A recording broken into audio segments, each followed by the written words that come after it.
trabalhando com a agricultura familiar. O acesso à terra é um direito de todos. A intenção é que a pessoa consiga seu pedaço de terra, consiga ser contemplado, que hoje é através do chamamento público, e que tira o sustento dali, da família. Por isso que a gente se diz agricultor familiar. Eu cheguei aqui sozinho, barraco 4x4, não tinha irrigação, não tinha água, e de lá para cá eu tive que trabalhar e conseguir tudo, né? O mais importante da democracia é a gente ser livre para ir em busca do sonho e lutar e tocar adiante. Sou muito feliz vivendo da terra, a gente plantar, ter o próprio alimento e ainda tirar o sustento, isso é muito gratificante para a gente. Meu nome é Josimar e eu nasci com a democracia.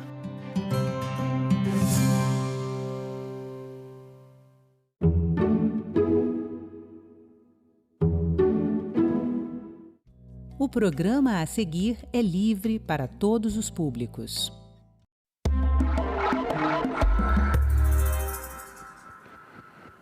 O DNA do Brasil, revelado por uma pesquisa da Universidade de São Paulo, traz dados que registram um pouco da nossa história biológica e mostram como a miscigenação tem formado as características da população brasileira, que provavelmente é a mais miscigenada do mundo.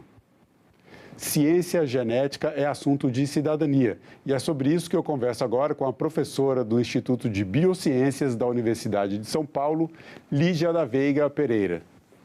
Professora Lígia, muito obrigado por aceitar nosso convite. Bem-vinda de forma remota ao Estúdio de Cidadania. É um prazer estar aqui conversando com vocês.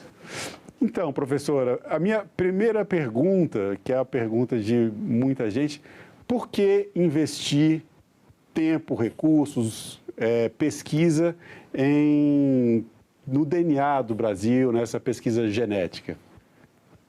Olha, eu acho que para as pessoas entenderem isso, eu acho legal a gente explicar primeiro o que é o DNA. Ótimo. O que é o nosso genoma, né? Sim. Pra vocês terem uma ideia, imagina que todos nós começamos como uma célula. Todos nós já fomos uma célula. Algumas delas começaram a virar neurônio, outras coração, fígado e assim por diante, até formar esses trilhões de células, né, que somos cada um de nós, com assim, centenas de tipos diferentes de células especializadas e organizados de uma maneira muito específica para a gente funcionar, né? Então, assim, eu acho que uma das perguntas mais fascinantes em biologia é como é que essa única célula consegue virar uma pessoa, né? Como é que cada uma das nossas células sabe o que fazer para a gente funcionar, né? E ela sabe porque ela seguiu uma receita, e as nossas células seguem essas receitas que estão dentro delas, que é o nosso DNA, é o nosso genoma. Tá? Então, o nosso DNA, ele é uma grande receita que a natureza segue para a formação e para o funcionamento de um ser vivo, né? No caso, o DNA humano, o genoma humano, é essa receita para a gente funcionar. Então, quando a gente conhece, aí os genes, dentro dessa analogia, vão ser as instruções específicas dessas receitas, tá?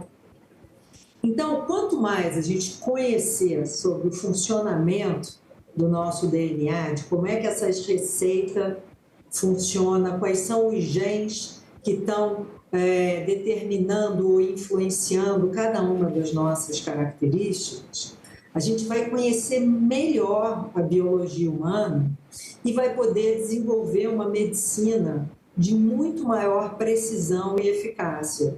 Então, a ideia toda do estudo do DNA humano é essa, a gente conhecer como é que a gente funciona nos menores detalhes e, com isso, poder influenciar de uma forma mais eficiente, mais precisa na nossa saúde. A senhora já trouxe até algumas perguntas que eu ia fazer aqui, justamente esses detalhes, né, do que é o DNA, o que é o gene, o que é o genoma. Então, agora a gente já tem as informações para as pessoas entenderem o resto da nossa conversa, né? A senhora falou sobre... E aí, por que tem de diferente do brasileiro? Porque essas pesquisas estão sendo feitas no mundo todo, né? Sim. Porque outra coisa assim, muito interessante, então tudo bem, né? O DNA humano é a receita para fazer um ser humano. Mas cada um de nós é único. né? Quer dizer, o meu DNA não pode ser igual ao seu DNA, nem o DNA do vizinho, nem o DNA dos meus irmãos, porque nós somos diferentes uns dos outros, né? Então, o que o DNA de cada um de nós tem pequenas variações na sua sequência que são responsáveis pelas nossas características individuais. Da nossa aparência, que é a coisa mais óbvia, né? Mas também as nossas características de saúde.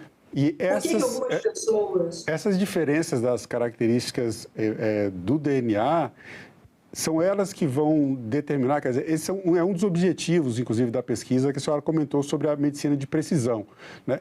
Exato. Com essa pesquisa feita com o DNA brasileiro, o DNA das pessoas do Brasil, o que a gente traz, o que tem de novo no que diz respeito às questões da saúde, já que esse tipo de pesquisa já vem sendo feito em outros países, né? No caso da Inglaterra, um dos países pioneiros, e a medicina, de uma forma global, pensando, ela, por enquanto, estaria mais embasada em estudos de DNA que não consideram exatamente o nosso DNA. Queria que a senhora falasse um pouco sobre essas diferenças e aí a importância dessa pesquisa para a nossa própria saúde, desenvolvimento da própria medicina, até dos medicamentos, né, que são utilizados no Brasil.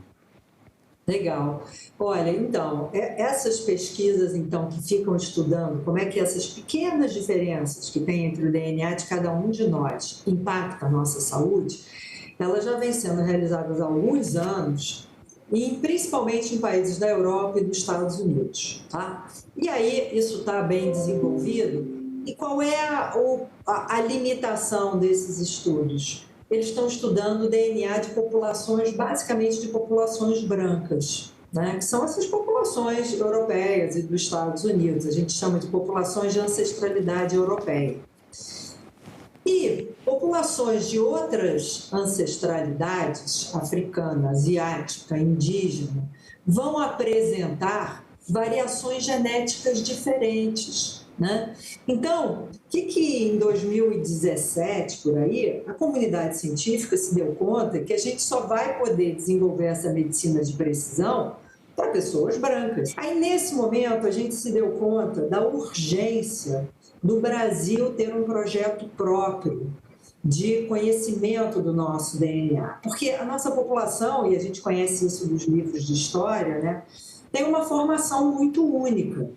Nós éramos em torno de 5 milhões de indígenas que já habitavam, viviam aqui há milhares de anos, na época do descobrimento.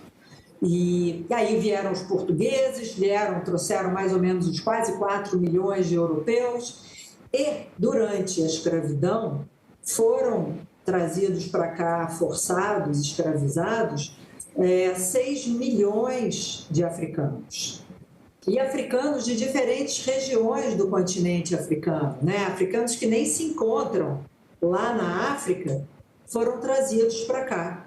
E aí, essas populações, né, houve muito extermínio, principalmente dos povos indígenas, mas houve muita miscigenação.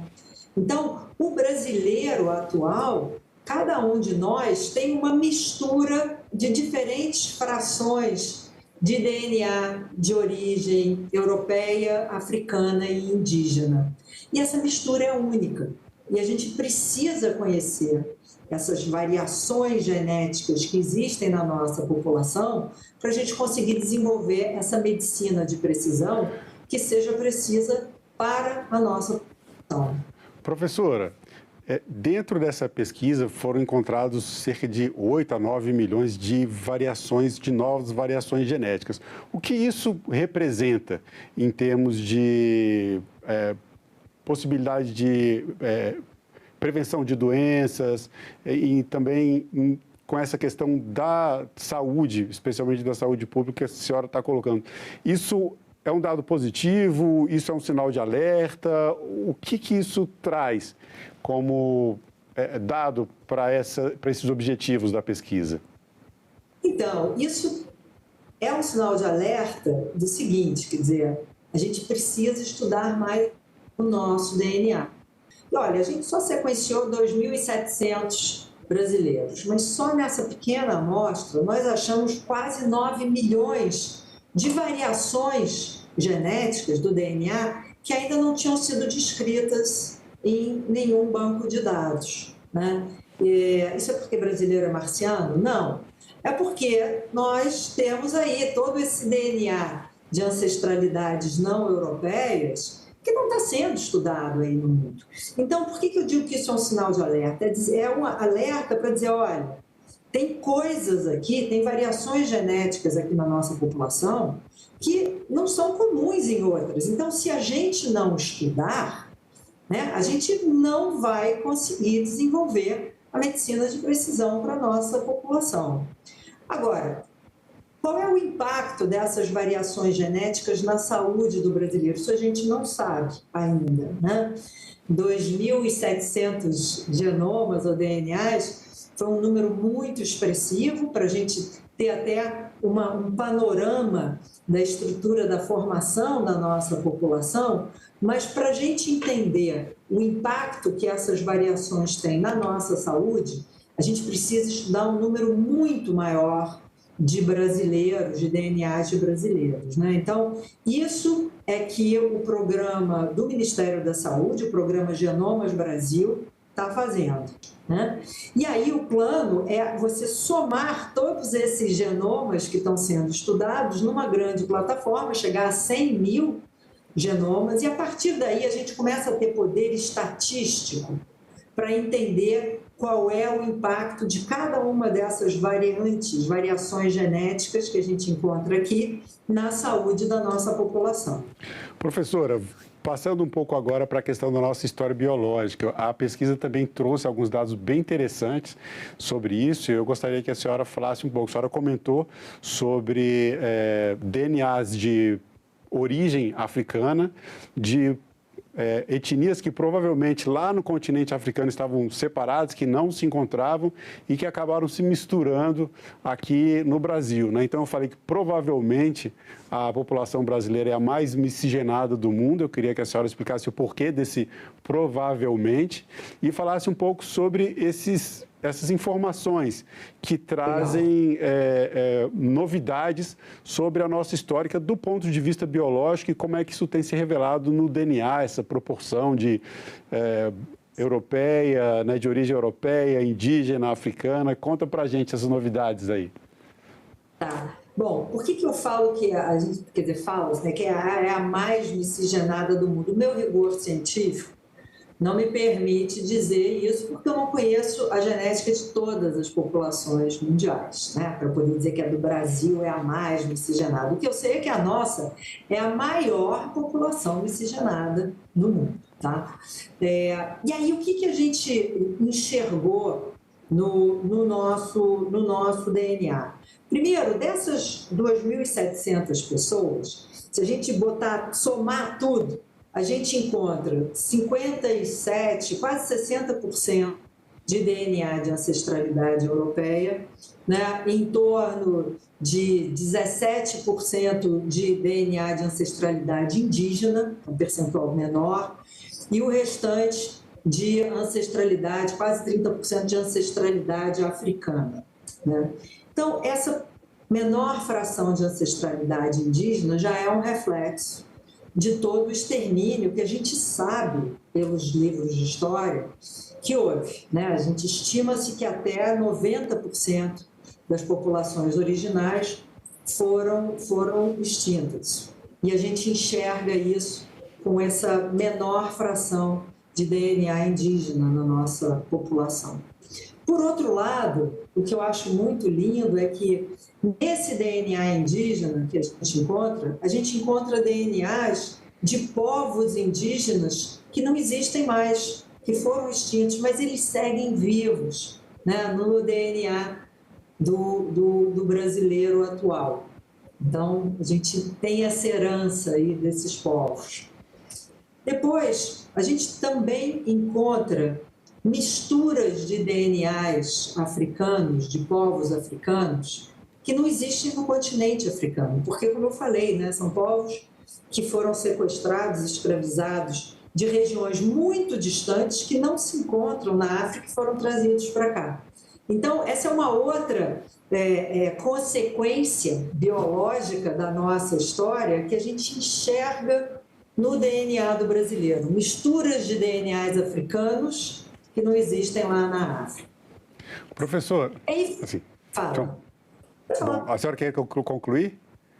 E aí a gente tem uma outra coisa interessante que a gente vê, que é uma assimetria de esse dado herança, é interessante. Da ancestralidade da herança paterna versus a herança materna. Né? Então, quando a gente olha para o cromossomo Y, quando a gente olha para o DNA da mitocôndria, que é um DNA que a gente só recebe da mãe, tá? Esse DNA, ele 70% dele é de ancestralidade indígena e africana, tá? E 30% de ancestralidade europeia, da herança materna. Quando a gente vai olhar agora para o cromossomo Y, que é um DNA que a gente só recebe do pai, né? Só tem herança paterna, a gente vê que 75% é de ancestralidade europeia. Então, a gente vê que tem uma assimetria, né, entre essas duas ancestralidades materna e paterna, dessa herança materna e paterna. Quer dizer, o que a nossa biologia, o nosso DNA está mostrando? Que houve muito mais cruzamentos entre homens europeus com mulheres africanas e indígenas do que essas mulheres com os seus semelhantes. Né? Então, isso o DNA nos mostra. E aí, a questão enfim, por que houve essa assimetria? E a gente sabe pelos livros de história que isso, né, foi uma consequência de um povo dominador sobre esses povos dominados. Então, é interessante eu acho muito impactante a gente ver. Essas histórias a gente conhece dos livros de história, né? E o interessante... Mas a gente enxergar a consequência disso no nosso DNA, eu acho muito impactante. É interessante justamente isso. Como é que, no caso, um estudo biológico, um estudo científico que trata de genomas, de DNA, que para muitas pessoas ainda é um tema um pouco mais distante, eles acabam revelando traços da nossa história e corroborando, né, eventos históricos que fizeram parte da formação do povo brasileiro. Agora, misturando um pouco mais uma outra área também do conhecimento humano, fazendo a pesquisa, tendo acesso aos dados dessa pesquisa, inclusive esses dados reveladores sobre a nossa história biológica, eu me lembrei de uma parte do livro do sociólogo e ex-senador Darcy Ribeiro, em que o povo brasileiro, em que ele faz todo um estudo sociológico da formação do nosso povo, e ele traz uma informação que é bem interessante, né? Ele sugere como meio que quase como uma profecia sociológica, uma previsão sociológica, de que em algum momento o povo brasileiro formaria uma raça marrom. A senhora acredita que, no decorrer do tempo, do ponto de vista biológico, essa previsão do Darcy Ribeiro possa se concretizar de alguma forma? Olha, eu acho que de alguma maneira ela vem acontecendo, né? Eu acho que a nossa características dos europeus que vieram para cá e tal, a gente teve muito mais miscigenação, por exemplo, entre povos africanos e europeus no Brasil, do que, por exemplo, nos Estados Unidos. Né? Nos Estados Unidos, até os anos 60 ou 70, você tinha leis de segregação brutais, enquanto que aqui no Brasil não, a gente não teve isso. Então, eu acho que, assim, no limite, nós vamos ficar muito mais homogêneos do que a gente... Mas isso, enfim, demora bastante tempo. Agora, falando um pouco sobre esse processo de identificação do DNA, como é que é feito hoje? Quanto tempo leva, né, para se estudar, para se mapear todo o DNA de um indivíduo? E qual é a perspectiva, né? A senhora falou em 3.000, uma primeira amostra. qual é a meta, né? Qual o número de indivíduos que o projeto pretende examinar e mapear geneticamente?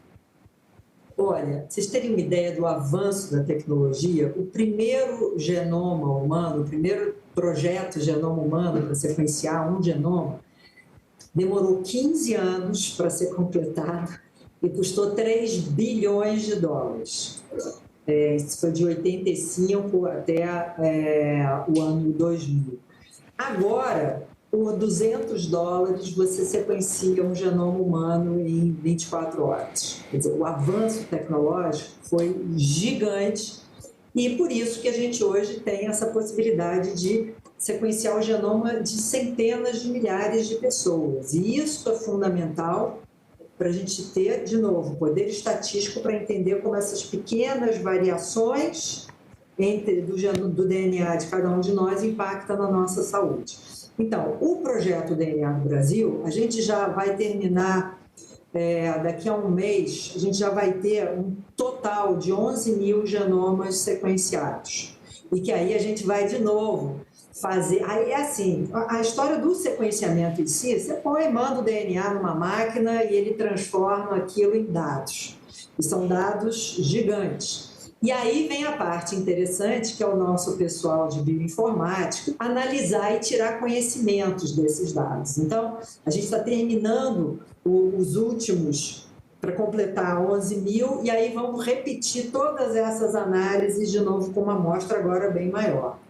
O Programa Genomas Brasil, que é esse grande guarda-chuva aí do Ministério da Saúde, ele tem um projeto que se chama Genomas Raros, que está sequenciando genomas de pessoas com doenças raras, querendo ver se isso pode virar um diagnóstico no SUS.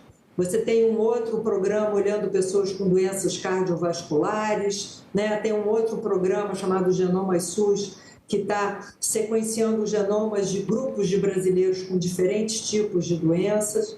Mas o objetivo do programa Genomas Brasil é chegar a 100 mil genomas brasileiros sequenciados. Isso vai, então, dar um poder estatístico para a gente começar a desenvolver uma medicina de precisão para ajudar o SUS. E existe um horizonte de tempo para se chegar a esse número de 100 mil pessoas? Eu imagino que é algo em torno de nos próximos 3, 4 anos. Bom, professora, eu falei no começo do programa que ciência e genética são assuntos de cidadania. E do ponto de vista da professora, o que é cidadania? Bom, a cidadania é a gente entender os nossos direitos, mas também os nossos deveres, né? E como indivíduo de uma sociedade, a gente pensar no coletivo, não pensar só na nossa coisa individual. E eu acho que a gente conseguir explicar para as pessoas, eu acho que o meu ponto de vista aqui do que eu trabalho, da ciência, eu acho que a educação e a informação é uma maneira de você incluir a população em debates que são fundamentais para a nossa sociedade, né? A gente quer usar a célula-tronco, a gente vai aceitar sequenciar o DNA das pessoas e disponibilizar essas informações, como é que a gente inclui e torna o brasileiro mais cidadão dentro dessa área de ciência, explicando, habilitando as pessoas a poder opinar de uma maneira informada sobre esse assunto. Só para concluir, a senhora falou sobre essa questão do acesso aos dados. Esses dados que foram mapeados, que fazem parte da pesquisa, eles serão de acesso público? Eles vão ser de acesso público, mas é um acesso público controlado, né? O pesquisador que quiser ter acesso a esses dados, ele tem que ter uma justificativa, ele tem que ter um projeto aprovado por um comitê de ética em pesquisa, e esses dados são completamente anonimizados. Então, você não consegue saber de quem é aquela amostra, de quem é aquela sequência do DNA. Então, isso permite que a ciência avance e, ao mesmo tempo, você preserva, né, a privacidade das pessoas, dos voluntários que doam suas amostras para pesquisa. Bom, professora Lígia da Veiga Pereira, quero agradecer mais uma vez pela sua participação em nosso programa. Obrigado e parabéns por essa iniciativa da Universidade de São Paulo. Esperamos que o projeto ganhe mais e mais força e que chegue logo aos 100 mil genomas brasileiros pesquisados. Olha, muito obrigada. Foi um prazer conversar com você. E é um orgulho esse programa Pós-Brasil. Isso tem que ser um programa de Estado. Né? Isso é uma coisa que tem que durar muito tempo, não pode ficar mudando com o governo, porque isso vai ter um impacto tremendo na saúde do brasileiro. Muito obrigado. E eu agradeço também a você que acompanha a programação da TV Senado. Assine o canal da TV Senado no YouTube, ative as notificações e acompanhe toda a produção do Poder Legislativo diretamente da fonte. Na TV Senado, democracia é todo dia.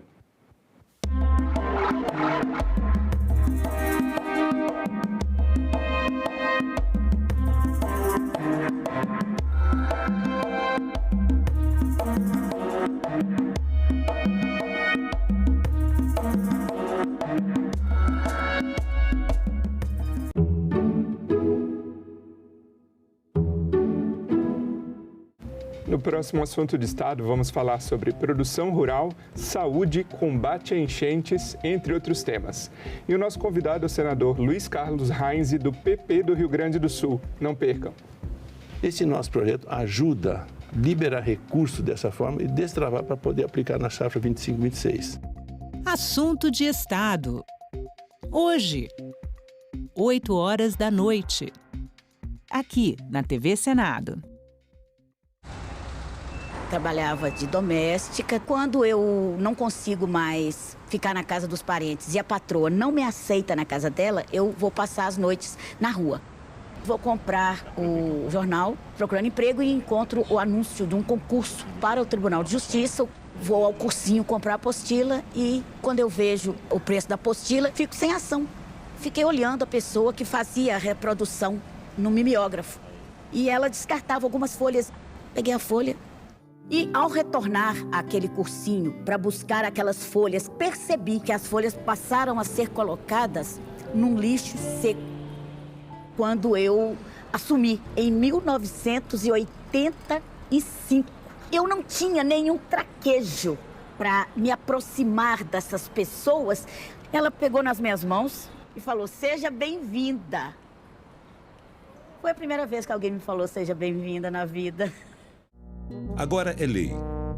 Foi aprovada a norma que permite ao governo adotar contramedidas quando as exportações brasileiras sofrerem restrições ou retaliações.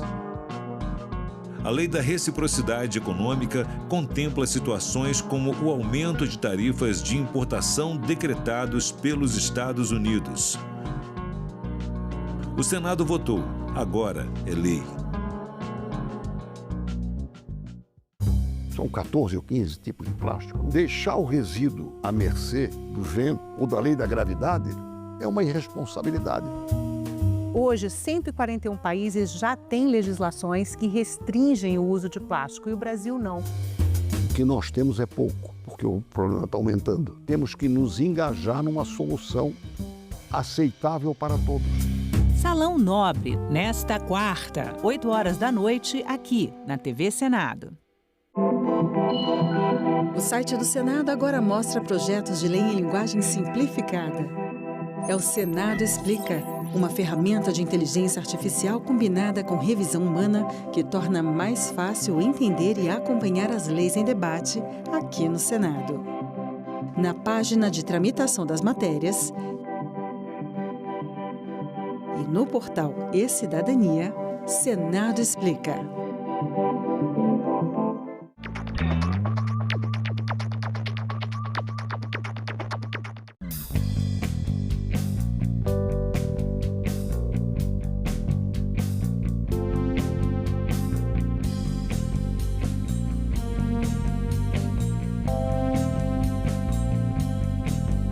Meu nome é Ana Reis, eu nasci em 1985 e sou farmacêutica e cantora. Eu também sempre segui essas duas profissões, né? Completo 20 anos da minha carreira como cantora e também tem 20 anos que eu entrei na UNB para o curso de farmácia. Dos direitos, dos que eu mais prezo, é a liberdade de expressão. Eu posso trazer em todos os âmbitos da minha vida, assim, mas principalmente na minha atividade como cantora. Eu sempre pude escolher, por exemplo, um repertório de um show com as músicas que eu queria cantar. Eu sou mãe do Hugo, o Hugo tem 6 anos hoje. Eu adoro ele pedindo as músicas. Mamãe, põe um Luiz Gonzaga aí pra gente ouvir. Quando ele pede umas músicas assim, eu vejo que eu tô fazendo um bom papel, porque acho que nossa cidadania, ela não é completa se ela não passar pela arte.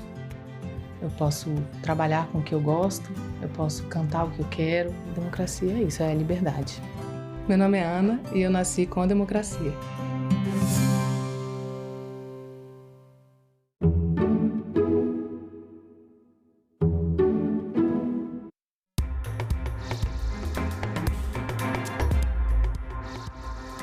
Olá, um bom dia para você. Hoje é segunda-feira, 4 de agosto, e o Senado Notícias está no ar. Esta semana começa com a expectativa de que comissões realizem a leitura de mensagens do presidente Lula com indicações para cargos no Superior Tribunal de Justiça, Conselhos Nacionais e agências reguladoras. Com a retomada dos trabalhos legislativos, o Senado deve analisar 39 indicações feitas pelo Poder Executivo para cargos em agências reguladoras, tribunais superiores e conselhos nacionais. Antes de serem efetivadas, as indicações passarão por sabatinas nas comissões temáticas, como a Comissão de Constituição e Justiça e a Comissão de Infraestrutura. Após essa etapa, os nomes ainda precisam ser aprovados pelo plenário, com votação secreta e exigência de maioria absoluta. A análise da indicação de autoridades faz parte das competências privativas do Senado, conforme estabelece a Constituição. Entre os indicados que devem ser analisados pelas comissões estão 3 indicações para a Autoridade Nacional de Segurança Nuclear, incluindo Alessandro Faguri, indicado para o cargo de diretor-presidente, 8 indicações para o Conselho Nacional do Ministério Público, 2 nomes para a Agência Nacional de Transportes Terrestres, sendo Guilherme Sampaio o indicado ao cargo de diretor-geral. 3 para a Agência Nacional de Aviação Civil, com Tiago Chagas como nome sugerido para o cargo de diretor-presidente. 2 para a Agência Nacional do Petróleo, Gás Natural e Biocombustíveis, com Arthur Vatti, indicado ao cargo de diretor-geral. 2 ministros para o Superior Tribunal de Justiça, Carlos Brandão e Maria Marluce Bezerra. 2 indicados ao Conselho Nacional de Justiça, 3 para a Agência Nacional de Águas e Saneamento Básico, 3 para a Anvisa, sendo Leandro Safatli indicado para o cargo de diretor-presidente, 2 para compor o Conselho Diretor da Anatel, 2 para a Agência Nacional de Transportes Aquaviários, incluindo Frederico Dias para o cargo de diretor-geral, 2 nomes para a ANEEL, José Fernando Gomes para diretor da Agência Nacional de Mineração, Lorena Gilberte Coutinho para o Conselho da Autoridade Nacional de Proteção de Dados, Patrícia Barcelos para a diretoria da Agência Nacional do Cinema, Verônica Sterman indicado para o cargo de ministra do Superior Tribunal Militar e Vadi Damos, indicado para a presidência da Agência Nacional de Saúde Suplementar. Agora vamos falar sobre um assunto muito importante que, infelizmente, é um problema nacional. Já está em vigor a campanha de combate ao feminicídio Agosto Lilás. A Lei Maria da Penha, que criminalizou a violência doméstica e familiar e é considerada uma das melhores leis de proteção da mulher no mundo, completa 19 anos de existência na próxima quinta-feira. O projeto aprovado no Senado em julho de 2006 foi sancionado no dia 7 de agosto seguinte como a Lei número 11.340, mais conhecida pelo nome da cearense Maria da Penha, vítima de tentativa de feminicídio que a deixou paraplégica. O agressor, o então marido, só foi preso 20 anos depois, pois a violência doméstica era tratada como crime de menor potencial ofensivo. O caso estimulou a criação de um novo dispositivo legal para coibir a violência contra a mulher e punir com mais rigor os agressores. O texto estabeleceu que cabe ao poder público assegurar que as mulheres tenham o direito de viver sem violência. É possível que a Lei Maria da Penha seja a melhor legislação de proteção de mulheres do mundo. A Lei Maria da Penha tornou briga entre marido e mulher, até então considerados uma questão questão de fórum íntimo, que apenas dizia respeito ao casal, um assunto de relevância pública. Seus efeitos são extraordinários, expôs a questão do machismo como elemento cultural enraizado na formação de nossa sociedade. A 5ª edição da pesquisa Visível e Invisível, a vitimização de mulheres no Brasil, lançada em março pelo Fórum Brasileiro de Segurança Pública, aponta que mais de 21 milhões de mulheres sofreram algum tipo de violência ao longo dos 12 meses anteriores. E quase a metade delas não fez nada a respeito. Mais de 70% das vítimas de feminicídio nunca denunciaram violências anteriores.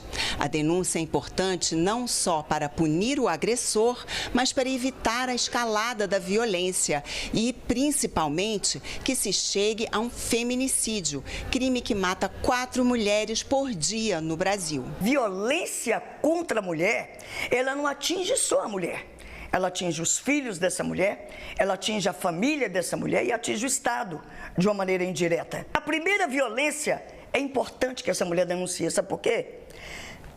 Porque essa violência inicial, para que essa violência inicial não se transforme numa violência maior e chega no ápice, que é o feminicídio. A denúncia de violência doméstica pode ser feita em uma delegacia especial de atendimento à mulher ou em qualquer delegacia comum, no Ministério Público, na Defensoria Pública, em uma unidade básica de saúde ou na Central de Atendimento à Mulher, por ligação gratuita para o Ligue 180 ou via chat, no WhatsApp 61 9610 0180.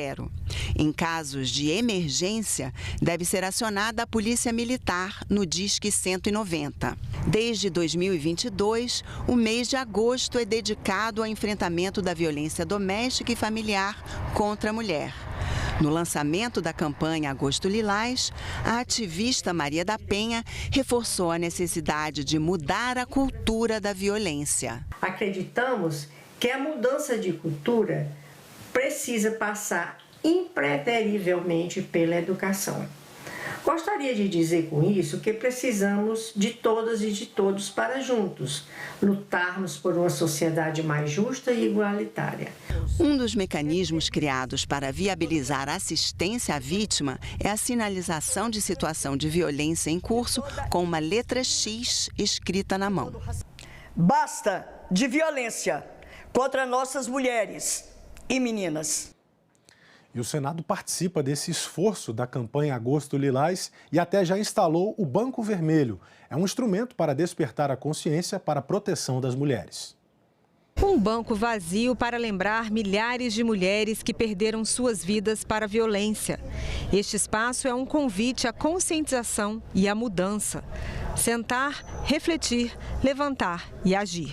O banco traz mensagens de reflexão e contatos para denúncia e foi montado na Praça das Abelhas, espaço de grande circulação do Senado. A ação integra a programação do Agosto Lilás, campanha sobre violência contra a mulher. O Banco Vermelho surgiu em 2016 na Itália e foi trazido ao Brasil por 2 mulheres que perderam amigas vítimas do feminicídio. Elas transformaram o luto em luta e criaram o Instituto Banco Vermelho com a intenção de promover ações de prevenção à violência contra a mulher. Pintado de vermelho para simbolizar o sangue derramado por essas vítimas, este banco gigante representa o compromisso com o feminicídio zero. A iniciativa da instalação do Banco Vermelho é da Comissão de Direitos Humanos, presidida pela senadora Damares Alves. O Banco Vermelho faz parte da campanha do Agosto Lilás e se soma a outras ações do Senado, que incluem debates, audiências públicas e atividades culturais ao longo do mês de agosto. E agora a gente está desafiando todos os prefeitos. Faça um banco vermelho na sua cidade. Por que vermelho? Para lembrar todo o sangue derramado de mulheres no país. E um banco específico em que vai estar o Disque 100, o 180, os canais de denúncia, onde as pessoas podem sentar, conversar sobre violência contra a mulher e todo mundo que passar em frente ao banco vai lembrar que nesta nação ainda tem mulheres que derramam sangue tão somente por serem mulheres. E a Comissão de Constituição e Justiça está pronta para votar o novo Código Eleitoral, mas os senadores ainda não têm consenso sobre 3 temas: fake news, retorno do voto impresso e quarentena eleitoral para juízes, policiais e militares. Com quase 900 artigos, o novo Código Eleitoral consolida toda a legislação eleitoral e partidária que existe hoje no Brasil. São 7 leis que serão revogadas e concentradas em uma única norma. A Comissão de Constituição e Justiça já está pronta para votar o texto, mas alguns pontos ainda não têm consenso entre os senadores. Por exemplo, a quarentena de 2 anos para que juízes, membros do Ministério Público, policiais e militares possam participar das eleições. E são carreiras de Estado que nós entendemos que são incompatíveis com a vida pública, com a atividade política. Uma pessoa não pode ser juiz e político ao mesmo tempo. Ele não pode ser promotor e juiz ao mesmo tempo. Ele não pode ser delegado e juiz. Ele não pode ser militar e juiz, porque isso contamina, são atividades, carreiras de Estado que exigem, em primeiro lugar, isenção e imparcialidade. Na dúvida, deve ser priorizado a elegibilidade do cidadão. O nosso eleitorado, nos últimos anos, a gente verifica que ele está cada vez mais inteligente, ele sabe melhor em quem votar, então não há nenhum motivo para que essas regras se tornem mais rigorosas. Então, o nosso posicionamento é sempre que mais pessoas possam participar dos pleitos eleitorais. Outro ponto polêmico é o artigo que prevê a penalização da divulgação de fatos sabidamente inverídicos. Alguns senadores acreditam que a proposta pode abrir brechas para a censura, mas, segundo o relator, o objetivo é conciliar liberdade de expressão com a integridade do processo eleitoral. São providências que estão sendo tomadas, estão sendo discutidas no mundo inteiro. Uma regra que a gente não proíba o direito de expressão do cidadão e dos candidatos, mas também que esses candidatos não possam se aproveitar de mentiras, de falsidades, de fatos inverídicos para modificar o resultado do pleito. A adoção de comprovantes físicos de votação é outro tema que também deve gerar debate na comissão. Tecnologia pode ter fraude, não tenha dúvida. Fizeram agora um rombo de mais de 1 bilhão no sistema financeiro, que é um dos mais seguros do Brasil. Como é que nas urnas não pode ter insegurança? Então, a gente defende realmente a introdução do voto impresso ou da contagem pública de votos. Não defendo o voto impresso. Eu acredito na seriedade e na segurança das urnas eletrônicas. Mas o pessoal ligado ao presidente Bolsonaro tem essa discordância. Talvez só essa questão do que tange o voto impresso vai ser destacado para a votação em separado. Apesar das divergências profundas em relação ao voto impresso, quarentena e fake news, já existe um entendimento em mais de 90% do texto. Entre as mudanças estão a regulamentação detalhada da propaganda eleitoral na internet, a ampliação da transparência na prestação de contas e o fortalecimento da representatividade feminina, com a previsão de reserva mínima de 20% das vagas do Legislativo para mulheres. Com o avanço das tecnologias, está cada vez mais difícil identificar o que é verdade ou o que é mentira na internet. Para ajudar o cidadão, o Senado conta com o serviço Senado Verifica, que combate notícias falsas sobre o Parlamento brasileiro.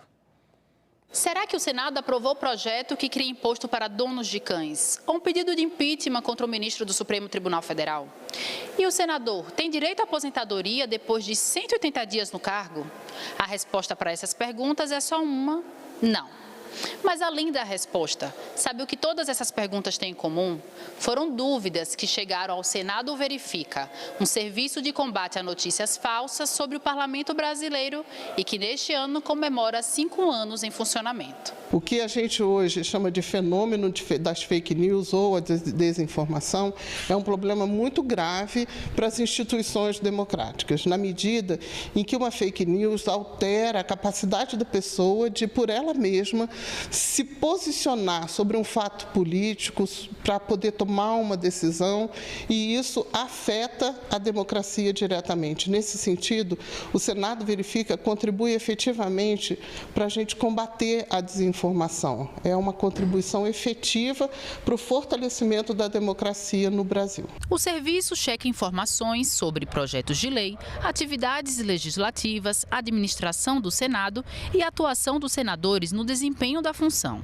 Qualquer pessoa pode solicitar a apuração apuração e saber se, afinal, a informação é falsa, verdadeira ou imprecisa. O cidadão envia para a gente uma mensagem, seja uma foto, um vídeo, um e-mail, o que ele receber sobre o Senado, que ele acha que pode ser uma fake news, ele envia para a gente. A gente vai conferir isso primeiro no portal do Senado Federal, que é onde você encontra informações confiáveis sobre tudo o que acontece no Senado.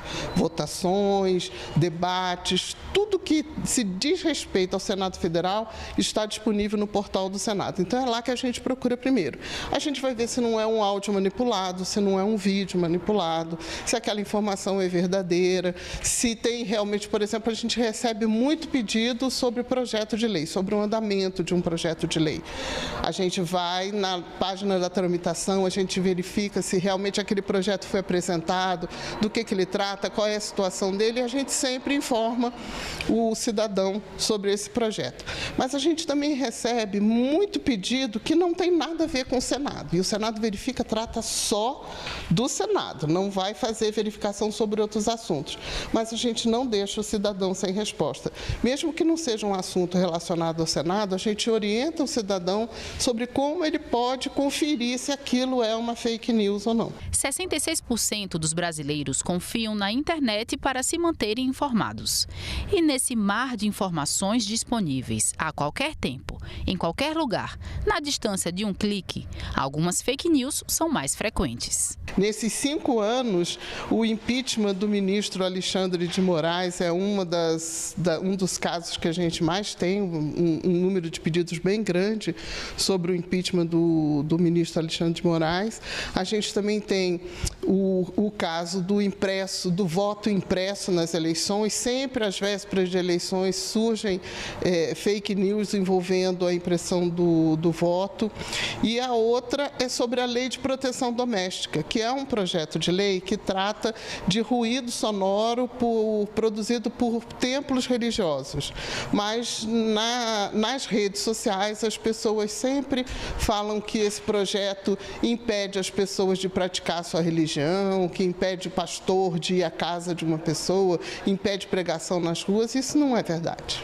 O contato com o serviço pode ser feito por WhatsApp, telefone, site ou e-mail. Mas para não cair em fake news ou espalhar desinformação, o Senado Verifica tem algumas dicas. Veja se os títulos apelam para o exagero e abusam de recursos visuais, como negrito, letra maiúscula e pontos de exclamação. Observe erros de ortografia, concordância ou lógica, já que são muito comuns em notícias falsas. Veja se a mensagem estimula o compartilhamento rápido, sem pensar. Pesquise se a notícia foi divulgada em outro veículo de comunicação. Confira quem é o autor ou quem mandou a mensagem. E se ainda assim ficar dúvida, vale a regra: não compartilhe. Ficamos por aqui. Você pode rever as reportagens desta edição na nossa página na internet, senado.leg.br/tv. Logo mais, às 9h30 da manhã, na Comissão de Direitos Humanos, está marcada a audiência pública para avaliação do Programa Nacional de Direitos Humanos. A TV Senado transmite ao vivo essa atividade legislativa. Muito obrigado pela sua companhia e continue sintonizado com a gente.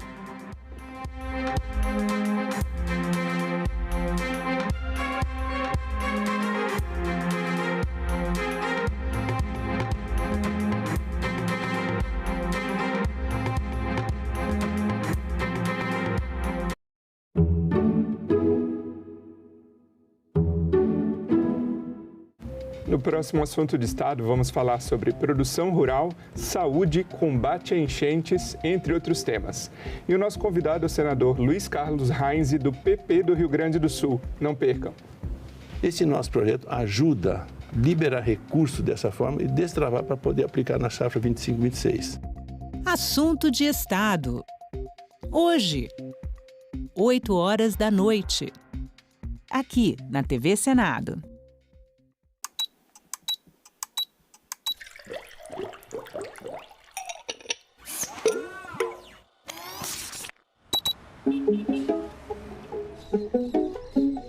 É o que eu sempre falo para os meus alunos, assim, que a ciência a gente faz por etapas, né? Na verdade, hoje em dia, eu não tenho essa preocupação de fazer a descoberta que vai revolucionar, porque a gente pavimenta o futuro. Eu não uso o DNA e as informações genéticas, porque lá atrás, né, começaram lá atrás a descobrir a estrutura do DNA, o RNA, etc. Então, eu estou usando o que fomentaram lá atrás. Então, eu espero que as minhas descobertas e o que eu for descobrindo agora pavimente o futuro de quem vem depois.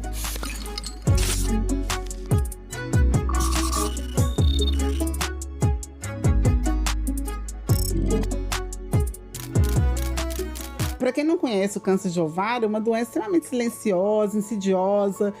A maioria das mulheres vão a óbito, assim, muito rápido, porque elas respondem mal ao tratamento da platina. Como ele é muito silencioso, a mulher só descobre em estado muito avançado, é quando já não tem jeito mesmo, porque é uma doença que ela vai crescendo e a mulher não vai percebendo, porque vai se confundindo com outros sintomas, sabe? Então, quando descobre, tem uma massa gigantesca, metastática, e que as possibilidades terapêuticas são ruins. Para você ter ideia da gravidade da doença, a nossa casuística começou a coletar em 2008, infelizmente, todas as mulheres já vieram a óbito. Então, a gente precisava realmente trabalhar com isso. Por a gente entender que era muito necessário dar a essas mulheres mais tempo, né? Elas são mães, elas têm filhos, elas precisam viver, elas querem se formar, querem viver outras coisas. Aí, quando você pensa em mulheres, né? Você tem uma empatia pelo seu gênero, né? Para você pensar que a gente tem que ajudar um tumor que está com poucas possibilidades terapêuticas, né? Posso começar, assim, da Luciana criança? Porque eu sei que eu sou cientista desde que eu era pequena. Eu queria microscópio, eu queria kit de química, e meus pais ficavam doidos, assim. Por que essa menina quer coisas tão diversas, né? Então eu fui gostando desse universo, lendo muito. E quando eu estava na escola, eu tive um professor que ele começou a estudar a célula e contar pra gente. Ele chegou com tanto apetite matemático, e cada aula ele fazia membrana plasmática, citoplasma, organelas, núcleo. Eu fui ficando tomada por aquela unidade. Eu fui ficando tomada. Eu falei, gente, é tudo que eu quero.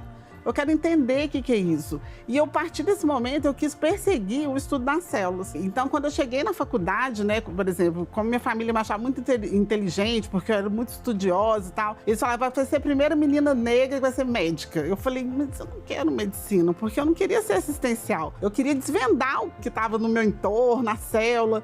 Aí, quando eu resolvi fazer biologia, foi que eu me encontrei. Eu sou bióloga por vocação, não foi por falta de opção. Eu sou bióloga mesmo, na acepção da palavra. O câncer entrou no radar porque, assim, para quem gosta muito da célula, você entender que uma unidade tão perfeita, como é que ela se torna imperfeita? Por que ela começa a desorganizar e causar um dano às pessoas e morte, né?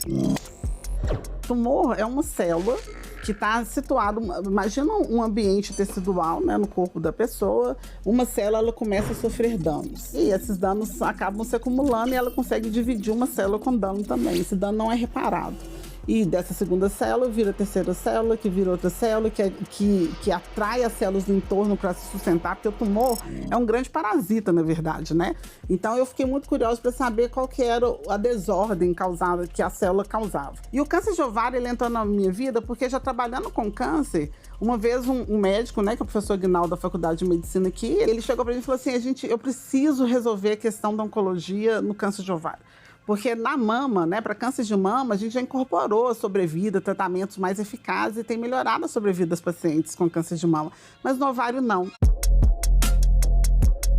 O nosso exame é prognóstico, então ele define o perfil molecular da paciente. Então, por exemplo, como o médico ele está completamente cego, assim, do ponto de vista molecular, sobre como aquela paciente vai evoluir, o nosso exame ele permite dar a ele uma análise de como ela pode evoluir com aquela doença, se ela vai evoluir mal, se ela vai responder a quimioterapia que vai dar para ela.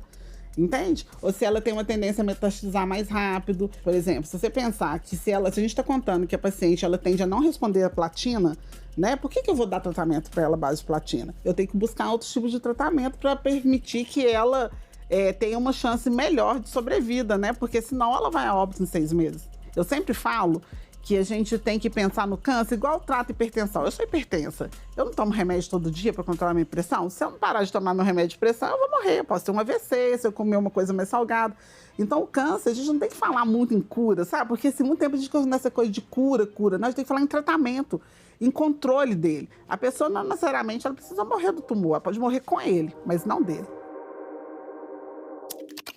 A gente recrutou mulheres, né, que estavam com câncer de ovário, e a gente coleta o tecido, né, do paciente. Quando ela vai para cirurgia, retira um fragmento do tecido do tumor deles, da mesa que vai para anatomia patológica. A gente extrai o RNA.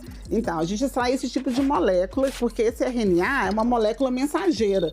É ela que manda informações para formar proteínas, né? Então, esse RNA, quando ele está alterado, ele está sinalizando errado dentro da célula. Então, a gente pegou esse RNA e mediu o nível de expressão gênica. E a partir desses níveis de expressão desse gene, né, a gente correlacionou com os dados de sobrevida da paciente, epidemiológicos, e a gente submeteu isso à análise de inteligência artificial. E a gente fez um nível de expressão relativa. Então, significa que a gente comparou um alvo no ovário normal, né, de mulheres que tiraram o ovário por outras condições, com o ovário cancerígeno, com o tumor. Então a gente viu que tinha alguns genes da via que a gente trabalhou que estavam alterados 1000 vezes. Então, assim, o nível de expressão de tanto a tanto está relacionado à resistência à platina. São as mulheres que mais resistiram ao tratamento quimioterápico. De tanto a tanto são aquelas que tiveram melhor sobrevida. De tanto a tanto foram as que tiveram origem do tumor, etc. Entendeu? Então ele vai me contar. A gente chama de aprendizado de máquina, né? A gente treina o algoritmo para falar, olha, esse nível de expressão é importante. Aí ele vai tentando, ele pega a amostra, o seu dado, e vai tentando acertar. Então ele vê quantas vezes ele acertou. E é um método estatístico poderoso, uma ferramenta super poderosa, e ele te dá o valor. Então, por exemplo, esses dados do Ovarian Tag, que é nosso exame, ele acertou muito, é um valor tipo de 96%. Nossa, eu acho que é extremamente importante, porque trabalhando com oncologia é muito difícil, assim, porque assim, eu ainda trabalho na bancada, mas a gente sabe da dor dos pacientes, porque o tratamento quimioterápico é puxado, né? Ele é doloroso, ele afeta não só o paciente, como no seu entorno, né? Eu trabalhei durante muito tempo aqui com o Hospital Alberto Cavalcante. Então, a gente lá dentro, eu levei meus alunos na época para fazer trabalho lá dentro, porque a gente tem que sensibilizar também. Porque, assim, como eu trabalho na bancada, eu trabalho com a parte de alguém, né? A gente tem que olhar para o humano, né? Eu tenho que saber que a parte de alguém tem alguém por trás daquilo. Então, as pessoas ficaram muito sensibilizadas, porque você vê gente sem cabelo, debilitada, etc. Mas a gente tem que pensar que o tratamento para o câncer, ele existe em alguns casos, assim. Que a gente tem que melhorar, inclusive, essa questão desse tratamento, que ele tem que ser mais personalizado hoje em dia, né? Que é o que a gente faz. Porque a quimioterapia, ela é dada de maneira geral, né? Então, não importa que tipo de perfil molecular que a paciente tem. Que é o que a gente está querendo trazer. Nós temos que trabalhar com a lógica de medicina personalizada. Então, é para aquele tipo de tumor que o paciente tem, né? Então, assim, a gente começa a melhorar o tratamento e diminuir a dor, né? Diminuir os eventos adversos, né? As intercorrências, que é isso que a gente tem que buscar. Os desafios são vários, né? Assim, desafio de investimento na ciência, né? O Brasil é um país que investe pouco. Porque, assim, enquanto a gente trabalha a conta-gotas, né, a gente demora um tempo para descobrir alguma questão. Quem tem dinheiro, né, investimento é em curto tempo, né?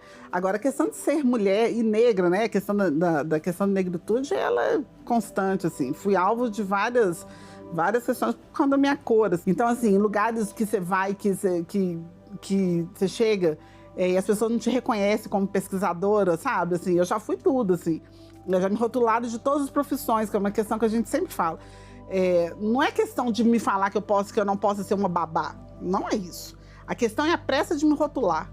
Entende? As pessoas não têm curiosidade de saber que uma pessoa negra é, né? Assim, a pergunta, olha, o que você faz? Por que não pergunto para a pessoa? Se você quer saber o que a pessoa faz, pergunte a ela.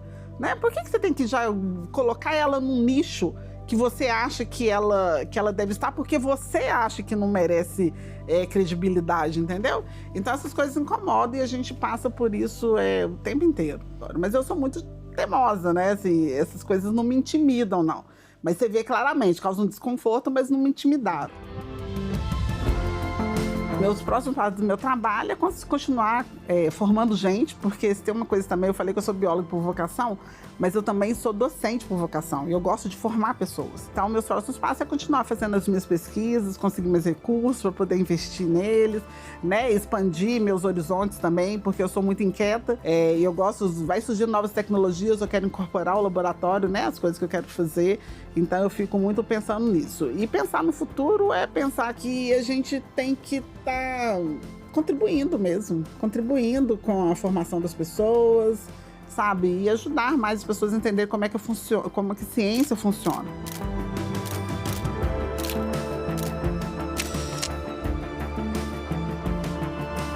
Assim, eu sempre me pergunto, o que é o tempo para mim? O tempo é aquilo que te permite estar no mundo. Comecei a entender que o tempo era a minha jornada aqui, o que eu quero fazer com essa jornada. Esse é meu tempo. Então, quando eu falei do tempo das mulheres, é para dar a ela chance de ter a jornada delas, seja no que for, né? No desenvolvimento do que ela quiser, nas ações que as pessoas querem fazer. Então, o tempo, ela funciona assim.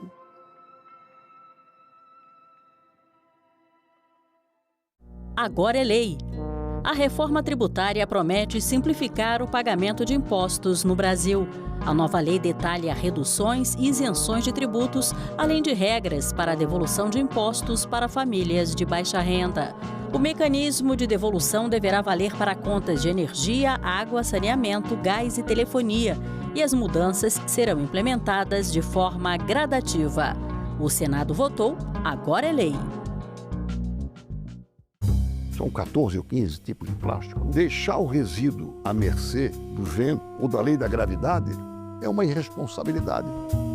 Hoje, 141 países já têm legislações que restringem o uso de plástico e o Brasil não. O que nós temos é pouco, porque o problema está aumentando. Temos que nos engajar numa solução aceitável para todos. Salão Nobre, nesta quarta, 8 horas da noite, aqui na TV Senado.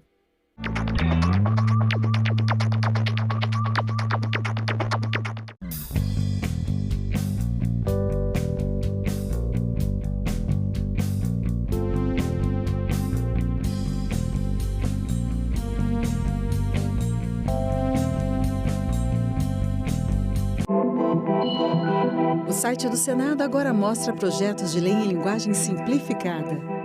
É o Senado Explica, uma ferramenta de inteligência artificial combinada com revisão humana que torna mais fácil entender e acompanhar as leis em debate aqui no Senado.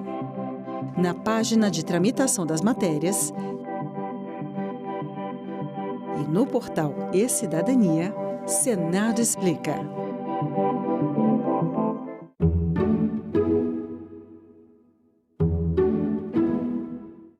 O programa a seguir é livre para todos os públicos. É preciso rediscutir a Organização Mundial do Comércio. O senhor vislumbra alguma possibilidade de mudança na Organização Mundial de Comércio para que ela venha recuperar a relevância que já teve? Se nós não temos quem possa não só arbitrar, mas quem possa regular, coordenar, nós vamos ter o retorno a um momento em que era cada um por si.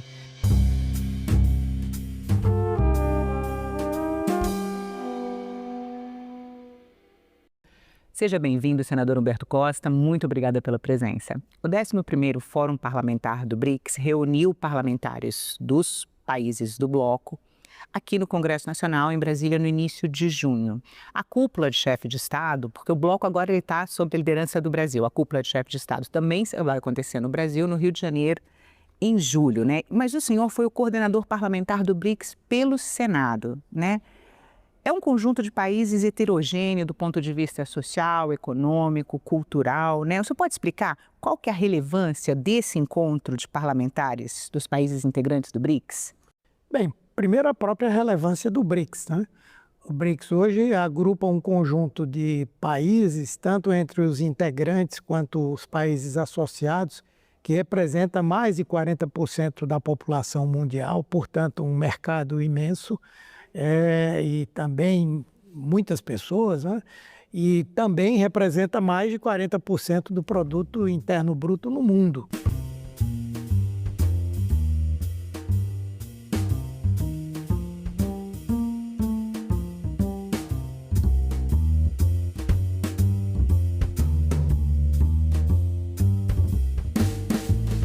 Então, é uma força, uma potência política e econômica e cultural também, porque são países, alguns deles, com culturas milenares, com grandes contribuições à civilização.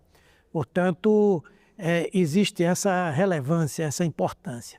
Segundo, que, na verdade, agrupa um conjunto de países que hoje, no contexto internacional, defendem pontos de vista comum e que são importantes. Por exemplo, o debate sobre a questão do multilateralismo é um assunto consensual dentro do BRICS, o debate de uma postura contra uma unipolaridade que ainda existe hoje no mundo, mas vem sendo quebrada, e são países também que têm contribuições muito importantes já dadas ao mundo nesse momento, no desenvolvimento tecnológico, nas diversas áreas do conhecimento. Então, esse encontro parlamentar, ele ajuda a promover esse intercâmbio, essa aproximação entre os parlamentos para, dentro da arquitetura do BRICS, também cumprirem um papel relevante. O tema multilateralismo, ele permeou todos os debates em todas as mesas que aconteceram no fórum, né? E o documento final, ele defende a reforma e o fortalecimento do sistema de governança global. Existe consenso entre os parlamentares do grupo sobre o que precisa ser reformado nesse sistema? Bem, há um consenso no sentido de que é preciso fortalecer o sistema das Nações Unidas, mas, ao mesmo tempo, promover mudanças importantes. Entre elas, a mudança do Conselho de Segurança da ONU, onde nós temos vários países que participam, um pequeno grupo tem assento permanente, dentro desse pequeno grupo, alguns países têm poder de veto, e esse tipo de estruturação que tem hoje o Conselho de Segurança da ONU, inclusive com esse veto que é possível, muitas vezes feito por esses países, faz com que o peso da ONU, no sentido de arbitrar conflitos, de evitar guerras, de procurar soluções pacíficas para os problemas, cai bastante, porque são os interesses geopolíticos desses países que têm poder de veto que termina prevalecendo, e com isso pouquíssimas coisas são implementadas como uma ação conjunta e coletiva dos países que compõem a ONU.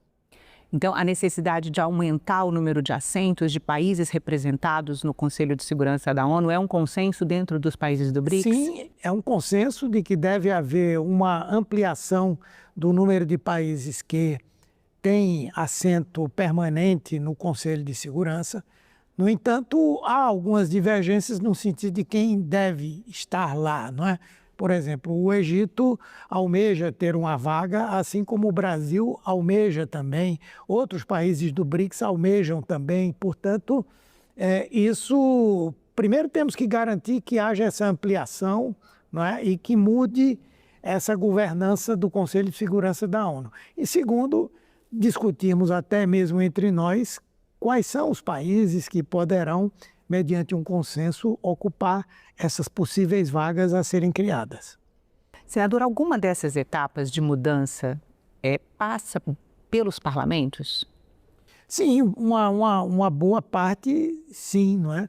E, com certeza, esse tipo de encontro, esse fórum, ele é um fator importante para nós não só debatermos, mas fazermos com que aquelas decisões que são necessariamente passíveis de serem discutidas e votadas nos países respectivos para a sua implementação, num fórum como esse, isso ganha força, ganha unidade para que possamos avançar em relação a isso. A declaração conjunta do fórum condenou o que chama de medidas coercitivas unilaterais e defendeu o fortalecimento do comércio multilateral. Foi também uma crítica à nova política comercial dos Estados Unidos, sem dar nome aos bois, né? Como é que os parlamentos do BRICS se posicionam a respeito? Os países se movem em bloco, em oposição a esse tipo de política? Veja, ainda que não haja uma resolução formal, mas é óbvio que no BRICS, e isso será objeto da discussão também no encontro de chefes de Estado e de governo, há um entendimento de que é fundamental nós garantirmos o livre comércio, que nós devemos ter a possibilidade de todos os países poderem tratar desse comércio exterior de uma forma razoável, o que não está acontecendo nesse momento. As tarifas que estão sendo implementadas pelos Estados Unidos, elas são implementadas de forma, eu diria, indiscriminada, para países ricos e para países pobres, para países que têm déficit comercial com os Estados Unidos e para países que têm superávit comercial com os Estados Unidos. E há, sim, uma unidade bastante consistente na defesa de que nós voltemos a ter o livre comércio. E isso se manifestou também em uma das resoluções que tratou especificamente do desenvolvimento econômico e do comércio internacional. O senhor já tinha falado da reforma do Conselho de Segurança na ONU e agora começa a falar sobre a necessidade de um fortalecimento da Organização Mundial do Comércio também, é isso? Com toda certeza, as decisões que vêm sendo tomadas nos últimos anos, mas principalmente essas decisões unilaterais dos Estados Unidos e do governo Trump, levam a um processo de absoluta desmoralização da Organização Mundial do Comércio, fazem com que a organização deixe de cumprir um papel importante, relevante, como já realizou em outros momentos, já cumpriu em outros momentos, e obviamente que é preciso rediscutir a Organização Mundial do Comércio. Caso contrário, nós vamos ter o que está acontecendo hoje, que é, na prática, uma verdadeira selva, né, nas relações comerciais entre os países. Isso é inaceitável. Então, esse reforço a essa governança internacional, ela passa por questões concretas como essa. Hoje o senhor vislumbra alguma possibilidade de mudança na Organização Mundial de Comércio para que ela venha recuperar a relevância que já teve? Veja, primeiramente é preciso no curto prazo que se estabeleça um mínimo de consenso sobre como tratar esses temas de tarifas e sobretaxações dentro do comércio internacional. Isso sem uma solução imediata que produza algum tipo de consenso torna impossível até mesmo que a Organização Mundial do Comércio seja discutida nos seus contornos todos. Mas acho que no curto, médio prazo, isso vai precisar ser feito. Porque se nós não temos quem possa não só arbitrar, mas quem possa regular, coordenar, nós vamos ter o retorno a um momento em que era cada um por si. E quando a Organização Mundial do Comércio foi criada e atuou em alguns momentos muito importantes, ela conseguiu regular, colocar ordem para que todos os países pudessem ganhar como ganharam em vários momentos. Senador, o Fórum se dedicou a temas de relevância global, como saúde, comércio, como a gente estava falando agora, investimentos, finanças, mudanças do clima, governança da inteligência artificial, paz e segurança e desenvolvimento institucional, né? O Brasil está capitaneando um movimento de prevenção para lidar com pandemias, né? Como é que foi esse debate no Fórum Parlamentar do BRICS? Esse debate foi muito importante, porque vários países ali tiveram um papel relevante no enfrentamento à pandemia. Seja do ponto de vista das vacinas de ponta, né? A Rússia, a China. Sim. Não somente do ponto de vista da constituição de uma unidade sobre que medidas deveriam ser tomadas para o enfrentamento imediato da pandemia, as definições de adoção de quarentena, de restrições à livre movimentação, enfim, isso foi muito importante para a constituição de um conjunto de medidas que representavam um consenso para esse enfrentamento.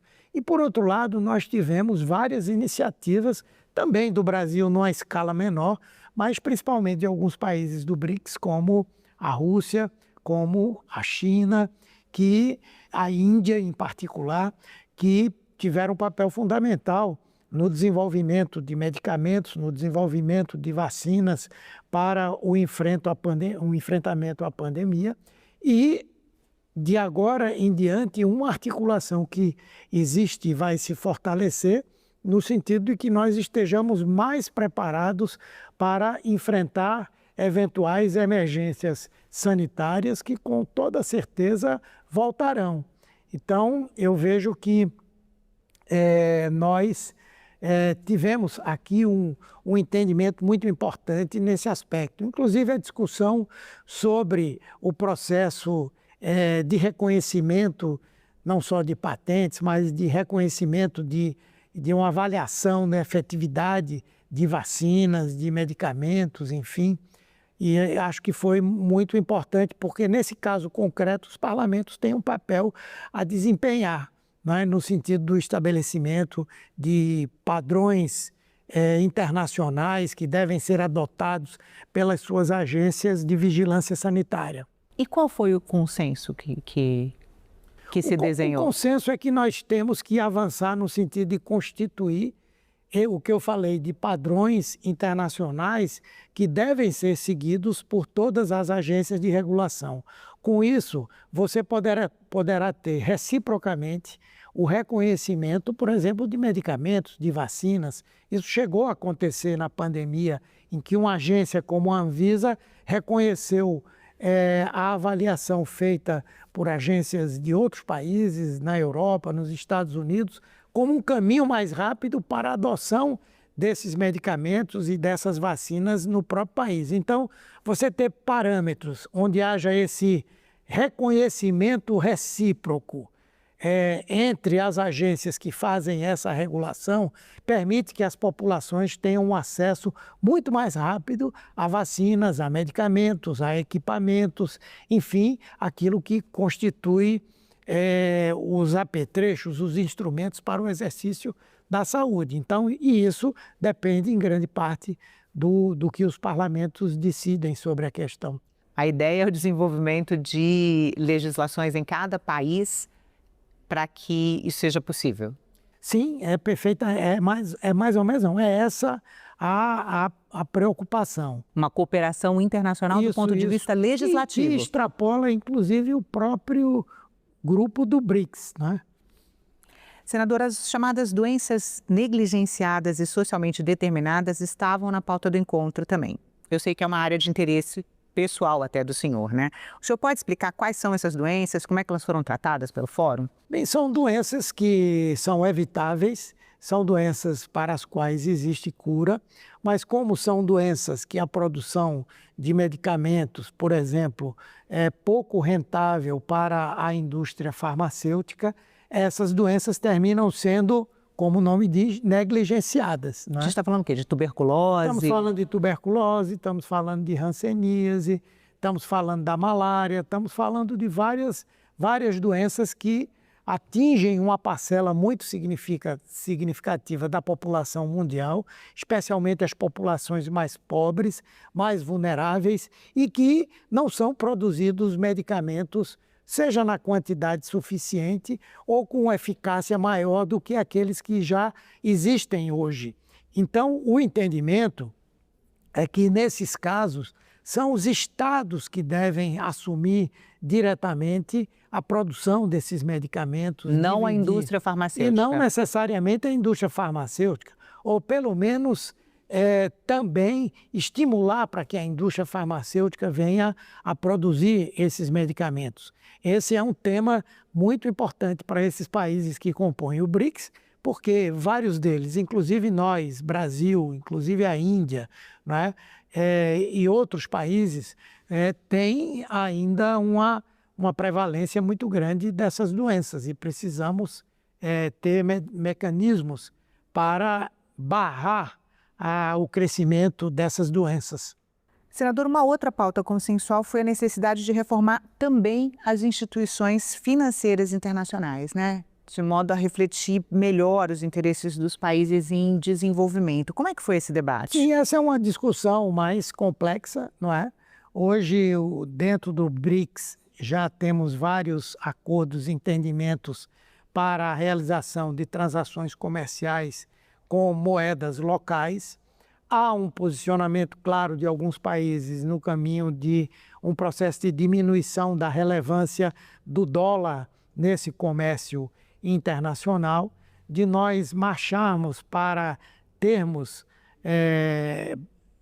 processos de financiamento, especialmente para os países mais pobres, a partir do próprio BRICS. Para isso nós temos o Banco do BRICS, que é hoje presidido pela ex-presidenta Dilma Rousseff, e há um entendimento de que as negociações e as conversas devem se aprofundar em torno de toda essa temática, inclusive da possibilidade do uso cada vez menor do dólar como referência para as transações comerciais entre os países.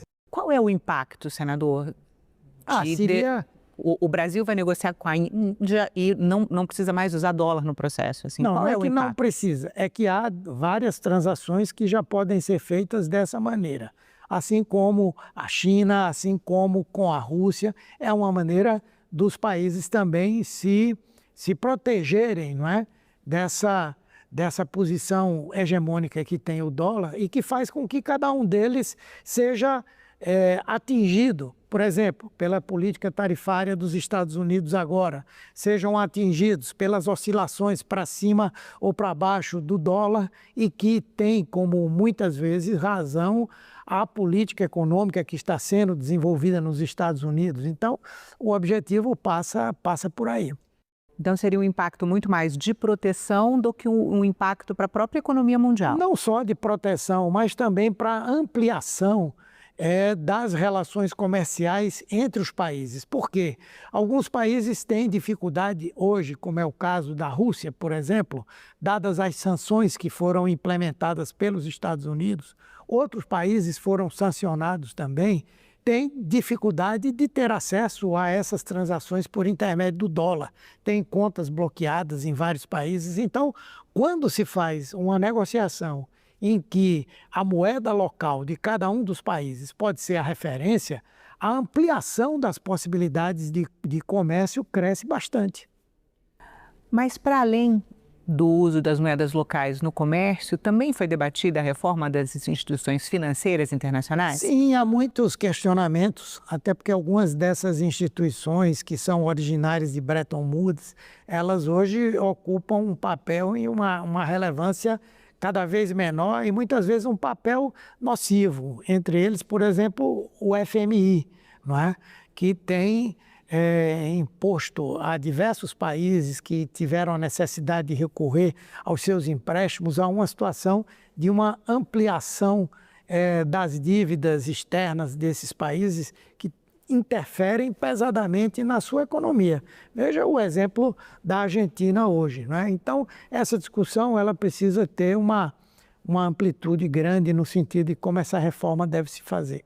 E o Banco do BRICS teve bastante relevância nos debates também, né? Sim, porque tem tido um papel importante no financiamento de projetos internacionais. Aqui no Brasil mesmo, o Brasil já teve acesso, me parece, não tenho exatamente o número na cabeça, 5 bilhões de dólares, o que é, inclusive, muito pouco para um país com a dimensão que o Brasil tem e pela própria contribuição que ele dá à economia desse bloco do BRICS, né?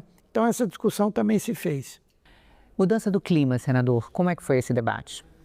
Bom, esse é um debate complexo porque muita coisa que é dita, que é defendida, na prática termina não acontecendo. Mas aqui houve um consenso no sentido de que é fundamental se buscar enfrentar, combater as mudanças climáticas e o aquecimento global. Vários países aqui fizeram manifestações de ações que estão fazendo. O Brasil, o que está fazendo hoje em relação à floresta amazônica e outros biomas, enfrentando o problema do desmatamento, enfrentando o problema dos incêndios e das queimadas. A Indonésia falando da preservação das suas florestas, a China falando dos esforços que tem feito pela adoção de fontes de energia renováveis e assim todos tiveram uma história e uma ação para contar e me parece que a resolução final foi muito positiva, até porque nós vamos ter aqui no Brasil, onde aconteceu esse encontro parlamentar, até o final do ano, a realização da COP. Todos esses países se comprometeram em estar lá presentes e em ter posicionamentos comuns que vão ser definidos agora nesse encontro dos chefes de Estado. A inteligência artificial, no futuro próximo, vai consumir uma quantidade imensa, um percentual enorme da energia produzida no mundo, né? Qual a importância desse debate da governança da inteligência artificial ser um tema pro BRICS? Bom, por várias razões. Primeiro, a inteligência artificial é algo que representa um avanço científico-tecnológico gigantesco. Ela pode melhorar a vida das pessoas, das empresas, dos governos, de uma forma muito significativa, não é? Porém, ao mesmo tempo que ela pode ser um instrumento de avanço importante para todos os países do mundo, para toda a população mundial, ela pode ser também um fator de geração de muitos aspectos negativos.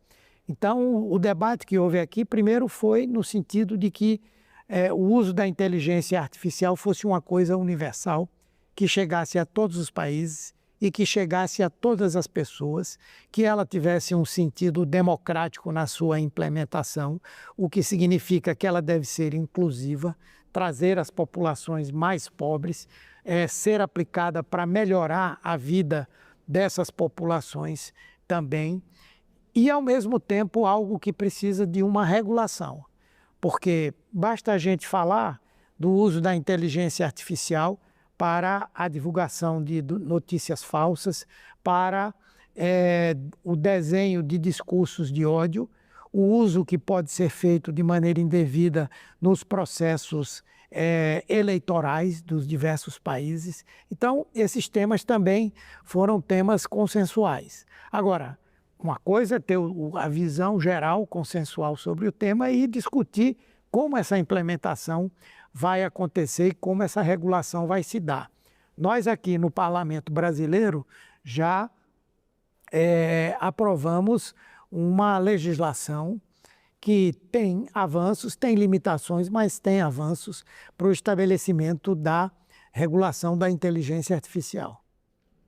Senador, o senhor defende a criação de um parlamento do BRICS? Veja, eu acho que é importante que haja um processo de institucionalização do BRICS cada vez maior, não é? Isso vale também para o parlamento.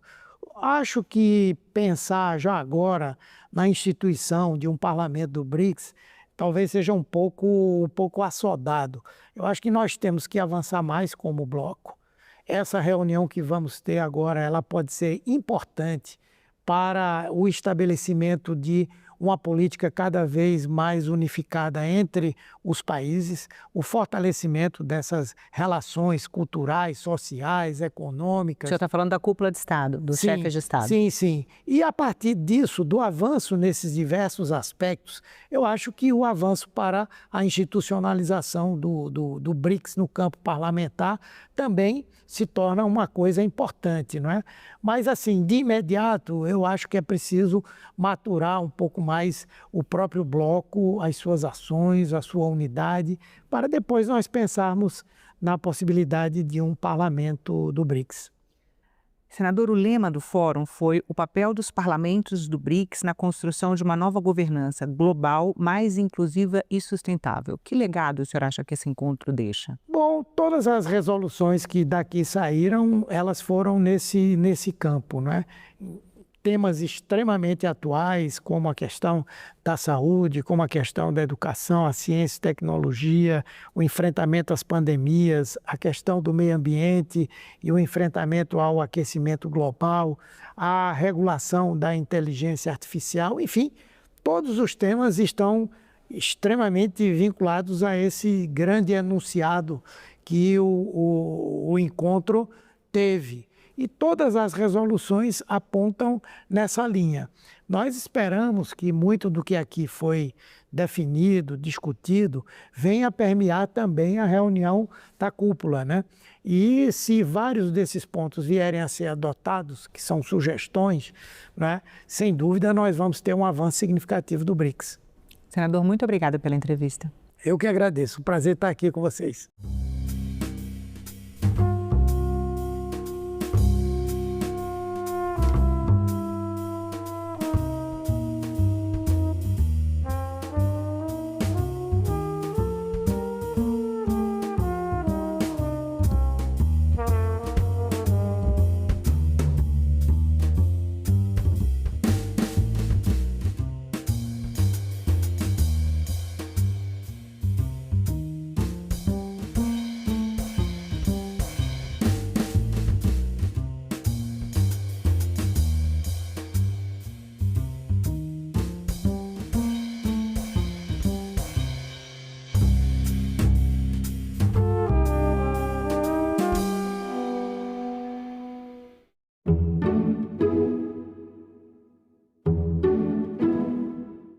No próximo assunto de Estado, vamos falar sobre produção rural, saúde, combate a enchentes, entre outros temas. E o nosso convidado é o senador Luiz Carlos Reins, do PP do Rio Grande do Sul. Não percam. Esse nosso projeto ajuda a liberar recursos dessa forma e destravar para poder aplicar na safra 25-26. Assunto de Estado. Hoje, 8 horas da noite. Aqui, na TV Senado. Meu nome é Ana Reis, eu nasci em 1985 e sou farmacêutica e cantora. Eu também sempre segui essas duas profissões, né? Completo 20 anos da minha carreira como cantora e também tem 20 anos que eu entrei na UNB para o curso de farmácia. Dos direitos, dos que eu mais prezo, é a liberdade de expressão. Eu posso trazer em todos os âmbitos da minha vida, assim, mas principalmente na minha atividade como cantora. Eu sempre pude escolher, por exemplo, um repertório de um show com as músicas que eu queria cantar. Eu sou mãe do Hugo. O Hugo tem 6 anos hoje. Eu adoro ele pedindo as músicas. Mamãe, põe um Luiz Gonzaga aí pra gente ouvir. Quando ele pede umas músicas assim, eu vejo que eu tô fazendo um bom papel, porque acho que nossa cidadania, ela não é completa se ela não passar pela arte. Eu posso trabalhar com o que eu gosto, eu posso cantar o que eu quero. Democracia é isso, é liberdade. Meu nome é Ana e eu nasci com a democracia. Agora é lei. A reforma tributária promete simplificar o pagamento de impostos no Brasil. A nova lei detalha reduções e isenções de tributos, além de regras para a devolução de impostos para famílias de baixa renda. O mecanismo de devolução deverá valer para contas de energia, água, saneamento, gás e telefonia, e as mudanças serão implementadas de forma gradativa. O Senado votou, agora é lei. Professor César Bergo, qual a melhor estratégia neste momento que o Brasil deve adotar para sair da mira das tarifas do governo Trump? Nesse primeiro momento, a paciência, porque o consumidor americano ele vai querer comer carne. Então, daqui a pouquinho vai começar a pressionar, inclusive politicamente. Então, é nessa linha que ele tem que agir, porque aguardar, porque toda crise gera uma oportunidade. Agenda Econômica. Nesta terça, 8 horas da noite. Aqui, na TV Senado. Oi, pessoal! Você já ouviu falar em captação ilícita de sufrágio? É a chamada compra de votos, que é crime eleitoral. Aquele favorzinho em troca do seu voto, tipo dinheiro, emprego, cesta básica. Teve candidato que prometeu até pagar festa de formatura. É isso mesmo. Eu vou explicar, mas antes, roda a vinheta, diretor.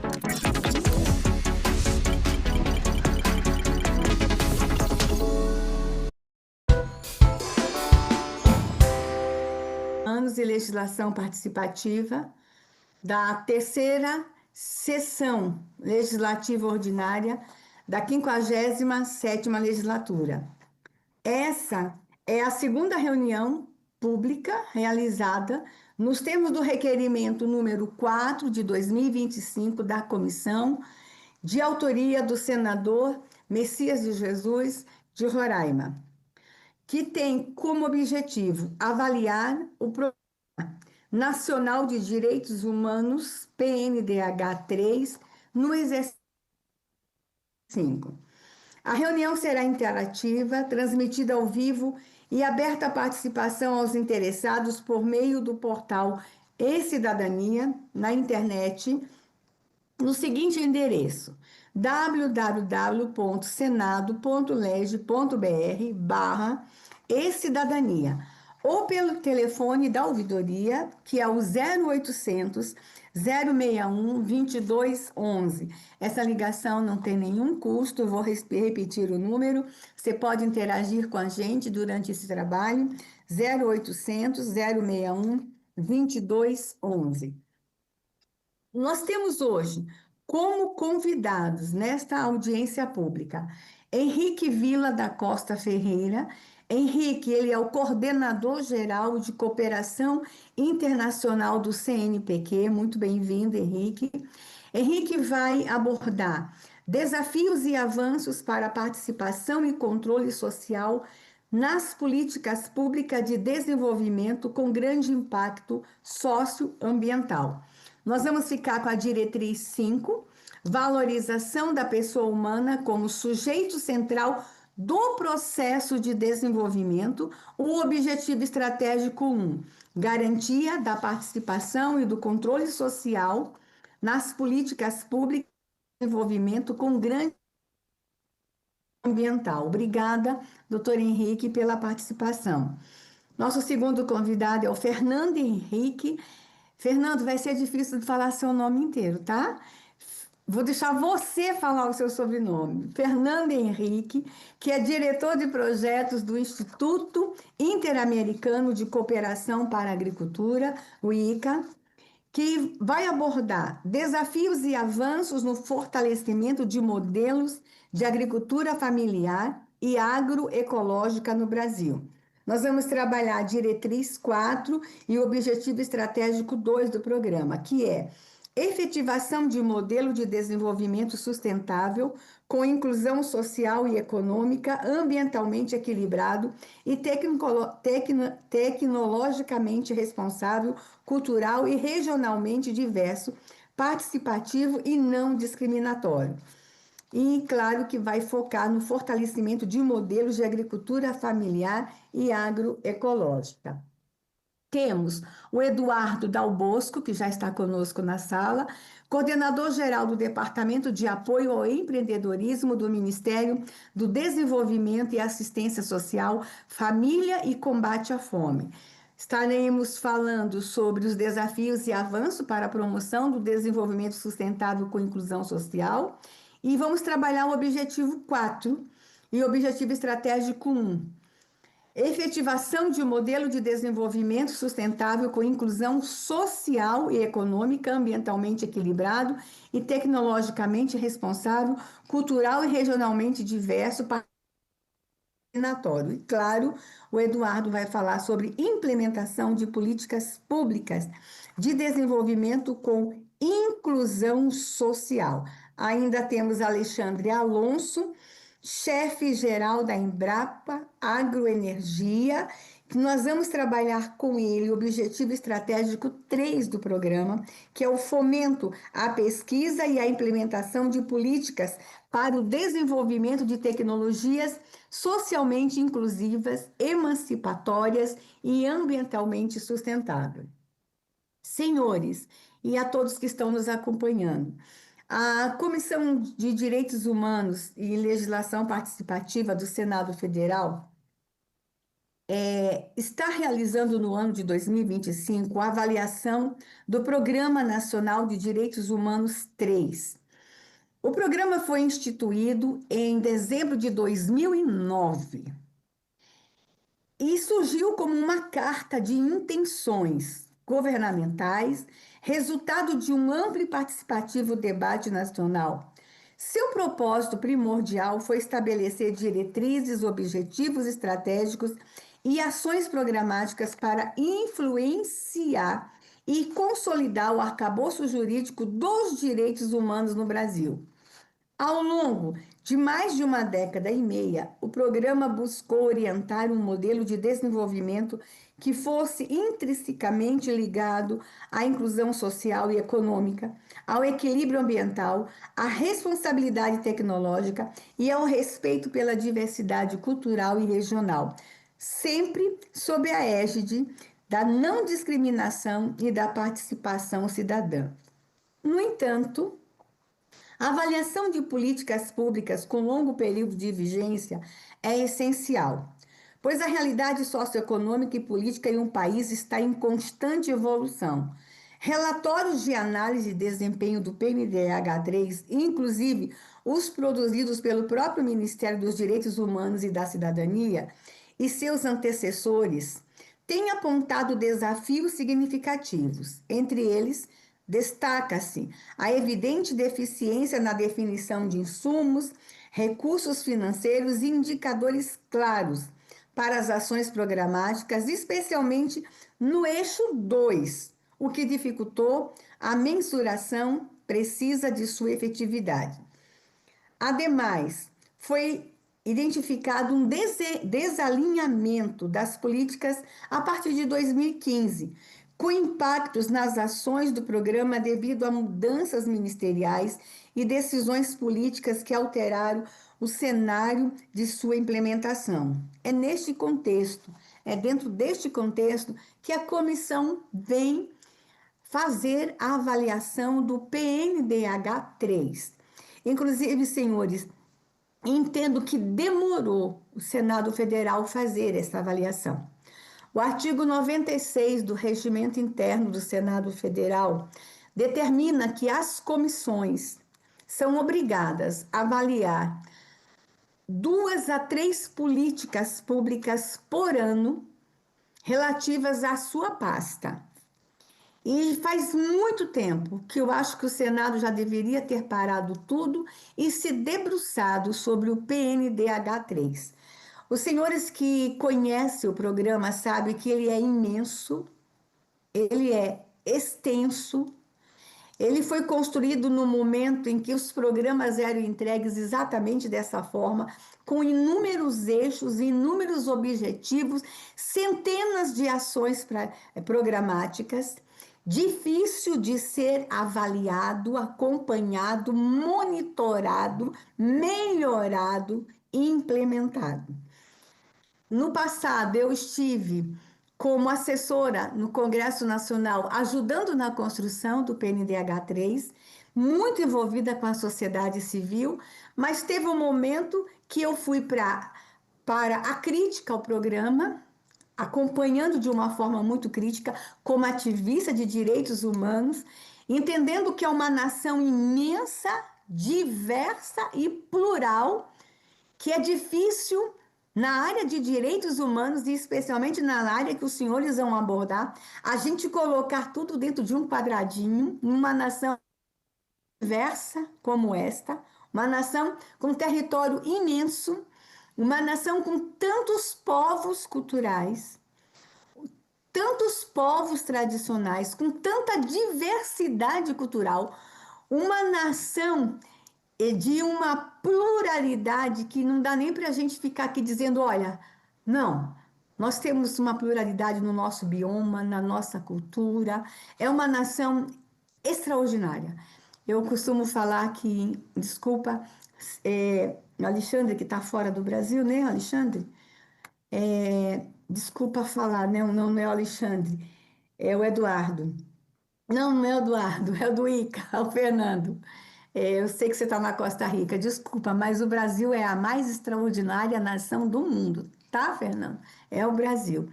E aí a gente tem um programa, e esse programa nos impõe todas as políticas públicas, todo o ordenamento jurídico no país. Só que ele é criado em um momento, em 2009, nós estamos em 2025, ele não foi avaliado ainda pelo Congresso Nacional e agora o Senado vem desta forma ousada, fazer avaliação e com vistas em melhoramento, em encaminhamento, em apontamentos e quem sabe já não está na hora da gente ter o PNDH 4. Nós vamos falar e de objetivos diversos aqui, mas eu queria que os senhores imaginassem trechos do programa. Quando ele foi construído em 2009, nós não tínhamos, por exemplo, senhores, tantos crimes cibernéticos como temos hoje. As crianças não estavam em 2009 tão vulneráveis nas redes sociais como estão hoje. O mundo mudou de 2009 para cá. As relações interpessoais mudaram, as relações trabalhistas mudaram, as relações sociais mudaram. O mundo mudou. E hoje a gente vai abordar aqui as questões climáticas também. O mundo mudou nessa área. Nós estamos num pós-pandemia, nós temos lições de uma pandemia para a gente trazer para um novo Programa Nacional de Direitos Humanos. Então, senhores, dito isso, nós entendemos que o senador Messias de Jesus acertou ao pedir que esta comissão, e especialmente no ano em que nós estamos sediando no Brasil a COP30, acreditamos que o senador Messias de Jesus acertou em pedir que esta comissão avaliasse o PNDH3. E nessa expectativa e com a certeza que estamos fazendo o trabalho certo na Comissão de Direitos Humanos, necessário e oportuno que é esta avaliação, nós damos início às apresentações dos senhores e eu tenho a honra de, logo de imediato, passar a palavra para Fernando Henrique, ele vai dizer o sobrenome dele, eu não ouso falar o sobrenome, que é o diretor de projetos do Instituto Interamericano de Cooperação para a Agricultura e que está falando conosco nessa manhã, direto da Costa Rica. Alexandre, seja bem-vindo, estamos numa expectativa muito grande para te ouvir, obrigada por ter aceitado o convite. Obrigado, senadora Damares Alves. Quero iniciar parabenizando essa ação de avaliação do Programa Nacional de Direitos Humanos, proposta pelo senador Messias de Jesus, conduzido pela senhora. Creio que, sem dúvida, esses são momentos de muita reflexão e importantes para a melhora das políticas públicas do nosso país. Hoje, como integrante no Instituto Interamericano, assim, eu tenho o orgulho de dizer que o Brasil é uma referência na América Latina em inúmeros projetos, inúmeras ações, tanto na área da agricultura familiar, dos direitos humanos, e é um orgulho poder servir meu país fora do país, mas tendo como espelho inúmeras políticas construídas nesses últimos anos. Eu fiz parte do governo passado como secretário nacional da Agricultura Familiar e Cooperativismo, e pude constatar a grandeza que o nosso país tem em inúmeras políticas públicas. Quero aproveitar e saudar os meus colegas aqui de painel, o Henrique, o Eduardo, o Alexandre, a Isabela, que sem dúvida nenhuma eu acho que toda essa construção que a gente pode fazer e apresentar conjuntamente, ela engrandece muito o nosso debate. Eu vou compartilhar aqui a minha lâmina, não sei se todos enxergam, sim? Enxergam minha apresentação? Tá bem. Bom, eu vou tentar ficar dentro dos meus 10 minutos. Deixa eu ver que eu não estou conseguindo passar a minha lâmina. Alexandre, o senhor pode clicar na tela e apertar para o lado, a setinha para o lado. De novo. E na tela. E a seta no teclado para a direita. Isso. Acho que é aí. Bom, eu quero fazer uma reflexão em cima do Censo Agropecuário de 2017, porque esses são os dados oficiais que nós temos em relação à agricultura do Brasil, a agricultura familiar. A gente espera que nós tenhamos, né, no ano que vem, o próximo censo, que é feito de 10 em 10 anos, porque, na verdade, ele é o grande condutor, vamos dizer assim, das decisões de políticas públicas. E a gente consegue ter uma real dimensão da dinâmica de como que a agricultura familiar ela está se movendo.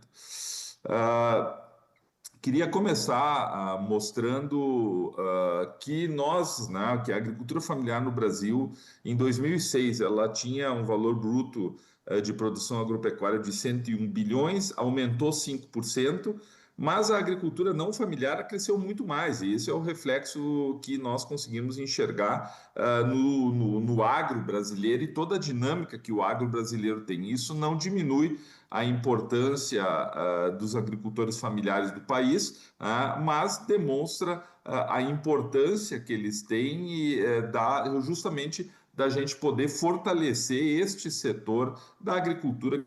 Opinião, ela é uma só.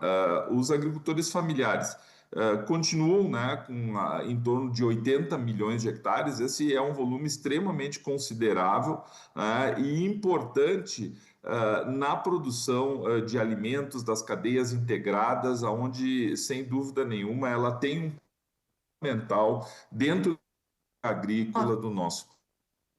Eu quero chamar a atenção aqui pela primeira questão. Eu acho que ela tem bastante a ver também com o que está acontecendo no nosso país. Certamente esses dados vão piorar no próximo censo, que é o envelhecimento do produtor rural brasileiro. Mas isso tem a ver com o envelhecimento da nossa própria população brasileira.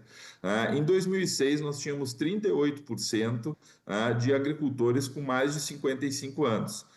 Hoje, em 2017, na verdade, nós tínhamos 45% e vamos esperar o resultado do próximo censo, que deverá sair em 2027, se for feito o ano que vem, e nós vamos ver esse dado que ele, para mim, necessita uma reflexão muito importante, porque isso tem muito a ver com, primeiro, um olhar muito importante a essa população que vai precisar de uma assistência social forte, importante, um acolhimento, mas, por outro lado, também tem a ver com a produção agropecuária e da inserção de jovens agricultores ou de jovens produtores que se mantenham na propriedade rural.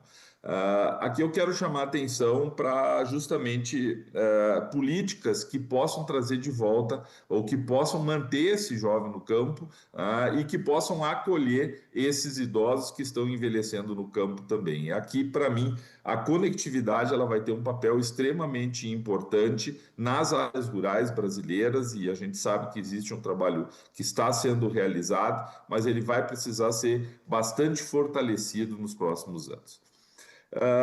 Quero mostrar aqui um fenômeno que aconteceu de 2006 a 2017 e que tem a ver com justamente esse desafio ou do envelhecimento ou da falta de renda, que é a concentração das áreas no sul do Brasil, ou seja, e é onde você tem o maior valor bruto de produção das propriedades rurais, e a fragmentação no Nordeste, que é justamente onde você tem o menor valor bruto de produção agropecuária. Isso demonstra que onde você tem uma grande produção agropecuária e quem não é eficiente e efetivo está saindo do campo e está vendendo as suas propriedades, provavelmente, e no Nordeste, porque existe uma grande parte de uma agricultura familiar pobre, provavelmente eles estejam vendendo pedaços, mas mantendo-se no campo.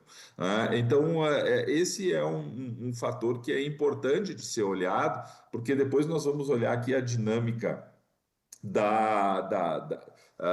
do tamanho dessas propriedades e se é uma agricultura familiar pobre, e nós vamos ver que o Estado tem atuado muito em cima desse pessoal da agricultura familiar pobre. Aqui estão os dados que mostram isso. De 2006 a 2007,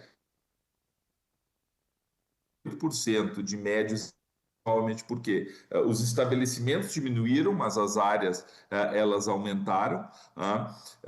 Nós tínhamos 4,3 milhões de agricultores familiares, caímos para 4,1 milhões, mas os pequenos não agrofamiliares aumentaram, que provavelmente esses sejam moradores rurais.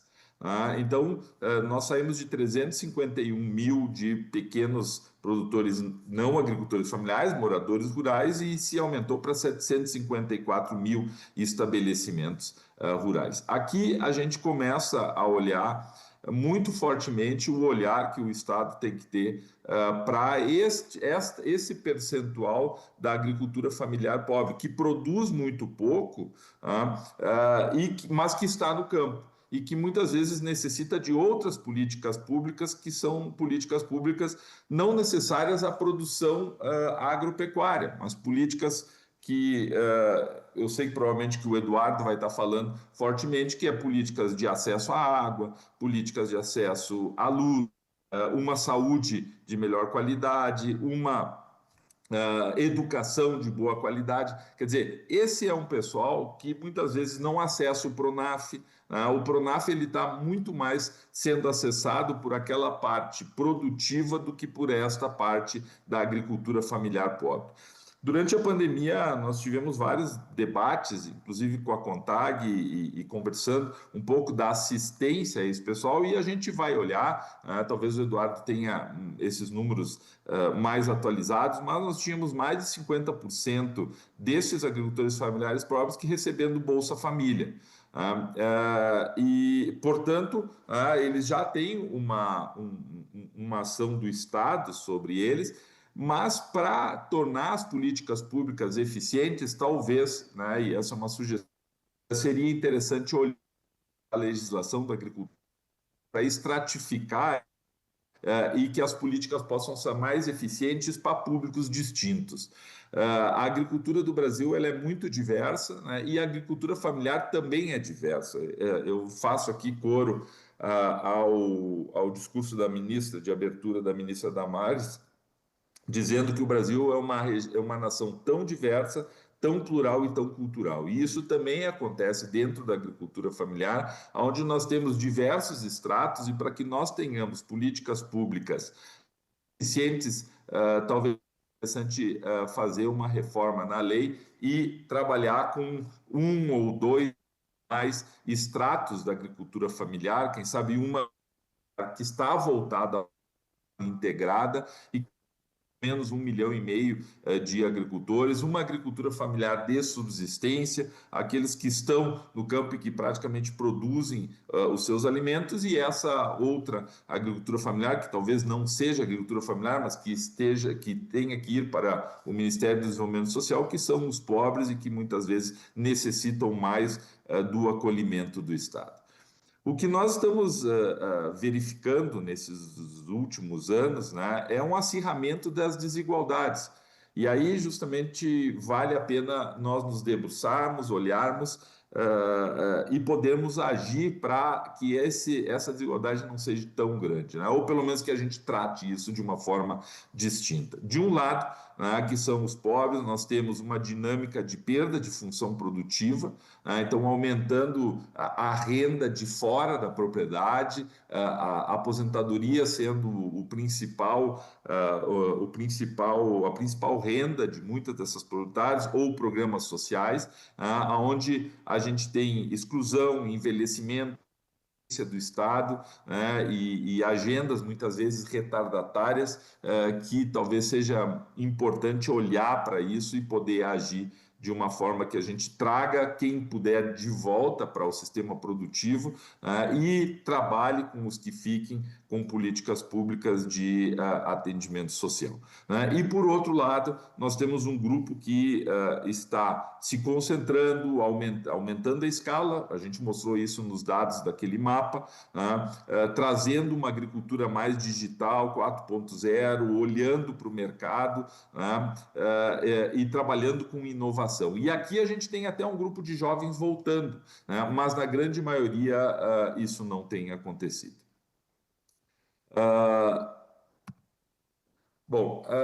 E aí a gente tem um pouco essa grande pirâmide, desses agricultores, que são mais ou menos 4,5 milhões de agricultores, que foram considerados, aqui é importante relatar que eu estou usando os dados do grupo de políticas públicas da Exalc, que para mim faz um trabalho espetacular na análise dos censos, onde nós temos aí em torno de 3,2 milhões de agricultores que são vulneráveis, e esses realmente precisam de uma política pública que os acuda ou que os leve para cima ou que possa atendê-los nas suas vulnerabilidades. São 70% dos estabelecimentos, isso é muita gente, mas produzem muito pouco, só 8% do valor bruto da produção. Muitos não produzem nada, outros são agricultores de subsistência, mas nós estamos falando aqui de 44 milhões de hectares, que precisam realmente de um olhar forte do Estado. Nós temos esses que estão sobrevivendo, que estão lutando, que eles chamam de resilientes, que são 85 milhões de hectares, 22% de estabelecimentos, são 1 milhão, e aí vejam mais ou menos, o Pronaf tem em torno de 1,5 milhão de empréstimos por ano, e aí a gente vê realmente quem que acessa esse Pronaf, são esses produtores que estão inseridos em alguma cadeia produtiva, que estão lutando e que buscam o crédito como uma ferramenta importante de desenvolvimento.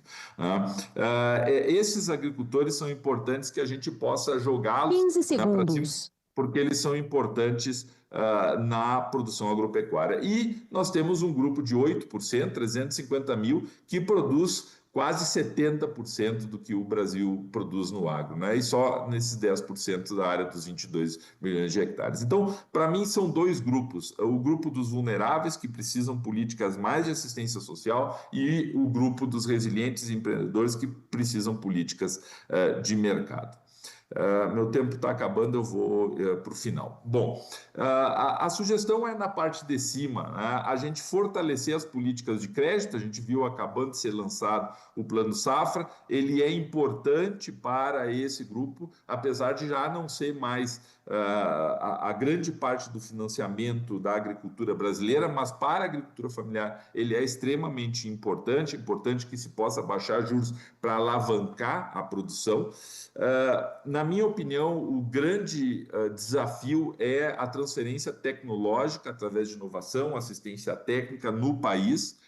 E isso, as cadeias que estão integradas com cooperativas, com empresas, é onde nós conseguimos ter o melhor resultado nesse sentido. Cadeias como o café, como suínos, aves, fumo, são cadeias que estão extremamente integradas, onde o agricultor consegue ter acesso à assistência técnica e inovação.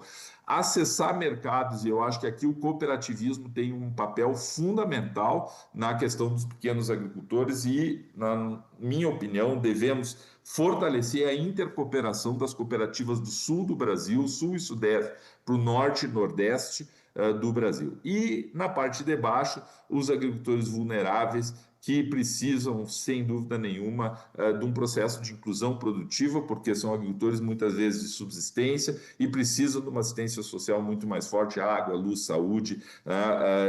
O Chile tem um trabalho muito interessante de alimentação equilibrada, onde se faz toda uma avaliação dos agricultores para que eles produzem aquilo que vai dar uma alimentação para eles, de qualidade, através, na minha opinião, de uma assistência descentralizada via prefeituras que estão muito mais próximas do problema, sem esquecer da importância da titulação da terra, que é um problema no Brasil, mas que precisa ser enfrentado para que esses agricultores tenham efetivamente o título da sua terra na mão e possam fazer todos os investimentos com segurança.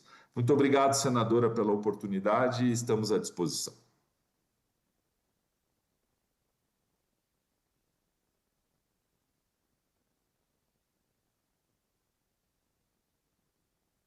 A senhora está mutada, senadora.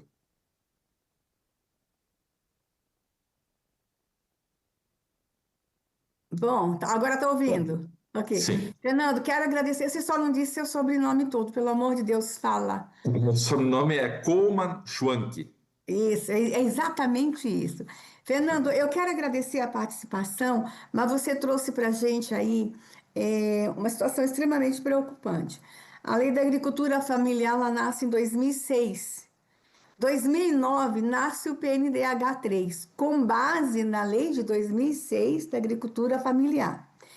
E o PNDH3, gente, ele nasce por meio de decreto. E aqui eu aponto uma fragilidade do programa. Um decreto presidencial que foi alterado na sua primeira edição, foi alterado, depois ele teve uma modificação em alguns itens, que quando ele é enviado para o Congresso há uma reação, mas ele nasce por meio de decreto, que eu considero, para um programa deste porte, eu considero um instrumento frágil, porque um decreto ele pode ser extinto por uma canetada. Basta um presidente da República entrar e dizer, não vou cumprir esse PNDH, num canetaço ele faz um revogaço. Vocês sabem do que eu estou falando. Vivemos isso no Brasil o tempo todo. Mas a gente teve aí, Fernando, inúmeras alterações na lei da agricultura familiar recente, agora em 2024. Como também o programa de alimento, o programa de cesta básica, como também outras legislações voltadas para a área. Então, o que eu observo, Fernando? Eu não sei se você observa isso. Um descompasso entre o PNDH3 e todos os avanços legislativos na área. E o PNDH3 ele tinha que ser a base, o fundamento para a construção de todas as outras legislações. E tinha que ser a base e o fundamento para a construção das novas políticas públicas. E vejo que você traz aí avanços, mas você traz preocupações também. Você traz uma informação que a gente precisa ter um olhar atencioso, que é com relação aos jovens. Esse reingresso dos jovens para o campo. Que direito nós estamos garantindo para esses meninos voltarem para o campo e serem felizes e produzirem no campo? Então, acho que a sua fala traz aqui muito, Alexandre, essa minha preocupação, a preocupação da comissão, o descompasso que a gente teve nos últimos anos entre os avanços legislativos da área da agricultura familiar, PPA, e o PNDH3 tendo ficado estático e parado num tempo e num ambiente em que a sociedade ia mudando. Você gostaria de fazer só um comentário sobre isso e eu já te libero? Você concorda, Alexandre, que você concorda que o PNDH3 seja estabelecido em forma de lei? Para a gente ter a garantia da continuidade e sustentabilidade dele? Eu não tenho dúvida disso, ministra senadora. E a agricultura familiar e a lei da agricultura familiar, justamente por ser uma lei, ela garantiu muitos avanços para esse setor da nossa sociedade, justamente porque você tinha uma lei que a assegurava. E o tema de direitos humanos pode caminhar junto com isso, porque o envelhecimento da população rural e as mazelas que nós temos no campo, sem dúvida, necessitam de um olhar bastante acurado do tema dos direitos humanos. Eu tenho muita expectativa no próximo censo da agricultura familiar, porque estas mudanças que a senhora traz desses últimos 10, 15 anos, de uma mudança radical no nosso estilo de vida, no mundo, na digitalização, dos crimes cibernéticos e tudo, provavelmente isso vai estar refletido no próximo censo agropecuário e que vai necessitar, já temos diferenças muito grandes de 2006 a 2017 e certamente teremos maiores ainda de 2017 a 2027, que necessitará uma reflexão muito grande do parlamento brasileiro para acurar, melhorar as nossas ferramentas de políticas públicas para este público, que é extremamente importante na parte produtiva de alimentação do nosso país, mas não só isso, na parte cultural, na parte social, na parte do extrato social do nosso país. Eu acho que as coisas podem caminhar bem juntas. Muito obrigado, ministra. Obrigada, Fernando. Foi uma alegria. Se puder continuar com a gente, será uma alegria, mas a gente sabe das agendas dos senhores e, tendo alguma outra dúvida, eu te aciono por e-mail. Quero agradecer demais o Instituto, sucesso no seu trabalho aí. Nós que te acompanhamos no governo, nós sabemos o seu nível de compromisso com que você tem com a nação, com o tema, a sua capacidade, as suas habilidades nessa área. O Brasil está muito bem representado por você aí no Instituto. Parabéns, sucesso. E nós continuamos aqui e vamos te acionar sempre que preciso, ok? Muito obrigada, Fernanda. Nós agora, na sequência, nós vamos ouvir o Alexandre Alonso. Ele é chefe-geral da Embrapa Agroenergia. E a fala dele faz exatamente diálogo com a fala do Fernando. Ele vai falar sobre o Objetivo Estratégico 3 do PNDH 3, que é o fomento à pesquisa e a implementação de políticas para o desenvolvimento de tecnologias socialmente inclusivas, emancipatórias e ambientalmente sustentáveis. Seja bem-vindo, é uma alegria e eu já agradeço a Embrapa por ter designado você para estar com a gente nessa manhã. Você tem seu tempo. Obrigado, senadora, bom dia. Quero aqui cumprimentar a senhora como presidente da Comissão de Direitos Humanos e Legislação Participativa, cumprimentar demais parlamentares presentes, autoridades, meus colegas especialistas, como o Fernando aí que me antecedeu. Uma honra para mim estar participando de um grupo tão seleto aqui, e também os representantes da sociedade civil que nos acompanham pelo YouTube. Em nome da Embrapa, eu gostaria de audiência pública no âmbito da avaliação dos PNDH3. É uma honra contribuir com esse debate que trata, senadora, de um tema tão essencial, né? Que é a construção de um modelo de desenvolvimento que seja, ao mesmo tempo, sustentável, inclusivo e socialmente emancipador. A Embrapa, como empresa pública de pesquisa agropecuária, ela tem como missão gerar conhecimento, tecnologias e inovações para a agropecuária brasileira, promovendo assim a segurança alimentar, a sustentabilidade dos recursos naturais e a inclusão socioeconômica da população rural.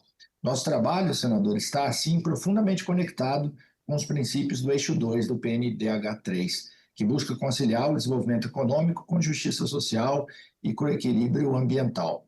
A atuação da Embrapa se traduz, principalmente ao longo das últimas democratização do acesso à tecnologia agropecuária, com forte presença no Norte, Nordeste e a vulnerabilidade social. A pesquisa pública brasileira ela contribuiu de forma decisiva para a redução da pobreza rural, para o aumento da produtividade, com conservação ambiental e para a geração de renda, inclusive em territórios que são historicamente excluídos. Eu gostaria aqui, senadora, de aproveitar a oportunidade para destacar algumas tecnologias e algumas iniciativas que refletem essa visão de ciência inclusiva que a Embrapa pratica no dia a dia. No campo da agricultura familiar, que já foi muito bem abordado aqui pelo Fernando, nós desenvolvemos inúmeras soluções, como, por exemplo, novas cultivares adaptados para o contexto dos pequenos agricultores, cultivares biofortificadas para ajudar na alimentação, sistemas agroecológicos, sistemas de produção orgânica, práticas de manejo adaptadas a pequenos produtores. Eu acho que isso é muito relevante quando a gente fala em práticas de manejo, em práticas agrícolas, e como o Fernando bem colocou, a gente tem diferentes realidades na agricultura brasileira. É preciso se desenvolver práticas que sejam adaptadas a esses pequenos produtores e também tecnologias de mecanização apropriadas e acessíveis. Essas inovações elas são pensadas assim para diferentes realidades, respeitando o conhecimento local e potencializando as capacidades dos agricultores.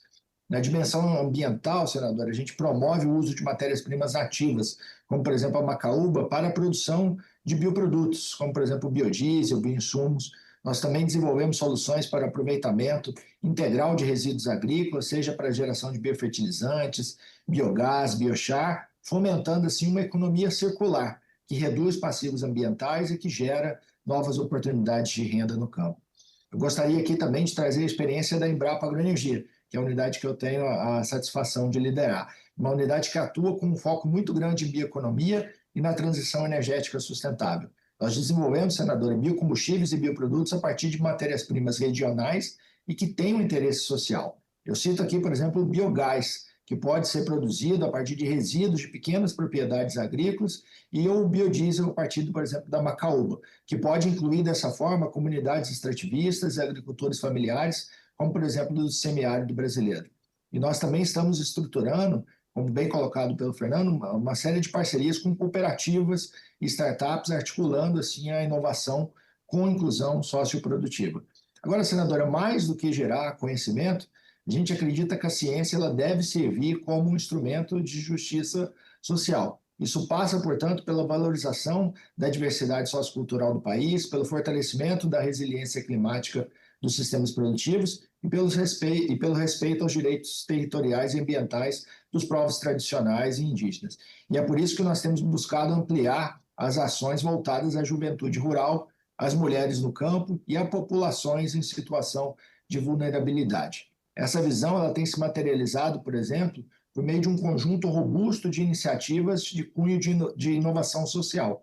A Embrapa desenvolve, valida e compartilha tecnologias sociais, como sistemas simplificados de irrigação, barraginhas, unidades de produção de bioinsumo, entre outras soluções de baixo custo, fácil aplicação e grande impacto local.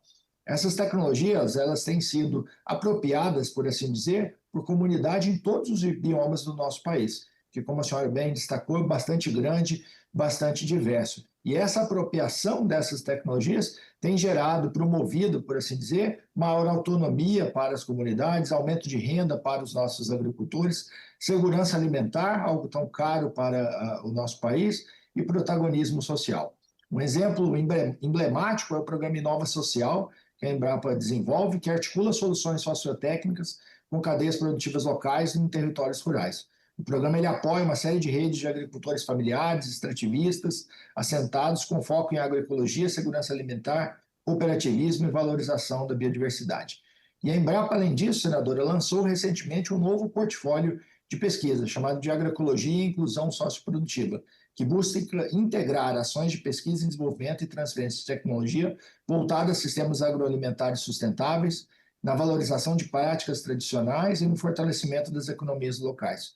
O portfólio ele atua assim em todo o país e articula projetos em redes, com universidades, movimentos sociais, organização da sociedade civil, promovendo inovação em territórios vulneráveis e reconhecendo a diversidade cultural e produtiva brasileira como fonte de conhecimento e de transformação.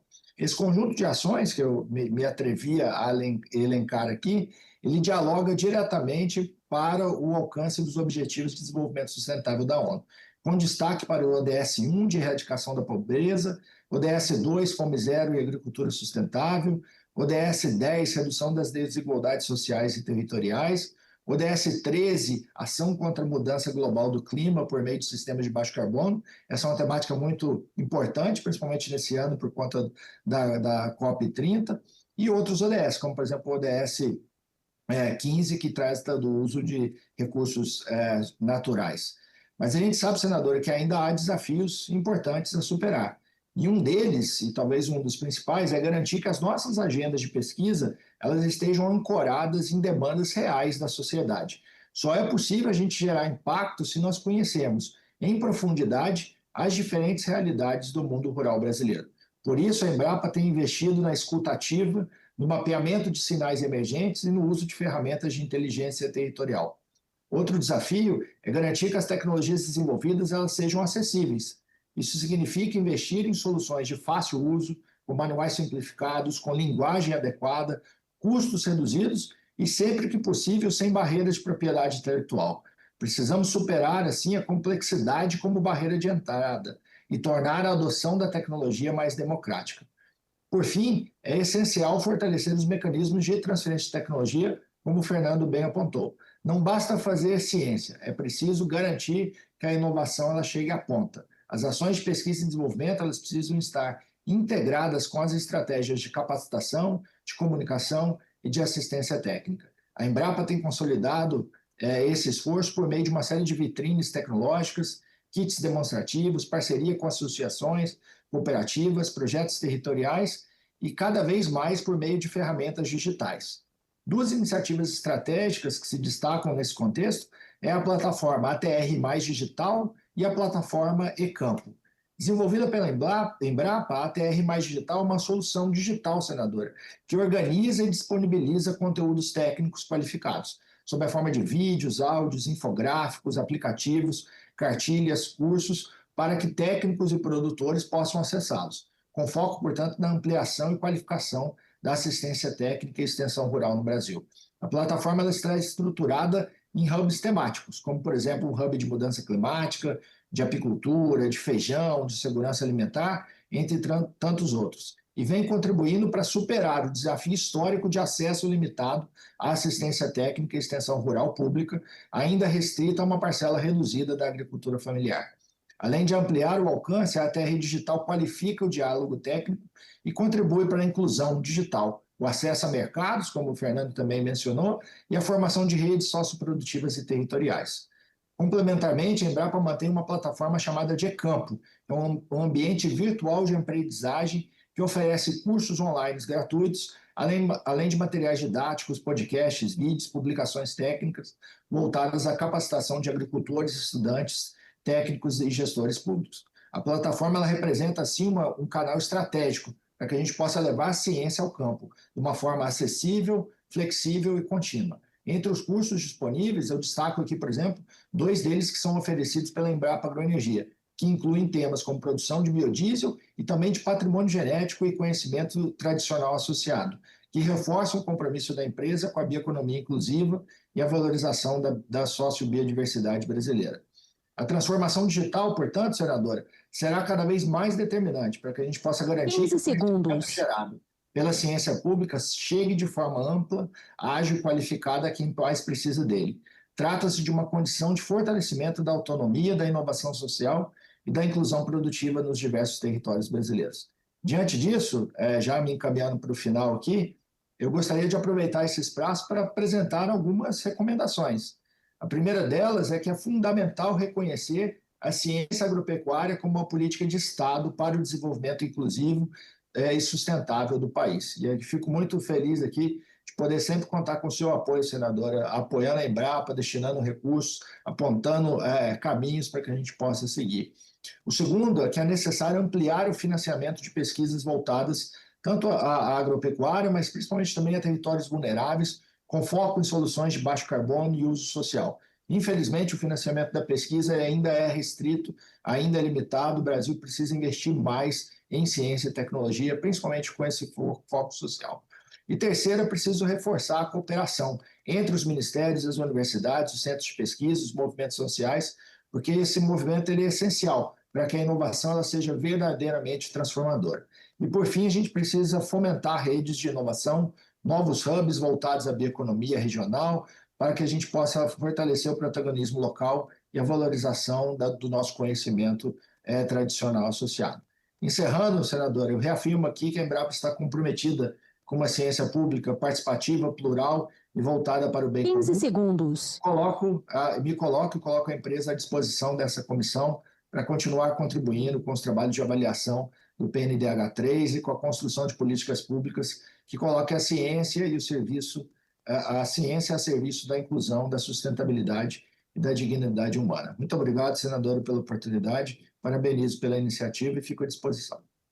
Obrigada, Alexandre, obrigada, Embrapa, e parabéns pelo painel que está atrás de você, que chamou a atenção de todo mundo, esses desenhos de criança que estão atrás de você. As pessoas que estão ligando a televisão agora talvez não estejam entendendo o que tem a ver Embrapa com o Programa Nacional de Direitos Humanos que nós estamos avaliando. Tudo a ver. O nosso querido Alexandre da Embrapa acabou de falar sobre fomento à pesquisa, que é o objetivo estratégico 3 do programa. Fomento à pesquisa e a implementação de políticas para o desenvolvimento de tecnologias socialmente inclusivas, emancipatórias e ambientalmente sustentáveis. Aí a pergunta sempre é, Alexandre, todas as vezes que vocês vão criar um programa na Embrapa, que vocês vão desenvolver uma pesquisa, vocês estão trazendo como base o PNDH3? Ou o PNDH3, como em algumas outras instituições do governo federal, ele está na gaveta? Não se observa os objetivos, as metas, as estratégias para essa discussão. Quando eu olho para a Embrapa avançando tanto em pesquisa, Eu sou apaixonada pela Embrapa, todo mundo sabe disso. Eu não sou nem um pouquinho modesta na hora de elogiar a Embrapa, mas a minha preocupação, desenvolvimento tecnológico, pesquisa no campo com a garantia de direitos humanos. Obrigada, Alexandre, pela participação. Se puder conosco, será uma alegria. E especialmente Alexandre e o Fernando. Que bom que o Fernando continuou aqui. O agro é violador de direitos humanos? Nos últimos anos, a gente tem visto apontar muito para o agro a violação de direitos humanos no Brasil. E a gente está sentado aqui com técnicos e especialistas que estão mostrando não é nada disso. Dá para a gente trabalhar desenvolvimento no agro com políticas públicas inclusivas, com garantias de direitos humanos, com políticas públicas ambientalmente sustentáveis. O agro não é violador de direitos humanos. Então, ter vocês nesse debate hoje é extremamente importante para a gente caminhar numa proposta se vamos ou não apresentar um novo PNDH para o Brasil. Nesse sentido, fazendo diálogo com a fala do Fernando, com a fala do Alexandre, já está na sala com a gente, nós já vamos passar a palavra para ela, a Isabela Amaral Salles, que é a secretária nacional de Povos e Comunidades Tradicionais e Desenvolvimento Rural Sustentável. Ela é a secretária substituta do Ministério do Meio Ambiente. Isabela, que alegria lhe receber na nossa sala na Comissão de Direitos Humanos nessa manhã, nessa sala virtual, para juntos fazermos a avaliação do Programa Nacional de Direitos Humanos. Secretária, 10 minutos para a sua fala inicial. 2 pessoas já te antecederam, já falou o representante da Embrapa e já falou com a gente também, nesse primeiro momento, o diretor de projetos do Instituto Interamericano de Cooperação para a Agricultura. Secretária, seja bem-vinda.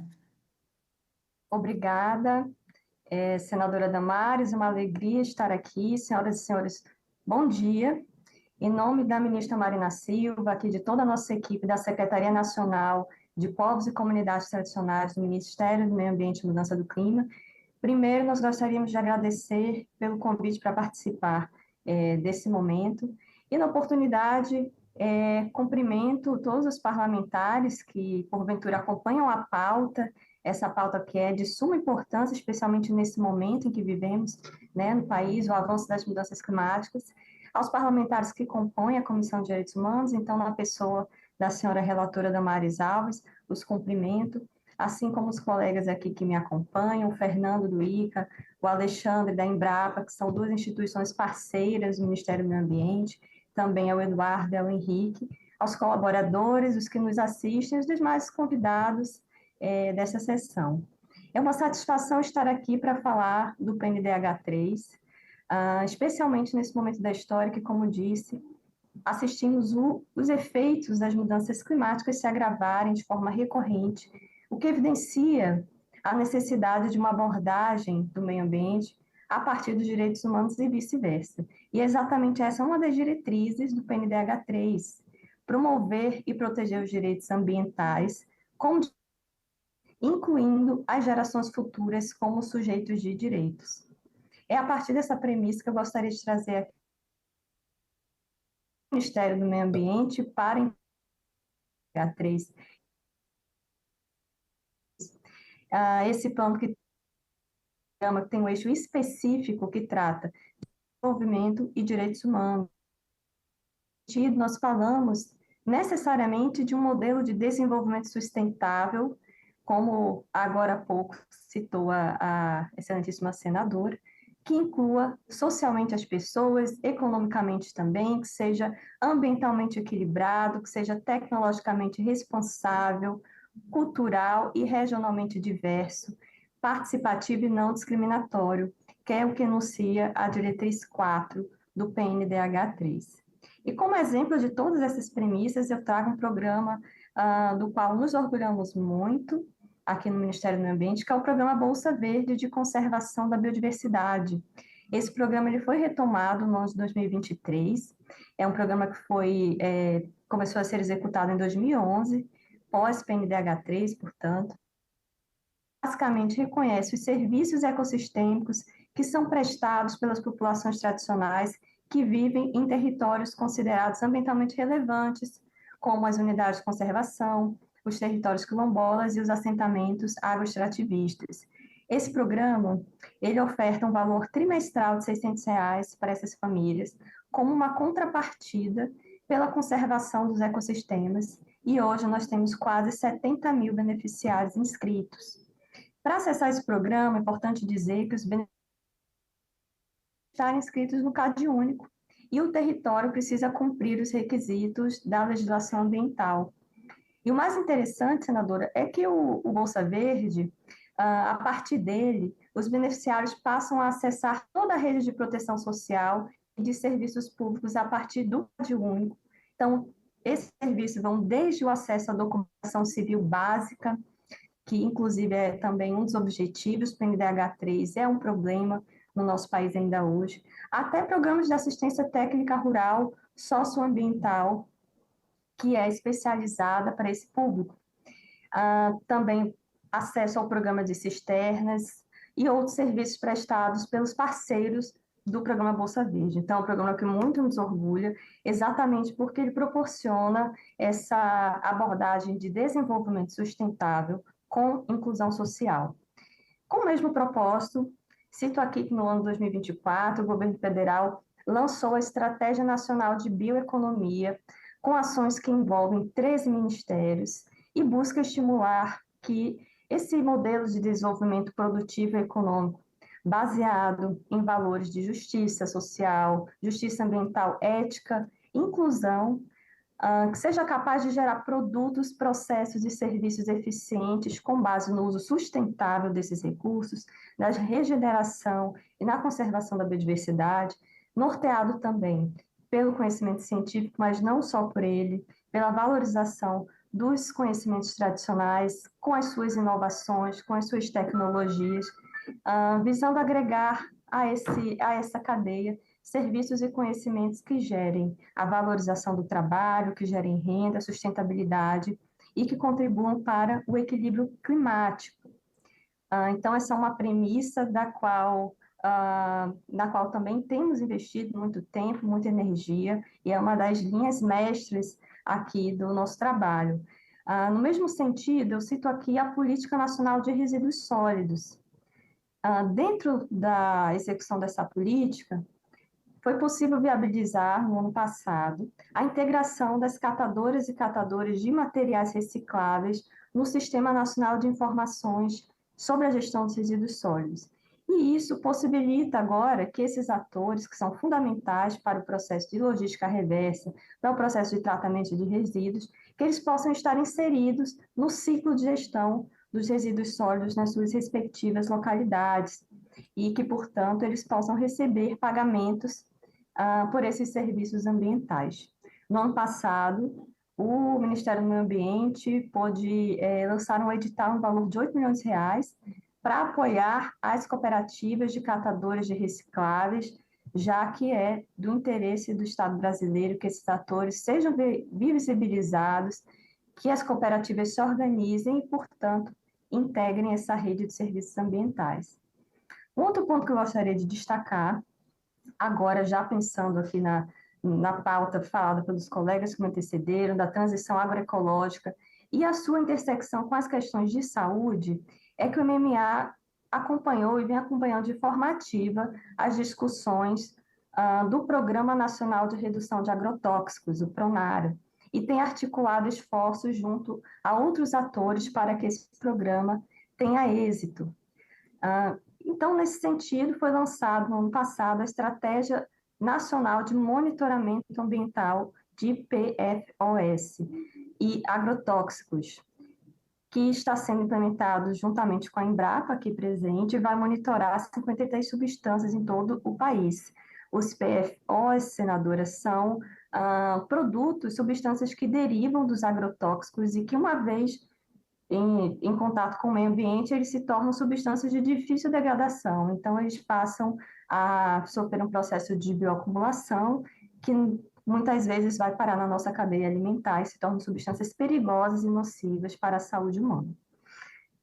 Eu ressalto aqui também, já no outro sentido, no objetivo estratégico de garantia do direito a cidades inclusivas e sustentáveis, o programa Cidades Verdes Resilientes, que foi instituído pelo Ministério do Meio Ambiente em 2024, estabelece uma estratégia de uma série de ações compartilhadas com outros ministérios para aumentar a qualidade ambiental e a resiliência das cidades brasileiras diante dos impactos da mudança do clima, por meio da integração de políticas urbanas, ambientais e climáticas, estimulando práticas sustentáveis e a valorização dos serviços ecossistêmicos também no meio urbano, que nós sabemos que as mudanças climáticas elas afetam todos de uma maneira geral, uns mais, outros menos, de maneiras diferentes, mas as cidades são grandes alvos dessas mudanças. Em relação às políticas públicas de grande impacto, também aqui foi citado sobre as comunidades tradicionais, a agricultura familiar, e o Ministério do Meio Ambiente está atento aos direitos dos povos indígenas, das comunidades tradicionais, e vem tentando orientar também os outros ministérios, os outros atores envolvidos nas dinâmicas das grandes intervenções, né, nesses territórios, principalmente no que diz respeito ao licenciamento ambiental, que é um processo também de garantias dos direitos dessas populações, e não podemos deixar de destacar a sua importância, né, para todos esses processos que também são garantias de direitos humanos. Bom, e a de conhecimento, o MMA reconhece que essas grandes intervenções socioambientais geram efeitos adversos sobre os povos indígenas, sobre comunidades tradicionais, sobre os defensores de direitos humanos e também comunicadores. E por isso o Ministério do Meio Ambiente vem contribuindo, junto ao Ministério de Direitos Humanos e demais envolvidos, ao Programa de Proteção de Defensores de Direitos Humanos, comunicadores... 15 segundos. Em todo o território nacional, considerando que esses grupos muitas vezes pagam com sua própria vida e integridade física a defesa do meio ambiente. Em igual sentido, já aqui finalizando, reconhecemos também que o agravamento das mudanças climáticas gera efeitos desproporcionais sobre as populações mais vulnerabilizadas. E por isso o Plano Clima, que é uma grande estratégia de adaptação para as mudanças climáticas, aí até 2035, o MMA propõe planos específicos para povos indígenas, comunidades tradicionais, igualdade racial e ações transversais, incluindo mulheres, infância e juventude, que são públicos que não podem ficar de fora das ações a longo prazo, a médio prazo. Por fim, finalizando, já agradecendo por esse espaço, eu gostaria de colocar aqui que, nesse momento em que vivemos o agravamento da urgência e emergência climática que configura hoje a crise, né, uma crise para todos os setores da sociedade, o MMA e o governo federal propõem que nós façamos um balanço ético das nossas estratégias, das nossas ações. Essa emergência climática ela não é só um desafio, ela é também um chamado para ação global, especialmente nesses tempos que precedem a COP30, que acontecerá na Amazônia. Essa estratégia de ação ela exige coragem, escuta, compromisso e principalmente colaboração, e por isso nós conclamamos todos os atores a comporem esse mutirão global para que assim nós possamos imaginar caminhos para um futuro mais justo, inclusivo, sustentável e atento aos direitos humanos de todos e todas. Muito obrigada, eu fico à disposição e é sempre uma satisfação poder colaborar com essa Casa Legislativa. Secretária, eu só tenho que te agradecer pela participação e a importância de tê-la conosco. Para quem está ligando a televisão agora, acabou de falar Isabela Salles, secretária nacional de Povos e Comunidades Tradicionais e Desenvolvimento Rural Sustentável do Ministério do Meio Ambiente. E ela fez uma fala sobre o Objetivo Estratégico 1 do PNDH3, do Programa Nacional de Direitos Humanos, que é sobre a afirmação dos direitos ambientais como direitos humanos. Isabela, A primeira vez que eu fui chamada para um debate sobre a influência climática em relação à violência contra a mulher, isso faz aqui uns 15 anos, quando começamos a fazer esses debates cruzados, a violência contra a mulher e a questão climática. Eu confesso para você que eu era só uma ativista de defesa da mulher e eu pensei comigo, que vou falar lá? O que tem a ver clima com mulher? O que tem a ver clima com violência contra a mulher? O que tem a ver clima com direitos humanos? Aí você vem aqui e dá essa aula, dá esse show para a gente, e entendendo que não tem como a gente trabalhar no Brasil sem o PNDH3 dessa forma transversal. O PNDH3 passa pela sua secretaria, passa lá pela Embrapa, passa lá pelo Instituto do Alexandre, passa lá pelo CNPq, que a gente já vai ouvir agora o Henrique falar, já passa lá pelo Ministério de Combate à Fome.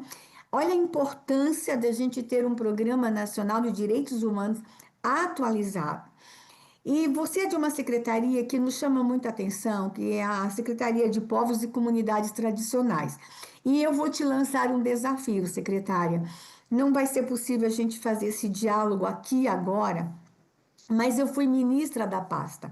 E a minha grande preocupação com a classificação de povos e comunidades tradicionais.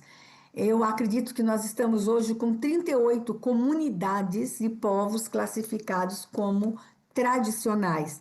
Mas nós temos uma lista enorme de pedido de reconhecimento. Um dos pedidos que mais me chamou a atenção, que de vez em quando eu sou acionada, mesmo não estando no governo, são os moradores de Fernando de Noronha, que querem ser reconhecidos como povos tradicionais, como uma comunidade tradicional. O reconhecimento das comunidades como com o PNDH3, com o Ministério do Meio Ambiente, o Ministério da Igualdade Racial, o Ministério dos Direitos Humanos, secretária, que é urgente e necessário. Tão logo, se a gente puder ter um encontro, secretária, entre nós, a igualdade racial, o Ministério do Meio Ambiente, o Ministério dos Direitos Humanos, e essa comissão fica à sua disposição para a gente, quem sabe, rever os critérios de classificação de comunidades tradicionais. Esses critérios serão estabelecidos por lei ou esses critérios serão subjetivos, como tem sido nos últimos anos, e eu me preocupo muito com isso, muito com isso. Mas eu fico muito contente com esse diálogo, com a abertura desse espaço com a sua secretaria. Obrigada por sua participação e que todos agora entendam, clima tem tudo a ver, mudança climática tem tudo a ver com violência contra a mulher. Especialmente, Isabela, quando ontem o Brasil traz como matéria, uma grande emissora nacional, que 52% dos lares no Brasil hoje são liderados por mulheres. Deixa eu repetir aqui aos homens que estão aqui na sala. 52% dos lares no Brasil hoje são liderados por mulheres. Vive sob a liderança de uma mulher, inclusive economicamente. Então, qualquer problema ambiental, é lógico, 52% dos líderes que serão atingidos serão mulheres. E olha a importância da gente ter um PNDH3, Isabela, com este olhar bem amplo, com este olhar para além do que é a sua pasta, do que é a pasta do Alexandre, do que é a pasta do Fernando, fazendo essa transversalidade. Secretária, obrigada. Agradeço a ministra e acredite, tá? Nós vamos te acionar muito aí, muito, para a gente ter esse diálogo com relação às comunidades, povos tradicionais, e obrigada por sua participação e sucesso no trabalho de vocês. Muito obrigada, secretária. Gente, na sequência, nós vamos ouvir agora o Henrique Villa, que é do CNPq. Mas antes de passar a palavra para o Henrique Villa, que é o nosso penúltimo expositor, nós estamos sendo acompanhados pelo Brasil inteiro. A comissão separou algumas participações, por exemplo, Observem as participações que estão chegando. Luiz, do Distrito Federal. Ele diz o seguinte: os direitos humanos são os descritos na Carta da ONU. Sua aplicação não deveria depender de análise jurídica, especialmente da nossa. Vitória, lá do Maranhão, diz o seguinte: é urgente reavaliar o PNDH3 para que continue sendo um instrumento eficaz frente às demandas contemporâneas de direitos humanos no Brasil. Marconde, do Rio Grande do Norte. Olha, gente, o Brasil inteiro. É preciso transformar o PNDH3 em lei, aquilo que estávamos falando, Fernando, com obrigações para gestores públicos, criar metas claras e mensuráveis para cada um de seus eixos. Leandro, de Santa Catarina: é necessário contemplar novos desafios do país, como o aumento da intolerância política, a violência digital e os retrocessos ambientais. Tudo a ver com sua pasta, Isabela. E a gente tem aqui mais 4 participações. Ítalo, do Distrito Federal: considerando as metas originais do projeto, quais são as análises da gestão sobre os resultados obtidos até o momento? É exatamente isso que a gente quer fazer nesta avaliação do PNDH3. Samir, de São Paulo, diz o seguinte: com a modernização tecnológica e o advento da inteligência artificial, existe alguma forma de isso interferir nos direitos humanos no Brasil? Claro, é óbvio. E como tem? Gabriel, do Mato Grosso do Sul, diz o seguinte: há indicadores públicos atualizados sobre a implementação do programa nas esferas federal, estadual e municipal? É o que a gente está propondo nessa comissão. E Anderson, do Rio Grande do Sul, do seu estado, Fernando, diz o seguinte: o que fazer quando agentes do Estado violam o PNDH3? Eles devem perder o cargo e ser impedidos de assumir novas funções públicas? Aí eu vou deixar essa fala já para o Henrique, para o próximo orador, e que os nossos órgãos de controle, Isabela, Alexandre e Fernando, cobrem mais. Eles precisam cobrar mais a implementação do PNDH3. Eu não sei vocês que estão aí na gestão agora, mas eu tenho observado que os órgãos de controle não têm cobrado como deveria cobrar a efetivação do programa, o cumprimento das metas, como a gente faz hoje com as ODSs. Nós não temos o monitoramento do Programa Nacional de Direitos Humanos no Brasil. Quem sabe, a partir dessa avaliação aqui, a gente possa trazer como instrumento para o Brasil um monitoramento do PNDH. Isabela, muito obrigado. Nós vamos ouvir agora Henrique Villa. Henrique Villa, para mim, é muito fácil de apresentá-lo. Eu tenho uma ligação anterior com Henrique Villa. Nós trabalhamos juntos no Ministério dos Direitos Humanos. Ele hoje atua na Coordenação Geral de Cooperação Internacional do Conselho Nacional de Desenvolvimento Científico e Tecnológico do CNPq. Possui experiência anterior como assessor especial no Ministério dos Direitos Humanos, com foco em cooperação e políticas públicas. Deixa eu explicar para vocês que estão entrando na sala agora ou que estão ligando à televisão. O governo anterior, nós tínhamos um programa chamado Abrace o Marajó. Era um programa de enfrentamento à violação de direitos humanos em uma região do país. Mas nós entendemos, Isabela, naquele momento, que não se enfrenta violação de direitos humanos sem desenvolvimento territorial e sem desenvolvimento sustentável.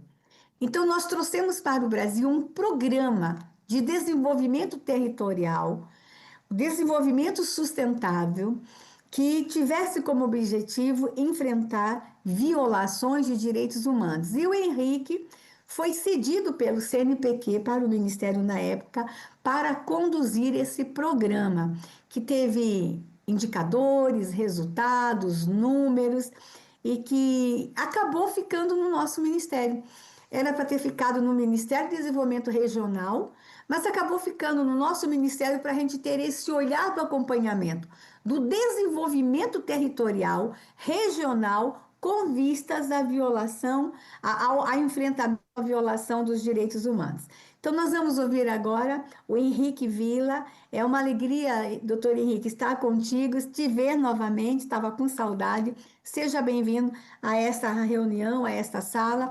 Nós todos da Comissão de Direitos Humanos agradecemos a sua participação. 10 minutos. Bom dia, senadora, bom dia, colegas. Alegria estar aqui. Eu queria louvar a iniciativa do Senado Federal, cumprimentar meus colegas aqui presentes, né? Embrapa, ICA, do MDS, do MMA. Também saudar quem nos acompanha pela TV Senado, pelo YouTube, pelas redes sociais. Senadora, um dos maiores desafios que eu tenho hoje aqui é entregar o que eu preciso, o que eu quero dizer em 10 minutos, né?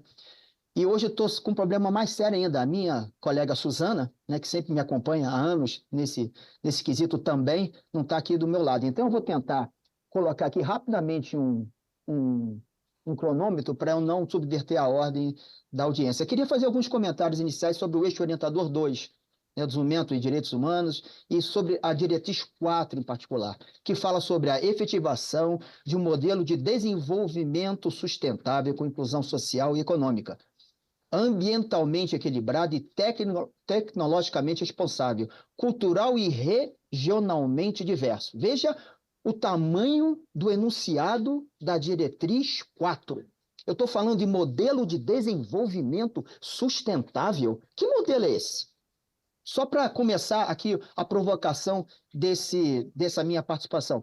Mas antes disso, antes de entrar especificamente no que eu quero falar, me permitam fazer 2 ou 3 comentários partindo do geral para o específico. São coisas que eu diria, que me deixam muito desconfortável enquanto servidor público, mais de 40 anos servindo aos governos, né, e ao Estado brasileiro. Primeiro, existe uma descontinuidade da execução de políticas públicas no Estado brasileiro que é deletério, é ruim para o encaminhamento dos nossos programas, projetos, a nossa estratégia de desenvolvimento nacional. A gente continua convivendo com descontinuidade. A cada 4 ou 8 anos, a gente se reinventa, a gente quer começar de novo, né? E descontinua coisas importantes que estão em andamento. A gente não pode continuar com esse tipo de prática no Brasil. A segunda, a nossa incapacidade de planejar a longo prazo. Nenhum país moderno, desenvolvido do mundo, abre mão de se olhar no médio, mas sobretudo no longo prazo. A gente não consegue estabelecer, né, uma estratégia de desenvolvimento de longo prazo nesse país. E a gente precisa rever isso. A gente precisa ter consensos, sabe, onde as questões nacionais estão acima de qualquer outra peleja, né, nossa. E terceiro e última intervenção nesse preâmbulo é que existe uma dificuldade enorme nesse país de executar políticas de caráter multissetorial ou transversais. Portanto, eu estou me referindo, e aí vou direto ao assunto, ao PNDH3. Isso serve também para a própria política tempo à frente no Ministério da Integração Nacional. Serve para o Abraço Marajó, numa outra escala, numa mini escala, né? Políticas, programas, projetos de caráter multissetorial ou transversais são extremamente desafiantes e absolutamente complexos de serem implementados. Sobretudo porque eles requerem um alto grau de coordenação, requerem integração, requerem visão estratégica, compromissos, né, de curto, médio e longo prazo, e são atributos muito pouco triviais para um país, sobretudo como o Brasil. E aí me permito só um parênteses, não vou tocar nesse assunto aqui, o parênteses. Né? Para isso, para coordenação, né, para integração, para compromisso a longo prazo, para coordenação de governo, a gente tem um desafio que se coloca para isso. Portanto, esse desafio atinge o PNDH3, né, em específico, aí outras políticas que têm esse tipo de viés. É que nós temos uma composição, né, no Estado brasileiro de uma democracia de coalizão que torna dantesco esse desafio. Torna dantesco esse desafio. Porque nem sempre, né, as forças políticas que compõem, né, governos estão imbuídas de uma mesma direção e disputam espaço dentro do ambiente político. Portanto, fazer coordenação nesse nível, né, integração nesse nível é um processo bastante complexo. Bom, dito isso, deixa eu diretamente a questão especificamente dos pontos do PNH3. Decreto 7.037 de 2009. Né? Não há nenhuma dúvida da importância de instrumentos e mecanismos de uma política ou programa para os direitos humanos no Brasil como marco normativo, de conceito de direitos humanos no Brasil. Isso não se discute, senadora e colegas, e eu estou absolutamente ao encontro disso. Ok? Segundo, né?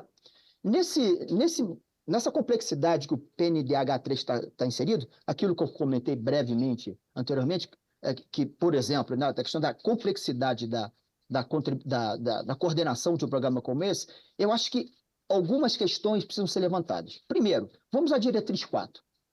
Efetivação de um modelo de desenvolvimento sustentável com inclusão social. Primeira questão do enunciado do diretriz 4. Que modelo de desenvolvimento sustentável é esse, senadora? Que modelo de desenvolvimento sustentável que o Brasil implementa ou vem implementando? Nós perdemos a oportunidade, estamos perdendo a oportunidade com a Agenda 2030 de fazê-lo. A Agenda 2030, aquela que surgiu em 2015, aquela dos ODS, dos Objetivos de Desenvolvimento Sustentável, aquela, né, que o Brasil assinou um compromisso em 2015 na ONU, aquela que foi amplamente discutida com diversos atores, aquela que o Brasil liderou a partir do evento do Rio 2012. O Brasil foi, eu diria, elemento fundamental na proposição da Agenda 2030, que migrou da Agenda do Objetivo de Desenvolvimento do Milênio, do ODM, Agenda ODM para a Agenda ODS, exatamente com essa ideia de participação, envolvimento dos atores, né? A agenda foi amplamente discutida com a sociedade civil, inclusive a sociedade civil do Brasil, que até hoje, né, se debruça sobre a agenda. Então, nós perdemos, né, nos últimos anos, né, uma oportunidade de implementar um modelo de desenvolvimento sustentável no Brasil. Dito isso, né, esse enunciado ele se torna um enunciado absolutamente... Né, porque nós nos afastamos de um modelo de desenvolvimento sustentável nos últimos 25 anos. Né? Tivemos a oportunidade da Agenda ODM, aquela que vigiu de 2000 a 2015, onde nós conseguimos, sim, combate à pobreza, mas apenas isso nos 8. E os 17 objetivos, né, da Agenda, a gente tem pouco avanço. Portanto, pouco avanço na Agenda de Desenvolvimento Sustentável do Brasil. E deixa eu rápido colocar isso para vocês, né? Uma rede mundial, né, que acompanha a implementação da Agenda 2030, portanto, a Agenda dos Objetivos de Desenvolvimento Sustentável, lançou um relatório recente, em final de junho. Está novinho o relatório. Essa instituição é coordenada pelo eminente Jeffrey Sachs, né, que é uma figura que é de proa da questão do desenvolvimento sustentável no planeta. Ele trouxe alguns dados alarmantes, senador e colegas. Primeiro, os 17 objetivos, nenhum deles, dos 17 objetivos da agenda, nenhum deles será atingido até 2030. Menos de 20% das metas serão atingidas até 2030. Portanto, nós vamos ter que fazer alguma coisa em 2030, porque a gente não cumpriu a agenda. Né? Segundo, em relação ao Brasil, a gente tem hoje avanços importantes no ODS 7, né? A questão das matriz elétrica, matriz energética. A gente tem acesso importante no ODS 9, a gente está ampliando o acesso à rede de internet no Brasil inteiro, mortalidade infantil, mortalidade neonatal no ODS 3. Todos os demais objetivos brasileiros estão ou estacionados ou andando para trás, né, segundo a avaliação desse relatório. Portanto, né, a gente está perdendo a oportunidade de fazer desenvolvimento sustentável no Brasil, propor um modelo. A gente não deve fazer isso. A gente deve avançar nessa discussão. Essa discussão tem que estar na linha de frente do processo. Então, voltando à questão da diretriz, se não há modelo de desenvolvimento sustentável no Brasil, essa diretriz é frágil.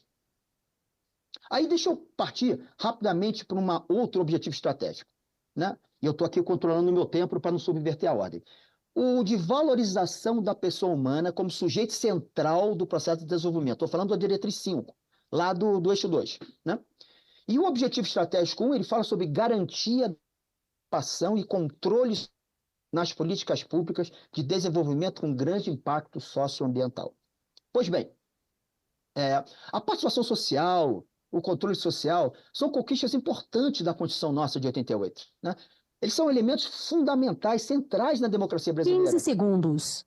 Eu sabia que ia acontecer isso, senadora. Né? Mas se a senhora puder me dar um pouquinho mais de 15 segundos, Fique à vontade, Henrique, fica à vontade. Eu disse para todos que eu deixaria falar o necessário. A Suzana não estando aqui comigo sempre complica mais. Mas, enfim, essa questão da participação social, ela é uma conquista da sociedade brasileira, do Estado brasileiro. A gente não discute participação e controle social. Ele é fundamental na gestão e na governança de políticas públicas. Eu tenho dito sempre isso.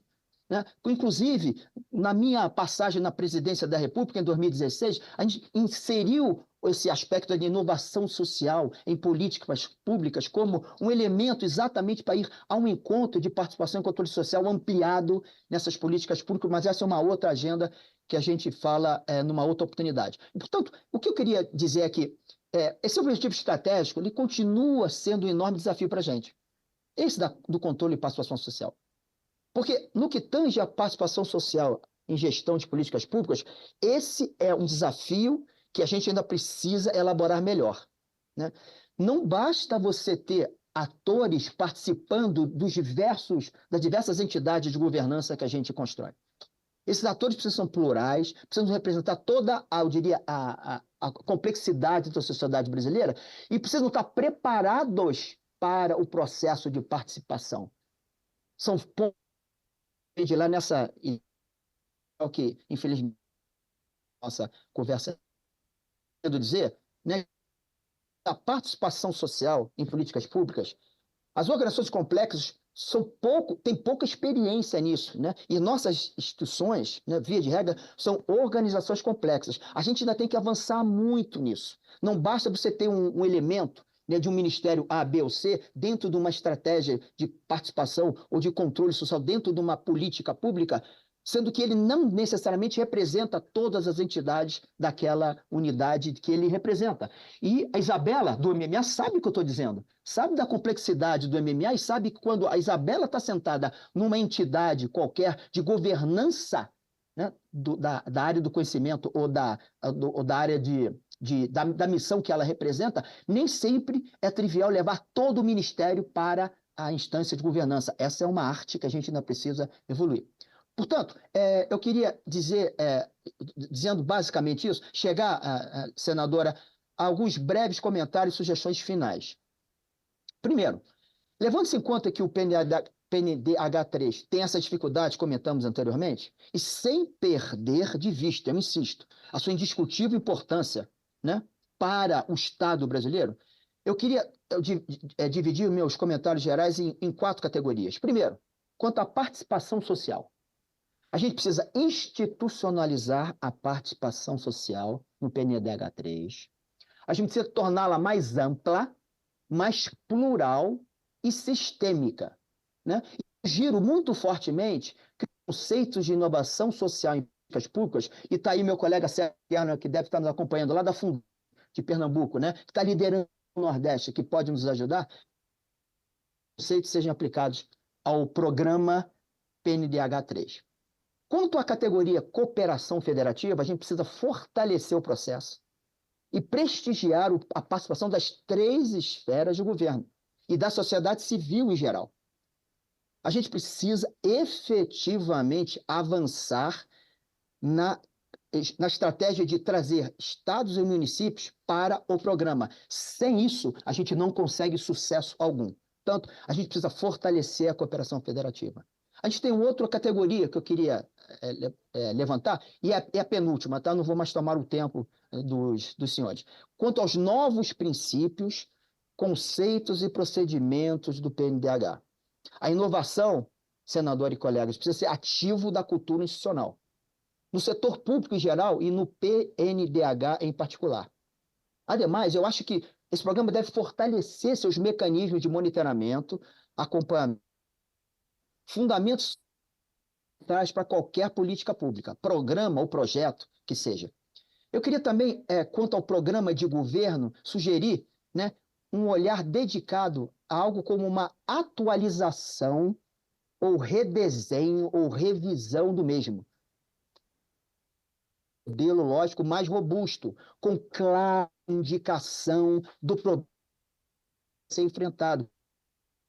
Desde o começo da nossa audiência pública, o PNDH3 é o mundo, né? A gente falou de energia, a gente falou de agricultura, a gente fala de violação de direitos humanos, estricto sensu, a gente fala de tecnologia, de ciência, né? Então a gente precisa, eu diria, ter muito clara a indicação do problema e desafio a ser enfrentado. E, finalmente, eu acho que a gente precisa, no caso que já foi comentado, né, a gente precisa tornar o PNDH3 numa iniciativa de Estado, a partir da aprovação no parlamento de uma lei para tal.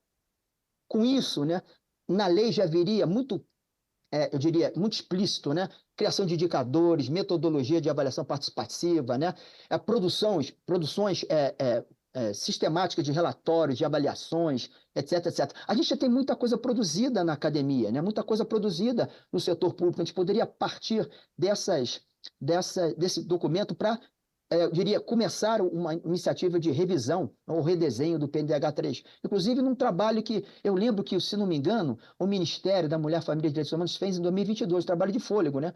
Com a ajuda da ENAP, se não me engano. Tá? Por fim, agora é por fim mesmo, senador e colegas, quanto ao ambiente de implementação do PNDH3.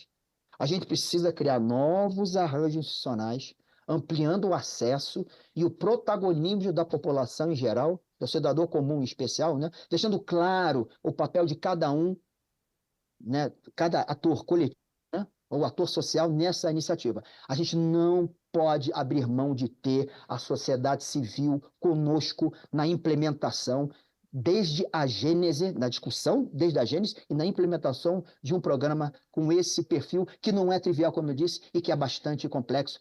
Muito obrigado pela paciência, senador, obrigado pelo convite, obrigado a todos aqui por poder estar trocando essas ideias aqui com vocês. Satisfação. Doutor Henrique, eu só tenho certeza que a sua fala seria desafiadora, provocativa e incômoda. É exatamente isso, secretária Isabela. Fernando, Alexandre, Eduardo. O doutor Henrique, quando chegou no Ministério para me ajudar a construir um projeto, era exatamente essa fala desafiadora.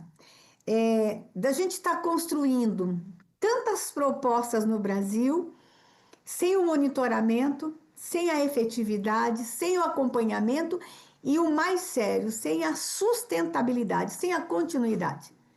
E aí, Isabela e Fernando, vocês o Fernando que esteve na gestão, Isabela que está, Alexandre que está, ele traz um aspecto extremamente desafiador. Os entes federados, em todas as instâncias. A gente assume, Isabela, com um grupo de prefeitos lá na ponta. Não é isso, Fernando? Não é isso, Alexandre? Aí a gente tem o primeiro ano para a gente apresentar o nosso planejamento. PPA pronto. Que a gente tem que cumprir um PPA, senão os órgãos de controle nos... Quando a gente começa a construir o nosso PPA, os nossos projetos, um ano depois muda toda a ponta lá. E quando muda o prefeito, é bom a gente lembrar que muda o secretário de saúde, muda o de educação, muda o de meio ambiente, muda todo mundo. Aí a gente tem que esperar eles se organizarem um ano. Quando a gente começa com a nova equipe a se organizar, já está terminando a nossa gestão. Como é difícil! E como é difícil, Isabela, Fernando, Alexandre, Eduardo, às vezes a gente não ouvir técnico como vocês que estão na ponta. Como é difícil. O Henrique falou que a academia já produziu muita coisa. Eu tenho certeza disso. Eu fui dos bastidores. Eu vim dos bastidores vendo vocês especialistas se preparando, se formando, fazendo mestrado, fazendo doutorado, se organizando, tendo ideias, construindo planejamento, mas não sendo ouvido muitas vezes, porque o ator político no Brasil, desculpa que é uma crítica da senadora, aí eu posso falar, porque eu tenho imunidade parlamentar, vocês não podem. O ator político, às vezes, ele fala mais alto que o aspecto técnico, pedagógico, científico de uma política pública. E é este meu medo dos atores políticos quererem estar o tempo todo reinventando a roda e projetos e programas extraordinários serem interrompidos o tempo todo. E o PNDH3 é um exemplo disso. Obrigado por você ter sido bem franco com a gente, Henrique. Obrigada. Porque, Isabela, água é direitos humanos. Saneamento básico tinha que passar pelo PNDH3. Por que, Fernando? Alimento é direitos humanos. Por que, Alexandre? Saneamento básico, água, é direitos humanos, mas liberdades individuais também é direitos humanos. Tudo passa pelo PNDH3. E aí vou fazer agora uma crítica ao parlamento. O parlamento que deveria acompanhar, avaliar, cobrar. O parlamento tem feito de fato o seu papel? Nós temos aí na execução os nossos órgãos de controle, que às vezes nos dão um trabalho. Eu não sei quanto tempo vocês gastam respondendo para TCU, CGU e todos os U da vida. Mas e o parlamento? Tem feito seu papel? O parlamento, Henrique, que podia ser essa participação social que você tanto sonha, porque somos nós que representamos o povo. O parlamento podia vir com a participação social, acompanhando as políticas públicas, os programas e projetos que estão postos. Nós temos OTS, nós temos outras propostas super interessantes, mas acredito que a sustentabilidade é o carro-chefe da gente continuar ou não com o PNDH no Brasil. A sustentabilidade. E qual vai ser o instrumento? Lei, decreto, portaria, instrumentos tão frágeis, objetivos inalcançáveis, metas que foram construídas num mundo que não tem nada a ver com a nossa realidade aqui embaixo, com o mundo real aqui. Rever algumas metas, rever alguns objetivos. Vamos ter que ter a coragem de fazer isso? É para isso que essa comissão está discutindo o Programa Nacional de Direitos Humanos. Estou como relatora, mas o autor da ideia é o senador Messias, que vem lá do norte, com todas as angústias da garantia de direitos humanos numa região tão complexa que é o norte do nosso país. Estou como relatora, mas aqui, ouvindo vocês e me sentindo, Henrique, desafiada com a sua fala. Metas e objetivos inalcançáveis, nós vamos ter que nos afastar deles imediatamente. Imediatamente. Porque senão vai ser mais um programa bonito, escrito sem efetividade, sem resultados e sem a possibilidade de ser medido. Muito obrigada, Henrique, por sua participação. Eu creio que nós vamos ter que continuar te chamando para essas rodas de conversa de avaliação do PNDH. E agora, Eduardo, ficou aí o desafio para você nos dar algumas respostas.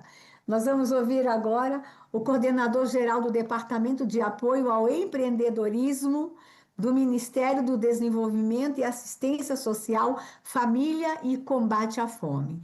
Empreender é um direito? E aí, como é que a gente começa a sua fala?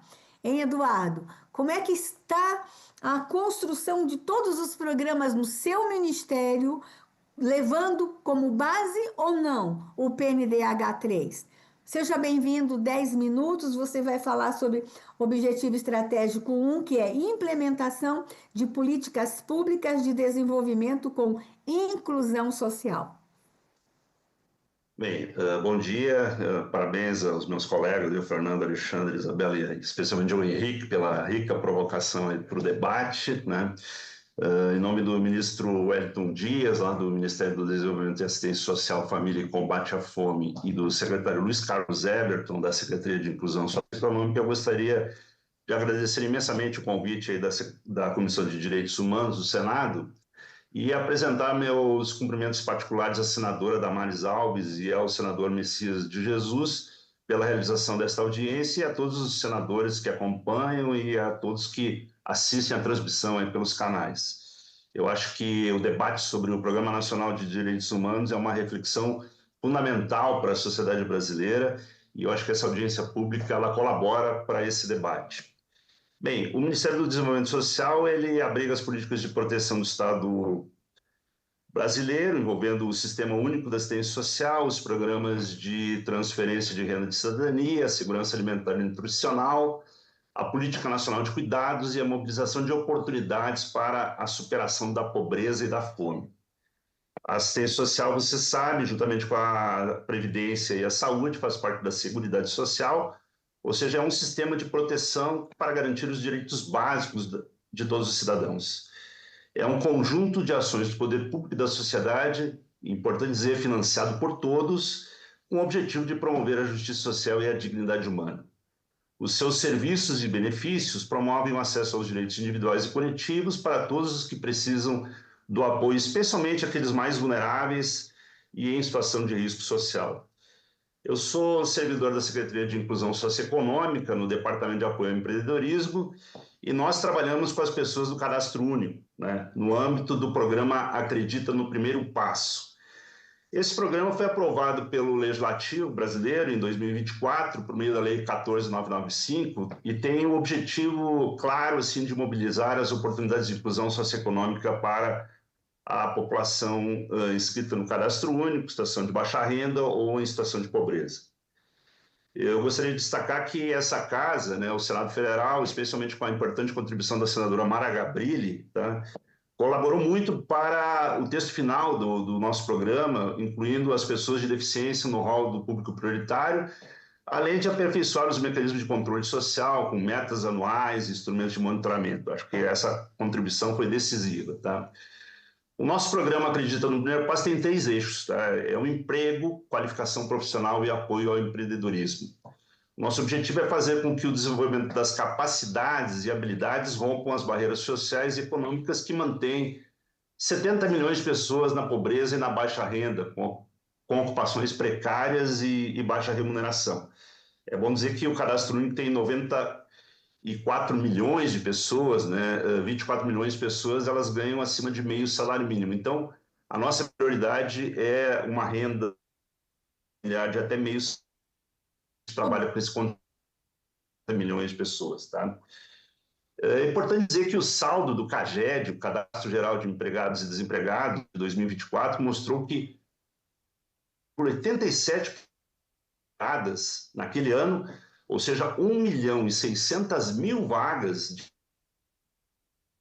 foram ocupadas por pessoas do Cadastro Único. Ou seja, as pessoas do Cadastro Único trabalham, procuram emprego, são economicamente ativas, mas os déficits da pobreza multidimensional, né, como a escolarização, como a moradia, o transporte, o saneamento básico, né, ou a volatilidade do mercado de trabalho e a concentração da riqueza nacional não permite uma distribuição mais justa através do trabalho ou pelo empreendedorismo. Então, o programa Acredita no Primeiro Passo, ele quer mudar essa situação e promover oportunidades de emancipação e autonomia socioeconômica das famílias, com o aumento da produtividade do trabalho e mecanismos de acesso ao crédito produtivo orientado.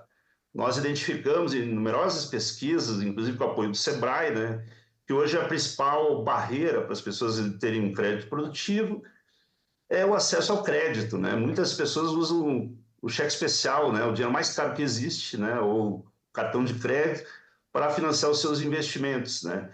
Nós queremos trazer essa pessoa para o crédito produtivo orientado, criamos aí um fundo de garantia para operações de pessoas do Cadastro Único, o FGO Acredita no Primeiro Passo, e uma rede de estruturadores de negócio que é para dar um apoio técnico para que essas pessoas rompam essas barreiras e consigam, então, ampliar a renda das suas famílias. Né?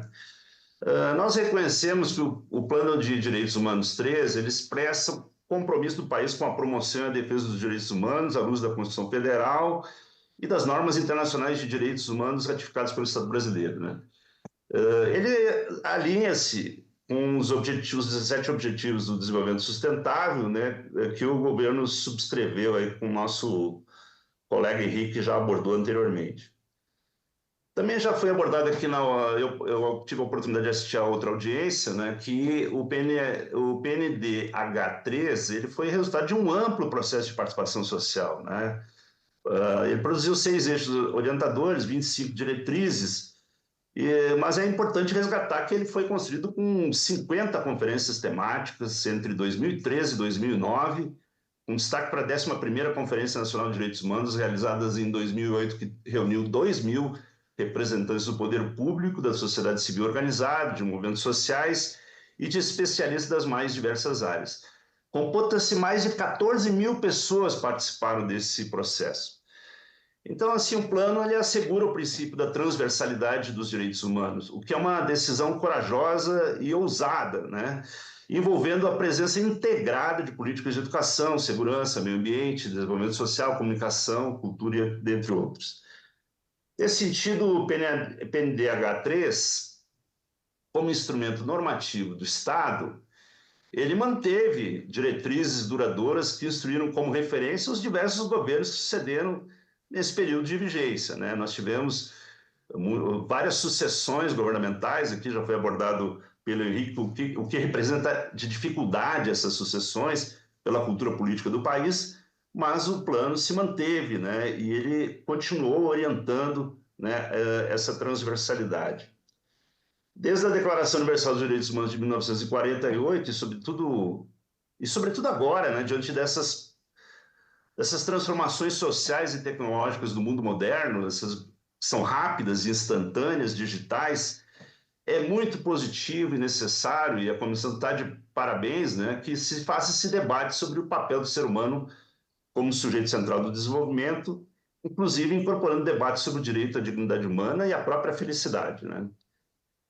As políticas públicas, né, submetem-se evidentemente às determinações legais, né? Mas mais do que isso, né, é importante que haja compromisso, que haja engajamento, que haja a reprodução, por exemplo, dos valores éticos da Constituição Federal, que é uma conquista do país, né, tais como a cidadania, a dignidade da pessoa humana, e os valores sociais do trabalho e da livre iniciativa.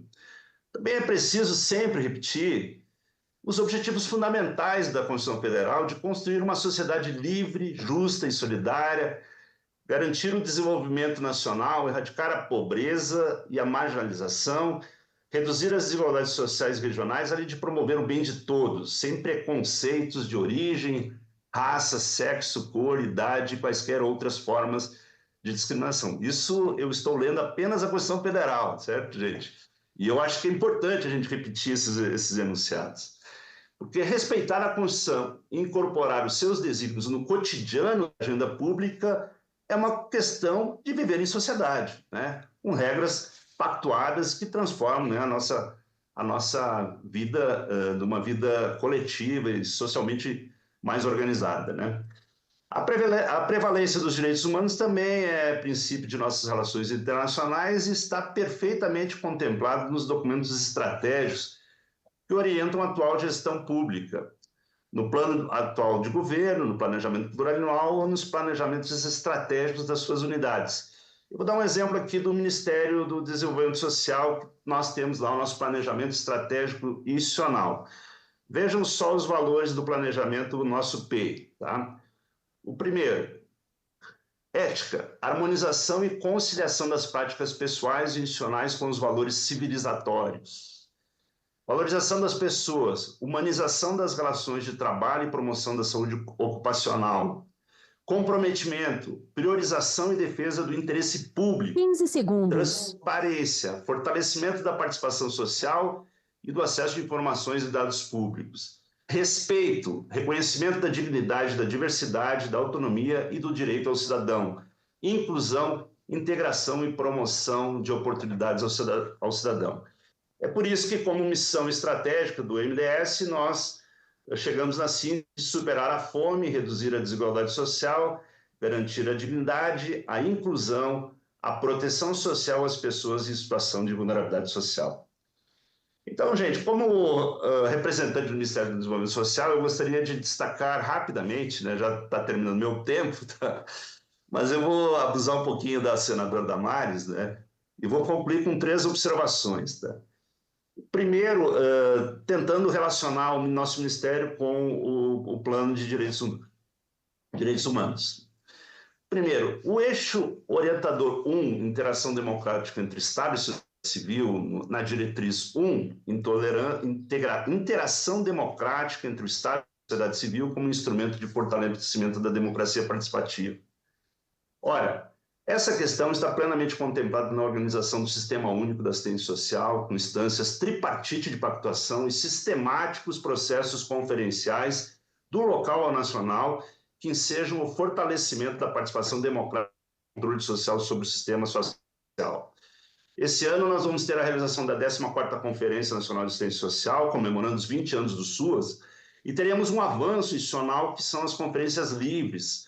São espaços autogestionários organizados pela sociedade, além da representação dos delegados pelos entes federados e as entidades que participam do sistema, com o propósito de discutir, propor e deliberar sobre os temas relacionados à Política Nacional de Assistência Social. O Conselho Nacional de Assistência Social, que é o guardião do sistema SUAS, ele tem uma representação de usuários, entidades privadas, gestores públicos e do governo federal. A própria ouvidoria do MDS tem uma atuação ativa e diversos mecanismos de interação e transparência com a população. Com o CISAM, o Sistema Nacional de Segurança Alimentar, elaborar e articular nacional, estadual, tendo a humana como foco e a participação social como princípio. Da mesma forma, ocorre na Rede Federal de Fiscalização do Bolsa Família ou as rodas de conversa qualificadas que orientaram a elaboração da política de cuidados. Eu quero dizer com isso que nós temos uma aderência e um link direto com o eixo orientador 1, né? O eixo orientador 2, desenvolvimento de direitos humanos, diretriz 4, efetivação de modelos de desenvolvimento sustentável com inclusão social e econômica, ambientalmente equilibrado e tecnologicamente responsável, cultural e regionalmente diverso, participativo e não discriminatório. Acho que o colega Henrique já falou do desafio de abordar uma proposta de um modelo, né? Mas no MDS, o desenvolvimento social está centrado no fortalecimento da família e na ruptura do ciclo geracional da pobreza.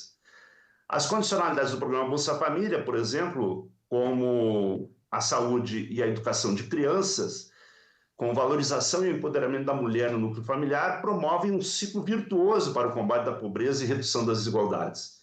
Essa não é uma ação isolada do Ministério, mas é uma ação planejada e sistêmica que envolve todas as áreas governamentais, onde a transversalidade de políticas econômicas, como, por exemplo, o aumento real do salário mínimo, o incremento da política habitacional, o aumento de fomento à agricultura familiar ou a majoração de valores da alimentação escolar, compõem uma política social que tem, sim, a dignidade humana como valor fundamental.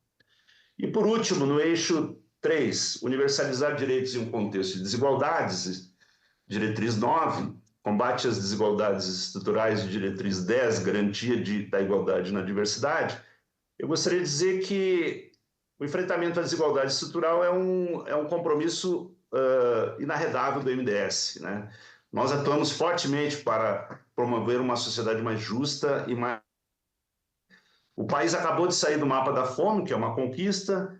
Nós temos o recorde de pessoas no mercado de trabalho e uma das menores taxas de desemprego da nossa história, 5,8% no trimestre de abril a junho de 25. O índice Gini no Brasil, que mede a desigualdade, é de 0,506, ou seja, é o menor valor da série histórica que mede a desigualdade. Os dados do Instituto Brasileiro de Geografia e Estatística revelam ainda que o rendimento mensal real domiciliar per capita atingiu R$ 2.000, um aumento de 4,7% em relação a 2023 e de 19% em comparação de 2012. Ainda em 2024, a renda dos 40% da população com menores rendimentos chegou ao maior valor da série histórica, confirmando caminhar pela redução da desigualdade. Por isso, o MDS tem uma forte interlocução com todos os ministérios da esplanada, né? O Ministério da Fazenda, do Meio Ambiente, da Igualdade Racial, das Mulheres, da Educação, da Saúde, do Trabalho, dos povos originários, né? No sentido de desenvolver políticas intersetoriais com ações, programas e projetos de inclusão socioeconômica, de ações antirracistas, do combate da violência contra a mulher, de apoio à população de rua, sobre o acolhimento de imigrantes e repatriados, com a população indígena, ações contra o trabalho infantil, o trabalho escravo, ou mesmo em frentes coletivas com entes federados aí nas ações de enchentes ou queimadas, né? É claro que esse é um caminho, né? Nós temos muito que fazer ainda para ter um país com indicadores de desenvolvimento sustentável, de inclusão social e de maior integração da sociedade. Por isso, eu concluo parabenizando mais uma vez a senadora Damares Alves, o senador Messias de Jesus e a Comissão de Direitos Humanos do Senado Federal por esse debate fundamental. Eu concordo totalmente com a senadora que o fortalecimento e a institucionalidade de políticas públicas são fundamentais para nós garantirmos os direitos individuais e sociais e para impedirmos o arbítrio do Estado ou de eventuais governos contra a sociedade. O melhor caminho para ampliarmos e fazermos valer os direitos humanos é consolidarmos a democracia como participação soberana da população. Muito obrigado. Obrigada, Eduardo. Quero agradecer. Sucesso a você, ao ministro. Já falei, vou repetir, mas eu falei acho que no privado. Tenho muito carinho e admiração por seu ministro. Parabéns pelo trabalho que vocês estão fazendo. Sucesso. E a gente chega ao final das exposições. E eu vou repetir bem devagarinho a diretriz 4 do PNDH 3. Efetivação de modelo de desenvolvimento sustentável, com inclusão ambientalmente equilibrado e tecnologicamente responsável, cultural e regionalmente diverso, participativo e não discriminatório. Uau! Como é difícil! Como é difícil! E quando Henrique separou, ficou mais difícil ainda, mais provocador, mais desafiador. Mas é para isso que nós estamos aqui, Eduardo. Isabela, Alexandre, Henrique, porque nós queremos o melhor para o país. Se a população, por meio de conferência, os técnicos, todos que participaram, decidiram essa diretriz e trouxeram tantos objetivos estratégicos, é porque era possível naquele momento ser alcançado. Se não alcançamos, é porque ou não observamos as dinâmicas sociais, as mudanças que aconteceram no mundo de lá para cá, ou não tivemos órgãos de controle responsáveis o suficiente para cobrar de nós a efetivação, ou o Congresso se omitiu, ou a nossa máquina. E agora eu posso falar, vocês não podem, mas eu posso fazer a crítica. Ou a nossa máquina administrativa precisa ser reavaliada. Precisamos nos reinventar. Não somos uma máquina grande, pesada, em descompasso com a realidade. E quem tem que falar isso? Somos nós, é o parlamento, são vocês, da forma como estamos fazendo aqui. Dessa forma didática, madura, esse debate nesse nível. Olha o currículo dos expositores aqui hoje. Eu só quero agradecer a todos os senhores.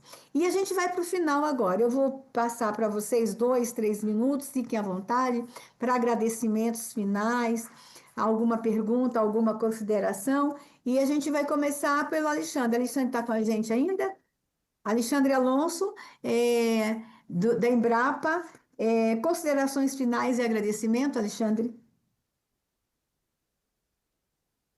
Senadora, só agradecer a oportunidade novamente de estar participando aqui. Como eu disse no início, é uma oportunidade para debater um tema que é essencial. Eu acredito, e a gente aqui na Embrapa acredita que esse modelo de desenvolvimento que concilia ao mesmo tempo o desenvolvimento sustentável, inclusivo, socialmente justo, emancipador, ele passa também pelo desenvolvimento da nossa agricultura, passa pelo desenvolvimento da tecnologia. Então, acho que é muito oportuno trazer essa discussão aqui para essa comissão. Eu busquei na minha fala mostrar um pouco das tecnologias, das iniciativas, alguns dos desafios associados às políticas públicas que a gente tem enfrentado.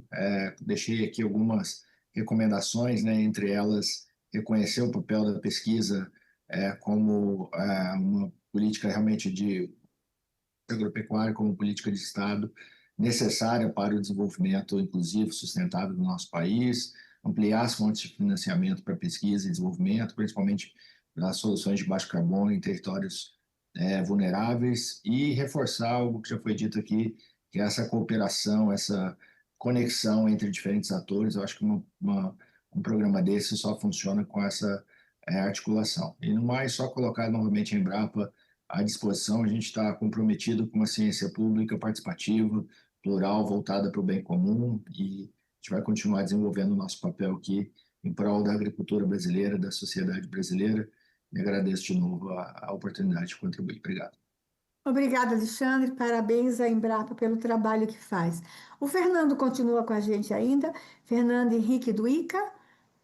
Acho que ele já se desconectou, né? Então, vamos ouvir agora a nossa secretária, a Isabela, do Ministério do Meio Ambiente. Isabela? Senadora, relatora, todos os colegas, é uma honra poder dividir esse debate com realmente colegas dessa estirpe. Agradecemos aqui em nome do Ministério do Meio Ambiente, da ministra Marina Silva, pela oportunidade de agregar a esse debate e, sobretudo, de receber esse feedback, né, da visão da comissão, que tem esse papel fundamental de fazer o acompanhamento, de apoiar o monitoramento dessas políticas, e é importante receber esse feedback, senador, exatamente porque muitas vezes as lacunas não são muito aparentes para quem está aqui desse lado da gestão da política. E como falou o Henrique, muito bem colocado, trabalhar na transversalidade é hoje um dos maiores desafios, principalmente quando a gente trata de um tema que é muito multidisciplinar, que é o meio ambiente, direitos humanos, temas que partes, né, espaços do poder público, todos os poderes e também os parceiros, a comunidade, a sociedade civil como um todo. Então, os desafios também nos trazem oportunidades. Então, é muito interessante receber aqui o feedback do Henrique, que esteve já no governo, que acompanhou outro período dessa política, da senadora também, que traz aí uma experiência de trabalho com direitos humanos, e certamente nós vamos levá-las em consideração aqui no nosso trabalho. Continuaremos tentando aí trabalhar com transversalidade. Aqui a gente tem uma equipe de muita gente que vem a nossa secretária titular aqui, ela vem do Marajó, eu venho da Amazônia, nós temos vários colegas que vêm aqui da Caatinga, de todos os biomas do Brasil, que têm uma experiência interessante de campo, e certamente isso agrega esse desafio da transversalidade. A gente fica à disposição. Senadora, colegas, muito obrigada e um bom dia. Obrigada, secretária. Imagino a sua agenda como está hoje. Você tirou esse tempo precioso para ficar com a gente. Eu observei que você é defensora pública, você veio lá do Amazonas, então, assim, com uma experiência incrível. Nós vamos querer manter esse diálogo com a sua secretaria, especialmente na classificação, cuidado e garantia de direito dos nossos povos tradicionais. Obrigada, secretária. Um abraço para a ministra. O Fernando Henrique está conosco. Fernando Henrique do ICA foi o primeiro a falar. Considerações finais, Fernando?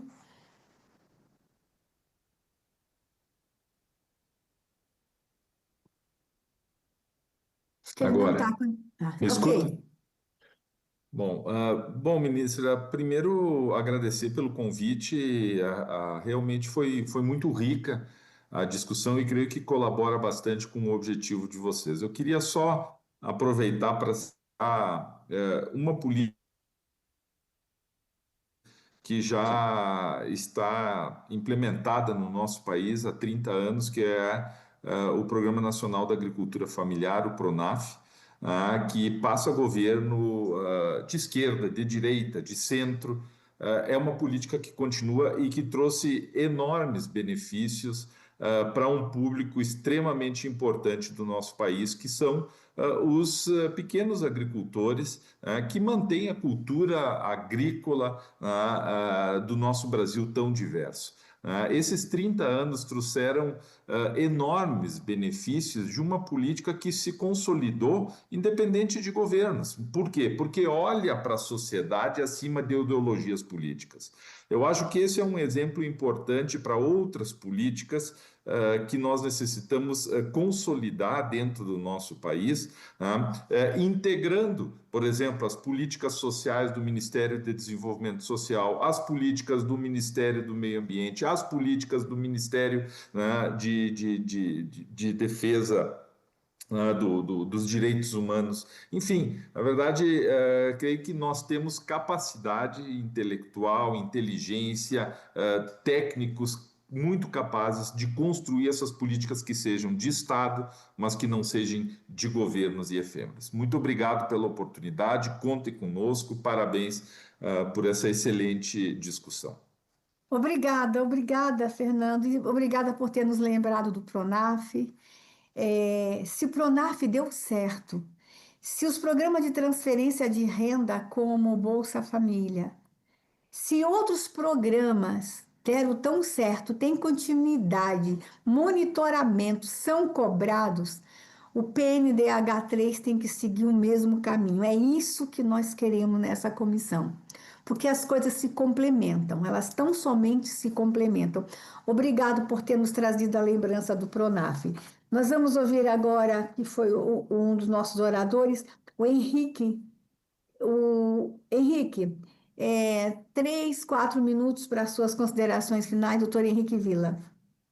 Obrigado, senadora. Mais uma vez, agradecer a oportunidade de estar aqui com vocês, né? É ótimo ouvir os ministérios, né? Ouvir o ICA, ouvir a Embrapa, que é orgulho para todos nós aqui no Brasil. Senadora e colegas, além de reiterar esses cumprimentos, deixa eu fazer 2 ou 3 comentários para encerrar aqui a nossa participação. Eu já extrapolei o tempo na minha outra participação por aqui, não gostaria de fazer da mesma forma. Eu acho que 3 pontos que eu queria deixar claro. Primeiro, acho que ficou evidente o quão ousado e complexo é a implementação de um programa, né, como o PNDH3, que transita entre estratégia e execução. Ele é enorme, ele é complexo, né, e ele é absolutamente, eu diria, desafiador enquanto estratégia, ou política, ou programa, ou projeto, né, de direitos humanos.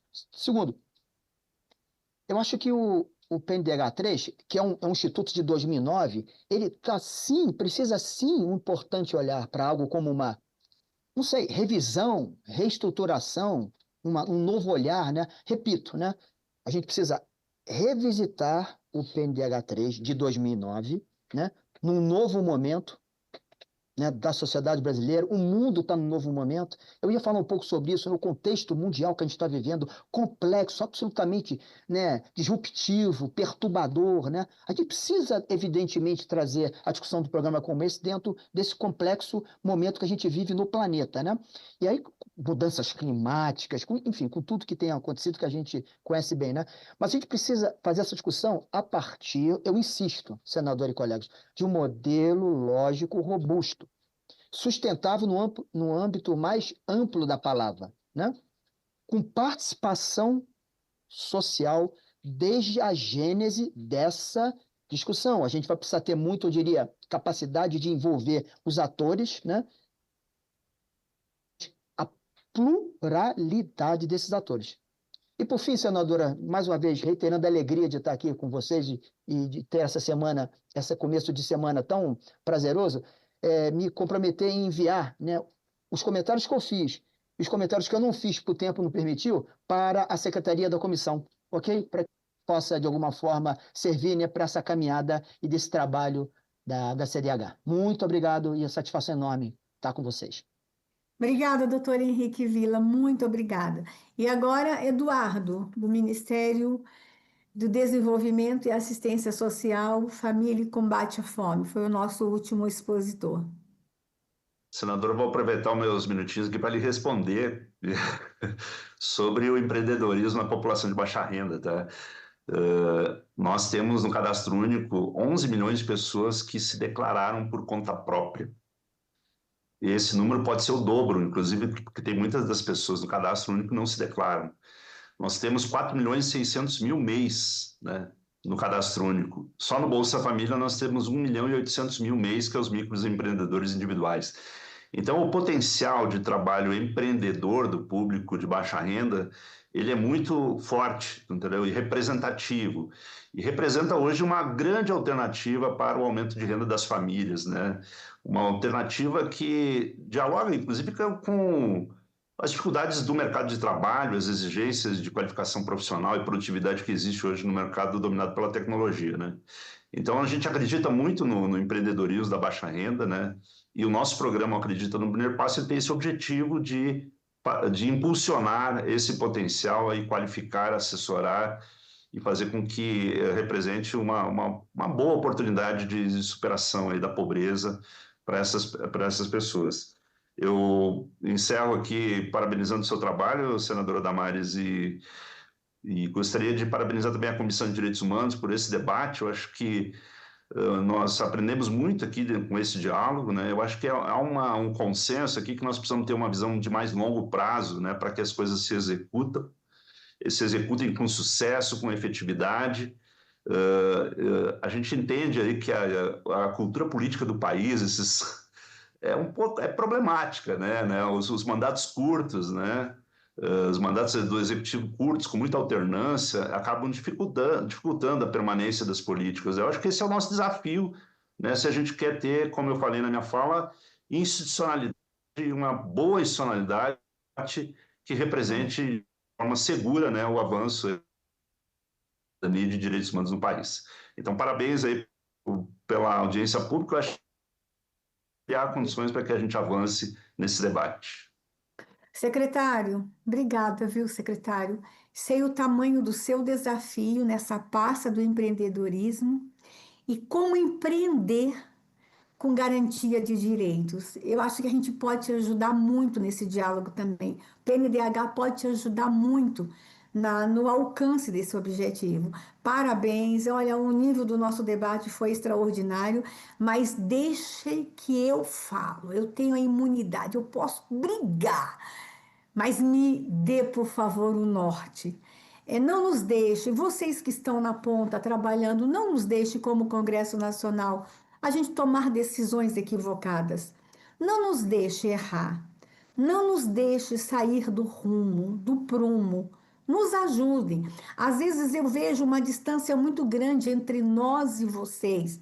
E olha que eu transitei por todas as pastas, eu transitei pelas esferas diferentes, e eu sentia essa distância, mas a gente precisava diminuir essa distância. Porque aqui as decisões são tomadas e decisões que eu imponho a vocês a execução. Não nos deixe tomar decisões erradas. Obrigada, secretário. Nós vamos para o final, coordenador, nós vamos para o final de nossa audiência. Nós tivemos uma participação imensa da sociedade. Por exemplo, o Vitor, do Rio de Janeiro, fala o seguinte: é fundamental incluir dispositivo no PNDH3 sobre questões digitais, em completariedade à Lei Geral de Proteção de Dados. Concordo. Marconde, do Rio Grande do Sul, de novo Rio Grande do Norte, de novo Rio Grande do Norte. É importante criar ouvidorias independentes, com foco em violações de direitos, além de estimular a participação da sociedade civil na revisão periódica do plano, que todos nós falamos aqui, participação popular. E Fabíola, do Rio de Janeiro, diz: é necessário atualizar o PNDH3 para combater a disseminação de discursos de ódio, intolerância e desinformação que afetam a proteção de minorias. Concordo com você, Fabíola. Quero agradecer a todos os nossos expositores. Muito obrigado por ter destinado esse tempo precioso de vocês para esse trabalho da comissão. Agradeço ao senador Messias por ter apresentado o requerimento de avaliação do PNDH3 e nós vamos continuar. Acompanhe o nosso trabalho. Agradeço a audiência de todos que estão nos acompanhando pela TV Senado, pelas redes sociais, pelo YouTube. Que todos nós tenhamos uma semana abençoada, feliz, cheia de sucesso e realizações.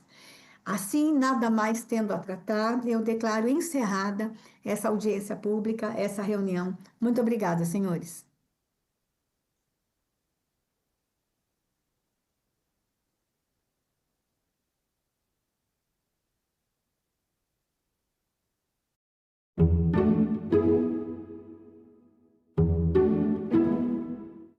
No próximo assunto de Estado, vamos falar sobre produção rural, saúde, combate a enchentes, entre outros temas. E o nosso convidado é o senador Luiz Carlos Reins, do PP do Rio Grande do Sul. Não percam. Esse nosso projeto ajuda a liberar recursos dessa forma e destravar para poder aplicar na safra 25-26. Assunto de Estado. Hoje, 8h, aqui na TV Senado. Meu nome é Ana Reis, eu nasci em 1985 e sou farmacêutica e cantora. Eu também sempre segui essas duas profissões, né? Completo 20 anos da minha carreira como cantora e também tem 20 anos que eu entrei na UNB para o curso de farmácia. Dos direitos, dos que eu mais prezo, é a liberdade de expressão. Eu posso trazer em todos os âmbitos da minha vida, assim, mas principalmente na minha atividade como cantora. Eu sempre pude escolher, por exemplo, um repertório de um show com as músicas que eu queria cantar. Eu sou mãe do Hugo. O Hugo tem 6 anos hoje. Eu adoro ele pedindo as músicas. Mamãe, põe um Luiz Gonzaga aí pra gente ouvir. Quando ele pede umas músicas assim, eu vejo que eu tô fazendo um bom papel. Porque acho que nossa cidadania, ela não é completa se ela não passar pela arte. Eu posso trabalhar com o que eu gosto, eu posso cantar o que eu quero. Democracia é isso, é liberdade. Meu nome é Ana e eu nasci com a democracia.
Vamos começar a partir da Constituinte, porque antes da Constituinte nós era de menor.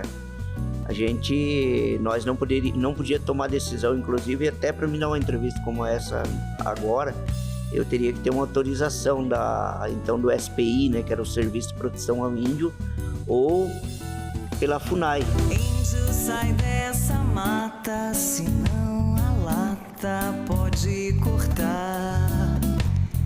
Tira a pena da testa que a minha festa vai começar. O Império Brasileiro foi o início, o marco inicial da nossa cidadania, da construção da nossa cidadania. De um lado, você tem um projeto vitorioso da independência, que é o que vai manter a centralização, e nesse caso, comparado com a América do Sul, é o diferencial, porque ele mantém a centralização, então um projeto centralizador, mantém a monarquia, mantém a escravidão e garante uma sociedade desigual. Esse projeto está na matriz do Estado brasileiro, é o projeto vitorioso da independência. E a gente, para falar sobre direitos da população negra, começa a pensar mais nesse marco da Constituição Cidadã do que precisamente a independência do Brasil. Porque a gente tem um Brasil deixando de ser colônia, mas um povo que trata principalmente a população negra como colonizado. A gente tem que lutar pelos nossos direitos, né? E a gente tem que ir à luta. E superando as dificuldades, a gente tem que incluir pessoas, não só nas convivências, mas também participando de políticas públicas, de colocar pessoas com deficiência, ter voz e ter a sua própria autonomia também. A gente tem que fortalecer os seus direitos. Porque a gente nunca teve paz. Eu não posso assim falar que governo A, ou B ou C deu alguma trégua para a gente assim, ou tivemos alguma paz. Mesmo as próprias políticas ou programas que foram construídos para nós nos governos, sempre houve muita luta para garantir e cobrar que o Estado criasse um programa, criasse uma política que fosse importante, fosse bom para nós, povos indígenas.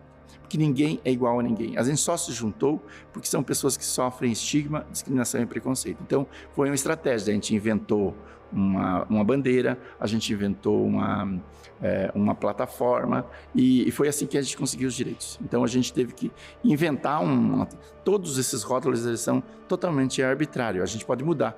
Eu espero que a gente elimine. Eu não quero morrer sem a gente eliminar todas essas letrinhas e que as pessoas sejam elas mesmas e não precisa desse rótulo político. E que a igualdade não se resume aos que são iguais, mas aos que são também diferentes. Iemanjá, Iemanjá, Obalua, Iemanjá, Oxum. Obalua, Iemanjá, Oxum. Oxum. Os quilombos são a primeira forma de resistência, porque tanto se questionava o poder escravocrata, mas como havia um espaço de resistência cultural. Era onde a gente podia, né, a gente fala, os meus ancestrais podiam, de fato, serem o que eram, né? Então, podiam cultuar os seus cultos, podiam se organizar enquanto comunidade e podiam, de fato, tomar suas próprias decisões. Tentando sintetizar esses 200 anos dessa busca por uma cidadania mais plena, mais inclusiva, a gente pode dizer que é uma estrada lenta, tortuosa, não linear, marcada por avanços e retrocessos e com um movimento que muitas vezes parte da sociedade civil, parte do conjunto de homens, mulheres, trabalhadores e que encontra eco no Legislativo, na Câmara dos Deputados e do Senado, mas muitas vezes a Câmara dos Deputados e o Senado não tem força suficiente para aplicá-los. Então também é uma relação contraditória. Eu sei de alguns momentos em que o parlamento vai retroceder, talvez o pior deles da história do Brasil seja 64, né?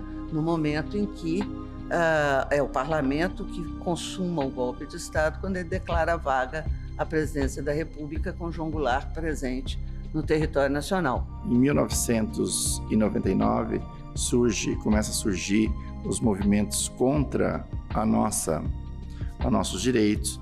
Em 2001 é formada uma frente de religiosos e nós também, fazendo contraponto, fundamos aqui a Frente Parlamentar pela Cidadania LGBTI+. E aí, de repente, você começa a olhar, eita, os negros não se vacinam. Eita, a mortalidade infantil é maior na população negra. Eita, as mulheres estão sendo esterilizadas, são quase todas negras. Opa, peraí, tem um problema.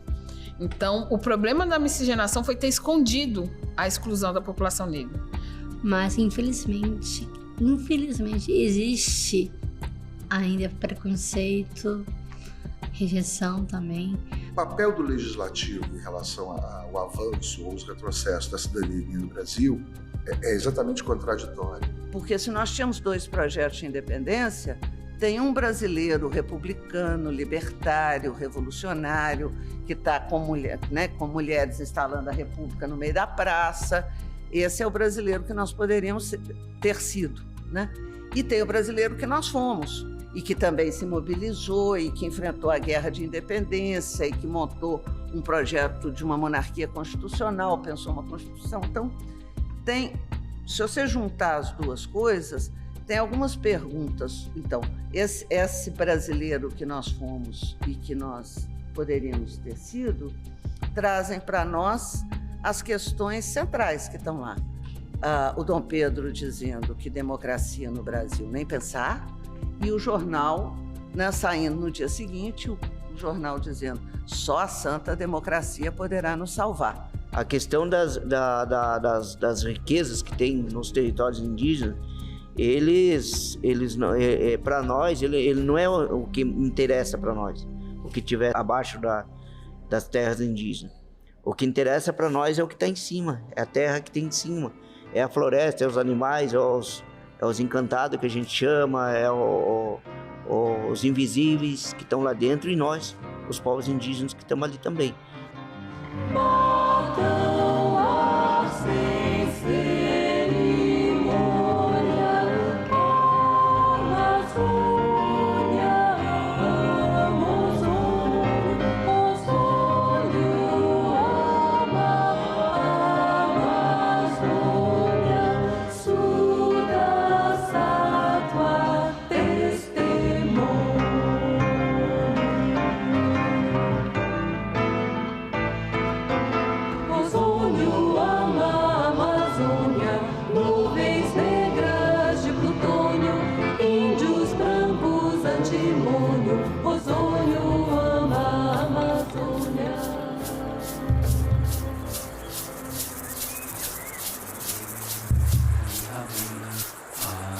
Os encantados são seres invisíveis que você não vê, mas que você sente. A partir da hora que você tem uma conexão de espiritualidade.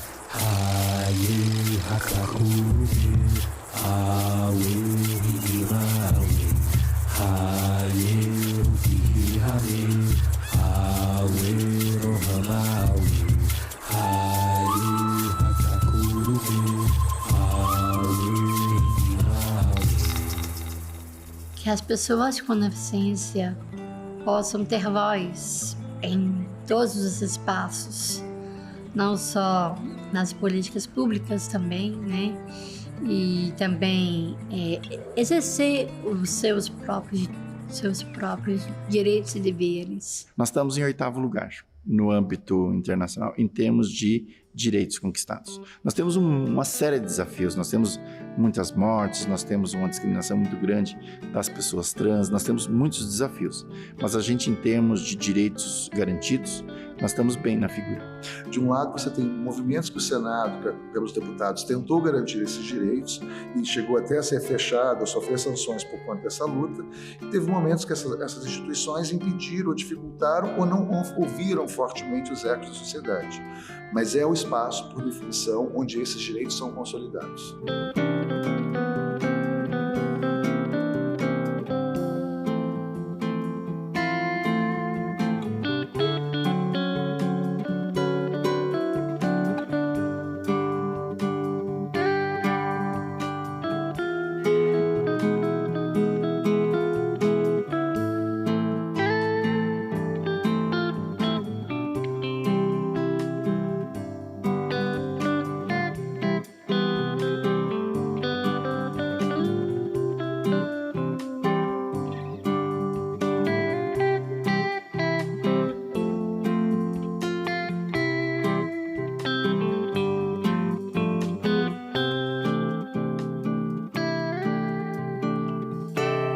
Esses panfletos criaram um grande debate e num momento muito bonito, porque é um momento que não existe Brasil, existe só a ideia de Brasil. Então eles estão tentando dar concretude a um projeto de Brasil e a um desejo de futuro para nós.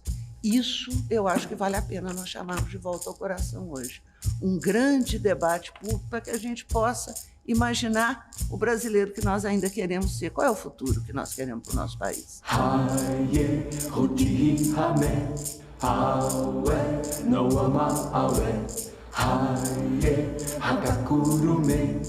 Awe, Rinima Awe, Haye, Hutihi Hame, Awe, Noama Awe, Haye, Hakakurume, Awe, Rinima Awe, Haye, Hutihi Hame, Awe, Noama Awe, Haye, Hakakurume,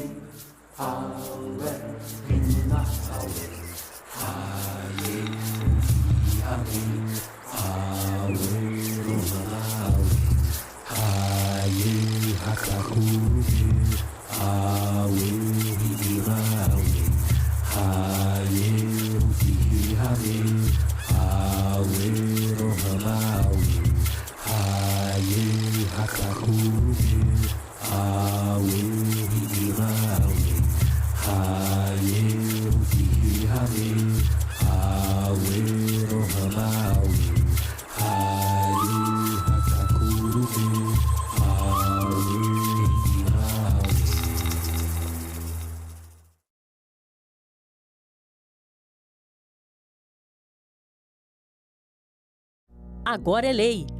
A reforma tributária promete simplificar o pagamento de impostos no Brasil. A nova lei detalha reduções e isenções de tributos, além de regras para a devolução de impostos para famílias de baixa renda. O mecanismo de devolução deverá valer para contas de energia, água, saneamento, gás e telefonia. E as mudanças serão implementadas de forma gradativa. O Senado votou, agora é lei.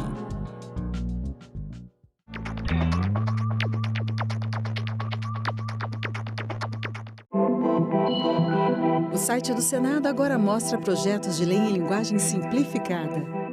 É o Senado Explica, uma ferramenta de inteligência artificial combinada com revisão humana que torna mais fácil entender e acompanhar as leis em debate aqui no Senado. Na página de tramitação das matérias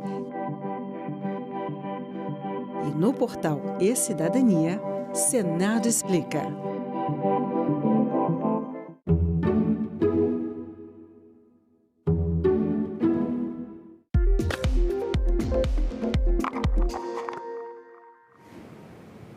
O Pará tem o maior índice de insegurança alimentar do país. O tema será uma das prioridades da COP30, a Conferência das Nações Unidas sobre Mudanças Climáticas, que será realizada em novembro em Belém. Começa agora mais um assunto de Estado e hoje a gente vai falar aqui no programa sobre essa situação, além da margem equatorial, Pedral do Lourenço, entre outros temas. E para conversar comigo, o nosso convidado de hoje é o senador Zequinha Marinho, do Podemos do Pará. Bem-vindo, senador. Muito obrigado, Sérgio, pela oportunidade de voltar aqui para a gente conversar com todo mundo, mas especialmente com a população da Amazônia e o estado do Pará. O Pará é justamente o estado com a maior proporção de domicílios em situação de insegurança alimentar grave. Como eu mencionei, esse tema será uma das prioridades da COP30. Como que o senhor avalia essa situação e como mudar a realidade dessa parcela da população? Primeiro, é com muita tristeza, né, que a gente tem nas mãos informações, principalmente do IBGE, Banco Mundial e outras instituições que pesquisam esse tema. Morar no Pará e ter problema com segurança alimentar é uma contradição tremenda. Chuva no tempo certo, na quantidade certa, terra boa e fértil, está faltando alguma coisa, né, para poder se engrenar uma vida com mais qualidade, uma vida com mais fartura, né? E eu estive andando, eu sou do interior do Pará e rodo o interior todo, e eu prestei atenção numa coisa: quem mora na zona rural, que conseguiu se enganjar na zona rural, não tem problema de fome, não tem problema de insegurança alimentar, né? Pode ser que, de alguma forma, a questão da insegurança alimentar está dividida em dois blocos, que é a primeira, a insegurança alimentar moderada e a insegurança alimentar grave, quer dizer, a fome mesmo, que não tem, né, não tem como sair dela, né, crônica. Mas ela tem causas, né? Nós não podemos ficar lembrando que é só uma questão, não, é uma questão isolada. Não, é uma causa. Ela existe. Por quê? Número 1. Nós temos a maior bagunça fundiária do planeta. Na Amazônia e no Pará, né, não é diferente, porque o Pará é um dos maiores estados, né, em termos de habitação. O Amazonas é muito grande, mas tem a metade da habitação de habitantes do Pará, né? Então, nós temos ali uma concentração de problemas muito grande. Então, nós temos problema de regularização fundiária. Essa questão de terra é séria, precisamos resolver isso. A gente não conta com isso com o governo do Estado nem com o governo federal. Então, a perspectiva de continuar nessa situação de dificuldade passa exatamente por regularização fundiária, arrumar o documento da terrinha, porque esse documento também vai te levar a ter possibilidade e acesso à licença ambiental. Nesse momento, nós estamos vivendo lá uma situação, né, ligada à questão ambiental muito grave. E aí Você pergunta, mas por que o Pará tem 562 mil domicílios, residências, lares, né, passando necessidade de alimento? Isso significa mais de 20% das habitações do Pará, dos domicílios do Pará. 20,3% é exatamente o que o IBGE diz. Complicada essa situação. Por quê? O porquê está aí, né? O problema ambiental cresce no interior do estado. Vou te dar um dado recente. O IBAMA, uma operação só, ele embargou 245 propriedades. E embarga e diz, olha, você tem 30 dias para ir embora. É horrível, sua vida está ali. Muita gente nasceu naquela propriedade. Como é que eu vou sair e deixar minha propriedade porque foi desmatado ali 3 hectares, 2 hectares, 8, 10, né? O IBAMA não deveria fazer isso. Isso não é coisa baseada em lei, isso é coisa baseada em decretos. Decretos que eles escrevem, a Presidência da República assina, publica e aquilo vira lei. Quer dizer, o problema da responsabilidade social é zero.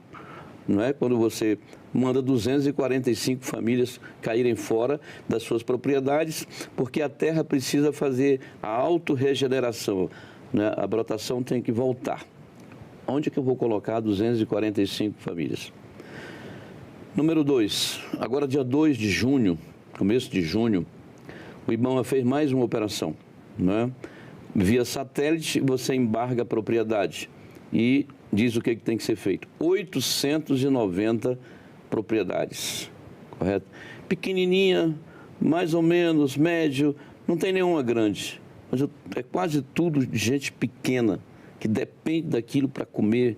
890 com 245 dá 1.135 famílias, 1.135 propriedades. Isso é literalmente um absurdo. É como se alguém fizesse alguma coisa sem ter noção do que está acontecendo, das consequências, né? Você é obrigado em 30 dias tirar todas as suas criações, gado, porco, sei lá o que for. Se quiser ficar na terra, mas não pode fazer nada, é o que diz lá, né? Então, é essa a dificuldade número 1, né, das questões da fome no estado do Pará. Muita gente tocada, afetada ou impactada por isso, vem para as periferias, morar nas periferias.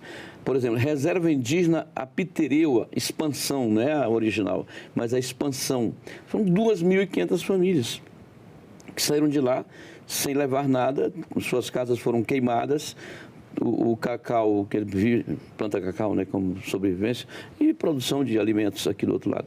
Ficou tudo para trás. As pessoas vão para as periferias das cidades, passar fome, necessidade, problema social. Quer dizer, não há responsabilidade social. Eu quero sustentabilidade, mas o termo sustentabilidade, para se manter, para se colocar de pé, ele precisa do lado ambiental, do lado social e do lado econômico. Não se faz nada com sustentabilidade se não tiver esses três tentáculos aqui. Só você vai lá, persegue, acaba, destrói, bota fogo, queima a máquina, faz tudo. Numa arbitrariedade, num autoritarismo que eu jurei não ver isso na minha vida. Estou vendo lá hoje. E eu estou aqui pedindo audiência com a ministra Gleisi para a gente fazer um grande debate sobre essas 1.135 propriedades, 1.135 famílias, até um pouco mais, que tem filho casado morando na casa do pai, que trabalha na mesma terra. Então, não é mais uma família, são 2 ou 3, dependendo, né? É difícil a situação. E vem aí uma COP, trazendo mais restrições à produção e à construção de alguma coisa que produza a infraestrutura de desenvolvimento. Então, é muito triste, é uma decepção, né? A política ambiental do governo federal é uma tragédia, né, que assusta todo mundo por falta da responsabilidade social. Né? A gente precisa arrumar uma saída. Estou aqui defendendo o crime ambiental? Nunca, Deus me guarde. Né? Estou defendendo aqui responsabilidade social. Se você tem uma terra e aconteceu alguma coisa, desmatou lá um pedacinho e que passa dos limites, lá, porque lá é 80% de reserva, você só tem direito de usar 20%, 80% tem que ficar parado. Né? Então, vamos estudar uma forma de você corrigir esse erro. Desmatou, tu vai ter que deixar agora crescer de novo aqui, regenerar e voltar.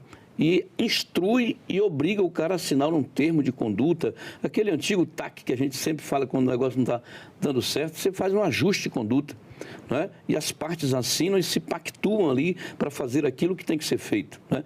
Não, já chega lá e embarga e diz 30 dias para tu cair fora. Aí dá fome na periferia e a gente passa vergonha, né? Morando num dos melhores estados do Brasil, correto? Com terra boa, com chuva, com sol, e passando fome em função desse tipo de coisa. Senador, o senhor é responsável pela criação da Frente Parlamentar aqui no Senado em defesa da exploração de petróleo na margem equatorial. Em junho, a ANP promoveu o leilão de alguns blocos nessa área e a gente preparou aqui uma arte para falar a respeito. Vamos à tela aqui. Então, nesse leilão, 19 novas áreas foram arrematadas na margem equatorial, um valor de quase R$1 bilhão, 844 milhões só na região da margem equatorial. As empresas que obtiveram êxito, a Petrobras, ExxonMobil, Chevron e a CNPC do Brasil, e ainda necessitam de licença, ou seja, foi realizado o leilão, porém ainda esbarra em licença ambiental. Qual que é a expectativa do senhor em termos da obtenção dessa licença ambiental para começar a explorar na região da margem equatorial e também do potencial produtivo, potencial de desenvolvimento econômico para o Pará?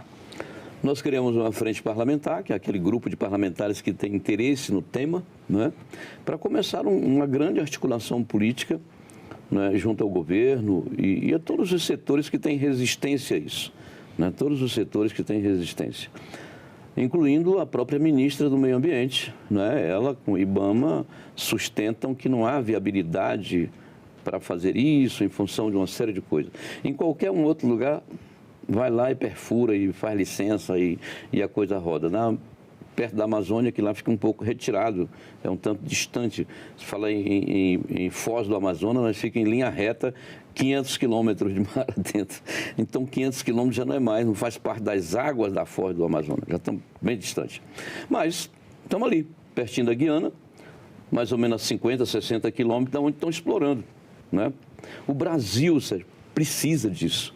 Isso faz parte de uma agenda, tanto é que já está aí se leiloando. Agora, o que vai acontecer? O governo precisa bater na mesa e dizer que quer fazer isso. E nós estamos aqui para ajudar, pressionando, fazendo tudo que a gente precisa, porque senão a Petrobras daqui 5 anos já não tem mais a autossustentabilidade em termos de petróleo, né?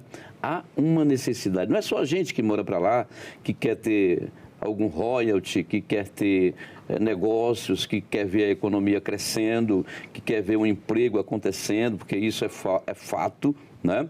Se você pegar a Guiana, os números da Guiana há uns anos atrás e pegar hoje, você vê a aceleração, o PIB cresce a mais de 30% ao ano.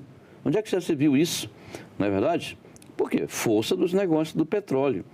Tu já pensou, o Amapá, que é onde realmente está mais ou menos em frente, o Amapá vive de Bolsa Família, 73% a 74%, 73, alguma coisa, vive de Bolsa Família, né?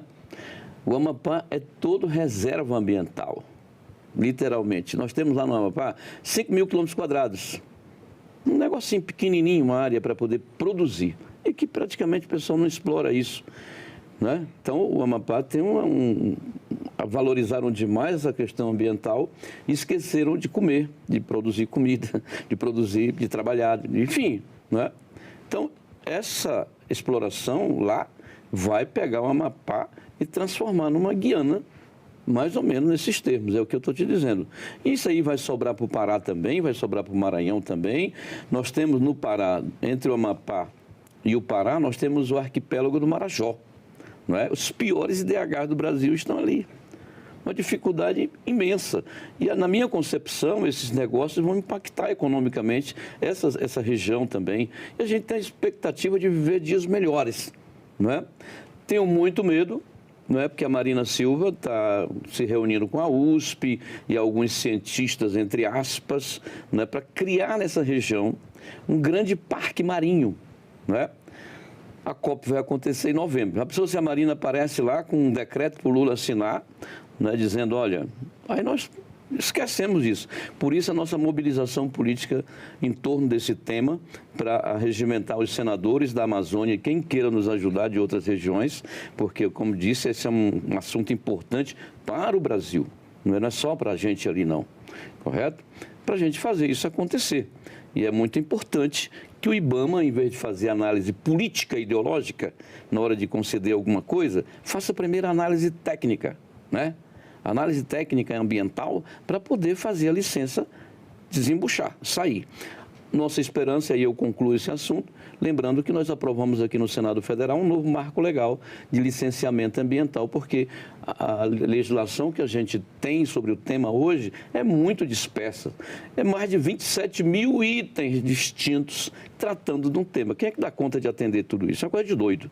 Então, resume-se tudo isso numa nova lei, voltou à Câmara, né, e eu espero que a Câmara devolva isso rápido para a Presidência da República, para que a sanção possa acontecer e a gente vê um licenciamento não só para isso, mas para todos os outros grandes projetos, né? Que a Petrobras me reclamou um tempo desse, que ela tem que esperar em média 12 anos para que o IBAMA lhe dê uma licença para fazer um poço teste. Não estou falando da exploração, estou falando de um poço teste para poder saber todo o potencial do petróleo que tem ali. 12 anos, não é razoável, não tem lógica isso, a gente precisa avançar. E a nova lei, tenho certeza que vai facilitar tudo isso. Exatamente nesse sentido é a pergunta que a gente tem agora, que vem lá da Assembleia Legislativa do seu estado. Vamos ver aqui na tela. Olá, eu sou Rafael Guimarães, apresentador aqui na Rádio e TV Alepa da Assembleia Legislativa do Estado do Pará. Senador, o senhor tem defendido a necessidade de modernizar e agilizar o processo de licenciamento ambiental aqui no Brasil. Mas, na prática, como é possível equalizar essa agilidade com a proteção efetiva do meio ambiente? A burocracia, a papelada, ela só atrapalha o andamento das coisas, não é? Você pode ir direto ao tema. Vou te citar um exemplo. Você tem uma rodovia ainda não pavimentada, aberta há 30 anos, e que passa carro por lá todo dia, que vai e volta. Por que eu tenho que fazer um processo de licenciamento ambiental tão complexo e tão profundo quanto uma rodovia que ainda não existe e que apenas está planejada, que tem que impactar a floresta, o campo, seja lá onde ela passar? Não tem razão. Aquela rodovia já está ali há anos, há décadas, certo? E a lei, infelizmente, conduzida forçosamente pela questão ideológica, caminha no sentido de que ela seja licenciada com todas as dificuldades e burocracia. A nova lei ambiental não quer mais isso. É um processo simplificado de se fazer isso, correto? Não tem nada de irresponsabilidade. Tem praticidade, objetividade em cima daquilo que se deseja fazer, observando o princípio normal da sustentabilidade, né? E sustentabilidade não é só a área ambiental, não. É ambiental, sim senhor, mas também a social e a econômica. Nenhum projeto se coloca de pé quando eu não observo esses 3 pontos fundamentais da questão da sustentabilidade. O senhor vem cobrando as autoridades para o andamento da obra do derrocamento do Pedral do Lourenço, que vai viabilizar a construção da hidrovia Araguaia-Tocantins. Qual que é a situação dessa obra, senador, e qual que é o potencial produtivo dela? Correto. Tu sabes que o modal hidroviário é o mais barato de todos, ambientalmente muito saudável.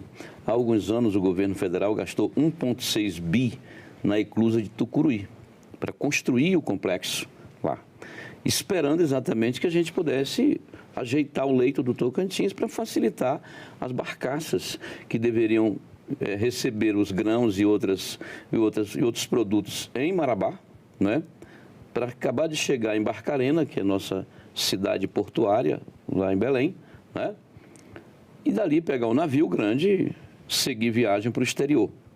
Então, nós estamos lá há muito tempo, quase 11 anos, discutindo o Pedral do Lourenço. O que é o Pedral do Lourenço? Fazia a derrocagem de algumas pedras que estão no meio do leito do rio. Não se vai afetar nada para um lado nem para outro, é só um meião. Usar rio como meio de transporte, mar, rio, essa coisa, é a coisa mais antiga da história da humanidade. Quer dizer, a gente chega a um ponto de tanta maluquice que hoje não se pode parar com isso. Não é? Para com isso. Bora botar o pingo no i, o pé no chão e saber que a gente precisa fazer isso, né? E aí tem que se licenciar, tem que fazer os relatórios, enfim. Mas nós não podemos ficar atrás de tentar mapear o cabelo que está no ovo da galinha. Não, não é por aí. A gente precisa entender a necessidade econômica, social e atender a ambiental. Então, não vejo por que passar tanto tempo. Felizmente, saiu a LI, né? E a coisa agora passa para a questão financeira.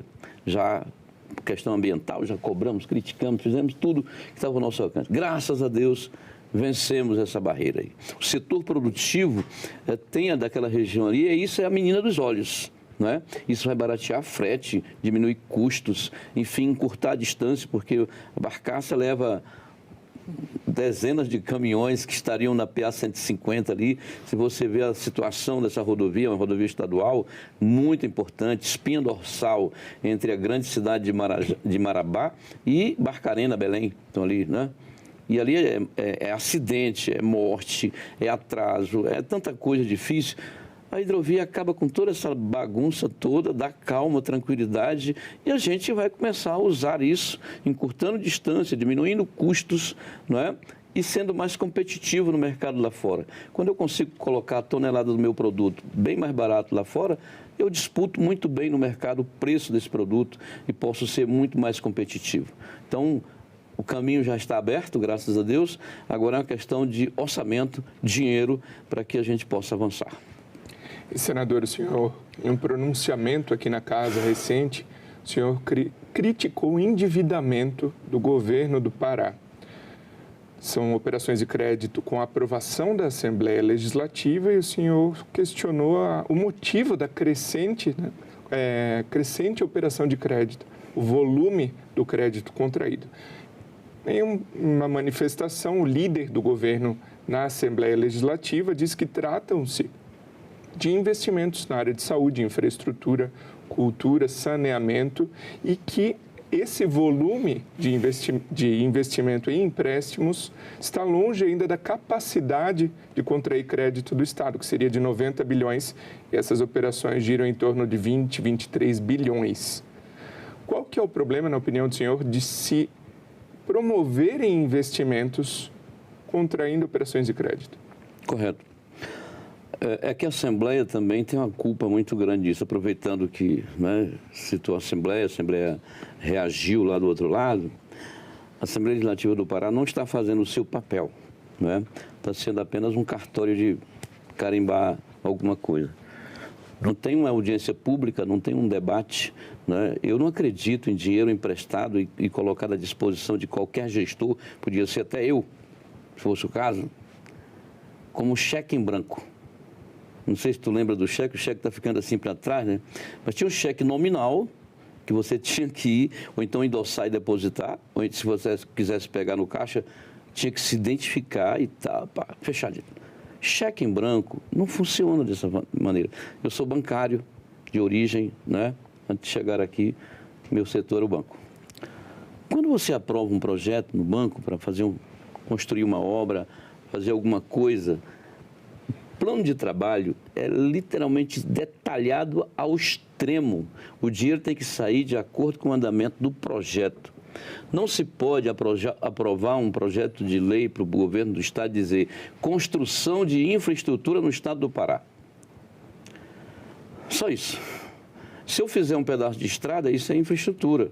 Se eu fizer uma casinha, é uma infraestrutura. Então, hoje, se você pegar o governo do Pará e falar assim, mostra o que você fez com esse dinheiro, 23 bi em 16 empréstimos distintos. Não é um empréstimo, são vários empréstimos que a Assembleia faz isso. Não é um erro casual, né? É um erro formal, grosseiro, repetido em 16 projetos distantes. Está errada a Assembleia. A Assembleia precisa ter critério para fazer isso. A Assembleia precisa, Câmara, Assembleia Legislativa é a representação do povo. Quem é o povo? É o contribuinte, o cara que vai pagar aquilo. Né? Quer dizer, como é que você vai contrair uma dívida e não sabe nem por que está pagando? O que foi feito com esse dinheiro?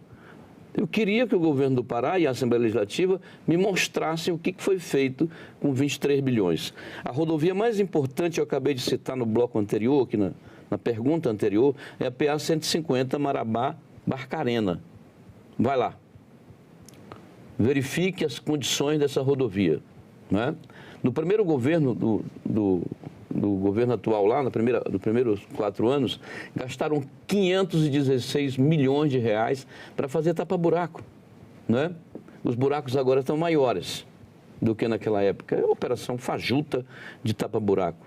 Então a gente precisa ter zelo pelo dinheiro público no sentido de poder acompanhar. O deputado tem a obrigação de fazer isso e a população que vai pagar a conta tem, não é, no mínimo, direito de exigir esse tipo de transparência. Você pega dinheiro ou empréstimo para comprar o copo, então compre o copo e entregue, né?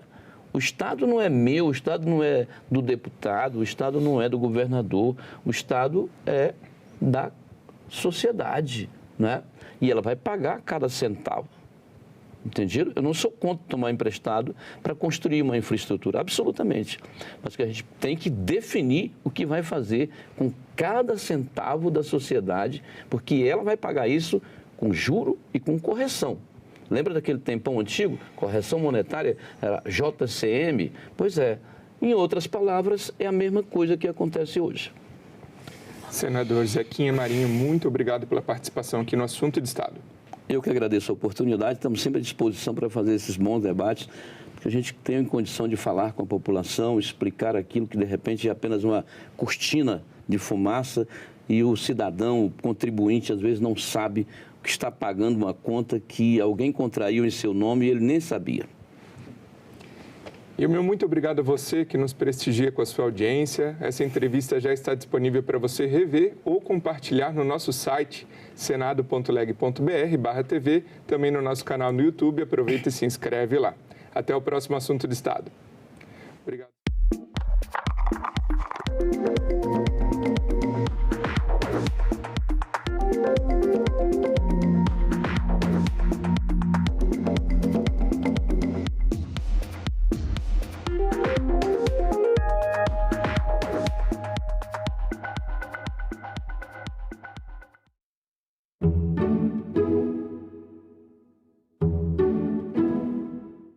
No próximo Assunto de Estado, vamos falar sobre produção rural, saúde, combate a enchentes, entre outros temas.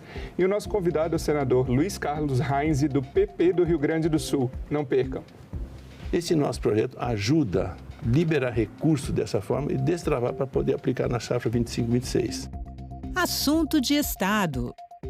Hoje, 20h, aqui na TV Senado.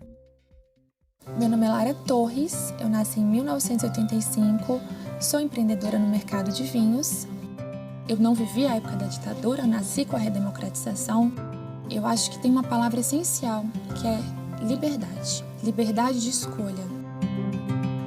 Eu participava muito de jantares, onde eu percebia que as mulheres bebiam um vinho e o homem bebia outro tipo de vinho. Então eu comecei com um curso de vinhos somente para elas.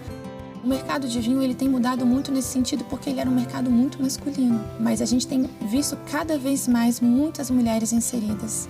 Mulheres sommeliers, mulheres enólogas.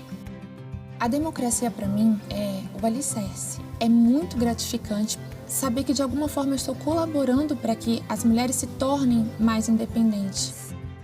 Meu nome é Lara e eu nasci com a democracia.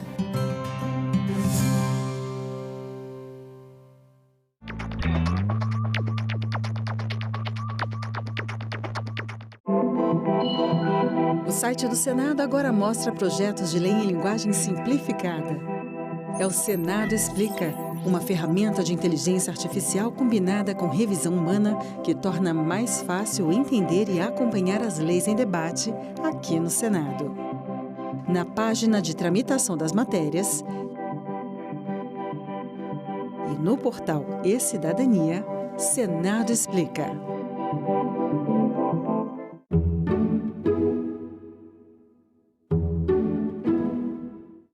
O programa a seguir é livre para todos os públicos.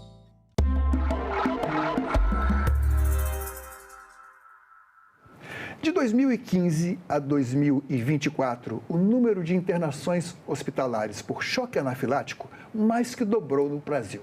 Um aumento de 107%, chegando a 1.143 casos no ano passado. Trata-se de uma reação alérgica muito forte, que pode ser fatal. Para falar das causas da anafilaxia, do diagnóstico e dos avanços da medicina no sentido de preservar vidas, Cidadania recebe a doutora Marta Guidati, presidente da Associação Brasileira de Alergia e Imunologia, seção do Distrito Federal. Seja bem-vinda, doutora. Muito obrigada pelo convite, ainda mais para falar sobre esse tema que é de bastante importante para que todos saibam o que realmente é uma anafilaxia. A gente tem o dever aqui de bem informar, de saber informar as pessoas do que existe, do que é o choque anafilático, mas também de não apavorar as pessoas. Como a gente vê, 1.143 casos em 10 anos, aliás, em um ano, né? Não são tantos casos assim no Brasil, mas, de fato, é preciso orientar as pessoas. O que é o choque anafilático e quando ele acontece? Então, na verdade, o choque anafilático é uma reação alérgica grave. De início, assim, imediato. Então, aquela pessoa que às vezes tem alergia ao camarão, né? Então, ela comeu o camarão, mesmo pequenas quantidades, aí ela começa a apresentar. Então, para ser anafilaxia, tem que ser 2 sistemas acometidos. Por exemplo, o sistema acometido mais frequente, sem dúvida nenhuma, é a pele e as mucosas. Fica então, vermelha, com aquelas erupções. Exatamente. Né? Aí o paciente começa a apresentar empolar o corpo, aí são aquelas lesões avermelhadas que coçam, que a gente chama de urticária. Tem pacientes que também vêm com angedema, o inchaço nos lábios, na pálpebra. Pode inchar aqui, dar o edema diglótico que a gente chama, certo? Mas isso é só um sistema acometido. Para ser anafilaxia, tem que ser 2 sistemas acometidos. Então, o próximo sistema pode ser o sistema respiratório. Então, além disso, o paciente pode apresentar uma tosse, uma falta de ar, o nariz coçando, espirrando, até uma parada respiratória. O paciente, além da pele, que geralmente é o mais acometido numa anafilaxia, ele pode vir com uma hipotensão, ou seja, a pressão arterial diminui, então ele pode levar até o desmaio, certo? Ou então a alteração da frequência cardíaca, ou então o paciente pode ter uma diarreia, uma dor abdominal, uma cólica. Tem até paciente que tem até crises convulsivas, né, junto com a manifestação que geralmente é da pele. Então, 2 sistemas acometidos, isso é uma anafilaxia. Então, hoje, por exemplo, eu peguei um paciente, teve uma urticária, empolou o corpo e inchou. É só um sistema acometido. Isso não é uma anafilaxia. Para ter anafilaxia, precisa de o segundo sistema acometido, que pode ser sistema respiratório, gastrointestinal, pode ser sistema até neurológico, o paciente pode ter uma tontura, zumbido, até outras manifestações, né? Então, como, por exemplo, uma contração uterina. Então, 2 sistemas acometidos é igual a anafilaxia, que é essa reação alérgica, sistêmica, grave e potencialmente fatal. Bom, a senhora tem uma experiência muito extensa na pediatria também. Sim. Vamos aqui raciocinar. É muito difícil que a pessoa chegue à idade adulta sem que ela descubra que ela tem algum processo alérgico. Alguma comida, algum tipo de perfume, alguma outra substância, ou já foi picado por abelha, enfim. Quando é que se nota o primeiro sintoma que a pessoa tem alergia e tendência a choque anafilático? Então, assim, aquele paciente, Começa na infância? Pode começar na infância ou na vida adulta a anafilaxia. Então, por exemplo, na criança e nos adultos, quais são os fatores desencadeantes mais importantes? São alimentos, então leite, ovo, amendoim e os frutos do mar são os mais importantes. Na criança, leite e ovo. Nos adultos, a gente tem que pensar também no amendoim e nos frutos do mar. certo? Amendoim, por exemplo, nos Estados Unidos, que o consumo é muito alto, pasta de amendoim, exatamente. Eles consomem muito. Por isso que a gente sempre tem que ver, por exemplo, no Japão, a gente pode pensar nos peixes. Então, a gente sempre tem que ver aonde que é a frequência maior, né, dos alimentos naquele país. Então, no Brasil, o que a gente vê muito, quais são os alérgenos alimentares mais importantes? Leite, ovo, soja, trigo, o amendoim, as castanhas, nozes, os frutos do mar. Então, esses são os mais importantes. Mas hoje está descrito até a mandioca, né? Foi descrita aqui no Brasil a alergia alimentar à mandioca. Nós temos visto um aumento de número de casos da banana, certo? A kiwi. Então, outros alimentos que a gente não pensava. O gergelim está muito bem descrito agora. Então, eu tive uma paciente que há 10 anos ela falava que tinha alergia ao gergelim. Eu não acreditei. Aí eu falei, vamos fazer um teste de provocação. Lógico que eu fiz na clínica, ela ficou na minha frente e ela realmente apresentou uma anafilaxia, que 2 sistemas acometidos. Então, ela empolou o corpo, ela inchou, aí ela começou a tossir, faltar o ar pronto. Aí, nesse momento, a gente já dá o diagnóstico de uma anafilaxia. Anafilaxia, então, é a reação do organismo, ou até mesmo a capacidade do organismo a reagir a alguma coisa que lhe é estranha, é isso? Exatamente, essa é a definição de alergia. Então, é uma reação exagerada, porque para muitas pessoas, come o camarão, não acontece nada. Para algumas pessoas, come o camarão, às vezes pode empolar o corpo, inchar, mas às vezes pode ter uma anafilaxia. Ou seja, quando a pessoa passa mal, é importante que o médico e que a pessoa mesmo saiba explicar o que aconteceu, a história daquilo, né? Voltar um pouquinho atrás no tempo. Até eu vou pedir licença para contar uma história que aconteceu comigo, uns 40 anos atrás, não foi pouco tempo, que eu estava no almoço de confraternização com uma turma do lugar onde eu trabalhava, e eu estava à beira da piscina, tal, de repente foi servido o almoço, então um colega nosso sentou ali do lado, essa salada estava maravilhosa, tem até lagosta. Quando falou que tinha lagosta, a pessoa teve uma reação ali na hora, fechou aqui a glote, ficou sem conseguir respirar e teve que ser atendida, porque senão teria acontecido alguma coisa mais grave. Quer dizer, o importante é identificar o efeito com a causa, o que lhe causou, o contato com a substância, ou com o alimento, com até picada de abelha. Exatamente. Então, outra importante são as ferroadas pelos insetos. A gente chama os insetos himenópteras, esses que podem provocar até uma reação alérgica grave, uma anafilaxia. Então, quais? Abelha, marimbondo, vespa, formiga. Então, aquele paciente que teve só, picou um inseto, ficou só uma lesão no local, ele coçou, tudo bem. Dizer, é uma alergia, uma reação alérgica, mas leve. Agora, aquele paciente que ele teve uma picada de abelha, e aí ele empolou e inchou, mas ele teve hipotensão, ele desmaiou, teve uma crise convulsiva, ele começou a tossir, 2 sistemas acometidos, isso é a definição da anafilaxia. Então, esse é importante. Aquele paciente que já sabe que ele é alérgico, ele tem que realmente não entrar em contato com essa substância. E não pode ser nem um pouquinho. Ai, doutor, eu tenho alergia a camarão, mas eu vou comer só um pedacinho. Não pode. Vou ver se eu já melhorei. Exatamente. Ou eu vou tomar um antialérgico antes. Não façam isso, porque às vezes esse antialérgico, ele não vai se proteger. Quando você tem alergia, você sabe que você tem alergia, você não pode, se for um alimento, não pode consumir. Se for um medicamento, não pode tomar. Da importância de sempre ele estar com um plano de ação e saber o que ele tem alergia.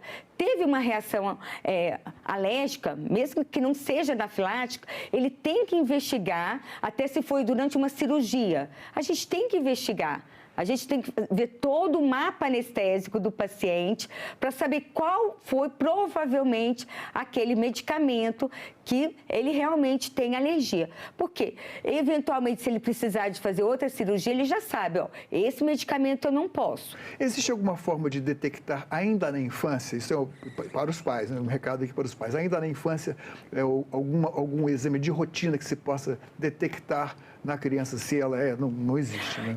Infelizmente, não. Então, sempre o mais importante é a história clínica. Uma anamnese bem feita para a gente identificar. Lógico que a gente pode, com a história clínica, saber. Anamnese é aquele questionário que o médico faz. Toda aquela história clínica. Onde você esteve, o que comeu, a história da família. Exatamente. Então, história familiar é importante também. Certo? Então, por quê? Quando pai, mãe e irmãos são alérgicos, a gente tem que pensar na criança também que possa ser alérgica também, certo? Então, história clínica é soberana. Então, a gente tem que fazer uma boa anamnese para a gente saber. Então, foi identificado, olha, a banana, ele comeu a banana... Isso é muito difícil, né? Porque banana é talvez algum conservante, algum Não, agrotóxico. às vezes até a banana mesmo, né? Então, começou a dar banana e aí o paciente empolou o corpo, inchou, mas começou a tossir. Pronto. Bom, mas é muito difícil a pessoa já na infância não ter comido nenhuma banana, né? Mas isso pode acontecer. A gente só tem alergia, geralmente, aquilo que a gente já entrou em contato. Por quê? Porque a gente já formou... É a sensibilização, né? Muito bem. E não necessariamente a sensibilização é igual à alergia. Você pode, às vezes, igual o senhor falou, a gente pode fazer um teste.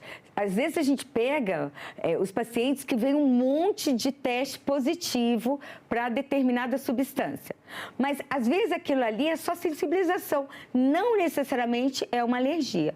Por isso que é importante a gente saber se realmente tem uma história compatível. Agora, certo? a gente fala em choque anafilático, o choque dá a ideia de algo que acontece de uma hora para outra, né? Que é repentino. Mas não existe também o perigo dessa condição de dificuldade de respirar, a erupção cutânea ou esses dois sistemas irem aos poucos se manifestando? Então, numa anafilaxia, a reação é imediata. Existem as reações tardias, até uma reação bifásica. Então, o paciente teve, né, uma reação alérgica grave e tudo, 4 a 6 horas depois, ele pode ter outra reação. Certo? Por isso que é importante, o paciente que teve uma reação alérgica grave, uma anafilaxia, ele precisa receber, depois a gente vai falar, da adrenalina, que é o medicamento de excelência para isso, mas depois o ideal seria que ele fosse para o pronto-socorro, mesmo que ele tenha melhorado, porque ele vai ter que ficar em observação pelo menos 4 a 6 horas para a gente ver se ele vai ter essa reação bifásica. Existe, por exemplo, choque anafilático em que se aplica uma medicação de emergência, mas sem saber ainda o que causou? Sim. Pode ocorrer? A primeira coisa, mesmo que ele não saiba, eu não sei, o mais importante é salvar a vida desse paciente. Certo? E sem dúvida nenhuma... Geralmente é desimpedir o trato respiratório, né? Se tiver obstruída aqui, tiver uma parada cardiorrespiratória, que a gente chama, imediatamente, a medicação... Não adianta você ficar dando antialérgico, nada disso. A medicação de excelência é a adrenalina. Se for dentro do hospital, a gente vai aplicar intramuscular. Por muitos anos, a gente usava a adrenalina subcutânea. Os estudos foram mostrando que a absorção melhor e mais rápida... Demora mais a absorver, né? Subcutânea. Por isso que a absorção mais rápida é intramuscular. Então, qual é o músculo mais importante que a gente tem? É aqui na perna. Então, o que nós vamos fazer? Lógico, o paciente ele já tem um plano de ação. O médico já vai... Tem uma anafilaxia, né? Ele tem uma história positiva e tudo. E aí a gente tem que prescrever a adrenalina autoinjetável. Não só o paciente, às vezes é um adulto, tudo, mas às vezes ele pode estar desmaiado. Não tem jeito dele aplicar. Por isso que os familiares, os amigos, se for possível na escola, no trabalho... Vamos já chegar onde a senhora está querendo me levar. Exatamente. Existe um projeto de lei aqui, já de ano 2024, né, para que as canetas de adrenalina autoinjetável, uma está aqui já à disposição aqui, né, a senhora trouxe para nos mostrar, e que essa caneta a pessoa mesmo pode se aplicar, ou uma outra pessoa. Esse projeto de lei, ele prevê que em locais públicos, parques, enfim, quadras de esporte, escolas, etc., tenha sempre uma caneta disponível. Tá? Certo. É evidente que para as famílias que sabem que tem uma pessoa com alergia, só esse medicamento poderia ser adquirido. ou talvez até fornecido pelo SUS, que é o caso é o que propõe o projeto de lei. Mas aí vamos por partes. Quando foi que se descobriu que o ideal seria essa caneta de adrenalina? Não, há muitos anos. Então... E por que não se usou? Ficou só no subcutâneo? Então, aí que está. No hospital, a gente tem as ampolinhas de adrenalina. Mas o ideal seria todas as pessoas que têm, mesmo que a gente não identifique ainda qual foi o fator desencadeante. O paciente teve uma reação anafilática, ele tem que ter essa canetinha de adrenalina consigo, tá? Então, infelizmente, a gente não tem disponível no Brasil. Então, o que nós fazemos? Tem que ser importada. Tem que ser importada. A gente tem um site, Anafilaxia Brasil, que é a da Associação Brasileira de Alergia e Imunologia. Lá tem vários endereços e telefones para o paciente que puder comprar, porque realmente essa canetinha é cara. Mas já pode ser comprada aqui no Brasil? Sim, mas ela é importada, ela pode ser comprada, certo? Mediante uma receita. Ou a gente pode... A Anvisa liberou para que ser comprado na farmácia, mas não liberou ainda para o SUS, é isso? Infelizmente a gente não tem ainda o dispositivo aqui no Brasil para ser comercializado, mas infelizmente. Pode ser, mas com a receita médica que já existe nas farmácias? Não, nas farmácias não. Aí que tem essas importadoras. Então, com a nossa receita, com o endereço do paciente, dá para se comprar importando. Só que é muito cara. Ou... A gente pode falar quanto? Em média, assim? Uns R$1.500, R$2.000. Mas eu sempre falo, isso aqui salva uma vida. Então, é o de uso único? Não, se usa uma vez? Isso é uma ótima pergunta. Tem de uma única dose, tem de 2 doses, tem de 3 doses. Lógico, para o paciente, o ideal seria que ele tivesse 3 doses. Por quê?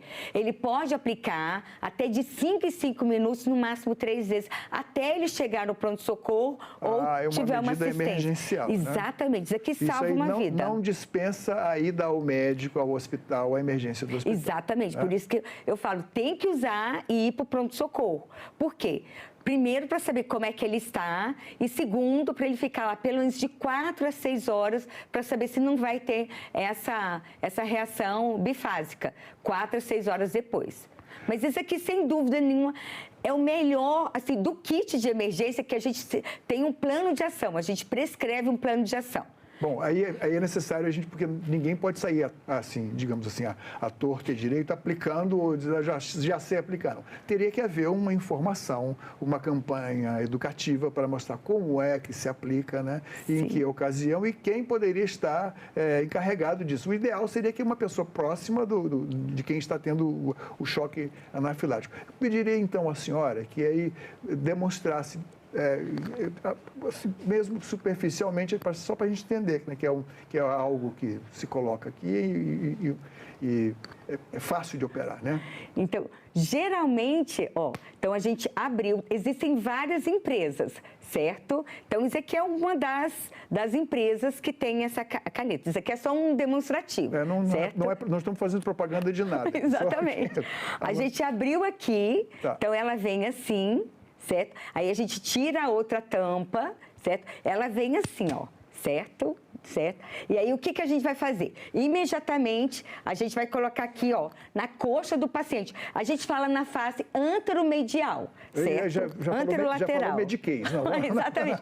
Anterolateral. Ou seja, aqui em cima... Na parte onde tem mais músculo. Né? Exatamente, onde está aqui no nosso músculo. Então, aí com isso a gente vai apertar, contar até 10, são os 10 segundos, e soltar. Só isso. Aí 5 minutos depois a gente pode aplicar de novo, 5 minutos depois a gente pode aplicar de novo. Necessário, né? Sendo necessário. Agora, isso é ótimo. A melhora, no caso, por exemplo, da pessoa estar sentindo a dificuldade de respirar, é imediata. É imediata. Isso aqui salva uma vida. Né? Com certeza. Agora, o que está pegando para que isso possa ser, para que a Anvisa aprove isso? Então, de termos o dispositivo. Por quê? A gente, infelizmente... Existe uma centena de anos, digamos assim. O tal da gente ter esse dispositivo no Brasil. Então, muitas empresas dizem que aqui no Brasil é muito quente, às vezes pode perder a efetividade, a eficácia dessa adrenalina, né, autoinjetável e tudo. Então, essa que está sendo a maior dificuldade. Que a gente já tem o projeto de lei que foi aprovado o ano passado, né, dia 6 de junho foi aprovado. A gente ficou nós ficamos muito felizes. Mas daí para se popularizar, quer dizer, para disseminar até em todas as unidades básicas de saúde, nos locais públicos, é uma distância muito grande. Exatamente. Acho que não só pela liberação do mecanismo do aparelho, mas também porque deve haver uma conscientização. Não Sim. é todo mundo que pode usar, né? Não é todo mundo, é só aquele paciente que realmente ele tem essa anafilaxia. Se o paciente tiver só uma urticária, empolou o corpo, inchou, ele não tem indicação de fazer isso aqui. Certo? O que assusta mais é a dificuldade de respirar. Sim. Não é? Ou o desmaio da pessoa. Exatamente. Relacionado Aí sim. com algum contágio. Né? Ele teve 2 sistemas acometidos, ele tem que usar isso aqui, que isso aqui salva uma vida. Eu acho que complica um pouco para o leigo explicar os 2 sistemas, né? Não, na verdade, então, assim, teve pele é o que a gente está vendo. Então, ele empolou o corpo e inchou. Então, esse é o mais frequente que ocorre. Certo? 80%, 90% das vezes tem a urticária e às vezes com angedema. E eles começou a sentir, começou a tossir, faltar o ar, pronto. Isso não é mais só uma urticária, nem angedema só. Isso já é uma anafilaxia. Ou ele empolou o corpo e inchou, ele começou, você viu que a pessoa desmaiou, teve uma crise convulsiva. 2 sistemas foram acometidos, ou seja, foi a pele e ele desmaiou. Então, a gente está pensando numa hipotensão. A gente mediu, se der para medir, a frequência cardíaca alterou. Pronto. Ou seja, está batendo mais velozmente. Exatamente. E você viu que a pessoa desmaiou. Pronto. E esse está no momento da gente aplicar a adrenalina. Quer seja, se for no hospital, imediatamente tem lá a adrenalina para ser aplicada, certo? Então, antes a gente até dava para o paciente a adrenalina para ele levar para casa, a gente aspirava a quantidade, né? Que a gente, é 0,1, ou 0,2, 0,3. Então, a gente mostrava para o paciente e colocava na seringa. Antes a gente fazia isso e colocava no papel, aquele papel de alumínio e tudo. Mas hoje a gente não indica fazer isso. Por quê? Porque lá está escrito que a adrenalina só pode ser intra-hospitalar. Essa aqui eu posso usar. Qualquer leigo pode usar isso aqui, porque esse aqui é auto-injetável. Agora, aquela ampolinha de adrenalina, ela não é, a recomendação é só de uso intra-hospitalar, ou o médico, né, ele prescrevendo, aplicando e tudo. Porque tem tem alguns efeitos colaterais também da adrenalina. O paciente às vezes sente uma taquicardia, né? Tem paciente, doutor, eu sinto muito mal e tudo. Por isso que o ideal seria com um profissional de saúde junto, né? Essa aqui não. Essa aqui qualquer leigo pode aplicar e essa aqui está liberada para você salvar a vida do paciente. Por que surgiram tantos casos nesses 10 anos, praticamente mais que dobraram os casos de choque anafilático? Primeiro, Os diagnósticos são mais frequentes? Muito bem. Primeiro, o diagnóstico, certo? Então, e eu acho que ainda está subnotificado esse número, certo? Eu acho que é muito mais do que isso. Infelizmente, não se notificam todos os casos, que o ideal seria que a gente notificasse. E, às vezes, até os profissionais de saúde, às vezes, têm essa dificuldade de saber quando que é uma anafilaxia mesmo, uma reação alérgica grave, porque, às vezes, considera só como um sistema acometido. Um sistema acometido não é anafilaxia. Tem que ter 2 sistemas. Vamos torcer, então, que o projeto chegue finalmente a ser aprovado e que o governo incorpore a medicação da caneta de adrenalina injetável ao Sistema Único de Saúde para salvar mais vidas, né? Com certeza, é isso que nós todos, não só nós médicos, como toda a sociedade de pediatria, a Associação Brasileira de Alergia e Imunologia, é o que realmente nós queremos. Muito obrigado pela sua presença aqui. Eu que agradeço esse convite. Volte sempre. Muito obrigada. Essa entrevista e todos os nossos outros programas estão disponíveis para você rever ou compartilhar no nosso site, senado.leg.br/tv, ou então pelo nosso canal no YouTube. Inscreva-se lá e marque o sininho para receber notificações. Obrigado pela companhia e até o próximo Cidadania.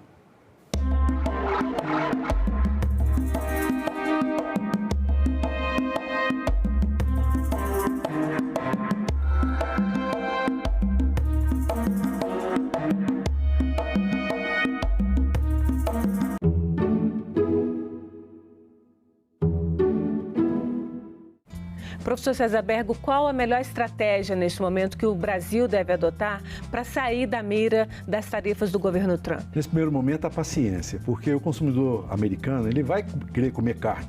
Então, daqui a pouquinho vai começar a pressionar, inclusive politicamente. Então, é nessa linha que ele tem que agir, porque aguardar, porque toda crise gera uma oportunidade. Agenda Econômica. Nesta terça, 8 horas da noite, aqui na TV Senado. Na rotina de todo dia, os senadores discutem e votam projetos de lei, medidas provisórias, emendas à Constituição e outras propostas legislativas. Um projeto de lei iniciado e aprovado pela Câmara dos Deputados é sempre revisado pelo Senado. Da mesma forma, se uma proposta é apresentada e aprovada pelos senadores, ela também precisa passar pela votação dos deputados antes de ser sancionada ou não pelo presidente da República. Os senadores representam os estados e o Distrito Federal com bancadas iguais. São sempre 3 representantes, independentemente do tamanho da população ou da importância econômica de cada estado. São ao todo 81 senadores.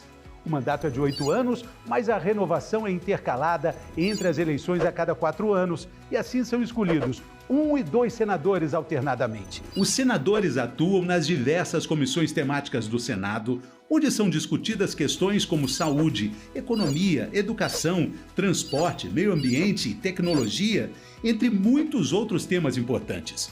Eles também podem fazer parte das comissões parlamentares de inquérito, as CPIs, que têm o poder de investigação de uma autoridade judicial.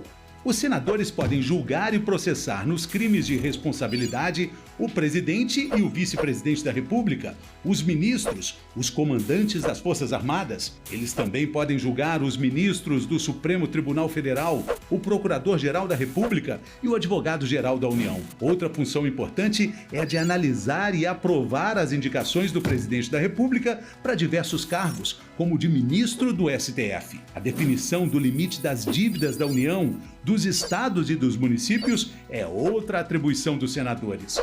Essas responsabilidades fazem parte de uma jornada que começa com a sua escolha, com o seu voto.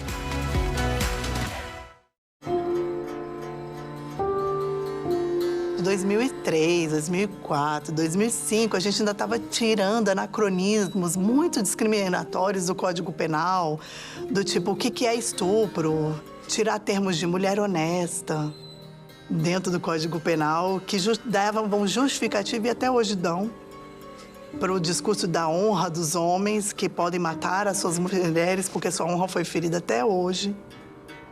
Homens violentos, homens assassinos usam um argumento que não é jurídico mais e ganham. A tese da legítima defesa da honra. A gente tem aí o grande caso que todo mundo lembra da Ângela Diniz e o Doca Street. Isso foi utilizado no julgamento pelos advogados, o Evandro Lins e Silva, que foi ministro do Supremo Tribunal Federal, como tese a excluir o crime. Isso só foi debelado, pasmem, em 2021.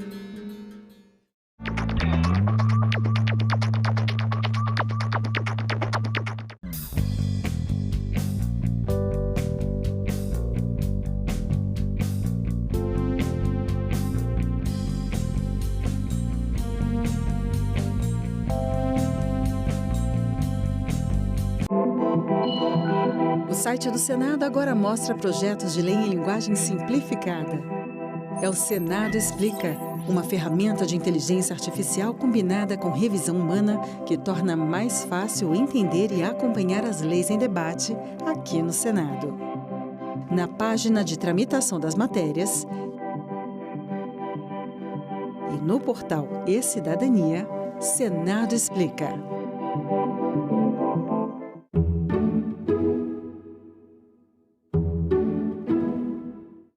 O programa a seguir é livre para todos os públicos.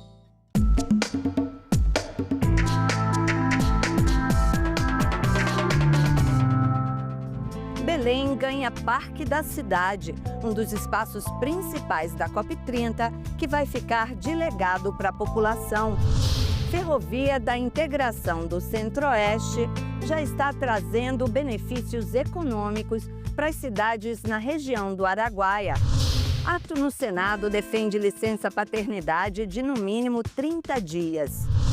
Bolsa Atleta em Pernambuco beneficia mais de 900 desportistas.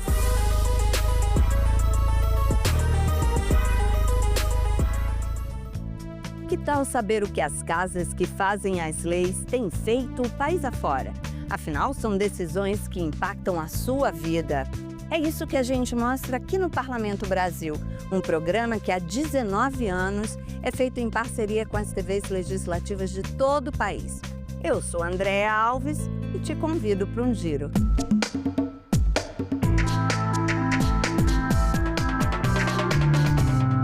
A população de Belém ganhou mais um local para o lazer, com ciclovias, quadras, academia ao ar livre e até colônia de férias. É o Parque da Cidade, construído numa área de um antigo aeroporto. Com um orçamento de 980 milhões de reais, o parque vai ser, em novembro, um dos principais espaços para a COP30, a Conferência do Clima da ONU. Os vereadores da Câmara Municipal de Belém participaram da inauguração da primeira etapa do Parque da Cidade, uma das obras realizadas para a COP30, que vai ocorrer na cidade em novembro e a que teve o maior orçamento. O parque fica no bairro da Sacramento, em Belém, e ainda está em construção. Quando estiver pronto, o Parque da Cidade vai ser um dos principais espaços para o encontro dos chefes de estados durante a Conferência do Clima da ONU. Vai abrigar também atividades oficiais e eventos paralelos. Enquanto isso, a população já está aproveitando a nova área para diversão e entretenimento. Os parlamentares da Câmara Municipal falam a respeito desta obra que vai trazer grandes benefícios para a população de Belém, ficando como legado da COP30. Eu acho que isso aqui é uma prova viva do que a gente sempre bate na tecla da questão do legado da COP, né? O evento, obviamente, tem o seu tempo de duração, mas mesmo com ele passando, as obras que vêm, tanto as obras estruturantes, tanto a questão da pavimentação asfáltica, como instrumentos maravilhosos como esse, ficam para a população. Então aqui nós temos um local não só para o lazer, mas como você disse, para a economia criativa, para circular a questão do emprego e renda, do empreendedorismo, a questão do esporte. Então é um local que vai se unir tantos fatores importantes para a sociedade e que nossa cidade precisava de um instrumento como esse. É um parque que vem trazendo área verde, meio ambiente, vem trazendo mobilidade, vem trazendo entretenimento para a população. Cabe ressaltar que a Câmara Municipal teve um papel fundamental na realização desse parque, quando nós impedimos que nesse espaço fosse construído muitos prédios e virasse uma selva de pedra. E não, a Câmara Municipal, em parceria com o governo do estado, trouxe a possibilidade de ser executado esse parque para a população, para a realização da COP30 e para ficar como um legado para Belém. Tenho certeza de que esse equipamento chega para engrandecer Belém, para engrandecer o estado do Pará, dentro do conceito de que a oportunidade da COP traz a oportunidade de deixar um legado para a nossa capital e para a sociedade paraense. Em paralelo à COP30, Belém também vai receber a Cúpula dos Povos, com representantes de organizações sociais e populares de todo o mundo. No mês de junho, a Câmara Municipal de Belém realizou sessão especial sobre a Cúpula dos Povos, rumo à COP30. A autora da proposta, a vereadora Marinô Brito do PSOL, provocou os movimentos e demais organizações a se mobilizarem para o dia 15 de novembro, quando será realizado o Dia Global de Mobilização. A meta é levar 100 mil pessoas para as ruas da capital do Pará. Pautas relacionadas à defesa do meio ambiente, a mudança da base energética, da energia no mundo. A gente quer reduzir os gases de efeito estufa, a gente quer garantir que, com justiça climática, a gente também possa ter justiça social. Essas duas questões estão interligadas e aqui na Amazônia a gente responde aos interlocutores da COP30 que o povo precisa ser ouvido. Nós temos que dar um grito ainda maior e diferente. Diferente porque não tem como sairmos de uma crise climática sem nós. E os indígenas estão discutindo muito bem isso, que a resposta somos nós. E nós, enquanto Amazônia, também estamos discutindo de nada para nós sem nós, né? Então, tudo isso diz assim que enfrentar a crise climática exige uma resposta popular, porque nós é que somos a resposta, que estamos nos territórios protegendo. Então, se tem a Amazônia preservada, é porque tem os povos aqui vivendo e protegendo. A Ferrovia de Integração do Centro-Oeste está com quase 40% das obras concluídas. E ela já está trazendo progresso para cidades de 4 estados brasileiros. No Rio Grande do Sul, a Assembleia Legislativa abrigou audiências públicas sobre a situação do migrante no estado. Veja o que foi notícia nas casas legislativas do país.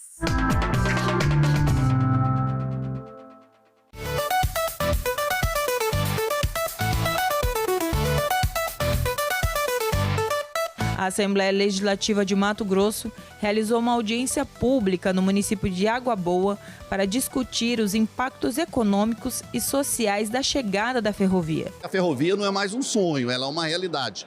Que o nosso Araguaia se prepare definitivamente para receber essa ferrovia. Essa ferrovia que vai impactar em todos os sentidos a região do Araguaia.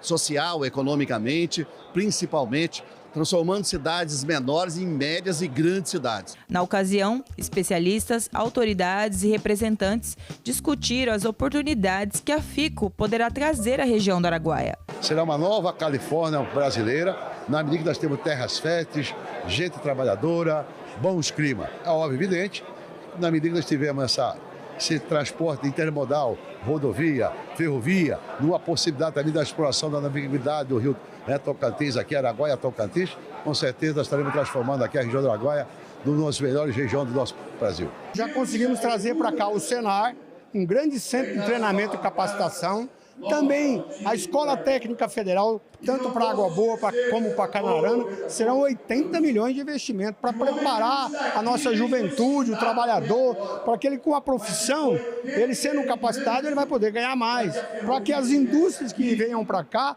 tenham a mão de obra também capacitada, a mão de obra preparada, porque Mato Grosso, infelizmente, nós vivemos ainda um apagão de mão de obra qualificada. Então, é um trabalho que a gente tem que fazer diuturno. A FICO, Ferrovia de Integração do Centro-Oeste, é uma fração de um corredor ferroviário que vai interligar diversas cidades.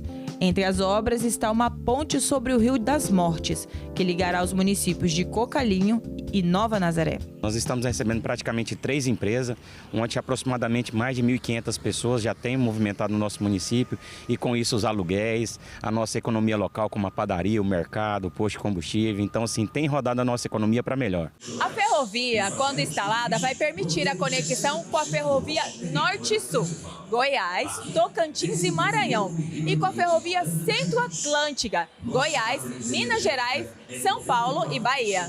Um dos objetivos do modal ferroviário é o escoamento da produção agrícola, reduzindo os custos do transporte e aumentando a competitividade dos produtores locais. A região do Araguaia vai estar com possibilidade de fazer conexão com 3 grandes terminais portuários, Santos, Vitória e Itaqui, tanto na importação de produtos, seja fertilizantes, seja insumos, máquinas, equipamentos, como também na exportação. Atualmente, de acordo com o deputado Dr. Eugênio, 39% das obras já estão concluídas. E aqueles que são empreendedores, que têm uma visão diferenciada para empreender, esse é o momento.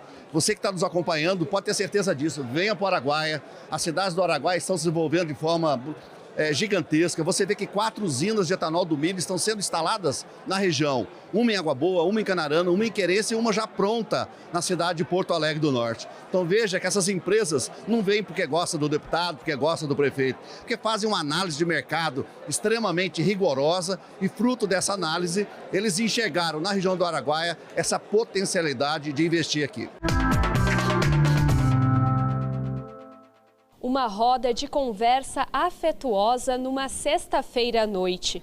Migrantes de diferentes países se reuniram para compartilhar vivências e propor mudanças. Além disso, uma conversa sobre a violência de gênero pautou o último encontro da Semana do Migrante na Assembleia Legislativa. No Rio Grande do Sul vivem hoje mais de 127 mil migrantes e refugiados.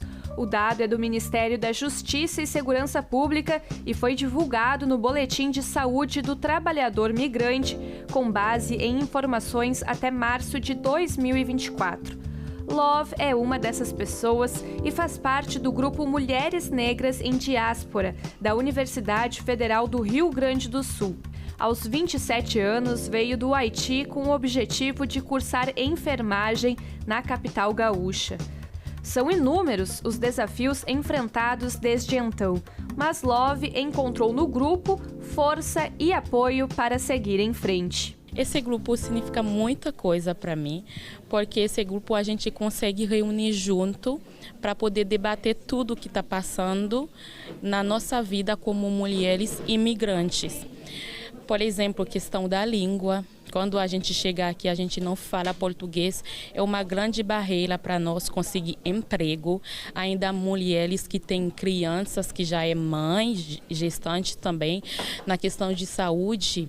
A gente não consegue falar quando a gente ir no posto de saúde. A gente não consegue explicar para o médico o que a gente está sentindo. Então, é uma grande dificuldade para nós. Quase 23 mil dos migrantes trabalham com vínculo empregatício formal. O número corresponde a apenas 18% do total, sendo a maioria dos empregados homens. A falta de oportunidades foi uma das preocupações levantadas durante o encontro. Outra questão também que nos impacta um pouco, ou seja, muito, é a questão de trabalho formal. Na área de formação, né, muitos são formados, não trabalham na área, mas não é só por questões burocráticas em relação à possibilidade de conseguir emprego, mas também a questão cultural como um todo, né? Porque quando com criança, não se tem como deixar criança sozinha em casa. Então, não dá para fazer mais horas trabalhando. As oportunidades também são negadas, na maioria das vezes, para nós, pelas questões raciais, xenofóbicas. Então, a gente quer trazer nossas questões, né, para poder ver a possibilidade de conseguir os nossos direitos, né, garantir os nossos direitos como ser humano.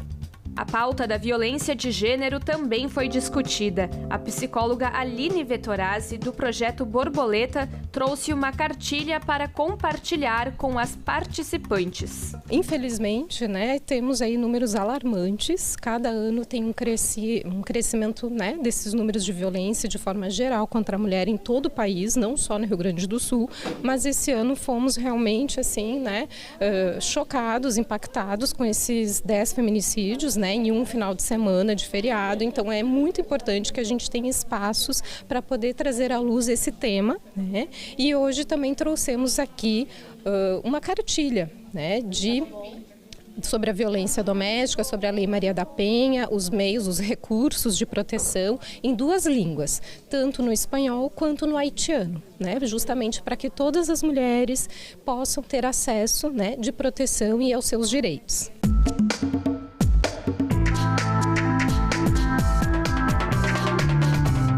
O trabalho que a gente faz aqui no Parlamento Brasil, reunindo matérias jornalísticas das emissoras de assembleias e câmaras de todo o país, é só a ponta do iceberg de um movimento que está ganhando força e crescendo muito. É a rede legislativa de rádio e TV digital.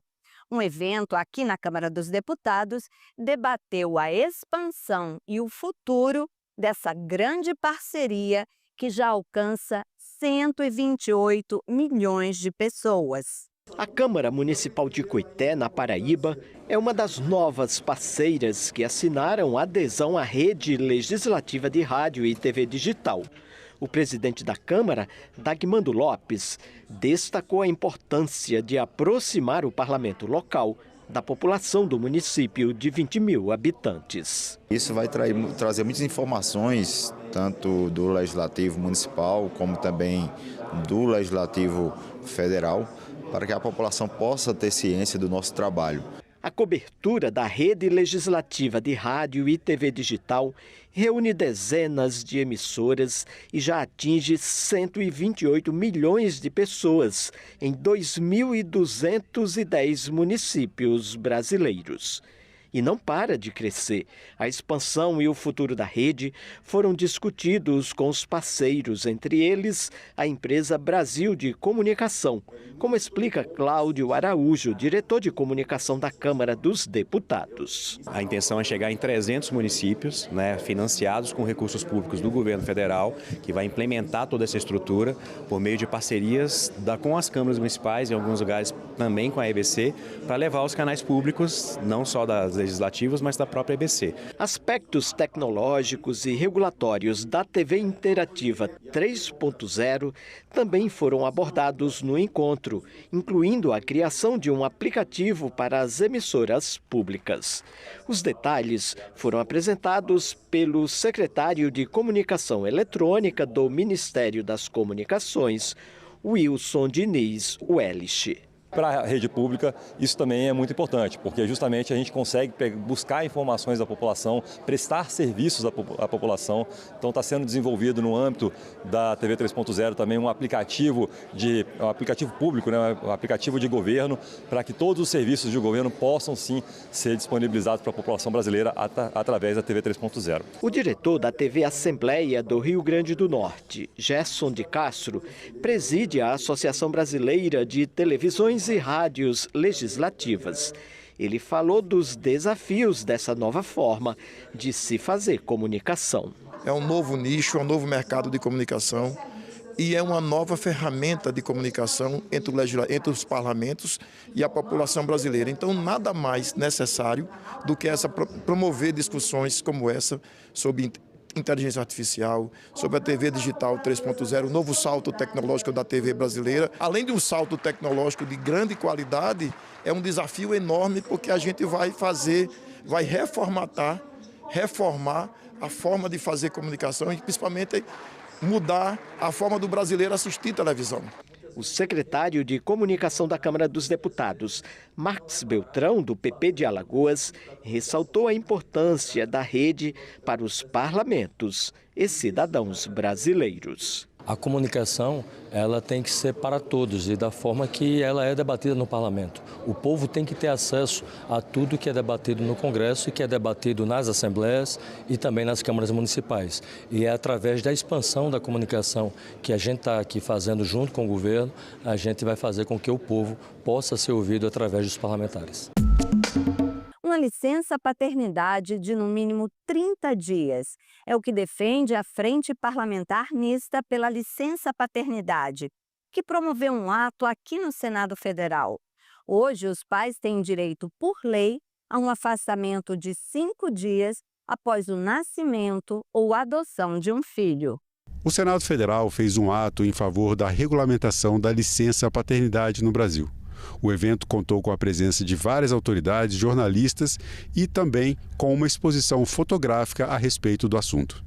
O senador Alessandro Vieira, relator do projeto de lei 3773 de 2023, que regulamenta a licença paternidade no Brasil, falou sobre a importância do projeto. É garantir para outros pais o direito que eu tive, de poder ficar perto dos meus filhos no nascimento, acompanhar esse desenvolvimento deles, o que garante jovens saudáveis, mais produtivos, mas principalmente uma família mais integrada, mais unida. E partindo desse núcleo familiar, uma sociedade melhor. Este é um projeto transformador, de fortalecimento das famílias. A gente precisa discutir a divisão do trabalho de cuidado e a importância de um pai presente na criação de um filho. Esse projeto ele traz benefícios para a criança, que vai ter essa presença paterna desde os seus primeiros dias e garantindo por no mínimo 30 dias.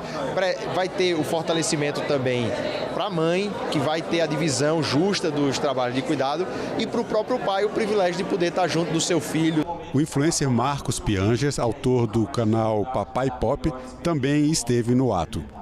Eu vejo que o homem gosta de ser pai, que a paternidade é transformadora para vários homens espalhados por todo o Brasil, que o homem adoraria ter mais argumento, mais tempo com seus filhos, mais argumento para explicar o seu papel na família. E a licença paternidade é um recado governamental, é uma lei que muda dizendo, vai que agora é você, vai que você também é pai. Em 2023, o Supremo Tribunal Federal estabeleceu um prazo de 18 meses para que o Congresso Nacional regulamentasse a licença paternidade, seguindo um dispositivo da Constituição Federal. A decisão do Supremo Tribunal Federal, que deu um prazo de 18 meses para o Congresso Nacional legislar o tema, esse prazo venceu.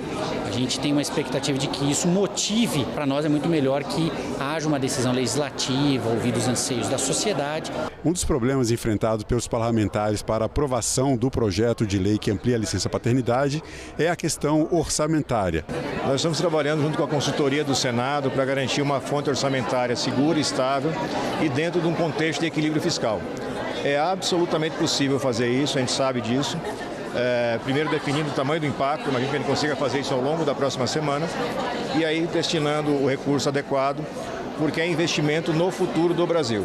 E acho que com essa compreensão todos nós vamos chegar a bom termo. E a gente precisa ampliar para no mínimo 30 dias, que ainda é muito pouco, né? Então, para a gente ajudar as crianças de fato a se desenvolverem como devem, a gente precisa ali do pai presente. Não é à toa que a gente tem o PL do pai presente, né? Um espelho aqui no Senado e outro na Câmara.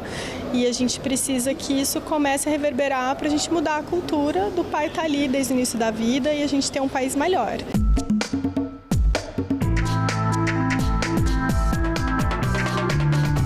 O Brasil tem tantos talentos no esporte, não é? Olha, mas para ser um atleta de alto rendimento não é barato não, viu? Tem que bancar material, passagem, hospedagem.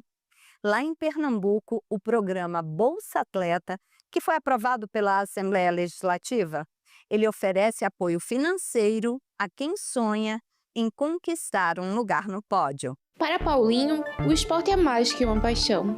É o sangue que corre em suas veias. Filho do atleta e atual técnico da Seleção Brasileira de Karatê, Paulo Franco, o jovem de 19 anos seguiu sua trajetória como multiatleta.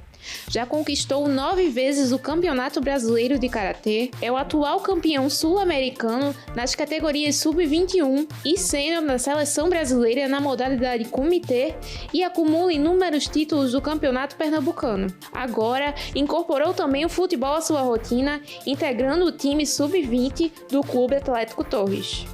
Comecei o Karatê com 3 anos de idade, meu pai é meu professor e sempre me incentivou a prática do Karatê desde pequeno, que eu vivo no meio do Karatê, conquisto títulos e até hoje eu continuo com a prática.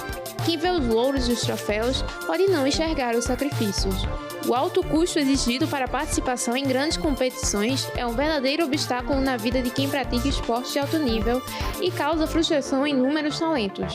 Para ajudar a custear as despesas como alimentação, treino e equipamentos, por exemplo, aqui em Pernambuco foi instituída em 2011 a política de incentivo ao esporte conhecida como Bolsa Atleta. A norma garante auxílio financeiro para esportistas de diferentes modalidades e os valores podem chegar até R$ 2.500. Para participar, é preciso ter pelo menos 13 anos, estar vinculado a uma entidade de prática esportiva e ter obtido resultados relevantes em competições anteriores. Sem o programa não seria possível a prática do esporte, porque nós atletas de alto rendimento a gente sofre muito com a questão financeira, com a questão de apoio, e o programa que o governo nos proporciona faz com que a gente consiga chegar a lugares que a gente nem imaginava chegar. Paulinho segue na preparação para voos mais altos em campeonatos internacionais e sonha que um dia o Karatê possa se tornar uma modalidade olímpica. E onde eu espero chegar é sempre no maior lugar do pódio, em competições mundiais, pan-americanas, olímpicos também. E sempre conseguir dar o meu máximo e conseguir trazer medalhas para nosso estado, para nossa cidade e para a minha comunidade também.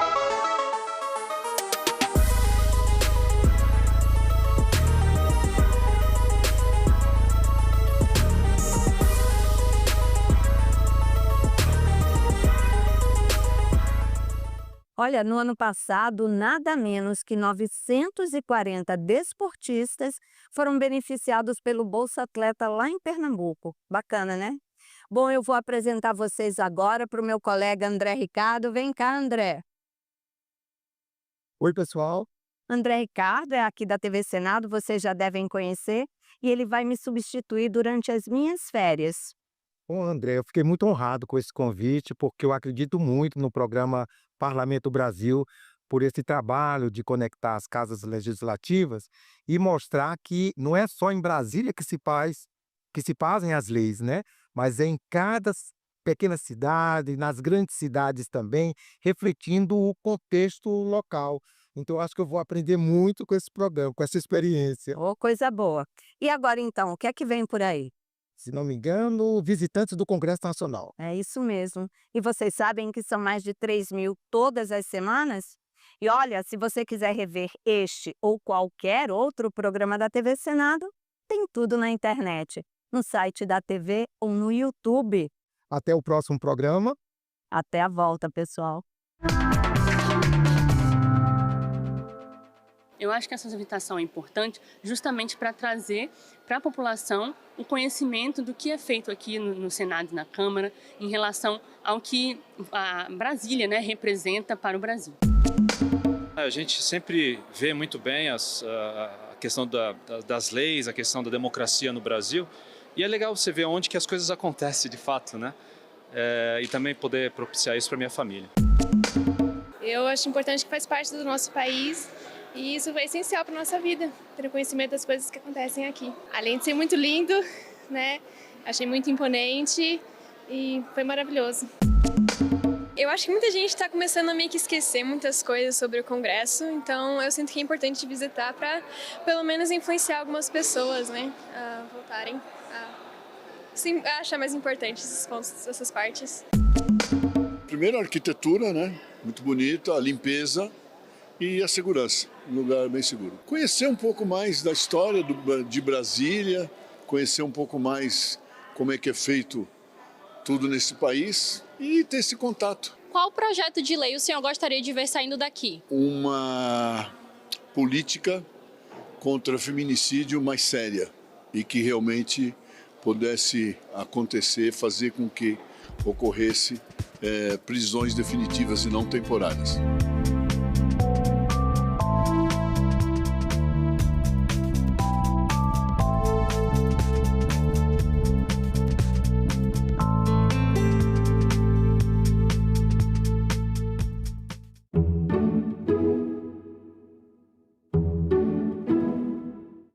No próximo assunto de Estado, vamos falar sobre produção rural, saúde, combate a enchentes, entre outros temas. E o nosso convidado é o senador Luiz Carlos Reins, do PP do Rio Grande do Sul. Não percam. Esse nosso projeto ajuda a liberar recursos dessa forma e destravar para poder aplicar na safra 25-26. Assunto de Estado. Hoje, 20h, aqui na TV Senado. Agora é lei. A reforma tributária prevê 2 impostos, a Contribuição sobre Bens e Serviços, CBS, que é federal, e o Imposto sobre Bens e Serviços, IBS. De competência dos estados e municípios, a CBS vai substituir 3 impostos atuais, PIS, COFINS e IPI, enquanto o IBS será cobrado no lugar do ICMS e ISS. A nova lei detalha ainda as reduções e isenções dos impostos. O Senado votou, agora é lei.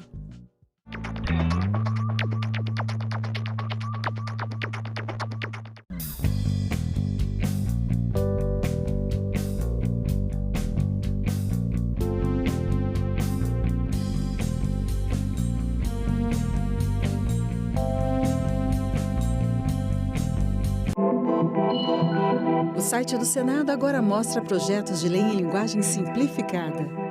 É o Senado Explica, uma ferramenta de inteligência artificial combinada com revisão humana que torna mais fácil entender e acompanhar as leis em debate aqui no Senado. Na página de tramitação das matérias e no portal E-Cidadania, Senado Explica.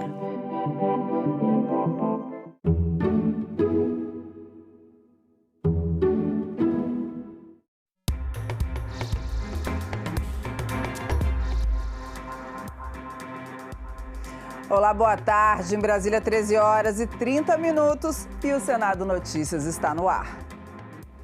Na segunda audiência de avaliação do Plano Nacional de Direitos Humanos, especialistas defenderam a aprovação de uma lei para o plano que está em vigor desde 2009 por um decreto presidencial. A audiência foi realizada pela Comissão de Direitos Humanos e abordou diretrizes ambientais do documento. O pesquisador Alexandre Alonso, da Embrapa Agroenergia, defendeu um modelo de desenvolvimento sustentável e inclusivo, adaptado aos pequenos produtores. Ele citou exemplos como o cultivo da macaúba e a produção do biodiesel e reforçou ainda a importância de ampliar o financiamento da pesquisa e de garantir aos agricultores de baixa renda acesso a novas tecnologias. Isso significa investir em soluções de fácil uso, com manuais simplificados, com linguagem adequada, custos reduzidos e, sempre que possível, sem barreiras de propriedade intelectual. Já o diretor de projetos do Instituto Interamericano de Cooperação para a Agricultura apresentou números que mostram a desigualdade no campo.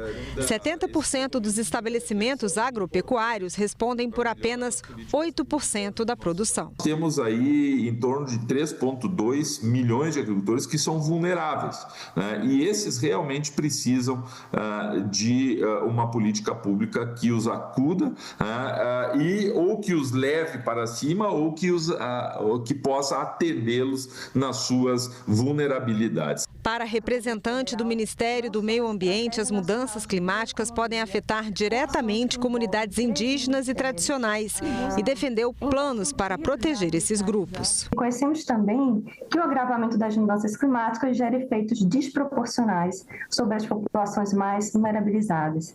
E por isso o Plano Clima, que é uma grande estratégia de adaptação para as mudanças climáticas aí até 2035, o MMA propõe planos específicos para povos indígenas, comunidades tradicionais, igualdade racial e ações transversais, incluindo mulheres, infância e juventude, que são públicos que não podem ficar de fora das ações a longo prazo, a médio prazo. Um dos temas abordados na audiência foi a diretriz 4 do Plano Nacional de Direitos Humanos, que fala sobre a efetivação do modelo de desenvolvimento sustentável.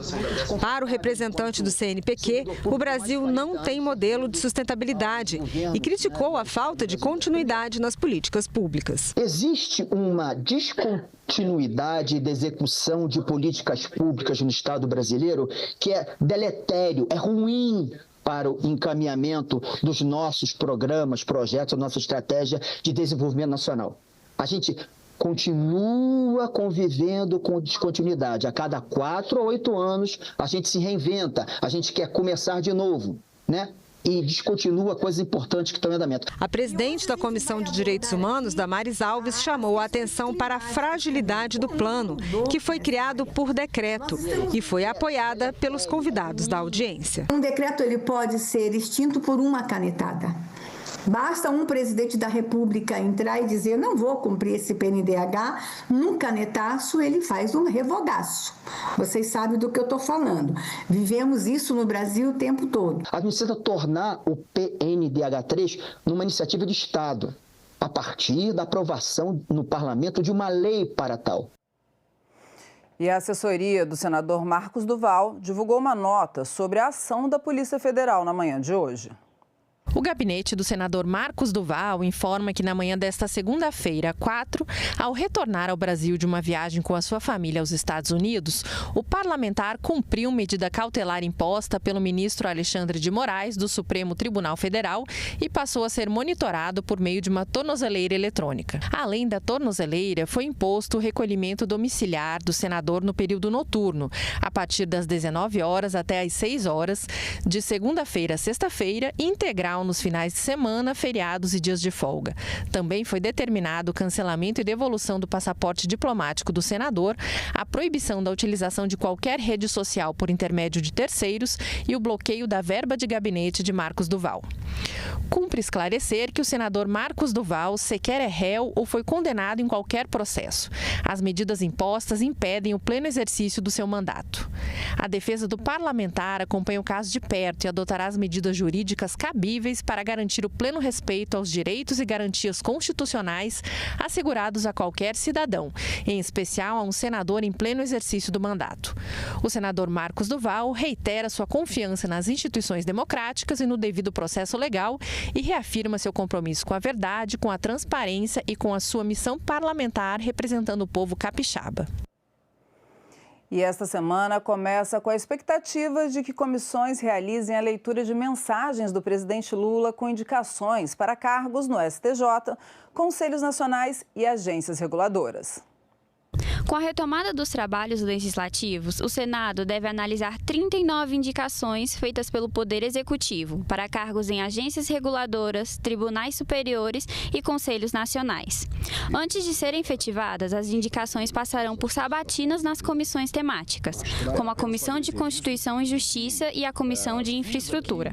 Após essa etapa, os nomes ainda precisam ser aprovados pelo plenário, com votação secreta e exigência de maioria absoluta. A análise da indicação de autoridades faz parte das competências privativas do Senado, conforme estabelece a Constituição. Entre os indicados que devem ser analisados pelas comissões estão 3 indicações para a Autoridade Nacional de Segurança Nuclear, incluindo Alessandro Faguri, indicado para o cargo de diretor-presidente, 8 indicações para o Conselho Nacional do Ministério Público, 2 nomes para a Agência Nacional de Transportes Terrestres, sendo Guilherme Sampaio o indicado ao cargo de diretor-geral, 3 para a Agência Nacional de Aviação Civil, com Tiago Chagas como nome sugerido para o cargo de diretor-presidente, 2 para a Agência Nacional do Petróleo, Gás Natural e Biocombustíveis, com Arthur Vatti, indicado ao cargo de diretor-geral. 2 ministros para o Superior Tribunal de Justiça, Carlos Brandão e Maria Marluce Bezerra. 2 indicados ao Conselho Nacional de Justiça, 3 para a Agência Nacional de Águas e Saneamento Básico, 3 para a Anvisa, sendo Leandro Safatli indicado para o cargo de diretor-presidente, 2 para compor o Conselho Diretor da Anatel, 2 para a Agência Nacional de Transportes Aquaviários, incluindo Frederico Dias para o cargo de diretor-geral, 2 nomes para a ANEEL, José Fernando Gomes para diretor da Agência Nacional de Mineração, Lorena Gilberti Coutinho para o Conselho da Autoridade Nacional de Proteção de Dados, Patrícia Barcelos para a diretoria da Agência Nacional do Cinema, Verônica Sterman indicado para o cargo de ministra do Superior Tribunal Militar e Vadi Damos, indicado para a presidência da Agência Nacional de Saúde Suplementar. E agora nós vamos falar sobre um assunto muito importante que, infelizmente, é um problema nacional. Já está em vigor a campanha de combate ao feminicídio Agosto Lilás. A Lei Maria da Penha, que criminalizou a violência doméstica e familiar e é considerada uma das melhores leis de proteção da mulher do mundo, completa 19 anos de existência nesta quinta-feira. O projeto aprovado no Senado em julho de 2006 foi sancionado no dia 7 de agosto seguinte como a Lei número 11.340, mais conhecida pelo nome da cearense Maria da Penha, vítima de tentativa de feminicídio que a deixou paraplégica. O agressor, o então marido, só foi preso 20 anos depois, pois a violência doméstica era tratada como crime de menor potencial ofensivo.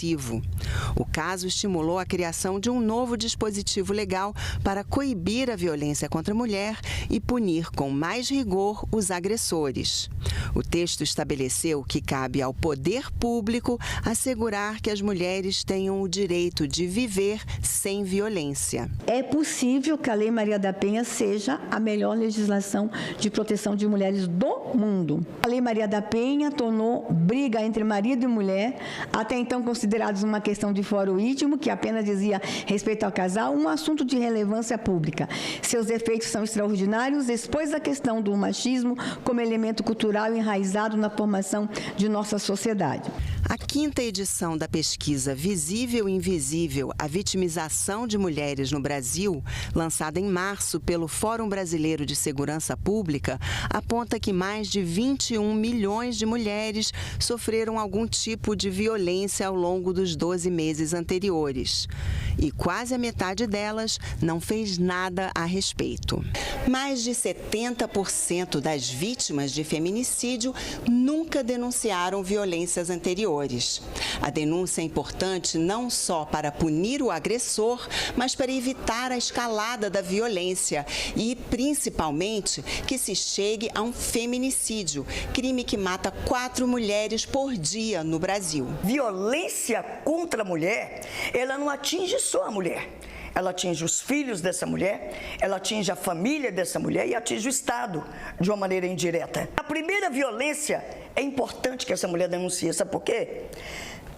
Porque essa violência inicial, para que essa violência inicial não se transforme numa violência maior e chega no ápice, que é o feminicídio. A denúncia de violência doméstica pode ser feita em uma delegacia especial de atendimento à mulher ou em qualquer delegacia comum, no Ministério Público, na Defensoria Pública, em uma unidade básica de saúde ou na Central de Atendimento à Mulher, por ligação gratuita para o Ligue 180 ou via chat, no WhatsApp 61 9610 0180.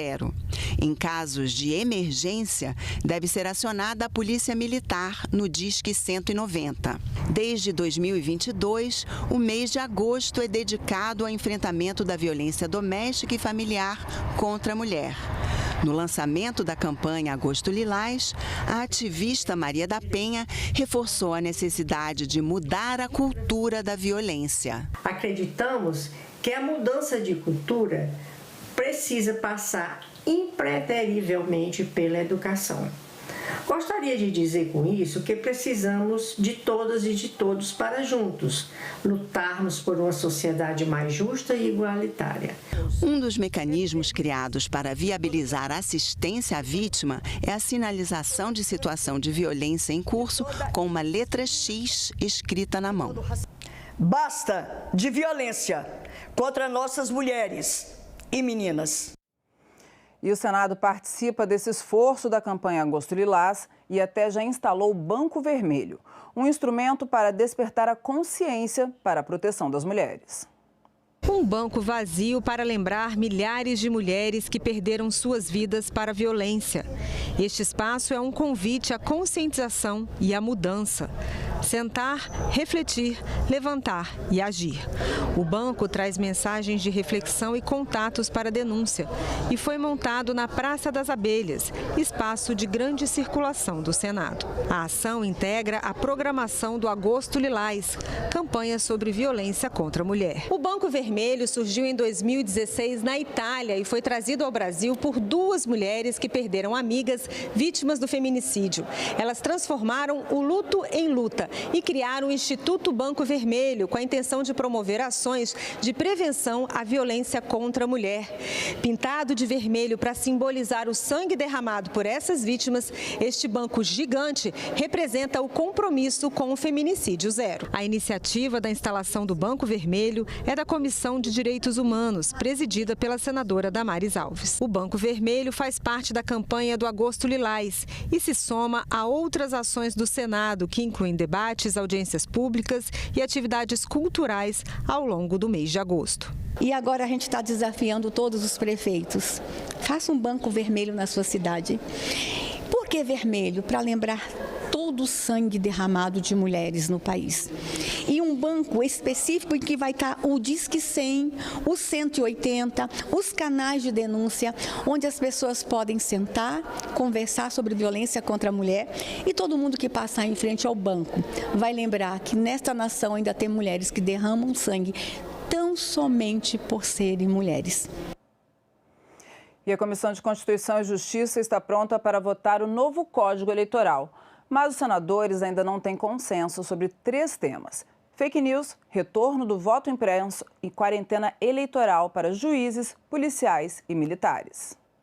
Com quase 900 artigos, o novo Código Eleitoral consolida toda a legislação eleitoral e partidária que existe hoje no Brasil. São 7 leis que serão revogadas e concentradas em uma única norma. A Comissão de Constituição e Justiça já está pronta para votar o texto, mas alguns pontos ainda não têm consenso entre os senadores. Por exemplo, a quarentena de 2 anos para que juízes, membros do Ministério Público, policiais e militares possam participar das eleições. E são carreiras de Estado que nós entendemos que são incompatíveis com a vida pública, com a atividade política. Uma pessoa não pode ser juiz e político ao mesmo tempo. Ele não pode ser promotor e juiz ao mesmo tempo. Ele não pode ser delegado e juiz. Ele não pode ser militar e juiz, porque isso contamina, são atividades, carreiras de Estado que exigem, em primeiro lugar, isenção e imparcialidade. Na dúvida, deve ser priorizado a elegibilidade do cidadão. O nosso eleitorado, nos últimos anos, a gente verifica que ele está cada vez mais inteligente, ele sabe melhor em quem votar, então não há nenhum motivo para que essas regras se tornem mais rigorosas. Então, o nosso posicionamento é sempre que mais pessoas possam participar dos pleitos eleitorais. Outro ponto polêmico é o artigo que prevê a penalização da divulgação de fatos sabidamente inverídicos. Alguns senadores acreditam que a proposta pode abrir brechas para a censura, mas, segundo o relator, o objetivo é conciliar liberdade de expressão com a integridade do processo eleitoral. São providências que estão sendo tomadas, estão sendo discutidas no mundo inteiro. Uma regra que a gente não proíba o direito de expressão do cidadão e dos candidatos, mas também que esses candidatos não possam se aproveitar de mentiras, de falsidades, de fatos inverídicos para modificar o resultado do pleito. A adoção de comprovantes físicos de votação é outro tema que também deve gerar debate na comissão. Tecnologia pode ter fraude, não tenha dúvida. Fizeram agora um rombo de mais de 1 bilhão no sistema financeiro, que é um dos mais seguros do Brasil. Como é que nas urnas não pode ter insegurança? Então, a gente defende realmente a introdução do voto impresso ou da contagem pública de votos. Eu não defendo o voto impresso. Eu acredito na seriedade e na segurança das urnas eletrônicas. Mas o pessoal ligado ao presidente Bolsonaro tem essa discordância. Talvez só essa questão do que tange o voto impresso vai ser destacado para a votação em separado. Apesar das divergências profundas em relação ao voto impresso, quarentena e fake news, já existe um entendimento em mais de 90% do texto. Entre as mudanças estão a regulamentação detalhada da propaganda eleitoral na internet, a ampliação da transparência na prestação de contas e o fortalecimento da representatividade feminina, com a previsão de reserva mínima de 20% das vagas do Legislativo para mulheres. E com o avanço das tecnologias, está cada vez mais difícil identificar o que é verdade ou mentira na internet. Para ajudar o cidadão, o Senado conta com o serviço Senado Verifica, que combate notícias falsas sobre o Parlamento brasileiro. Será que o Senado aprovou o projeto que cria imposto para donos de cães? Ou um pedido de impeachment contra o ministro do Supremo Tribunal Federal? E o senador tem direito à aposentadoria depois de 180 dias no cargo? A resposta para essas perguntas é só uma: não. Mas além da resposta, sabe o que todas essas perguntas têm em comum?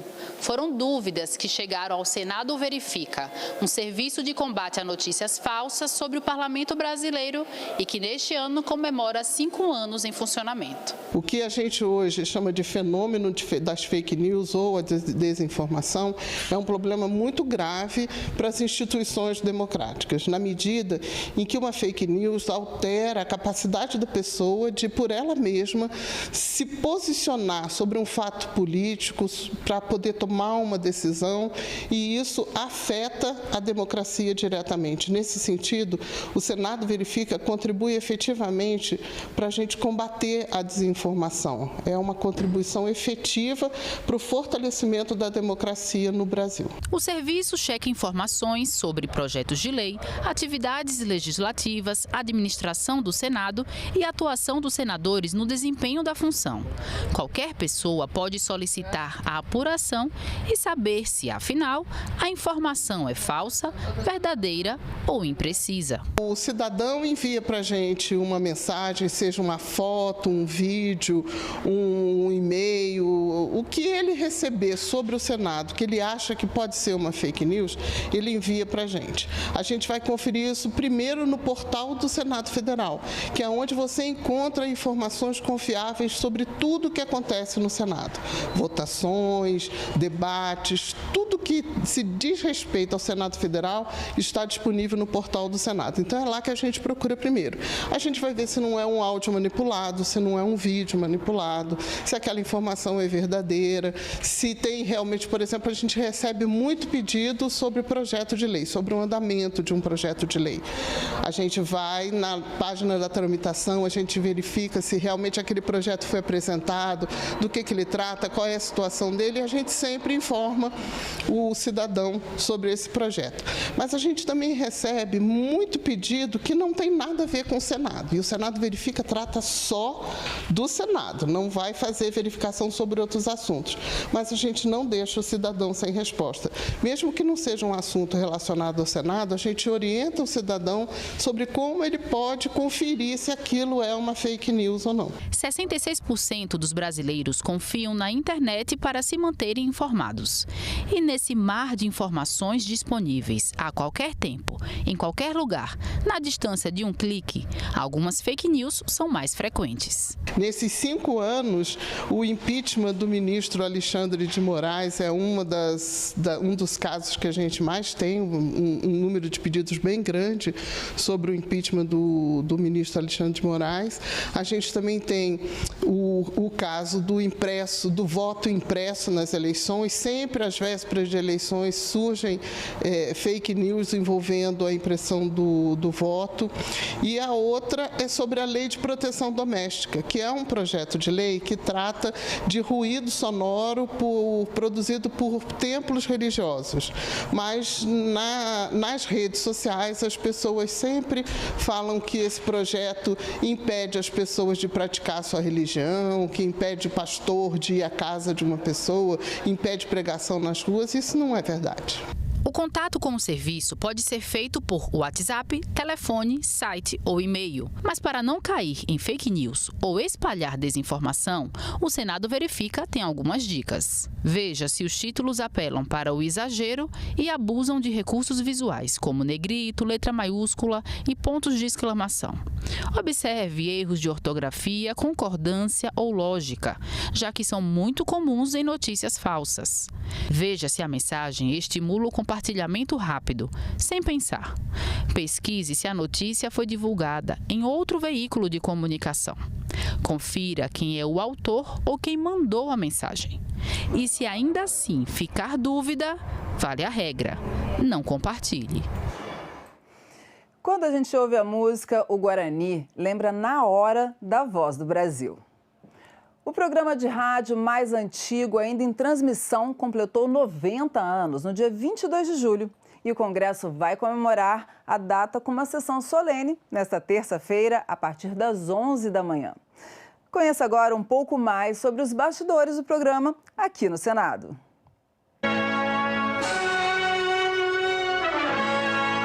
Esta é a Voz do Brasil. Há 90 anos, essa frase marca o início do programa de rádio mais antigo do país, ainda em transmissão. A Voz do Brasil atravessou gerações, regimes políticos, avanços tecnológicos e transformações na comunicação sem perder a essência, que é levar informações oficiais e prestação de contas do poder público a todos os cantos do Brasil. A missão mais importante da Voz do Brasil é exatamente isso: traduzir para o brasileiro aquela legislação que muitas vezes naquele formato legisleis ia passar por ele como um ruído. A gente tenta trazer de uma forma mais didática sobre como aquilo vai impactar na vida, realmente na prática do cidadão. Criada em 22 de julho de 1935 no governo Getúlio Vargas, a Voz do Brasil é transmitida de segunda a sexta-feira com informações dos poderes da República. O programa tem duração de 1 hora e é dividido em blocos de notícias do Executivo, da Câmara dos Deputados, do Senado Federal e do Poder Judiciário. Ao longo dos anos, a Voz do Brasil passou por várias transformações. Em Brasília, 19 horas. Todo mundo já ouviu ouviu aquele bordão, né, em Brasília, 19 horas, mas desde 2018 houve uma flexibilização do horário. Então nós tivemos inclusive dúvida com essa flexibilização se a audiência cairia, se as pessoas continuariam a escutar a Voz do Brasil em todo o país. E as medições que nós temos é que sim, as pessoas continuam ouvindo a Voz do Brasil. E não é só pelo rádio que dá para acompanhar a Voz do Brasil. A Rádio Senado foi pioneira em formatar o conteúdo da Voz do Brasil no modelo de podcast e distribuir nos principais agregadores de áudio do país. E, para nossa surpresa e satisfação, hoje a Voz do Brasil é o nosso podcast jornalístico mais ouvido e mais acessado pelos ouvintes, pelos internautas de todo o Brasil. Para celebrar os 90 anos, vai ao ar uma edição especial da Voz do Brasil no dia do aniversário do programa. Também estão previstos o lançamento de um selo comemorativo pelos Correios e de uma moeda especial em parceria com a Casa da Moeda. No dia 5 de agosto, o Congresso Nacional realiza uma sessão solene em homenagem à data. E vai ter novidade na trilha sonora.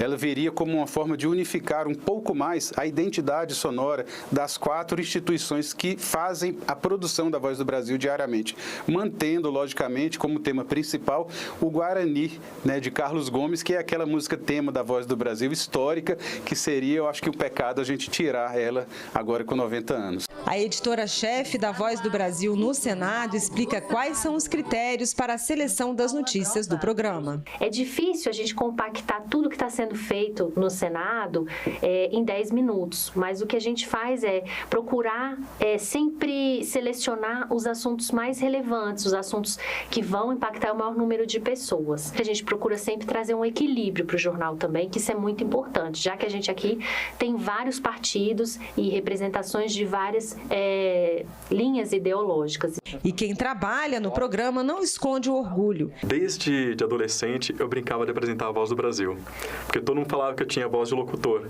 E o destino quis me trazer para cá para apresentar a Voz do Brasil. Então é um sonho de adolescente realizado, talvez um destino cumprido aí, né? É muito gratificante, né, saber que essa mensagem ela está chegando assim em lugares às vezes muito remotos, lugares distantes, né, fora desse conglomerado urbano. Eu estou há 7 anos à frente do jornal, para mim é um orgulho fazer parte dessa história. É o programa de rádio ainda em transmissão mais antigo do país, então para a gente é uma data muito a ser comemorada mesmo, a ser festejada por todos nós.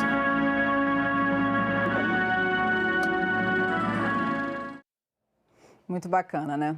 E esta semana o Congresso vai sediar a 2ª cúpula parlamentar sobre mudança climática e transição justa da América Latina e o Caribe. A reunião internacional está marcada para os dias 6 e 7 de agosto. O evento tem como objetivo preparar os parlamentares para a Conferência das Nações Unidas sobre as Mudanças Climáticas de 2025, que vai acontecer em novembro em Belém do Pará. Uma sessão solene do Congresso Nacional na quarta-feira, às 9 horas da manhã, vai abrir a 2ª cúpula parlamentar de mudança climática e transição justa da América Latina e do Caribe. Durante 2 dias, parlamentares de diversos países se reunirão para alinhar prioridades e estratégias para lidar com os desafios específicos das suas regiões. E nós ficamos por aqui. Você pode rever as reportagens desta edição na nossa página na internet, senado.leg.br/tv. Muito obrigada pela companhia e até a próxima.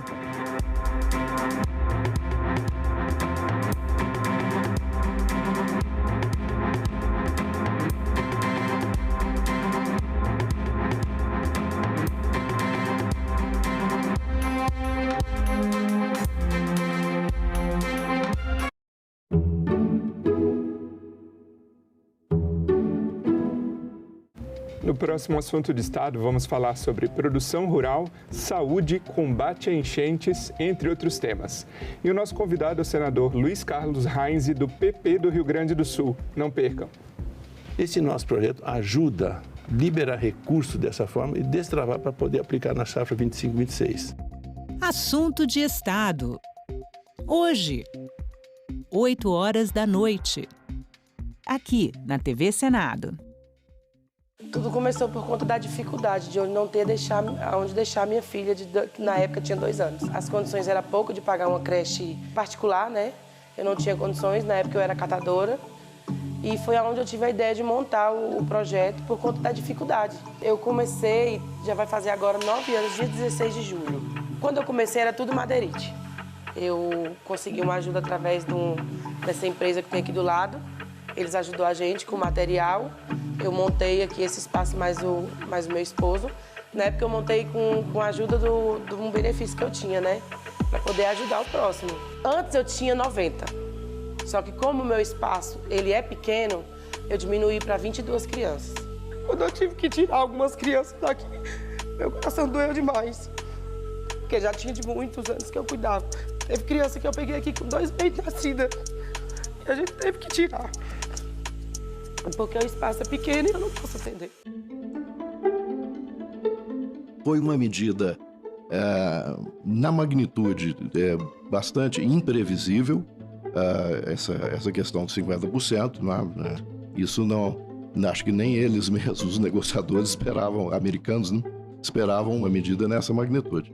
Eu tenho certeza que o governo errou muito nos BRICS, no protagonismo equivocado que o Brasil e o presidente Lula quiseram dar aos BRICS.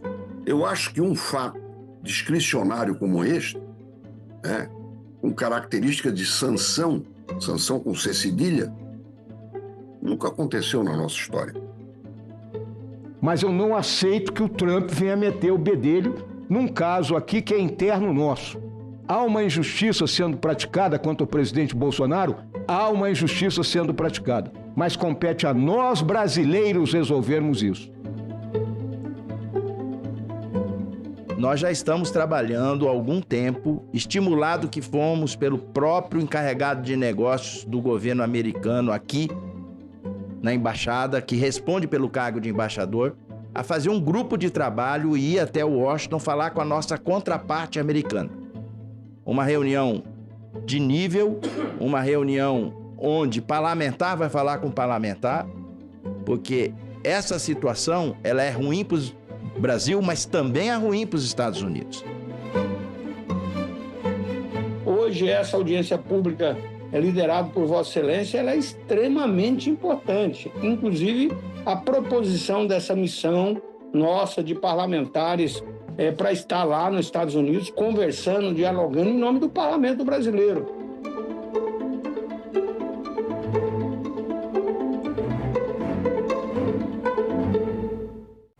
Professor César Bergo, qual a melhor estratégia neste momento que o Brasil deve adotar para sair da mira das tarifas do governo Trump? Nesse primeiro momento, a paciência, porque o consumidor americano ele vai querer comer carne. Então, daqui a pouquinho vai começar a pressionar, inclusive politicamente. Então, é nessa linha que ele tem que agir, porque aguardar, porque toda crise gera uma oportunidade. Agenda Econômica. Nesta terça, 20h, aqui na TV Senado.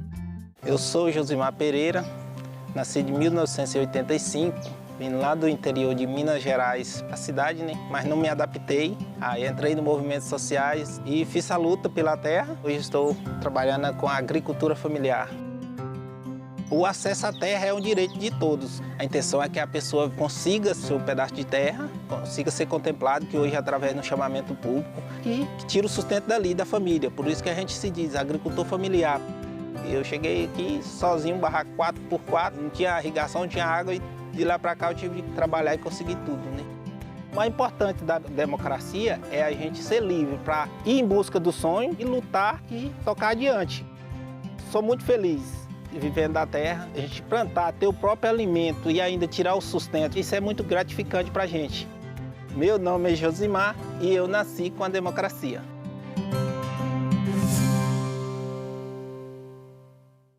Agora é lei. A reforma tributária busca simplificar os impostos no Brasil. 5 tributos serão substituídos por 2, CBS e IBS. A transição será gradual e entre as mudanças está o imposto seletivo, que vai taxar produtos prejudiciais à saúde e ao meio ambiente. Já alimentos que compõem a cesta básica terão isenção dos impostos, assim como medicamentos, que serão isentos ou terão redução na alíquota. O Senado votou, agora é lei. Oi, pessoal! Você já ouviu falar em captação ilícita de sufrágio? É a chamada compra de votos, que é crime eleitoral. Aquele favorzinho em troca do seu voto, tipo dinheiro, emprego, cesta básica. Teve candidato que prometeu até pagar festa de formatura. É isso mesmo. Eu vou explicar, mas antes, roda a vinheta, diretor.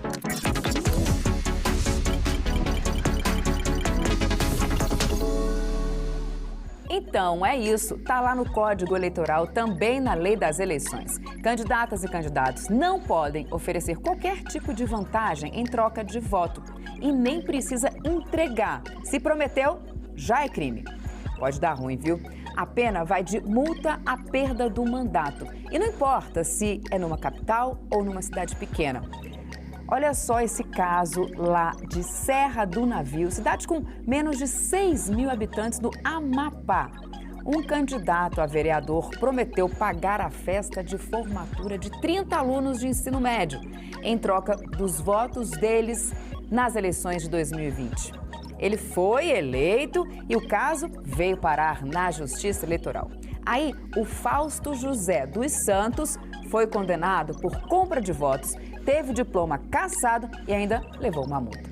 No julgamento do TSE, que confirmou a cassação, o relator ministro André Mendonça destacou a gravidade do caso. A conduta ganha maior gravidade diante do contexto de envolver compra de votos de jovens do 3º ano do ensino médio, de uma escola pública localizada em região carente. Jovens que muito provavelmente, e nós temos aqui alguns estudantes de direito, estavam exercendo seu direito ao voto pela primeira vez. Por isso, vamos lembrar, voto não é mercadoria. E fique atento, o eleitor que vende o voto também comete crime eleitoral, com pena de até 4 anos de prisão e multa. Então é isso. Quer saber mais sobre o que pode e o que não pode nas eleições? Segue a gente nas redes sociais e ativa o sininho no YouTube. Tchau!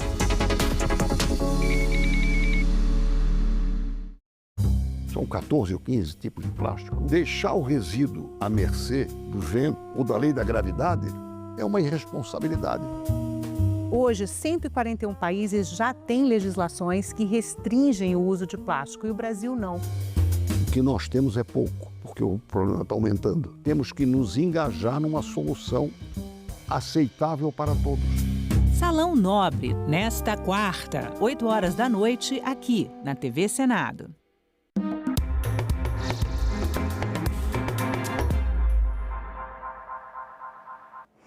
Olá, estamos de volta e passamos a transmitir agora a sessão não deliberativa no plenário do Senado. Acompanhe.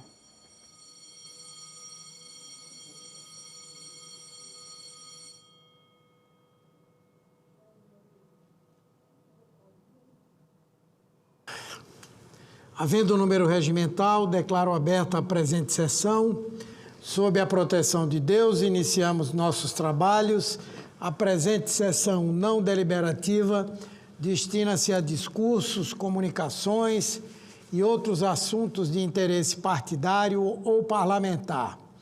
As senadoras e os senadores poderão se inscrever para o uso da palavra por meio do aplicativo Senado Digital, por lista de inscrição que se encontra sobre a mesa ou por intermédio dos totens disponibilizados na casa.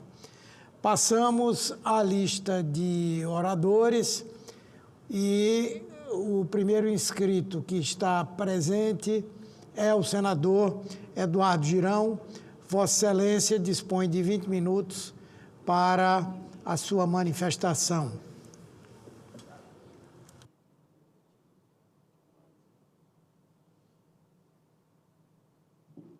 Paz e bem, meu irmão, presidente, senador Humberto Costa, senhoras senadoras, senhores senadores, funcionários dessa casa, assessores, equipe da TV Senado, Rádio Senado e Agência Senado, que leva para o país, para os brasileiros e as brasileiras, o trabalho que a gente faz aqui. Por ironia do destino, coube a mim, hoje, abrir o início das falas aqui na tribuna, depois de um domingo extremamente especial para o Brasil. Eu vou começar pelas boas notícias, mas eu peço a você que está atento a esse pronunciamento, que espere até o final, porque nós temos um dever muito grande, porque essa casa não tem um dia de paz, acredito até por culpa dela própria. E é chegada a hora derradeira de nós tomarmos uma posição. Não dá mais para tapar o sol com a peneira. Mas a grande boa notícia que nós precisamos celebrar e agradecer a cada brasileiro, cada brasileira que foi às ruas ontem, em todo o país. Foram registrados em mais de 37 cidades. Grandes mobilizações. Eu confesso que a última vez que eu vi algo parecido em todo o país foi na época do impeachment da Dilma. O povo brasileiro, e eu venho falando isso aqui, está entendendo as mazelas desse país a partir de um regime covarde, ditatorial, entre o governo Lula e alguns ministros do STF. E o povo brasileiro não é de baixar a cabeça para ninguém. Nós temos uma história bonita, um resgate cívico de, em momentos cruciais do país, o povo brasileiro se posicionou com muita coragem. E ontem mostrou não ter medo de autoridade nenhuma. Ontem foi uma adesão popular, independente de corrente política, ideológica. Eu estava em Fortaleza, na capital cearense, na minha terra, e fazia tempo que eu não via aquela Praça Portugal completamente tomada, e eu fui conversar no meio do povo. E eu vi pessoas lá que não se consideram de direita, nem de esquerda, e que estavam lá preocupadas com os desígnios da nossa nação, pela inversão de valores, pelos abusos cometidos pelo Supremo Tribunal Federal, por alguns ministros daquela corte política, cada vez mais politiqueira, com violação de direitos humanos sendo escancarada para o mundo, e um governo, se é que a gente pode chamar de governo, completamente perdido e fazendo o que existe de pior na diplomacia mundial, que é flertando com ditadores. E está fazendo o brasileiro pagar o pato por esse alinhamento com Irã, passando a mão na cabeça de Hamas, de terrorista, comprando óleo diesel da Rússia, ou seja, financiando guerra, criticando o dólar, chamando presidente americano de fascista, de nazista. Você quer o quê, presidente Lula? Você quer o quê? O senhor cavou isso, o senhor provocou isso, e quem paga a conta é o brasileiro com esses tarifaços absurdos que o senhor provocou.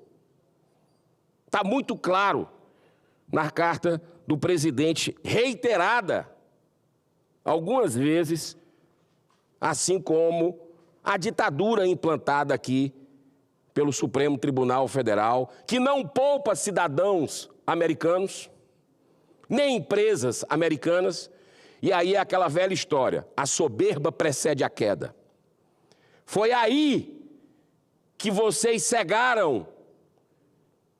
E aí veio uma lei internacional. A gente, em tempos normais, a gente fica triste com isso. Poxa, uma autoridade brasileira ser punida por uma lei global de violador contumaz, que é só dado para terrorista, para ditadores sanguinários. Mas nós não estamos em tempos normais. Nós não estamos em condições normais no Brasil. Não existe democracia.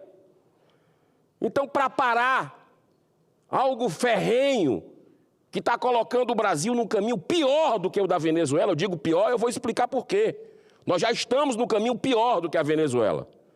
A ajuda veio de fora, mas agora a gente tem que cumprir nosso papel aqui dentro. Como? Como? Fazendo anistia ampla, geral e restrita, que nesse país já teve muitas vezes para pacificar, para reconciliar. Por que não agora? Nós vamos até onde?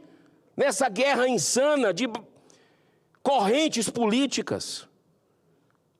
Uma corrente perseguindo outra. Nós vamos até onde com essa caçada implacável? Então, é anistia, sim, e é o Congresso Nacional que precisa fazer.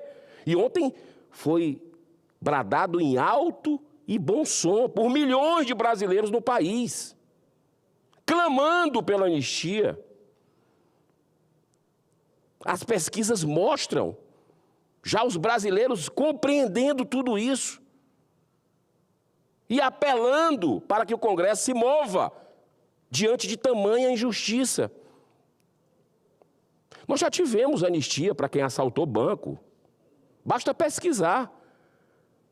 Por questões políticas, sequestrou avião. Sequestraram o embaixador. Pegaram em armas. Essa turma não fez nada disso. Por que não, em nome de uma pacificação do país, se faz? Tem que fazer imediato. E ontem foi o checkmate da população, que não deve sair das ruas. Eu falei ontem, devemos continuar de forma ordeira, pacífica, numa resistência firme, cidadã. Outra coisa que nós precisamos fazer, aí depende do Senado. É a hora da verdade do Senado, é o impeachment do ministro Alexandre de Moraes, que é um rei que está nu perante o mundo. Olha, essa lei não é uma coisa assim. Lá nos Estados Unidos tem uma história de um sistema de contrapeso para aplicar uma lei dessa. Tem que ter muito documento, tem que ter muita base para se aplicar uma lei tão impactante como essa, que é a morte financeira mesmo. Que é um carimbo, um atestado de violador contumaz dos direitos humanos. Não é dado para qualquer um, não, é muito estudado, com muita responsabilidade. E o Senado tem um dever de agora fazer a parte dele e dizer, ó, realmente, que eu... Sabe aquela coisa do copo? Eu estou com um copo aqui. Aí ele está quase cheio, mas vamos supor que tivesse cheio. Sabe aquela gota que vem e transborda? É a notícia ruim que eu queria dar para vocês. Um colega nosso, que já era um senador zumbi, eu subi aqui nessa tribuna para falar algumas vezes, senador praticamente caçado, de forma totalmente ilegal, sem denúncia, sem condenação, nada. Já tinha recebido uma multa de 50 milhões de reais. Sabe lá de que lugar se tirou esse número o ministro Alexandre de Moraes? Já tinha bloqueado as suas verbas de gabinete. Já tinha bloqueado salário.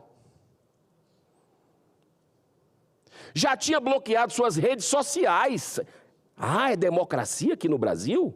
É mesmo? Um parlamentar que tem um artigo claro na nossa legislação que protege o direito sagrado, inviolável, civil e penalmente, quaisquer de suas opiniões, palavras e votos.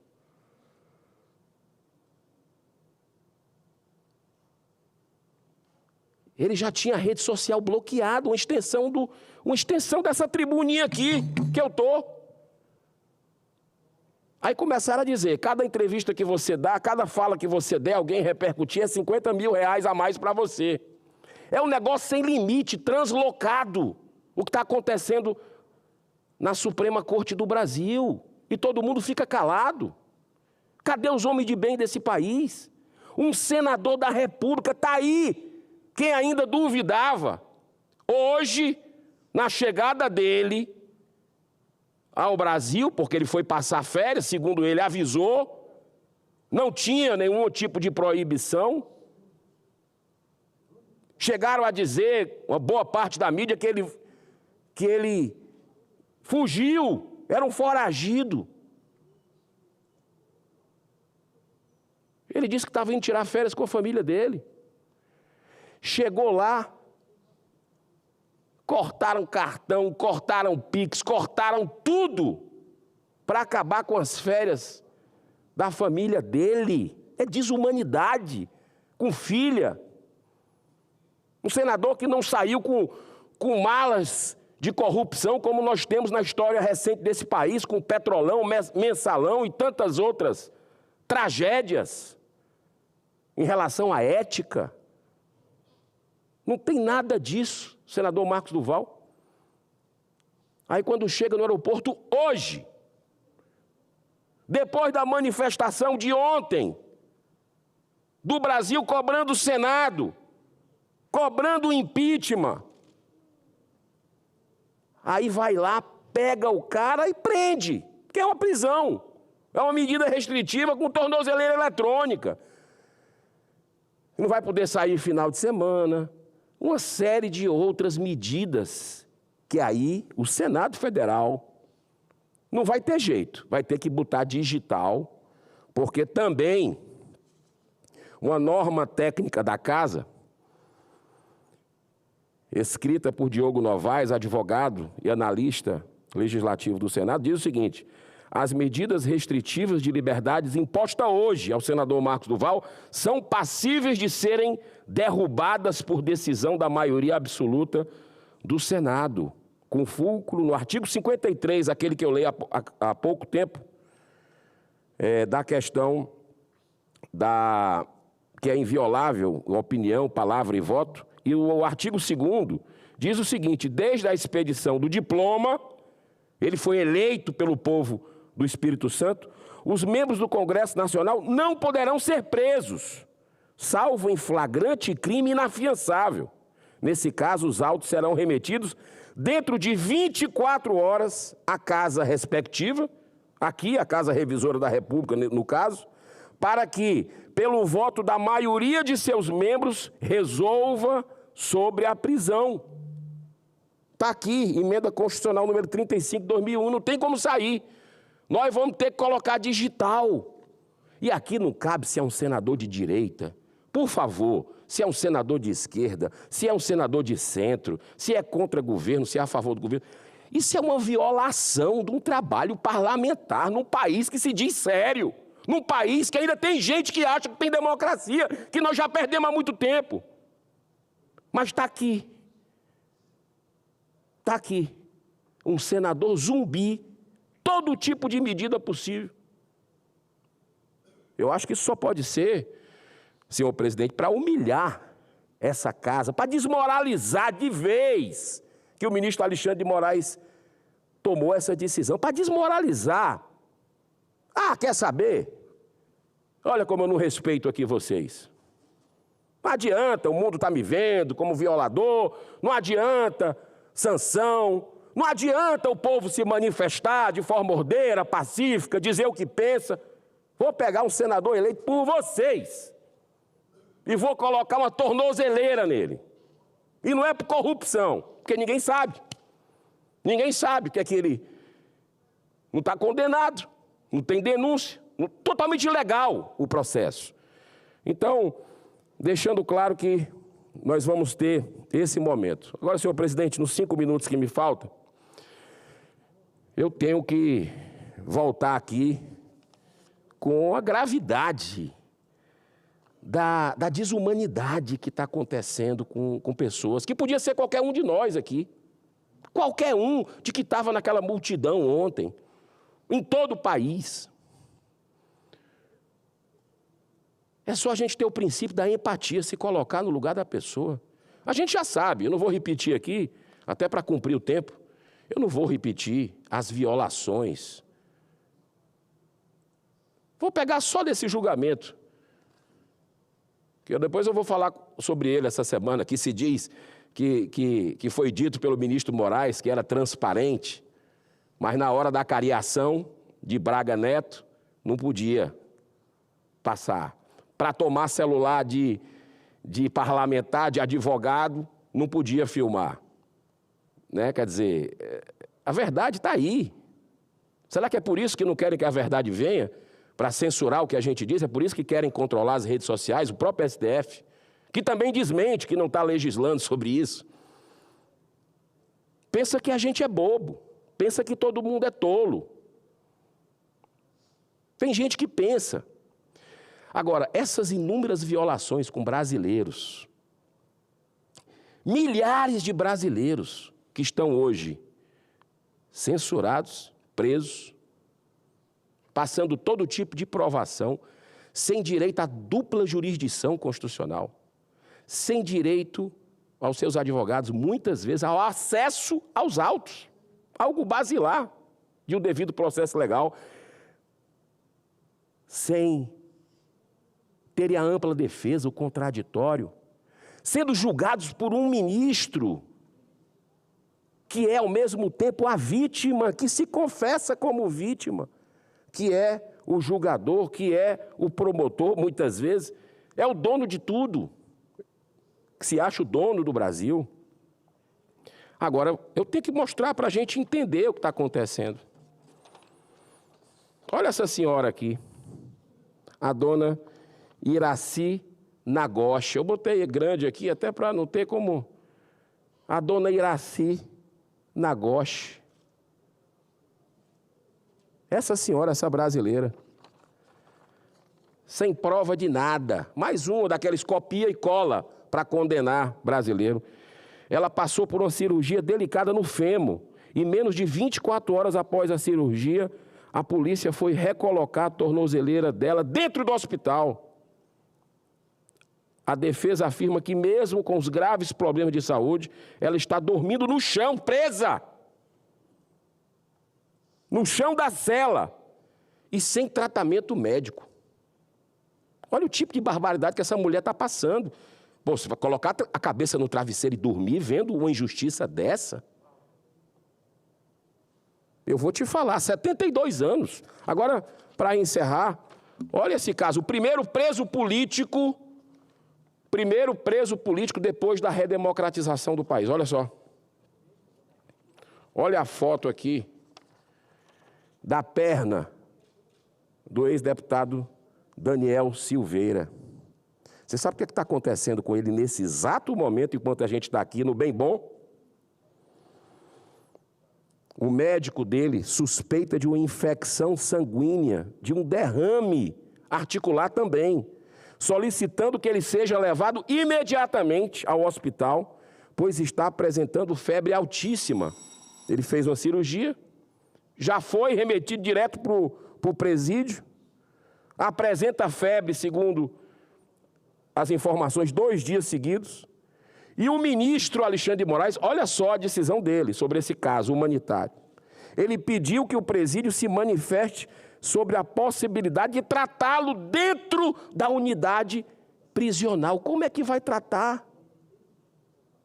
Como é que vai tratar?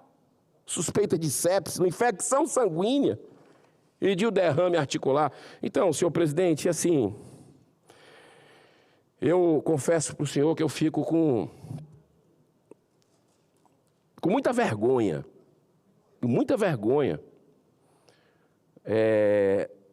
dessa casa.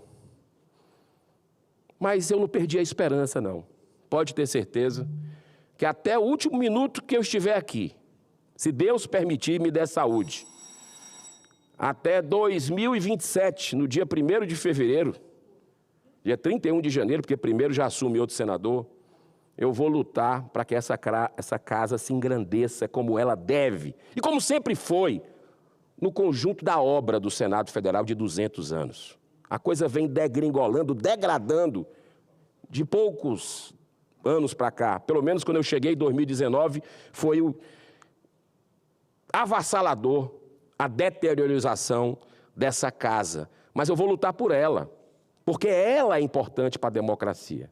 Agora, se o Senado Federal não tomar medidas com relação à anistia e o impeachment de Alexandre de Moraes, depois do que tudo que está o mundo vendo, a ditadura instalada, e desse caso do senador Marcos Duval, aí vamos fazer o seguinte, é melhor para todo mundo, vamos ser conscientes, vamos fechar essa casa. Para quê? Vamos ser dignos. Para quê? Para ser desmoralizado, pisoteado por um poder que esmaga, que não respeita as leis que nós votamos aqui, durante anos de debates pagos com dinheiro suado. É mais de 6 bilhões de reais o custo dessa casa. 6 bi, B de bola. E aí vem um ministro com a canetada e desfaz o que a gente fez aqui. É teatro isso aqui. É teatro. A população não merece mais isso e não está aguentando mais isso, senhor presidente. Muito obrigado pela sua benevolência. Que Deus abençoe a nossa nação e que seja uma volta de recesso muito produtivo, com altivez do Senado Federal. Isso que nós vamos cobrar ao presidente Davi Alcolumbre. Agradeço a Vossa Excelência, senador Eduardo Girão. Peço a Vossa Excelência que possa assumir aqui a presidência por alguns minutos para que eu possa também fazer a minha manifestação.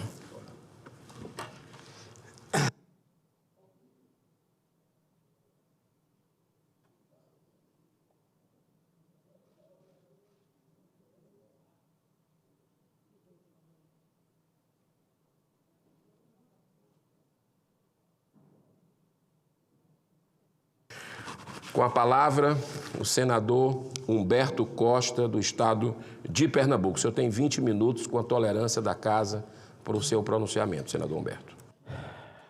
Obrigado. Senhor presidente, senhoras senadoras, senhores senadores, público que nos acompanha pelos serviços de comunicação do Senado e nos segue pelas redes sociais. Senhor presidente, o Brasil está vivendo uma extraordinária fase de conquistas sociais, traduzidas por expressivos dados positivos que atestam o êxito das políticas empreendidas pelo governo do presidente Lula.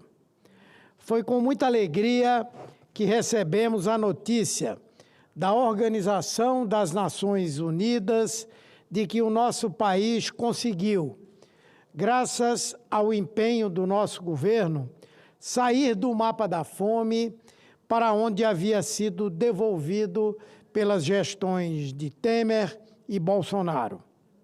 Esse reconhecimento demonstra que reconquistamos um patamar seguro de acesso da população à alimentação suficiente para uma vida ativa e saudável, como preconiza a FAO, o braço da ONU para Alimentação e Agricultura. Menos de 2,5% dos brasileiros estão em risco de subalimentação, o que é muito pouco diante da tragédia que nós vivíamos. E é importante lembrar que hoje, em termos mundiais, nós temos um percentual muito maior da população mundial que está em risco de subnutrição, inclusive na própria América Latina também. Portanto, é uma conquista muito grande e cabe aqui mostrar o nosso reconhecimento ao ministro Wellington Dias, do nosso partido, o Partido dos Trabalhadores, que juntamente com sua equipe trabalhou intensamente para que nesse curto período de 2 anos e meio o Brasil pudesse sair do mapa da fome. Aliás, a previsão inicial e a meta inicialmente estabelecida era de que nós conseguíssemos chegar a esse patamar até o final do governo do presidente Lula. E, na verdade, isso já aconteceu num espaço de apenas 2 anos. Então, eu quero aqui deixar o nosso reconhecimento ao ministro Wellington Dias, uma pessoa que tem trabalhado com muito afinco, com muita seriedade, que não conseguiu somente essa proeza, mas muitas outras, entre elas a de fazer com que milhões de famílias, e eu vou falar sobre isso, tenham saído do Bolsa Família por terem conseguido um aumento expressivo da sua renda. Então, aqui o meu reconhecimento ao ministro Wellington Dias. E esses seres humanos, ou seja, esse 2,5% da população brasileira que ainda está no campo da insegurança alimentar, muito em breve também estarão fora dessa terrível condição, porque nós estamos empreendendo agora uma busca ativa para que eles tenham assegurado o direito de se alimentar adequada e dignamente. Nenhum dos 35 milhões ainda em situação de insegurança alimentar, que não é a desnutrição, será deixado para trás. Não descansaremos enquanto não retirarmos todos dessa situação desumana. Como disse o presidente, o maior responsável por essa grande conquista, porque fez do combate à fome um ponto central do seu programa de governo, da sua ação de governo, e que fez também do combate à fome a sua missão de vida. E ele não sossegará enquanto cada brasileiro não tiver garantida a condição de poder tomar café da manhã, almoçar e jantar todos os dias de forma habitual e saudável. Então, a saída do Brasil do mapa da fome não é só um dado, é uma conquista colossal. É, sobretudo, um espetacular avanço no resgate de vidas humanas e de possibilidade de futuro para uma população que foi espoliada e esquecida pelas gestões tacanhas e nefastas que nos antecederam, gestões pautadas por uma necropolítica asfixiadora da proteção social. O Bolsa Família, criado na primeira gestão do presidente Lula e turbinado neste seu terceiro governo, é um dos grandes responsáveis por esse fabuloso resultado que tivemos em tão pouco tempo de governo, somente 2 anos e meio. Esse programa, que a extrema-direita atacou e ataca, que chama de Bolsa Esmola, que acusa odiosamente as pessoas de não quererem trabalhar por causa dele, retirou mais de 15 milhões de pessoas da condição de insegurança alimentar somente no primeiro ano do governo do presidente Lula. Somente alguém que não tenha caráter nem coração não consegue enxergar o que isso significa para um ser humano, ter recuperado o primário direito de comer. Quando tem garantido o mínimo, as pessoas se sentem fortalecidas para estruturar a própria vida e irem disputar independência financeira por meio das suas capacidades, o que contraria o preconceituoso argumento de que o Bolsa Família vicia.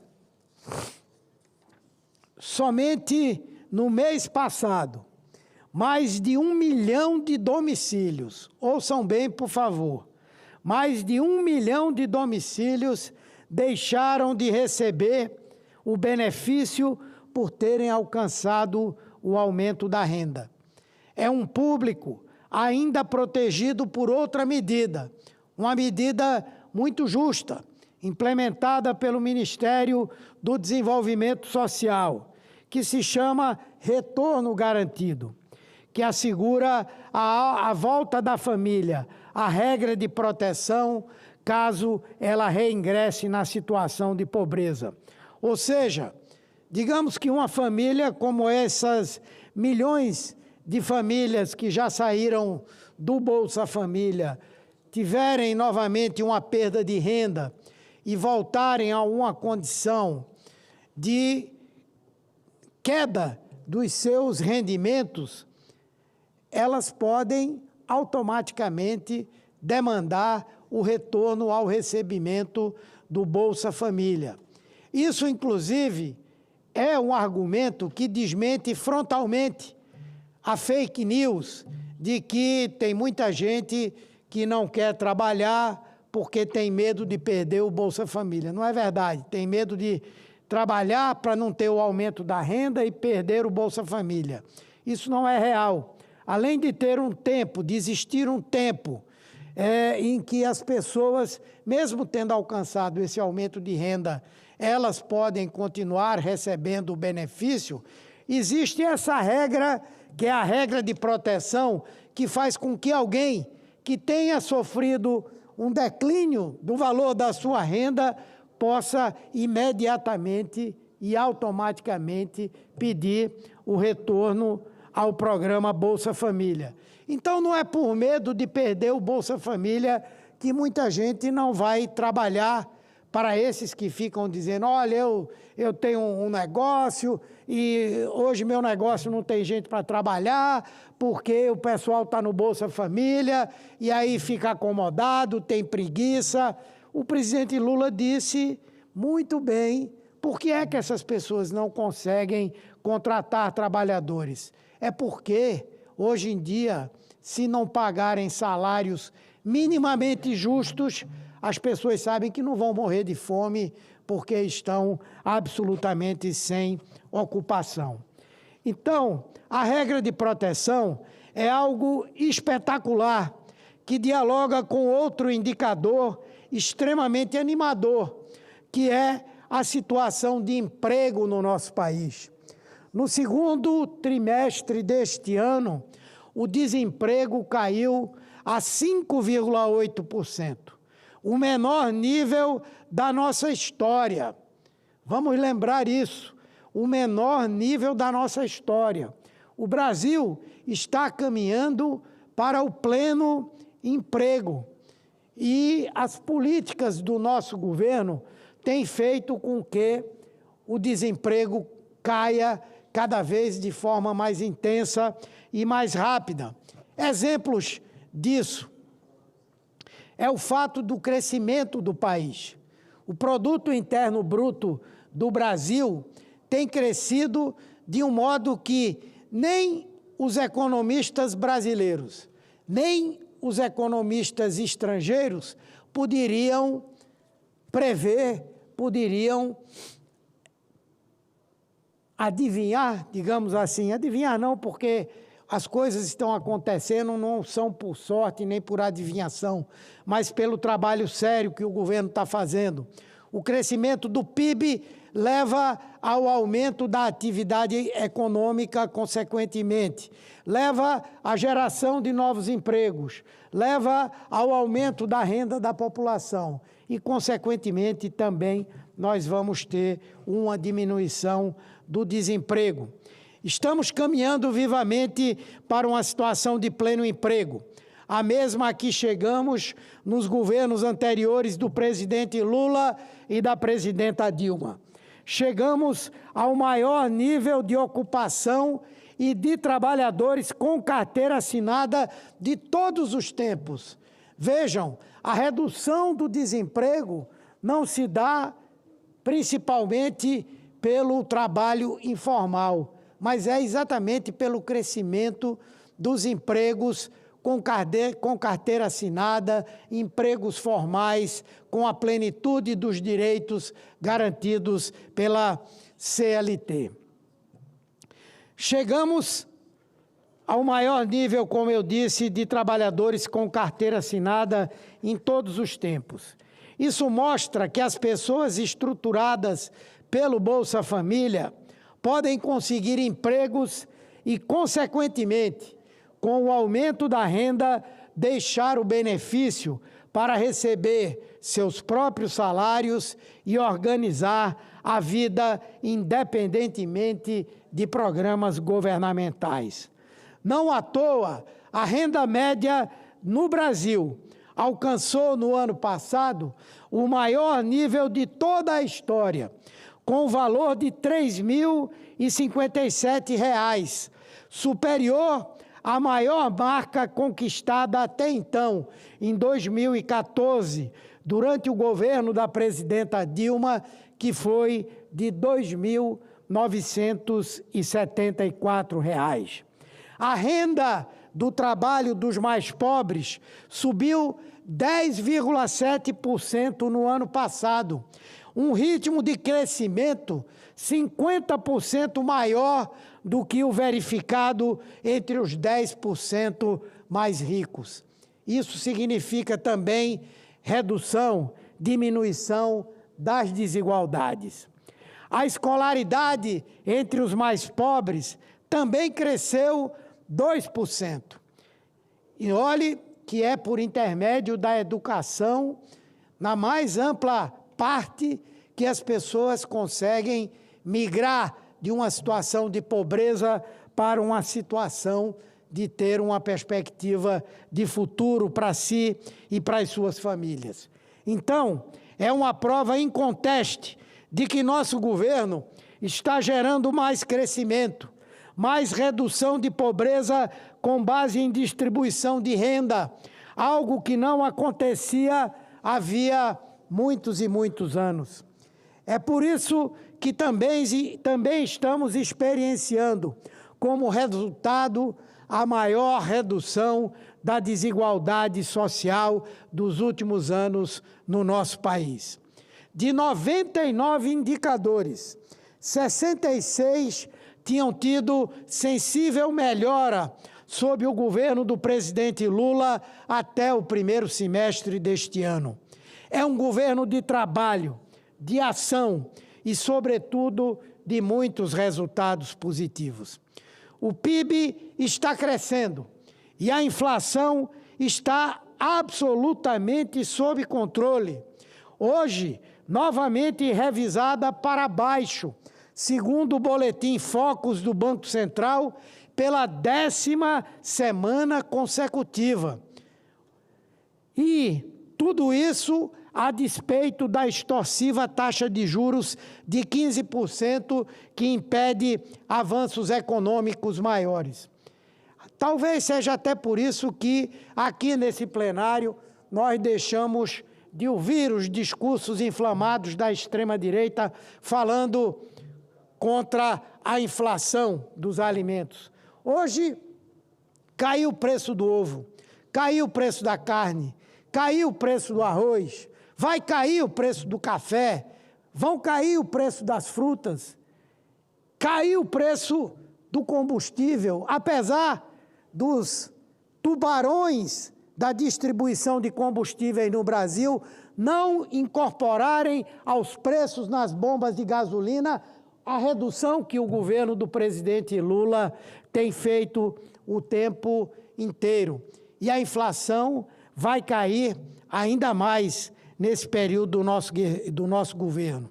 E, claro, a despeito desse ataque à soberania nacional perpetrado pelo presidente dos Estados Unidos, Donald Trump, com o entusiasmado apoio dos traidores da pátria que trabalham contra o Brasil e são rechaçados pelo povo, segundo pesquisas, por essa atitude criminosa capitaneada por Bolsonaro, sua família e seu grupo. Então, As conquistas expressivas a que chegamos pelas ações do nosso governo são uma prova de que o Brasil realmente voltou, realmente está voltando. Voltou a sonhar, voltou a comer, voltou a trabalhar, voltou a ter dignidade. São dados que suplantam a frieza dos números e comovem porque são civilizatórios. São uma resposta à mazela da fome. São o prato cheio na mesa de uma mãe. São o filho que não dorme mais com o estômago vazio. São o Brasil reencontrando sua humanidade e a solidariedade que sempre marcou a sua população. São milhões de trabalhadores que agora têm um salário, um futuro, sua autoestima devolvida.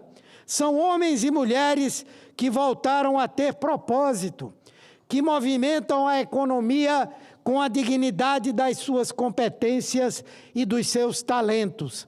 É direito assegurado por um governo que acredita na força do trabalho. E em breve, a situação do nosso país vai ser ainda melhor. Temos já tramitando no Congresso Nacional propostas importantíssimas que vão mudar para melhor a vida do povo brasileiro. Agora, teremos a votação na Câmara dos Deputados da proposta do governo de levar a zero o imposto de renda para as pessoas que ganham até R$5.000 e reduzir o imposto para quem ganha entre R$5.000 e R$7.300. E a forma de compensar os novos gastos do orçamento com isso é buscando exatamente que os bilionários, que os bancos, que as betes e que quem ganha mais de R$1 milhão por ano podem e devem pagar. A política que estamos implementando de buscar o apoio para nós taxarmos os bancos, os bilionários e as betes é fundamental. Betes essas que têm sido uma tragédia para a vida do povo brasileiro. Pessoas pobres, humildes, gente de classe média, abrindo mão dos seus parcos recursos para apostarem e encherem a bolsa de uma meia dúzia de aproveitadores que ganham dinheiro com esse tipo de atividade e que eu espero que num espaço que não seja longo, nós tenhamos a coragem de acabar no nosso país, de fechar, de acabar com essa jogatina que acontece no Brasil hoje. Então, será por meio dessas fontes que nós vamos garantir a melhoria da vida do povo trabalhador. Estamos empreendendo, vou concluir, presidente, uma revolução silenciosa que chega aos morros, ao semiárido, às periferias. É o pobre no orçamento, é o risco no imposto de renda. Este governo, liderado por Lula, está devolvendo ao Brasil o que nos foi tirado, a esperança.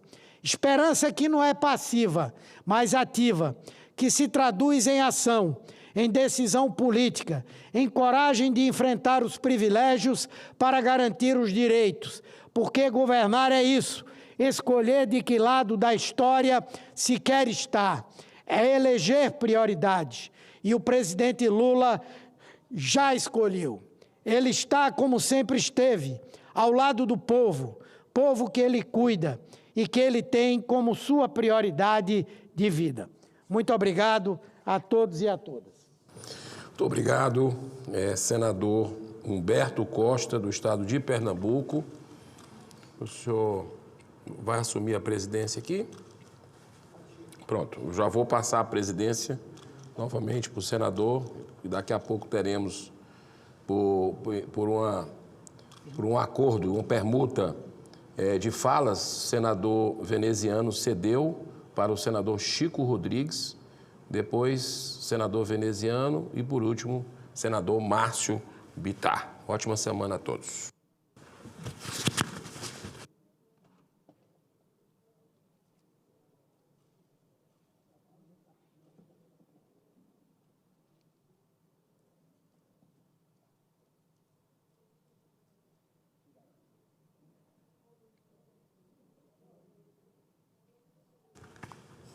Com a palavra, o senador Chico Rodrigues, por 20 minutos para a sua manifestação.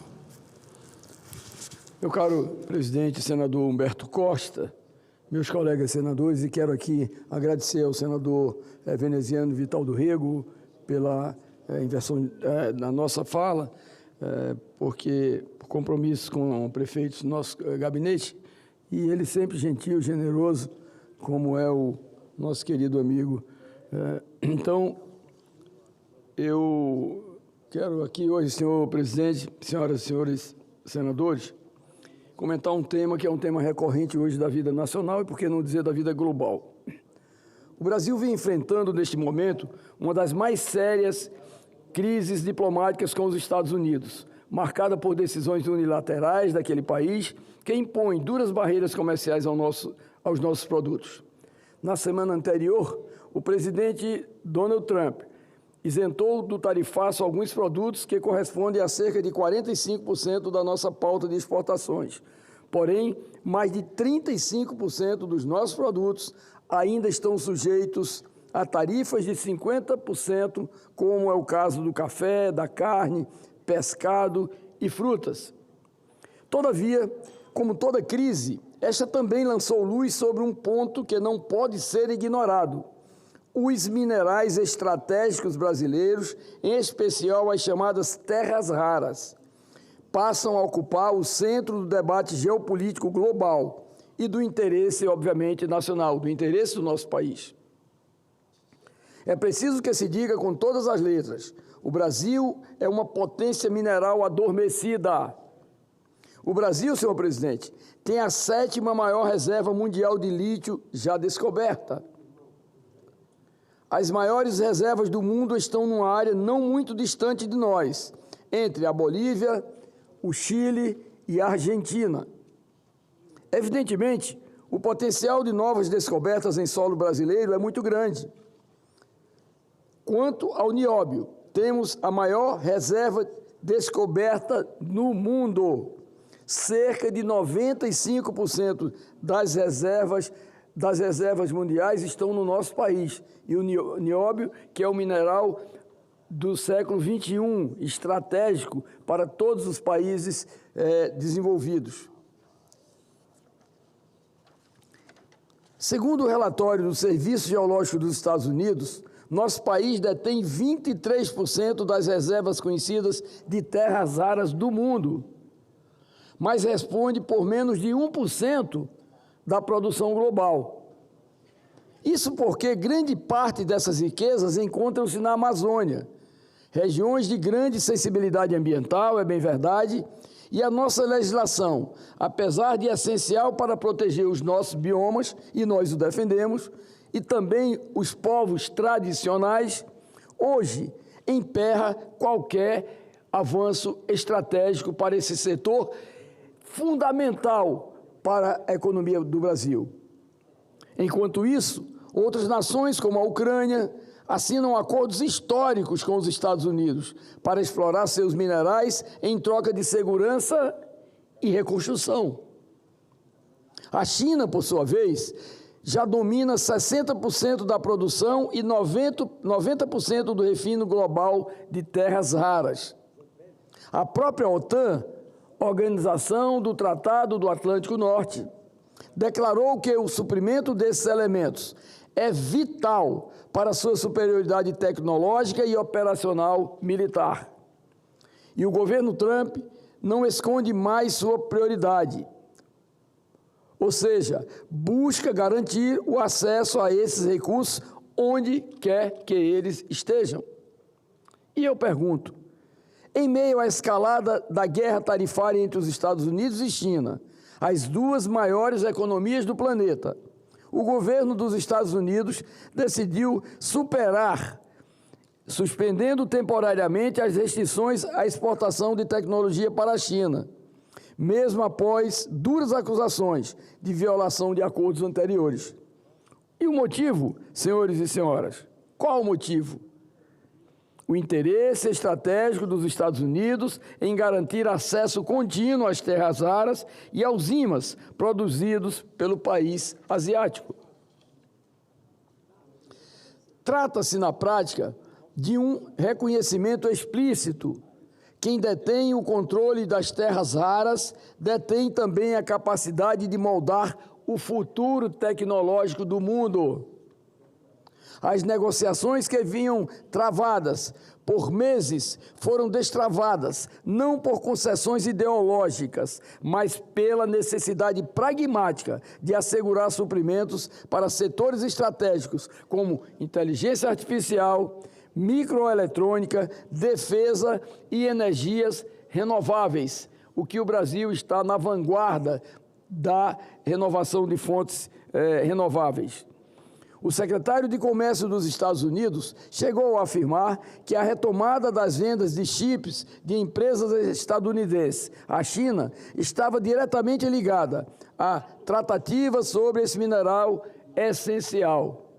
Ou seja, mesmo diante de embargos e disputas diplomáticas, os Estados Unidos reconheceram o valor de um parceiro que detém recursos indispensáveis para a sua economia. Enquanto isso, o Brasil recebe imposições de tarifas de até 50% sobre seus produtos de exportação, sem qualquer disposição de negociação baseada no respeito mútuo. Ao contrário do que ocorreu com a China, cuja força geoeconômica é reconhecida mesmo em meio a embargos, cuja força apenas é feita através de imposições e cobranças. Não estamos sendo tratados como parceiros estratégicos, mas como fornecedores periféricos. E isso precisa mudar. O Brasil, que sempre teve uma relação diplomática, histórica, há mais de 200 anos com os Estados Unidos, precisa, na verdade, que tenha a compreensão do governo americano de que o Brasil, sim, é um parceiro estratégico e não um parceiro ideológico com os Estados Unidos. A postura americana nas negociações com a China nos ensina que na geopolítica dos recursos, quem não reconhece o valor de suas riquezas e não as transforma em trunfo, acaba sendo refém de imposições.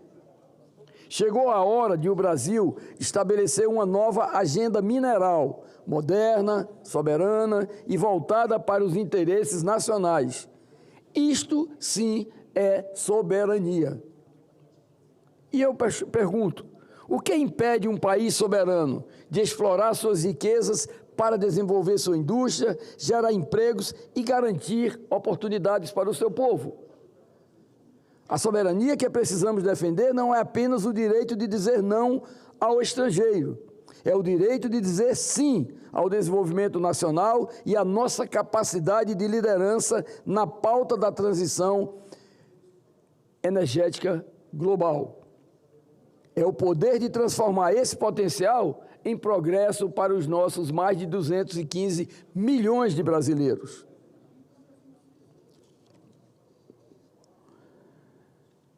Não se trata de entregar nossas riquezas ao capital estrangeiro. Trata-se de usar a ciência, a tecnologia e o planejamento para transformar o Brasil num líder global da transição energética, da inovação tecnológica e da nova economia verde.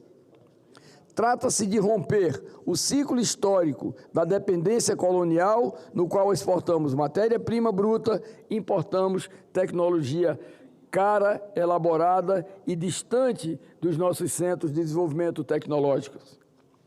Se outros países conseguem firmar parcerias respeitosas que geram empregos, renda e segurança estratégica, por que o Brasil há de se manter inerte?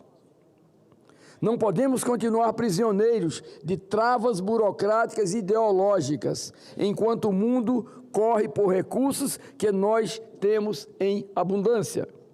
O Brasil precisa de um novo marco legal para o setor mineral estratégico que una segurança ambiental, previsibilidade jurídica e visão do futuro. Não se trata de flexibilizar proteções, mas de encontrar equilíbrio entre a preservação e o progresso.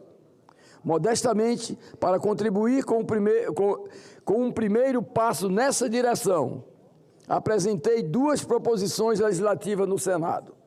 O PRS número 66, de 2021, aprovado pela Comissão de Serviços e Infraestrutura, cria uma frente parlamentar para se debruçar sobre os minerais estratégicos e de transição.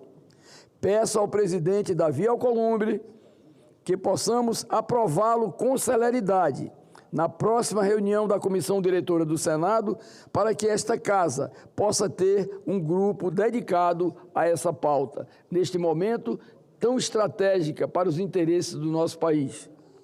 O segundo, o PL número 2210, de 2021, que cria a Política Nacional de Fomento ao Desenvolvimento Tecnológico da cadeia produtiva dos minerais componentes dos elementos terras raras, prevendo medidas de desburocratização e políticas de investimentos para a promoção dessa produção mineral estratégica para o nosso país.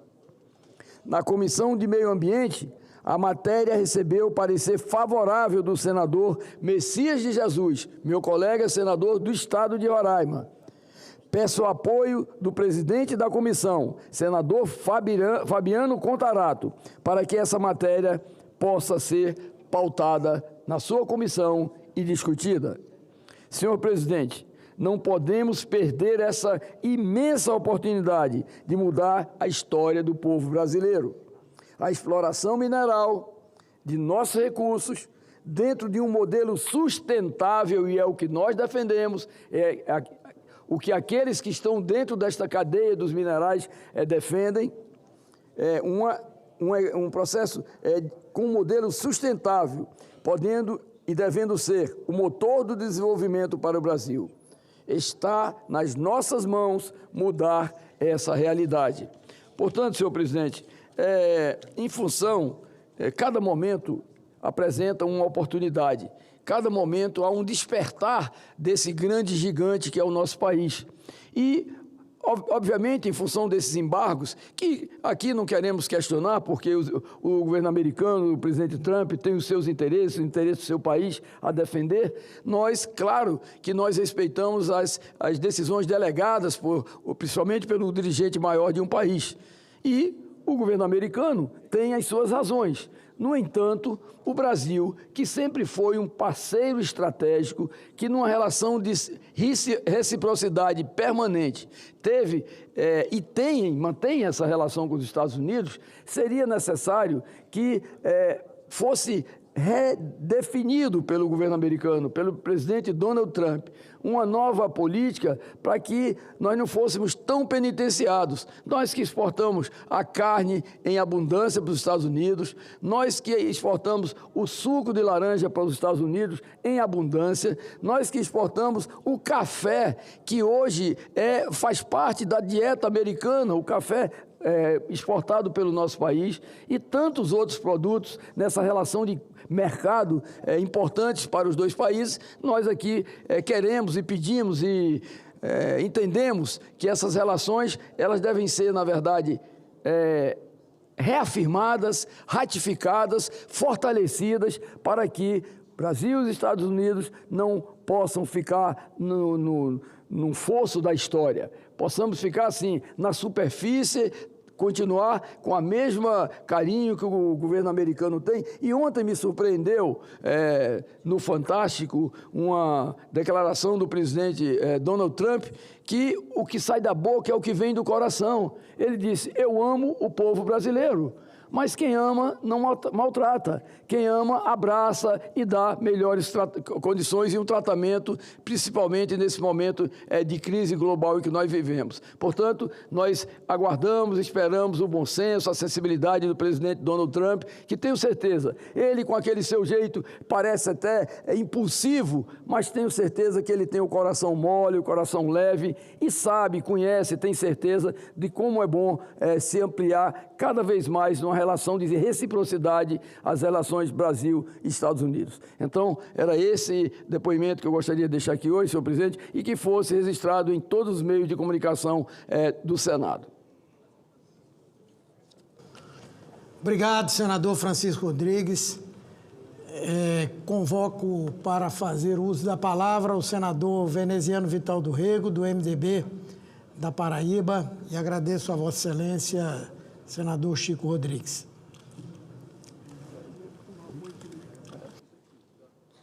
Senhor presidente, as minhas saudações a Vossa Excelência, presidente Humberto Costa, ao senador Chico Rodrigues, que nos antecedeu, ao querido senador Wellington Fagundes, ao senador Márcio Bittar, senador Eduardo Girão, outros companheiros que estejam e companheiras na casa, iniciando as atividades legislativas no segundo semestre, nessa tarde de segunda-feira, e trago, senhor presidente, quando adentrava esse sagrado ambiente político, que é o Senado Federal, ouvi a Vossa Excelência muito atentamente nos minutos derradeiros do seu pronunciamento e na linha do que Vossa Excelência, com tanto brilhantismo e longe de mim ter a pretensão sequer de me aproximar da sua competência, desse brilhantismo que é tão reconhecido do povo pernambucano e do povo brasileiro, mas Vossa Excelência trazia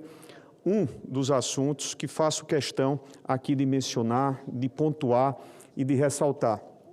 Não tivemos, nem Vossa Excelência, nem eu próprio, condições de fazê-lo porque entrávamos no período constitucional previsto de recesso das duas casas legislativas, quando fomos brindados com a grande notícia da Organização das Nações Unidas, através da FAO, que mais uma vez, sob o governo do presidente Lula,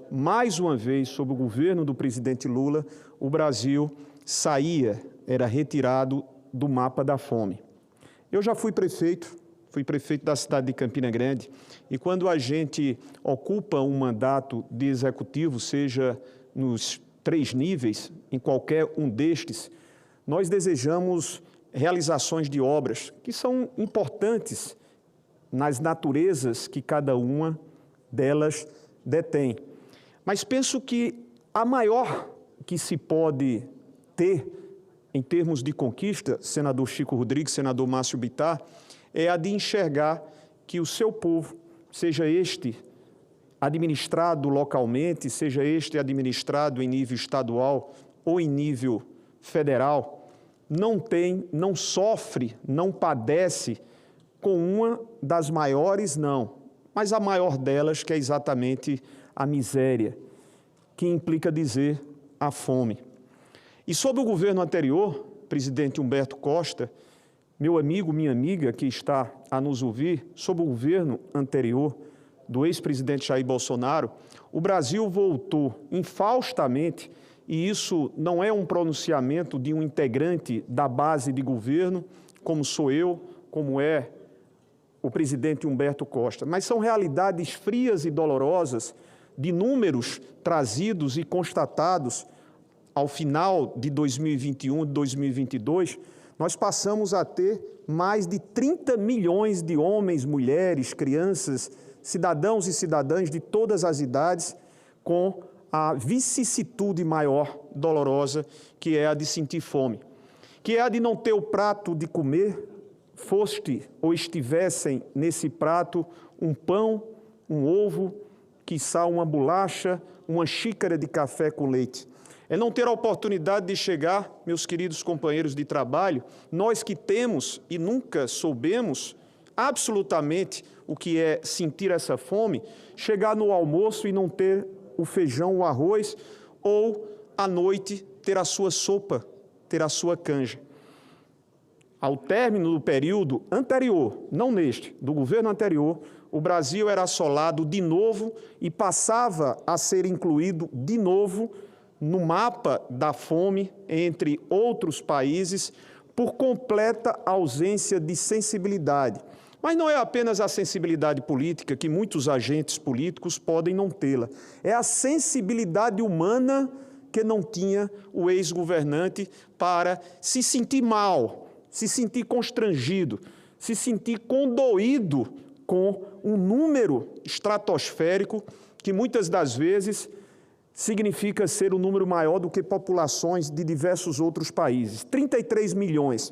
Então, presidente Humberto Costa, é necessário que nós o façamos. Façamos referências a todos os esforços de um governo que, ao se instalar, disse: nós faremos um governo de reconstrução e de união nacional.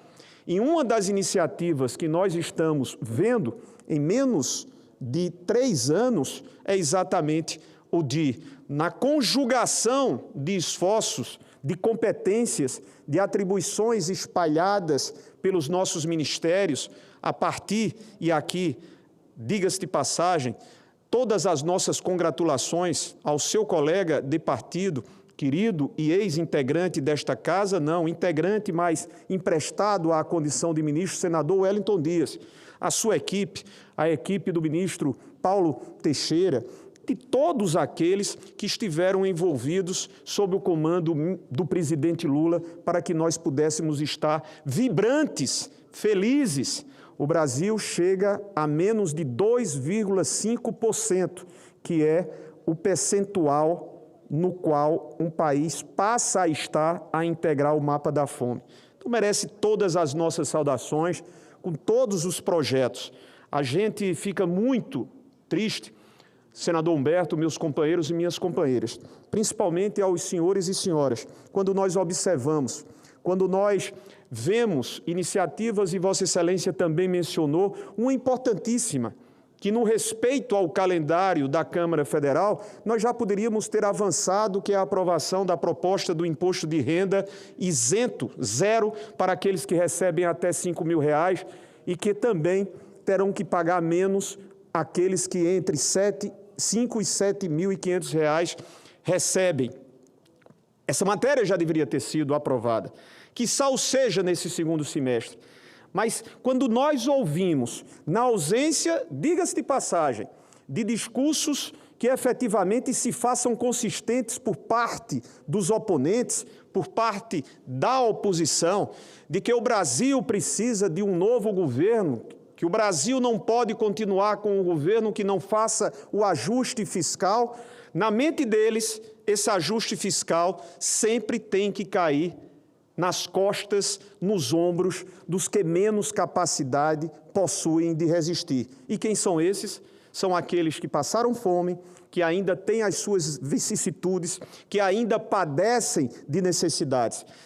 Essa cobrança não pode cair sobre os abastados, não pode cair sobre aqueles que especulam no sistema financeiro, não podem recair sobre aqueles que especulam com as taxas escochantes, absurdas, indecentes e indecorosas, que o senhor também fez menção aqui, dos 15% de juros, que anualmente geram muito mais dívida do que quaisquer outros investimentos públicos, muito de longe, geram muito mais déficit fiscal do que qualquer investimento que um governo possa fazer, como esse governo, que faz investimentos.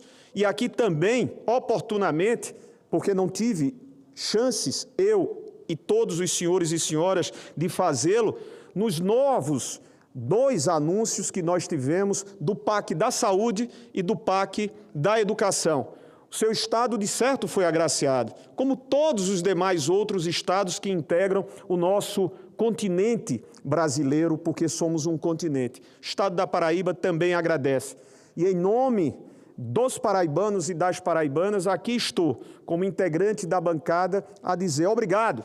Obrigado ao presidente Lula, agradecendo ao ministro Alexandre Padilha, porque investimentos para ampliação e extensão do SAMU, Vossa Excelência que domina tão bem essa área, porque afinal de contas foi responsável durante um período pelo Ministério da Saúde e com grandes conquistas, investimentos da ordem de 190 milhões de reais, uma policlínica para o município de Campina Grande, nosso amado município, na ordem de 30 milhões de reais, equipamentos para atenção primária, construções previstas de novas unidades de atenção primária em Campina Grande e demais outros municípios. Na educação, dezenas de unidades escolares que estarão sendo liberadas. As nossas saudações e o nosso reconhecimento à senhora presidente, distinguida presidente do FNDE, senhora Fernanda Pacobaíba, além da construção de novas creches, além da construção de novas escolas. É dessa forma que nós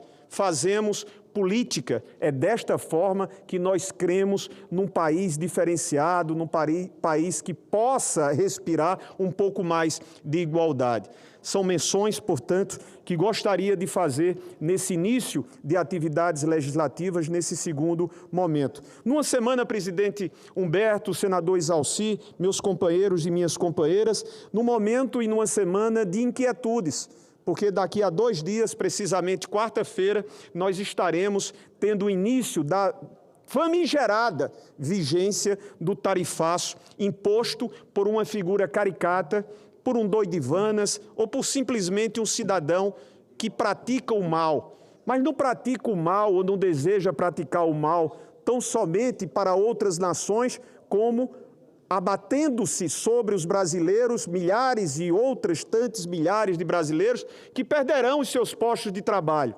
Mas esses males impostos pelo presidente dos Estados Unidos são males que se dão em níveis globais, como se ele arrostasse para si o desejo de querer ser o tutor, o imperador, o dono desse universo, a ditar o que bem interesse a ele e interesse aos seus outros propósitos. Nós precisávamos ter essa reação que teve o governo federal, sem perdas do equilíbrio, evidentemente, da diplomacia, como única ou como uma das melhores diplomacias que nós temos, que é a diplomacia do nosso Itamaraty. Mas ter o equilíbrio, ter a moderação, estar, como sempre estivemos, sentando-nos às mesas de negociações. Eu acho muito interessante, para não dizer intrigante, na falta de discurso da oposição também, quando o presidente da República, propondo-se a fazer a reconstrução com vistas, igualmente com as preocupações nos laços internacionais que foram perdidos porque anteriormente, sob o governo Bolsonaro, as relações elas se davam com meia dúzia de 3 ou 4 países, não mais do que isso. Quando o presidente Lula buscou fazer, renovar, restabelecer, refortalecer laços, vejam os senhores e as senhoras quão bom foram essas iniciativas, porque hoje não estamos tão dependentes desses males que o presidente dos Estados Unidos deseja impor, não. Nos imporá a partir de quarta-feira. Fundamental que as outras nações também entendam, quanto mais estivermos nos reunindo, fortalecendo o Mercosul, ao qual Vossa Excelência participa, fortalecendo os laços bilaterais com a União Europeia, fortalecendo os laços com os integrantes do BRICS, mais estaremos independentes daquilo que muito desejaria o próprio Estados Unidos da América. E o intrigante é que não apenas nós, aqueles que são patriotas, aqueles que de fato colocam o verde e amarelo, não demagogicamente, que empunham a bandeira não demagogicamente do nosso pavilhão, mas aqueles que na hora que precisariam falar, seja na tribuna ou em qualquer parte, se apresentaram. E lembrem-se, as senhoras e aos senhores, foi sob o comando intelectual do ex-presidente que o seu filho, fugindo da Câmara Federal, aonde deveria estar trabalhando, porque foi posto para trabalhar lá, vai aos Estados Unidos insultar-nos, insidiosamente atacar a nossa soberania, constituir relações contra o nosso povo. Então, isso não é patriotismo. Principalmente porque os interesses não eram apenas os comerciais dos Estados Unidos, eram interesses para desconhecer que somos não mais, porque nunca fomos uma republiqueta e não somos mais uma colônia de quem quer que seja, como eles, que lutaram e que trabalharam para que um tempo, na década de 60, nós estivéssemos subtraídos das relações institucionais, das relações republicanas, porque ficamos diante e submetidos a um golpe. É duro imaginar que um filho de uma pátria tão querida e tão amada esteja se dando ao desplante de confessadamente dizer. E agora eu conversava hoje pela manhã com o presidente Davi Alcolumbre e imagino que os senhores, independente das suas posições políticas, devam se solidarizar. Além daquilo que se abateu sobre a figura de um integrante do Poder Judiciário, por estar em atuação que lhe é cabível enquanto membro, enquanto juiz e enquanto tomado das suas obrigações constitucionais, o filho do ex-presidente, que materializa as orientações intelectuais, entre aspas, do ex-presidente, disse: cuide Davi Alcolumbre, porque o próximo que haverá de sofrer as sanções será o senhor, se o senhor não andar na linha. Ele quis dizer mais ou menos isso. E eu quero, porque já o fiz pessoalmente ao presidente Davi Alcolumbre, me solidarizar. E penso que todos haverão de levantar as suas vozes para dizer o mesmo, em repúdio, em repulsa, em indignação àquele que, repito, como funcionário público, deputado federal eleito por São Paulo, ao invés de ter fugido das suas atribuições, das suas obrigações, do seu trabalho, refugia-se dos Estados Unidos para praticar o mal, pensar no mal e continuar a fazer, além das peças ridículas, porque passa a ponto de dizer, pegando um recipiente de um sorvete, a dizer: agora eu posso saborear esse sorvete, porque enquanto não houvesse uma decisão, enquanto não houvesse uma oposição forte da parte dos Estados Unidos, eu não estaria em condições de saborear o chocolate que esse sorvete... Veja até que ponto nós chegamos. Veja até que ponto existem ainda pessoas que registram a sua confiança em homens públicos de um perfil como o perfil do deputado que está insultando permanentemente a nossa nação. Eu lastimo profundamente, mas nós vamos continuar dessa forma, chamando à mesa, buscando as negociações, dialogando, como sempre estivemos a fazê-lo, fosse com os Estados Unidos, fosse com quaisquer outros parceiros, que respeitem a soberania nacional, que saibam que o Brasil é composto de homens e mulheres que têm ordenamento jurídico a partir da sua própria Constituição, que não se quedarão, que não se ajoelharão, que não se deixarão subjugar-se por quaisquer interesses outros, principalmente quando esses interesses são aqueles que querem rasgar a Carta Maior, que querem rasgar o nosso ordenamento. Então, presidente Humberto Costa, me despeço fazendo menções em duas partes dessa nossa fala. As saudações pelas conquistas, principalmente por ter o governo do presidente Lula retirado o Brasil, mais uma vez, do mapa famigerado da fome, como também, em alto e bom som, reagir às indecorosas, indecentes ações provenientes de quem quer que seja, e nesse caso específico, de um país que merece o nosso respeito. Afinal, temos relações centenárias, temos relações há 200 anos. Eu só lamento profundamente e me pergunto como uma nação democrática, sim, pode ter como seu presidente, mesmo tendo sido, e não deixemos de reconhecer, legítima e soberanamente, ter uma pessoa que conduz tão mal, porque até mesmo os efeitos das suas decisões não são efeitos que estejam a lhes trazer benefícios, para o Estado norte-americano. E aqui, nas palavras de 2 prêmios Nobel, Joseph Stiglitz e Paul Krugman, são 2 personalidades, os mesmos falam sobre a coragem do governo federal, sob o comando do presidente Lula, de não se quedar e não desconhecer bravamente que somos um país livre, somos um país regido por ordenamento a partir da nossa Carta Magna. Muito grato, senhor presidente Humberto Costa. Obrigado. Senador veneziano Vital do Rego, peço a Vossa Excelência que possa assumir aqui a presidência e convido imediatamente o senador Márcio Bittar, do União Brasil, do Acre, para em 20 minutos fazer a sua manifestação. Muito obrigado. Senhor presidente Humberto, muito obrigado pela concessão da palavra. Quero agradecer ao senador Exalci, meu ex-colega na Câmara Federal, por ter me cedido, trocado comigo a ordem das nossas inscrições. Agora quem assume, nosso ex-vice-presidente veneziano, contou com o meu humilde voto nas 2 vezes. E essa casa tem essa característica e a gente aprende que algum colega tem um ponto de vista muito forte, muito convincente, a pessoa defende, você vê que a pessoa está defendendo aquilo que acredita e, de repente, a gente é obrigado a fazer o contraponto, e isso não significa nada mais do que pontos de vista divergentes e que precisam ser todos eles respeitados. Senhor presidente, e eu falo principalmente também, além para os colegas presentes, para a audiência da TV Câmara.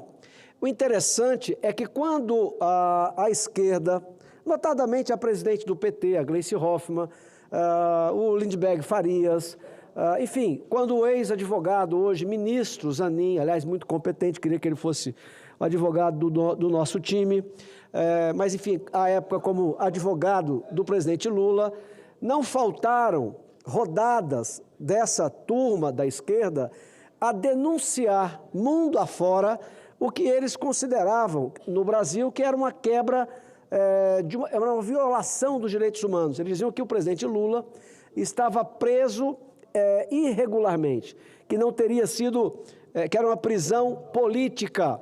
E veja, portanto, Eduardo Bolsonaro, quando vai aos Estados Unidos, quando sai do Brasil, porque se aqui ficasse estaria preso. Mais um deputado federal, assim como Daniel Silveira, seria Eduardo Bolsonaro preso. Isso está claro. Então, quando o Eduardo Bolsonaro também se utiliza do mesmo expediente de ir para fora do Brasil, denunciar violações gravíssimas de direitos humanos, aí isso é irregular. E há uma diferença, senhor presidente, agora exauci.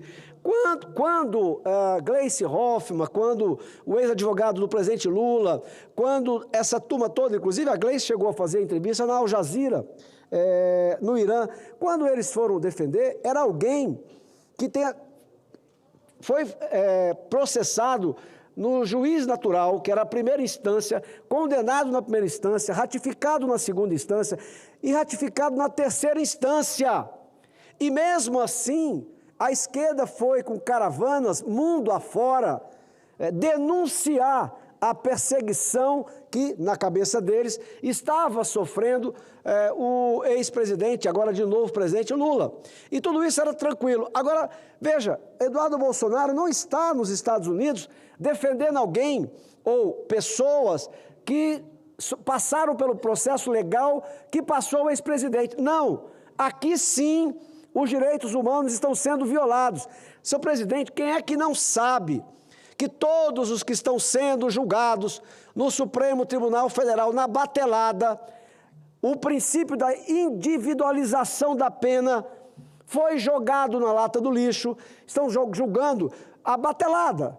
É uma tantada de pessoas que foram presas injustamente por algo que não cometeram. Fizeram uma depredação, alguns deles, mas não cometeram o crime pelo qual estão chegando a pagar 14 anos, 17 anos de cadeia, estão pegando essas pessoas. Não ser julgado no juízo correto, no juiz natural, isso, senhor presidente, isso sim é violação dos direitos humanos. A censura que infelizmente voltou ao Brasil. Veja, o presidente Hugo Mota, todo mundo aqui no Congresso comenta isso.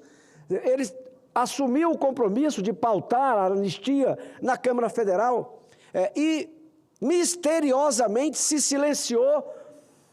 Alguns dizem que foi após uma matéria envolvendo a prefeitura no estado natal do presidente da Câmara Federal. Esse é o modus operandi que nós estamos vendo no Brasil. Olha o caso do deputado federal Daniel Silveira. Inclusive, senhor presidente, quero dizer que na conta desse deputado, carrega também uma cruz a Câmara Federal. Não é só o ministro que autorizou a prisão dele, não. A Câmara Federal, quando votou, o entregando às feras. Então, se acontecer o que é pior, que agora ele está com um problema na perna, pedindo, como foi o Clezão, que esse já morreu, não tem volta mais, a Câmara vai carregar essa cruz, porque ela, de forma covarde, ela votou para liberar o deputado federal Daniel para que ele fosse preso. Dizem que teria tido um acordo entre a Câmara e o ministro Alexandre de Moraes, de que ele passaria ali uma semana na cadeia. Está aí até hoje. Está até hoje.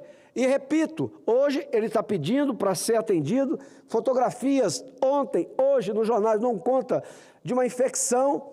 E eu espero, mas espero de todo o meu coração que ele não tenha o mesmo destino que teve o Clesão, que acabou morrendo na prisão depois de tantas vezes ter sido pedido pelos médicos que ele pudesse ser liberado e ir para casa, ir para sua residência.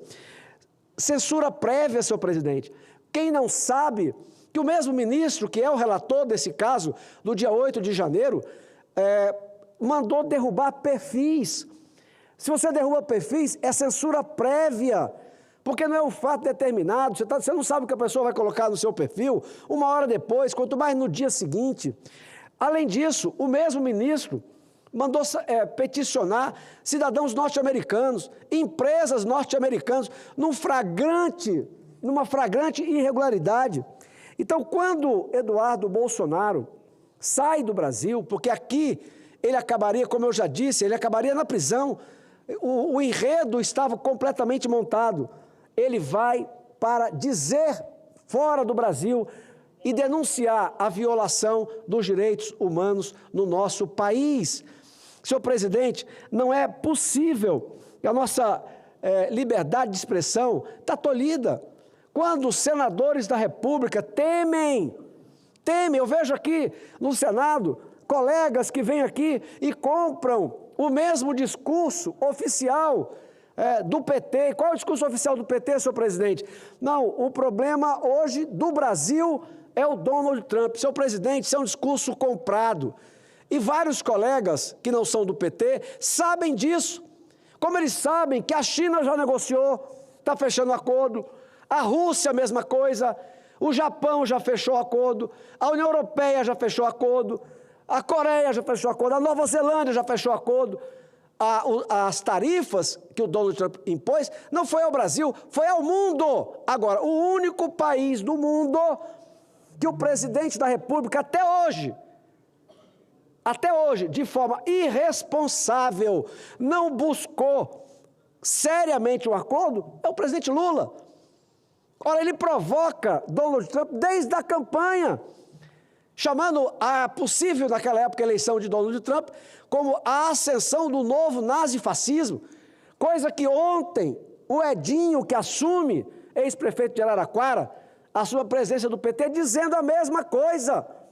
Olha, eles se aliam ao eixo do mal, eles se aliaram claramente, o Lula agora no 5º mandato, porque ele 3 e a Dilma 2, 5 mandatos. Ele tirou completamente a máscara, ele é aquilo ali. Só que no começo, em 2003, ele deu uma disfarçada, mas o time dele são aqueles ditadores, é o Partido Comunista Chinês, é o Partido Comunista Cubano, é a esquerda da Venezuela, é essa turma. Mas mesmo essa turma, senhor presidente, como a Venezuela, por exemplo, não aceitou receber os navios iranianos, mas o Brasil aceitou. E sabe quem foi que orientou na época, pediu que o presidente Lula não recebesse? O Joe Biden, que era o ex-presidente norte-americano, meio à esquerda. Então, o presidente Lula, sozinho, porque é o único que está defendendo a criação de outra moeda contra o dólar, não é a China, não é a Rússia, não é a África do Sul, é o Lula. Então ele ameaça os Estados Unidos, se alia aos seus inimigos, como é o Irã, por exemplo, que é financiador de ditadura, Hezbollah e companhia limitada, e não quer reação, senhor presidente. Então, na verdade, o que o presidente Lula e o PT acharam é um bode expiatório. Assim como Cuba, 70 anos de comunismo. Um conhecido morou lá 2 anos que comeu carne um dia. Lugar que não tem papel higiênico, senhor presidente. Os médicos que saíram de Cuba, nos mais médicos, só voltaram para lá obrigados. O senhor acha mesmo, presidente, que quase 20% dos cubanos do planeta se refugiaram? Quantos escolheram arriscar sua vida? Quantos morreram naquela travessia perigosíssima para fugir do sistema? Mas a culpa não é dos comunistas, a culpa é dos Estados Unidos. A Venezuela, que na década de 80 era o país mais promissor da América Latina, o candidato número 1 para entrar no grupo dos países ricos, quebrou, faliu. Mas a culpa não é do Hugo Chávez, a culpa não é do Maduro. Dois que estão governando há quase 30 anos. Não, a culpa são dos Estados Unidos. Lula, o PT, o PSOL, eles não estão preocupados, senhor presidente, em resolver o problema do Brasil.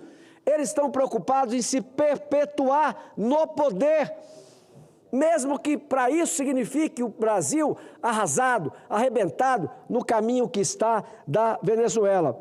Quero terminar esse tema, senhor presidente, dizendo o seguinte: compreendo exatamente a estratégia correta do deputado Eduardo Bolsonaro, que está pagando um preço de se separar do seu pai, que está com tornozeleira eletrônica, praticamente uma prisão domiciliar, não pode sair final de semana, não pode sair à noite, não pode dar entrevista, porque se dá entrevista, e veja, isso não é violação dos direitos humanos? Olha que loucura, ele não pode dar entrevista, porque a entrevista vai ao ar e qualquer um de nós, qualquer uma pessoa, se pega trecho dessa entrevista e põe no seu canal, nas suas mídias sociais, ele pode responder por aquilo que eu, por exemplo, faço de uma matéria com ele. Isso não é violação dos direitos humanos? Isso não é uma demonstração da tirania? É claro que é. Mas eu quero deixar claro a quem está nos assistindo. E aí eu falo, senhor presidente, à nossa direita, ao imenso exército conservador que nós temos no Brasil. Quando Eduardo Bolsonaro, de forma clara, diz que nós não podemos, senhor presidente, brigar com todo mundo ao mesmo tempo, ele está correto. Se nós fôssemos para as ruas, como fomos ontem, senhor presidente, pedindo a cabeça dos 11 ministros do Supremo Tribunal Federal, mais a do presidente da Câmara, mais a do presidente do Senado, senhor presidente, sabe o que nós conseguiríamos? Nada. Porque já ensinava o meu pai, meu filho, quando fui trabalhar com ele na roça, com 14 anos de idade. Meu filho, você nunca, quando você for enfrentar um homem, um debate sério, se você não estiver preparado para qualquer coisa, deixe uma válvula de escape. Porque se você encantoar um adversário e ele não tiver para onde escapar, por medo ou por coragem, ele vai ter que te enfrentar. Então, essa estratégia, meu querido colega Exalci, ela está correta. Me perdoe, colegas nossos, que eu respeito, bem intencionado, mas não é hora de assinar impeachment de um monte de ministro. Não é hora, nós queremos mesmo é que este país volte ao eixo. Nós queremos mesmo que ele se pacifique. E veja quando Eduardo Bolsonaro diz lá dos Estados Unidos, senhor presidente, e eu sou um que me coloco aqui e entendo que a direita brasileira tem que ser mais disciplinada e apoiar e dar a força ao Eduardo. E qual é a palavra de ordem, senhor presidente? Nós temos um ministro que está sendo sancionado. O que nós esperamos, senhor presidente? Que o Supremo Tribunal Federal, os outros ministros, que haja um recuar diante da possibilidade do Brasil inteiro ir para o fundo do poço. E que uma pressão que a gente lê nos jornais, nos rodapés, sobre o Congresso Nacional, deixe de existir para que o Hugo Mota cumpra com a sua promessa. Ele prometeu em campanha pautar a anistia. Essa é a solução. Portanto, meu querido Hélito, nosso Mato Grosso, querido, onde eu já morei, eu quero repetir, o comportamento, a liderança do Eduardo Bolsonaro em Nova York, nos Estados Unidos, a estratégia que ele está defendendo está correta. Nós que fazemos oposição, nós que somos direita, conservador, nós temos que ter a estratégia adequada, a disciplina. Se nós trabalharmos em direção contrária, nós estaremos enfraquecendo o trabalho e a liderança do deputado Eduardo Bolsonaro nos Estados Unidos. Portanto, essa é a estratégia correta. Concentra força. Foi preciso que os Estados Unidos, que é o guardião da liberdade do mundo, se posicionasse. E agora, senhor presidente, o que nós devemos fazer aqui? Nos somarmos à estratégia do Eduardo Bolsonaro para que Hugo Mota se sinta tranquilo com o Supremo Tribunal Federal voltando para o seu quadrado, voltando para a sua casa e deixar que o Congresso Nacional paute a anistia. E aí, cada deputado federal e depois cada senador da República vai se posicionar. e vai se justificar e prestar conta ao Brasil e também aos seus eleitores. Essa é a estratégia correta. Eu quero aqui parabenizar Eduardo Bolsonaro e dizer a ele e aos que nos assistem: eu estou disciplinadamente seguindo a orientação correta da estratégia correta liderada por Eduardo Bolsonaro. Quero terminar, senhor presidente, dizendo... Senhor presidente, Márcio Bittar. Pois não? Meu senador, gostaria de não interrompê-lo. Se for possível, quero uma parte ao seu pronunciamento. Prazer, por favor. Logo após, Vossa Excelência, eu também vou fazer o meu pronunciamento. E, claro, não deixarei de abordar o que Vossa Excelência está colocando. Mas eu quero aqui parabenizá-lo, sempre pela coragem, firmeza, que somos irmãos, né? Sim. Vossa Excelência que morou em Mato Grosso também, e o Acre hoje o tem como senador. E eu quero aqui também registrar, já que Vossa Excelência vai estar filiando ao nosso PL. Isso mesmo. Né? No dia 22. Posso anunciar, né? Claro, dia pode. 22, nós do PL, e aí eu faço, senador Márcio Bittar, porque a minha história se confunde também de vida com o PL. Eu sou filiado do PL hoje, o PL completa 40 anos de existência, esse novo PL, fundado por Álvaro Vale, e eu me filiei também há 40 anos atrás. E tive a oportunidade de perpassar por 6 mandatos como deputado federal, pelo PL, sempre pelo PL, uma vez como senador e agora novamente mais um mandato como senador. E para o país, já vivi no PL também momentos de altos e baixos. E eu tenho certeza que esse é um grande momento e um bom momento que o PL está vivendo. Com a chegada do presidente Bolsonaro, fez com que o PL pudesse ser o maior partido do Brasil. Nosso presidente de exercício, Isalci, também aqui compondo o PL, e claro, nós precisamos continuar crescendo. Porque a população brasileira sabe que nós estamos no caminho certo, que o PL quer o desenvolvimento sustentado do país, que o PL quer com que a nossa juventude tenha perspectiva para o futuro. E é isso que nós estamos defendendo. E o presidente Bolsonaro, mesmo com todo o seu histórico, né, de uma luta de receber uma facada, né, mesmo assim, do hospital ele se manteve ativo na campanha eleitoral e foi presidente da República. E depois disso, quantas e quantas cirurgias ele sofreu. Agora a última com 12 horas num centro cirúrgico, e não demorou muito. Mesmo contra a indicação médica, ele estava nas ruas, né? É verdade. E isso, como ele diz, ele não quer poder, ele quer um Brasil com poder, um Brasil que tenha condições de ser uma nação forte para ajudar todos os brasileiros que querem realmente fazer dessa nação uma nação de liberdade. Democracia se faz com liberdade. Né? Quando você tira a liberdade do cidadão, você está matando o cidadão. Então, infelizmente, hoje a gente vê a situação do presidente Bolsonaro, numa situação que não foi julgado, não foi condenado, já está com a tornozeleira, não pode falar. A semana passada eu estava conversando com ele, porque criaram o tal do recesso, né? Ilegal, porque recesso branco, nós não votamos a LDO, mas exatamente para esvaziar aqui a esplanada. Para que essas decisões que estão sendo tomadas, o povo brasileiro não pudesse receber a denúncia da oposição. E, mais uma vez, nós tivemos a presença da população ontem, que eu vou falar também, não vou delongar demais, porque eu preciso também ter o meu espaço, mas vamos falar do que foi o dia de ontem.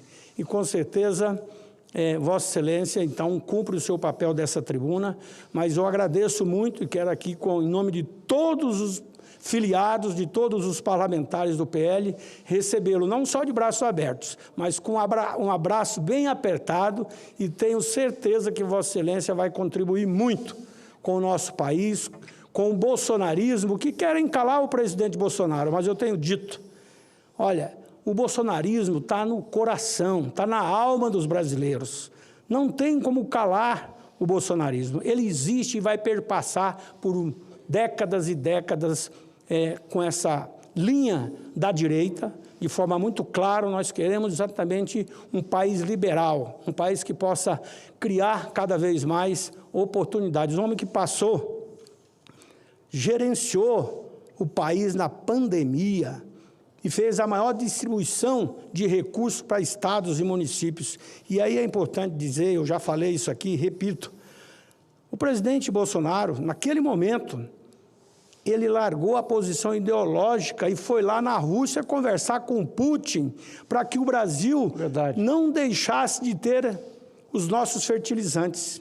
E a Rússia, se ela fechasse as portas dos fertilizantes, parava o Brasil, porque o Brasil é um país rural, né? Então parava o comércio, porque parou o campo para a cidade. Então o presidente Bolsonaro não, ele foi um estadista. Ele foi lá, conversou e garantiu a importação, porque aquilo era extremamente importante para o país. Então acho que estadismo é isso. É um presidente que tem a questão ideológica, ele trabalha a sua questão ideológica, mas tem um problema para a nação, ele vai lá resolver e não vai ficar batendo boca. Muito bem, eu agradeço vossa parte, estou esperando Vossa Excelência no estado do Acre, no dia 22, senador Exalci também, meu colega já da Câmara Federal, para fazermos juntos essa filiação. O senador Wellington dá um excelente exemplo. O presidente Bolsonaro, ideologias à parte, foi negociar na Rússia. Agora, o Lula não. E aí ele não consegue sair da ideologia. Mas, como eu disse, se tem alguém feliz com o que está acontecendo, é Lula, é o PT.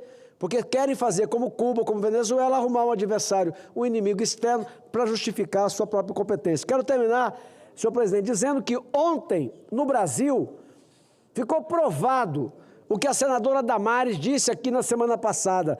Não existe mais um só Bolsonaro.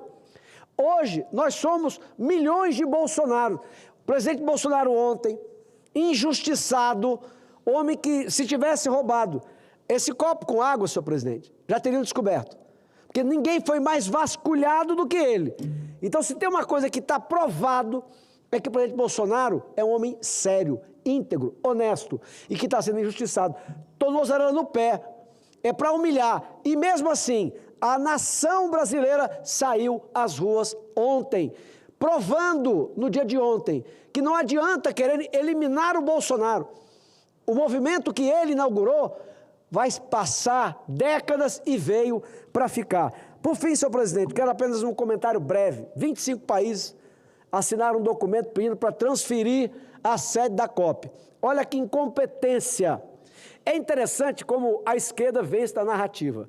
A Marina é tida como alguém que se preocupa com o meio ambiente. E o Lula diz que também é. Mas em quais governos o Brasil bateu recorde de queimada? Nos governos do Lula e da Marina. Nesse governo agora, que já é o 5º do PT, a Marina e o Lula bateram o recorde que já era deles. Agora, além disso, não conseguem ter a competência para organizar uma COP. Não tem infraestrutura, está uma fortuna ir para lá. Isso, senhor presidente, e aí eu concluo, é justificar aquilo que eu disse várias vezes.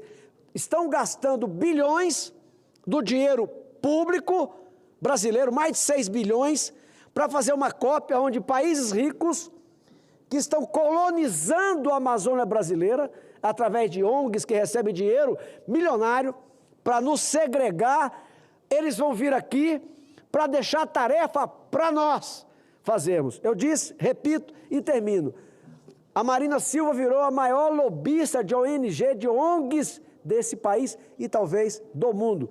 E para tudo que mexe é incompetência. Aí está aí 25 países assinando uma carta pedindo para mudar a sede. Não é a primeira vez que acontece. Se acontecer, não será a primeira vez. Quer dizer, não consegue sequer organizar essa fantasia. Muito obrigado, senhor presidente. Obrigado, senador Márcio Bittar. Estarei com Vossa Excelência na sexta-feira, juntamente com o senador Wellington. Próximo orador, senador Wellington Fagundes, do PL do Mato Grosso.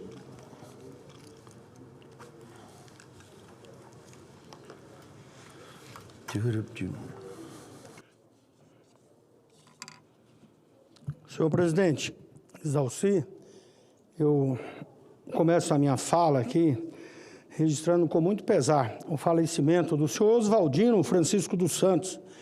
Ele que foi vereador por Rondonópolis, ele tinha um espírito combativo, uma pessoa polêmica, mas também com um trabalho comunitário inigualável. Ele era muito amigo do meu pai, eu desde criança o conhecia, ele era muito agradável com as crianças também. Por isso eu quero registrar aqui também, em nome dos seus filhos, né, o Gudo, meu amigo, que foi secretário do município e também foi vereador de Rondonópolis, o Tarley e o Régio.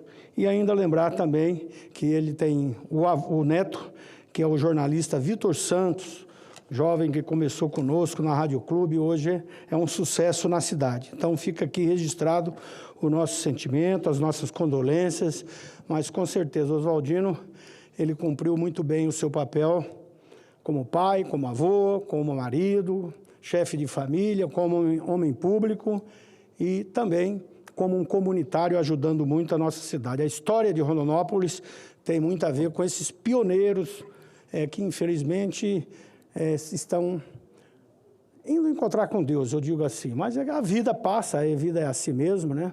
Eu também já perdi meu pai, mas ele deixa aqui, com certeza, uma história de vida e já está lá na sua vida eterna, ao lado das almas de bem que passaram por essa terra. Bom, senhor presidente, eu quero aqui também registrar que na sexta-feira nós tivemos em Rondonópolis uma grande cavalcada. Isso é fruto de uma exposição agropecuária que acontece há muitos anos na minha cidade. Ela é a 51ª exposição agropecuária. Ela começou em 1967, eu tinha 10 anos de idade, no Parque de Exposição, lá da Vila Operária. E quando ela começou, uma cidade muito pequena, totalmente precária, e o sindicato rural tocando, e aí acabou alguns anos ela ficando paralisada. Logo que eu me formei, cheguei a Rondonópolis como médico veterinário, e à época o prefeito Carlos Gomes Bezerra, que foi prefeito, foi deputado federal, foi senador, foi governador de Mato Grosso, e ele como prefeito me convidou, praticamente me convocou para ajudá-lo, para que eu coordenasse, para que eu presidisse, para que a gente pudesse soerguer a exposição agropecuária. Eu era presidente da Associação Comercial e Industrial da minha cidade. Jovem ainda. Isso foi, se não me recordo, se não erro aqui, foi em 1983. E aí tivemos esse desafio. Fizemos, ainda naquele parque muito antigo, não tinha asfalto, não tinha energia elétrica suficiente, mas foi uma festa de sucesso. Uma festa onde realmente mostrou a pujança que acontecia naquela época na região sul de Mato Grosso, porque estava chegando mais ainda a força da agropecuária. Aquela região era muito forte na produção de algodão, naquela época algodão de roça de toco, né? Mas era uma grande produtora. Depois veio o bicudo e dizimou essa produção. Mas o importante é dizer daquela época que começamos, então, Lúdio Coelho, um dos maiores, foi senador da República e era um dos maiores pecuaristas do Brasil, o pai dele, Laucídio Coelho, um dos maiores proprietário de terras do mundo, e ele, o Lúdio Coelho, esteve lá conosco, e aí eu me lembro também do professor Cícero Lacerda Farias. Começamos então a fazer uma exposição inovadora, com palestras técnicas, levando produtores do nível de Lúdio Coelho para expor os animais, com o objetivo exatamente de ajudar o desenvolvimento da região. E aí tivemos então uma transformação da nossa cidade e da nossa região. Por isso, eu quero aqui registrar o papel também do prefeito Carlos Bezerra, à época, com todo esse histórico que eu já disse aqui, que também foi uma pessoa visionária, que precisava projetar a cidade. Às vezes, um time de futebol projeta uma cidade, uma exposição agropecuária, principalmente no nosso caso, o Mato Grosso, que é um estado altamente produtor. E de lá para cá, a exposição foi marcando cada vez mais época. Assumiu naquele momento, outros tantos, mais um Zeca Dávila, logo em seguida, e depois todos nós nos unimos, a Acrimate, com o Sindicato Rural, fundimos essas duas entidades e aí construímos um novo parque de exposição agropecuária com toda a tecnologia, com toda a infraestrutura. E, na época, Vilmar Pérez de Farias, que foi também governador e foi deputado federal comigo aqui, ele também ajudou esse parque de exposição e que leva o nome dele até hoje, Vilmar Pérez de Farias. E aí nós contratamos o Zé Antônio, um arquiteto, companheiro nosso, e ele foi viajar o Brasil inteiro para conhecer as estruturas dos parques de exposições, e aí construímos esse parque moderno, que de lá para cá está agora na 51ª, que eu quero aqui parabenizar toda a diretoria, porque fazer um trabalho como este requer realmente muita gente anônima podendo ajudar. E eu quero cumprimentar aqui em nome do Lucindo Zamboni Júnior, que hoje, então, faz a abertura. Tivemos na sexta-feira, no sábado, a grande cavalgada, foi a maior cavalgada, e eu quero lembrar aqui também do Ricardo Andrade, que junto comigo, criamos a primeira cavalgada. E agora já é a 37ª edição dessa cavalgada, com os peões, com touros, os cavalos, os carros de boi, aquilo que mostra o que é a vida do campo.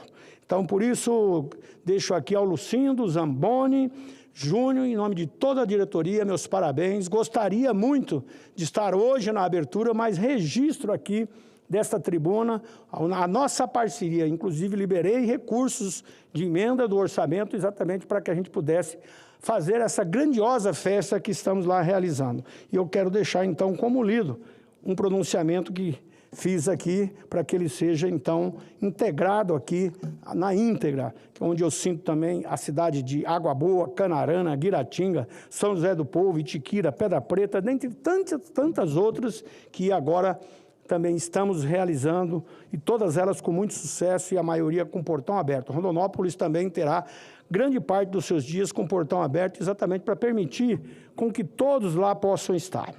E agora, senhor presidente, eu quero aqui também falar um pouco do que foi esse domingo, né? Esse domingo que eu assisti Vossa Excelência também daqui de Brasília, coordenando, né?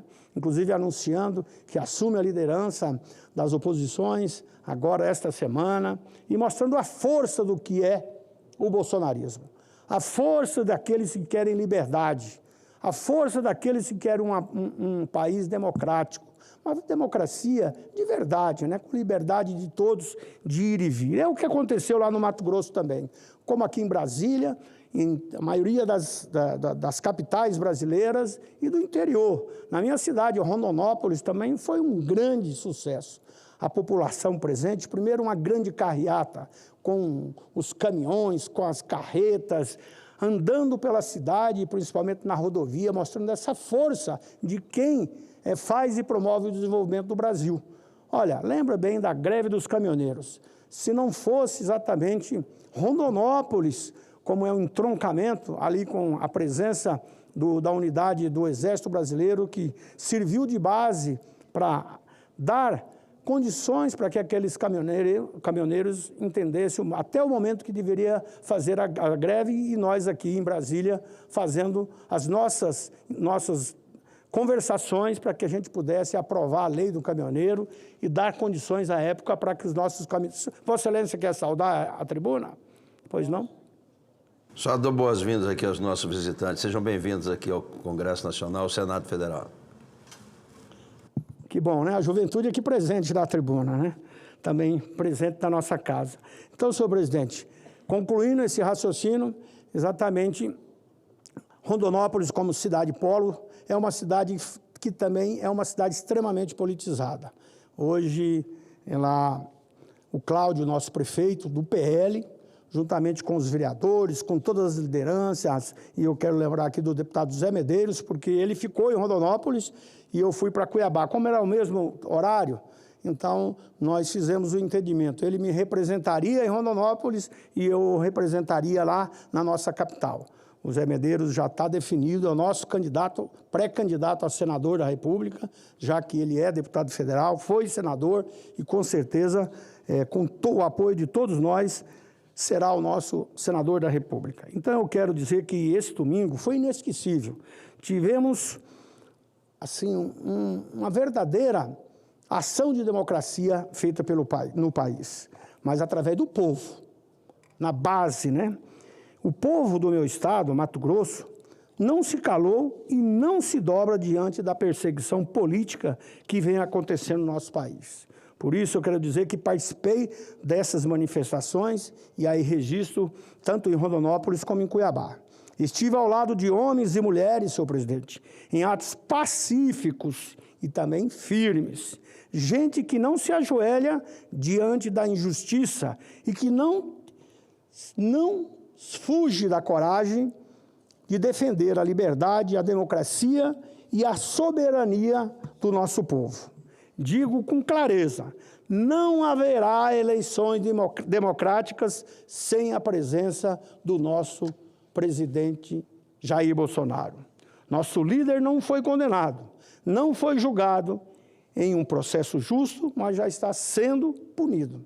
Com tornozeleira, hoje o Bolsonaro vem sendo monitorado por essa tornozeleira eletrônica, um constrangimento não apenas para ele, mas para todos os brasileiros que acreditam na democracia de verdade. Senhor presidente, eu quero aqui lembrar da época do exagero das algemas. Lembra? Usava-se algema, era para desmoralizar o cidadão, não era para punir. E aí foi o próprio Supremo, né, que viu que estava sendo exagerado. O ministro Gilmar Mendes, na época, né, fez, então, promoveu uma ação, ou seja, colocou ordem na casa. Excesso, o abuso, nunca é bom. E é o que está acontecendo agora. Como é que pode colocar uma tornozeleira num ex-presidente da República que em todos os momentos que foi convidado, foi convocado pela Justiça, ele esteve presente? Aqui, como líder do Bloco Vanguarda, Vossa Excelência é testemunho, né? Ele, quando ia ter uma ação, ele vinha aqui. Primeiro se apresentar, e Vossa Excelência estava junto para se apresentar para a imprensa, para conversar para a imprensa, para dizer que ele estaria na audiência pública, ou na audiência junto à Justiça. Então, como é que pode colocar uma tornozeleira num homem desse que, em momento algum, fugiu da Justiça? Em momento algum, fugiu de estar na praça pública, muito pelo contrário, né? Andando o Brasil afora, mesmo depois de uma cirurgia de 12 horas, em menos, eu acho que de 40, 50 dias, está lá o Bolsonaro visitando o Brasil inteiro. E olha, sempre andando de avião de carreira. Nunca usou jatinhos particulares, porque se ele quisesse, como ex-presidente, todo mundo quer ceder o seu jatinho para ele. Não, eu vou de carreira, eu vou junto com a população. Quando a gente estava nas caminhadas, nas carreatas, nas estradas, ele fazia questão de parar num boteco, conversar com as pessoas, comer um pastel. Esse é o Bolsonaro simples, um homem que foi presidente da República. E hoje, um homem desse está com tornozeleira. Ninguém aceita, ninguém pode aceitar.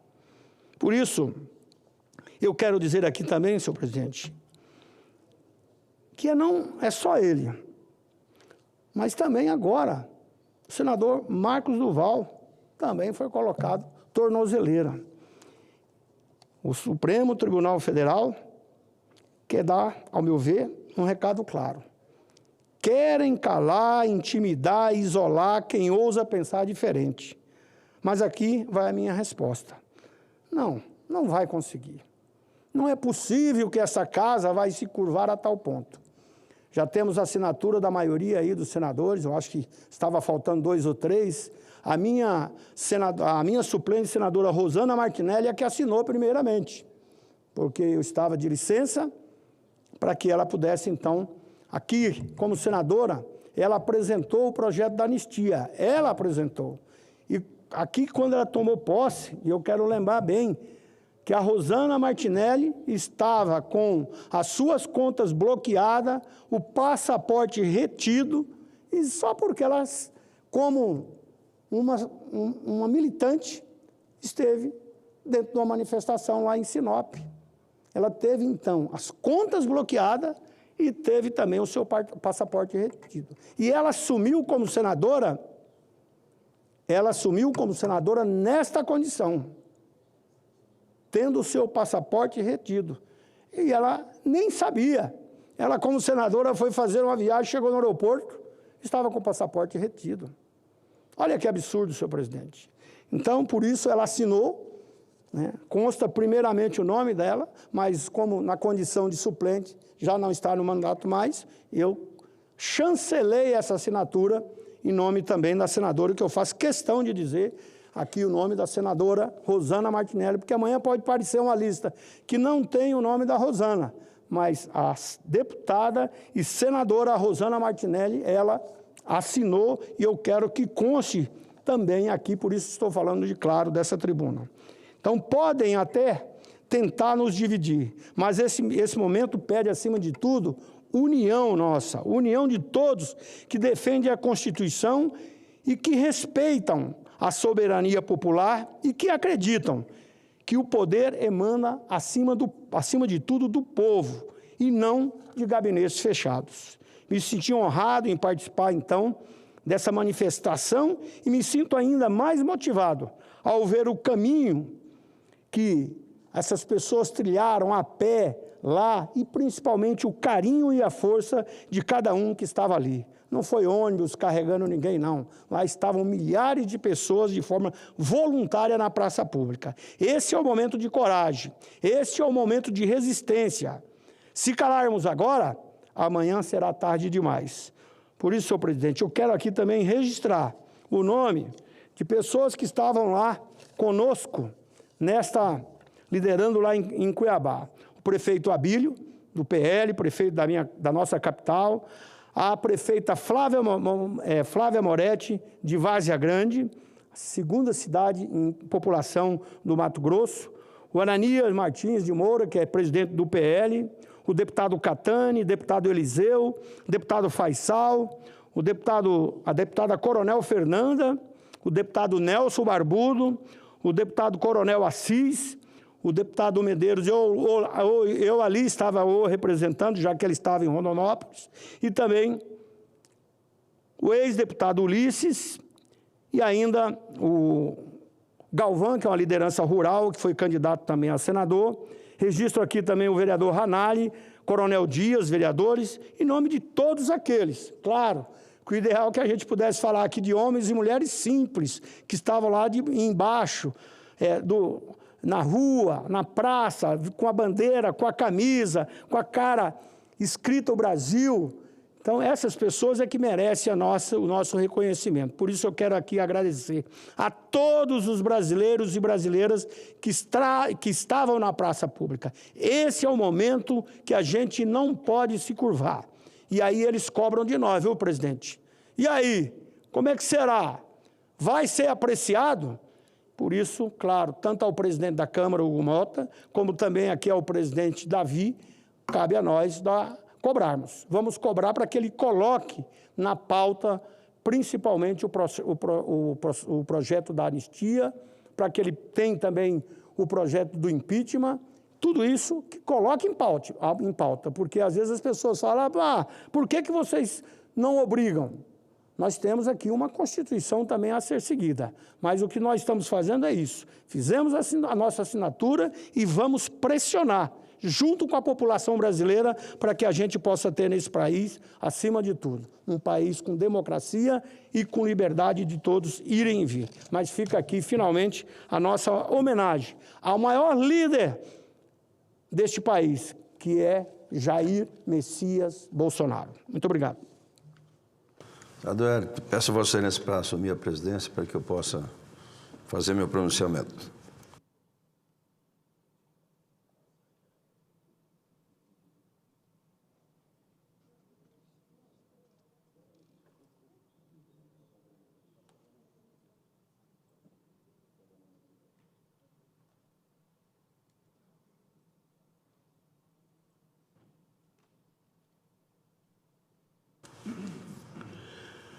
Com a palavra, nosso senador por Brasília, Exalci Lucas. Senhor presidente, senhoras e senhores parlamentares, senadores e senadoras, em primeiro lugar, presidente, eu quero parabenizar a população pela participação ontem nas ruas deste país. Foram mais de 60 cidades com a presença maciça da população. Fiquei feliz porque o povo está perdendo o medo. Nós não podemos ter medo dessa ditadura que está aí.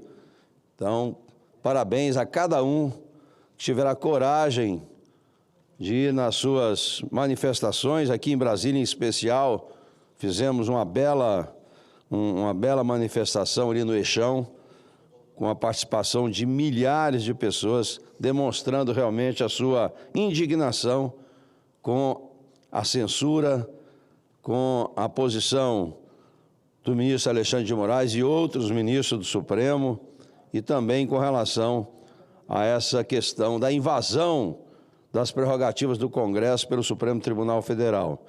E foi, então, uma manifestação firme no sentido de fora Lula e fora Moraes. Então, parabéns a cada um de vocês. Presidente, a hora é agora de todos nós decidirmos o Brasil que queremos. Queremos um país com independência entre os poderes, com liberdade para pensar e dizer o que pensa, com punição só para os verdadeiros criminosos? Então não podemos perder tempo. Estamos vendo nossas instituições ruírem, nossa economia desmoronar, instituições avançando sobre as outras, pessoas perdendo a liberdade de se expressar, de se comunicar, de se usarem as suas próprias redes sociais, encontrar seus familiares e até retaliações internacionais que prejudicam a imagem de nosso país. Tudo isso acontecendo diante de nossos olhos. E o que estamos fazendo sobre tudo isso? Eu agir sozinho não é o suficiente. O senador Márcio Bittar, que aqui estava, também falar sozinho não é suficiente. Vossa Excelência, senador Wellington Fagundes, defender sozinho também não é suficiente. O eleitor manifestar sozinho não é o suficiente. Se queremos resultados, temos que nos unir. Não basta só nós, da direita, a esquerda e o centro também precisam se posicionar, porque amanhã todos nós seremos cobrados. Dirão que nós não fizemos o necessário para impedir o avanço do autoritarismo no judiciário, que nós não agimos quando era nossa obrigação agir. Como resultado, precisou os Estados Unidos se envolverem para resolverem nossos problemas. Outro país corrigindo nossos erros. A lei Magnitsky contra o Alexandre de Moraes é uma prova do nosso fracasso como nação em defender a separação dos poderes, a liberdade e a nossa democracia. Somos patriotas, mas precisamos de outra pátria para resolver o que nós mesmos somos incapazes de solucionar. Então, quando falo no nosso fracasso, me refiro a todos nós brasileiros, incluindo nós parlamentares, e não adianta só eu e parte do Senado mobilizar, não adianta só parte da Câmara mobilizar, não adianta só parte da população mobilizar. Precisamos de todos vocês, de cada um que está insatisfeito com este autoritarismo e acredita que merecemos um país melhor e mais justo. Você também precisa se posicionar. A hora é agora, porque nós temos a chance de consertar parte dos erros que aconteceram nos últimos tempos. Porque isso não é uma vontade só da nossa oposição. Fica parecendo que é a vontade de alguns. Essa é a vontade do povo. A população está indo às ruas para pedir que façamos nossa parte. Vocês devem ter visto nos jornais, nas redes, na TV, como foi. Eu mesmo estive lá e vi com meus próprios olhos a insatisfação do eleitor que confiou em nós todos o seu voto. Você, eleitor, cobre do seu senador.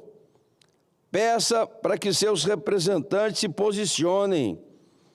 Você, senador ou senadora, que ainda não se posicionou, você tem a oportunidade de fazer valer o voto que você recebeu.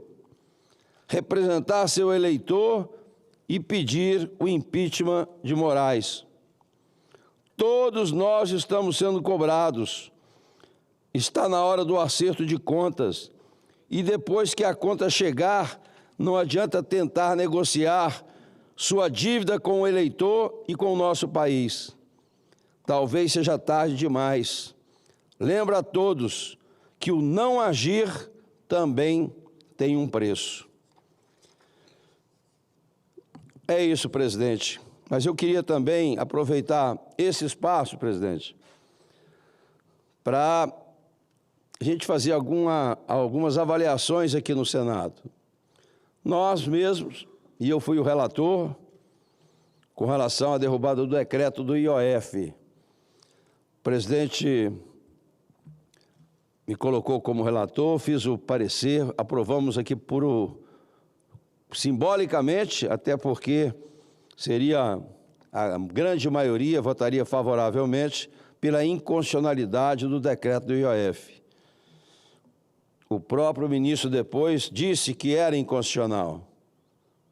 E depois, por incrível que pareça, convoca, não chama, não convida, não, ele convoca o presidente do Congresso Nacional, o presidente do Senado, o presidente da Câmara, para uma tratativa, para uma conversa, para uma negociação com relação ao IOF. Evidente, né, que eles não compareceram. Eu fiquei feliz quando soube que o presidente Davi Alcolumbre não iria e não foi, porque é inadmissível o presidente, o ministro do Supremo, convocar o presidente do Senado. Primeiro, que ele não tem competência para isso. Segundo, o Supremo Tribunal Federal não é um órgão conciliador. Se a matéria é inconstitucional, é inconstitucional. Seja 10%, 8%, 5%, a alíquota, independente dela, ela é inconstitucional. E, por incrível que pareça, no dia seguinte ao recesso, parece que é feito de propósito, no dia seguinte ao recesso, declara a constitucionalidade do IOF. E tudo isso em parceria com o Executivo, evidentemente. Então, nós estamos vivendo um momento difícil, onde os inquéritos são por tempo indeterminado. Está fazendo agora 7 anos o inquérito da fake news. E todo mundo vai para aquela vala, vai todo mundo fake news. Bem, eu quero aqui aproveitar para explicar um pouco também sobre como é que é a operação, porque a população, senador Hélio, não conhece bem essa questão das emendas. Vossa Excelência falou há pouco sobre emendas aqui. As emendas, eu, por exemplo, até Vossa Excelência também eu era do PL, inclusive, naquele momento, no período de 2010 a 2014. Naquela época não recebíamos em nenhuma emenda, nem eu, nem Vossa Excelência, porque éramos oposição. Então, eu, durante vários mandatos, como distrital, como federal, não tinha emenda nenhuma, até que em 2016 nós aprovamos aqui no Congresso, na Câmara e no Senado, a possibilidade de criar, então, a emenda impositiva individual, para que fossem distribuídas as emendas de forma republicana e que todos pudessem participar disso, porque até 2016 a gente não recebia emendas porque a oposição não recebia exatamente por isso. Lá no Palácio do Planalto, para quem não conhece, lá na Casa Civil, nas antessalas lá da presidência, existem televisões e pessoas que trabalham olhando cada discurso, cada voto, cada referência que é feita aqui no Senado e na Câmara. E em função da posição de cada um, é que se libera ou não emenda. Por isso é que eu não recebi, que eu sempre fui oposição ao governo PT, sempre. Desde quando entrei na política como deputado distrital, os 3 mandatos que fiz como federal e como senador agora, sempre fui oposição ao governo PT, porque conheci desde o início o modus operandi, qual o objetivo desse partido do governo. Basta ver, e fiz questão de participar em todas as CPIs, da Lei Rouanet, do CARF, do Fundo de Pensão, da Petrobras, do Petrolão, do Covid, participei de todas as CPIs. E por isso, de forma convicta, sempre fui e continuarei sendo, porque eles não mudam, eles saem do governo, entram no governo e o modus operandi é o mesmo. Não sabem trabalhar com dinheiro público. Então, presidente, o que ocorreu? Eu fui secretário de Ciência e Tecnologia, 2 mandatos. Em 2007, presidente, estive em Taiwan, conhecendo a escola de games, 2007, ou seja, 18 anos atrás. Lá já existia escolas de preparação para que os jovens pudessem desenvolver produtos tecnológicos, em especial games. E a gente observou naquela época também, porque passei também pelo Japão, pela Coreia, todo mundo jogando aqueles joguinhos. Não é bet, não, jogos eletrônicos, jogos inclusive didáticos, pedagógicos. E o brasileiro é muito criativo. Eu cheguei de Taiwan aqui em 2007, a primeira coisa que fiz foi pedir ao governador para buscar um espaço para que a gente pudesse montar uma escola de games. Infelizmente, no Brasil, você não tem política de Estado, você tem política de governo. Mudou o governo e acabou, então, com essa perspectiva. E aqui nessa casa eu sempre fui, como deputado, como senador, presidente da Frente Parlamentar de Ciência, Tecnologia e Inovação. Não tem nada, nenhuma legislação de 2000, quando entrei no Congresso aqui, 2006 até 2000 agora, e 25, não tem nenhuma legislação que entra na área de inovação, ciência e tecnologia que eu não tenha participado.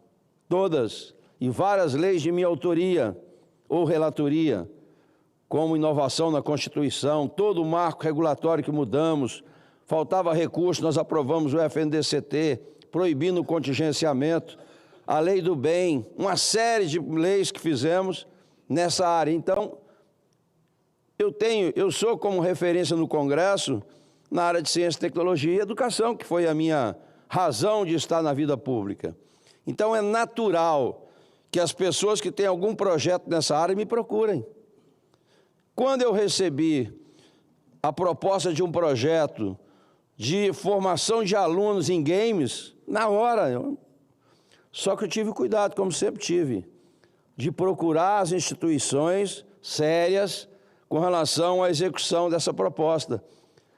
Então, o Instituto Federal de Brasília, o IFB, que é super respeitado, é uma instituição de alto nível do governo, que eu tive, inclusive, o privilégio de trazê-los para Brasília, que nós não tínhamos nenhum aqui, até quando fui secretário, e trouxe o IFB para Brasília.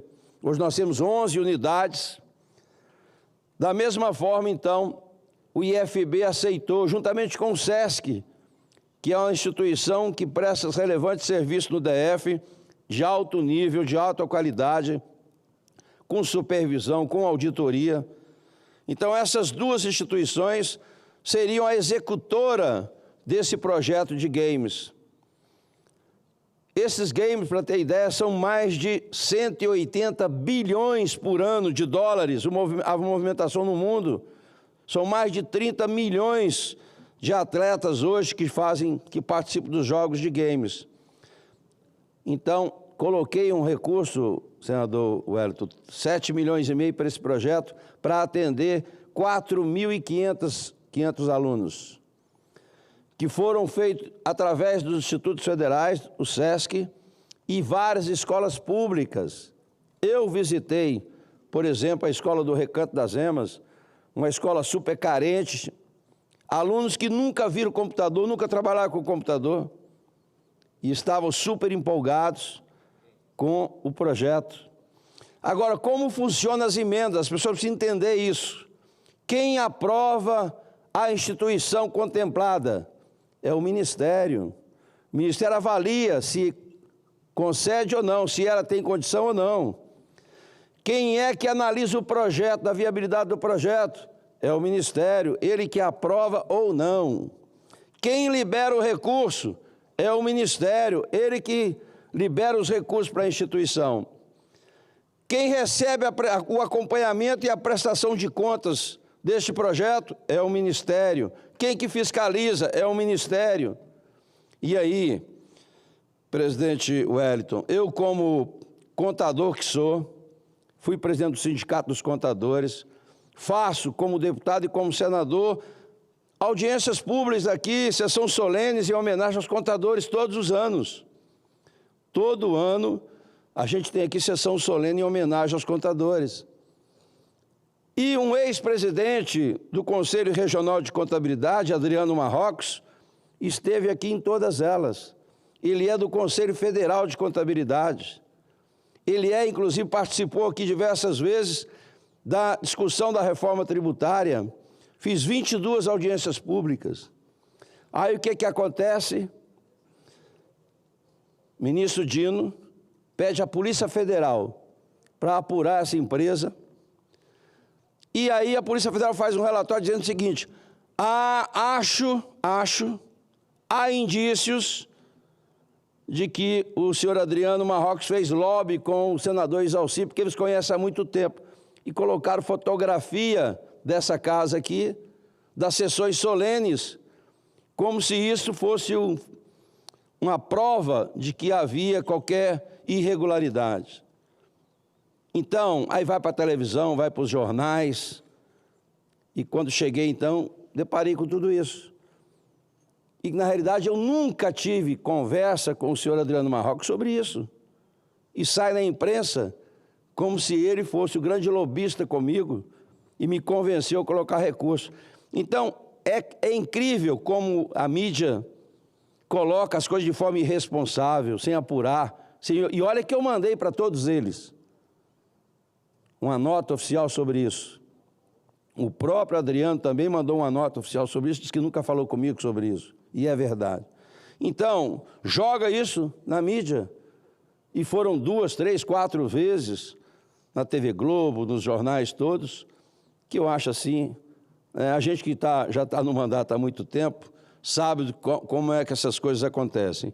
Mas eu queria aqui não justificar, mas explicar, porque a população precisa, realmente participar. Eu falo sempre, olha, quem não gosta de política vai ser governado por quem gosta. Então, é importante que cada um participe, acompanhe o seu candidato.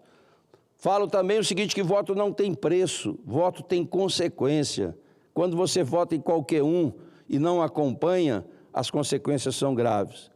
Então, presidente, quero mais uma vez, encerrando a minha fala aqui também, parabenizar mesmo a cada um e a cada uma que nesse Brasil, por todos os lados, em todas as capitais e grandes cidades como Rondonópolis, eu vi o vídeo lá de Rondonópolis, as pessoas estão perdendo medo e tem que perder medo. Quem tem que ter medo são aquelas pessoas que estão usurpando, abusando do poder que recebeu como órgão. O Supremo Tribunal Federal é um órgão e que tem que cuidar da Constituição, não é realmente fazer o que está sendo feito, não é invadir as prerrogativas do Senado. Eu espero que a partir de amanhã, com a presença aqui do presidente, a gente possa, de fato, dar uma parada, porque, veja bem, Marcos Duval não está condenado. Como você disse, o presidente Bolsonaro não está condenado, mas já está sendo penalizado. Já estão usando tornozeleira, como se estivessem já condenados. Então, é um abuso atrás de abuso, questão do IOF, questão das prerrogativas, nós temos que exigir que a Câmara vote realmente a questão do fim das decisões monocráticas, que nós já votamos aqui. Nós precisamos colocar mandato no Supremo Tribunal Federal, nos tribunais de contas. Não dá para continuar com cargo vitalício. Então, a gente precisa agir. Nós temos muita coisa para fazer e espero que a gente possa fazer isso agora nesse semestre. Muito obrigado, presidente. Senador Isalci, eu quero aqui ser o testemunho da sua vida. Eu o conheço há muitos anos e, como Vossa Excelência colocou, sempre foi uma referência aqui no Congresso Nacional, seja na Câmara ou no Senado, na área de ciência e tecnologia. Foi uma pessoa que buscou no mundo inteiro. Todas as palestras que eu assisti aqui em Brasília, Vossa Excelência estava presente, ou como palestrante, ou como organizador dos workshops, dos eventos. Então, eu sou um testemunha da sua luta pela educação, né? Claro, toda inovação na educação tecnológica é muito importante. Vossa Excelência cita aí o Instituto Federal de Educação Tecnológica, né? Que no Mato Grosso também é um exemplo, é a maior instituição, a mais antiga, mais de 100 anos, mais do que a Universidade Federal de Mato Grosso. E também uma instituição que hoje é a maior em presença no Estado, são 19 centros, em 19 cidades e 22 centros. Então, com 32 mil alunos. E hoje ela é gerida pelo Júlio César, um excelente reitor, que pela primeira vez na história do Mato Grosso tivemos uma reeleição de um reitor sem adversário.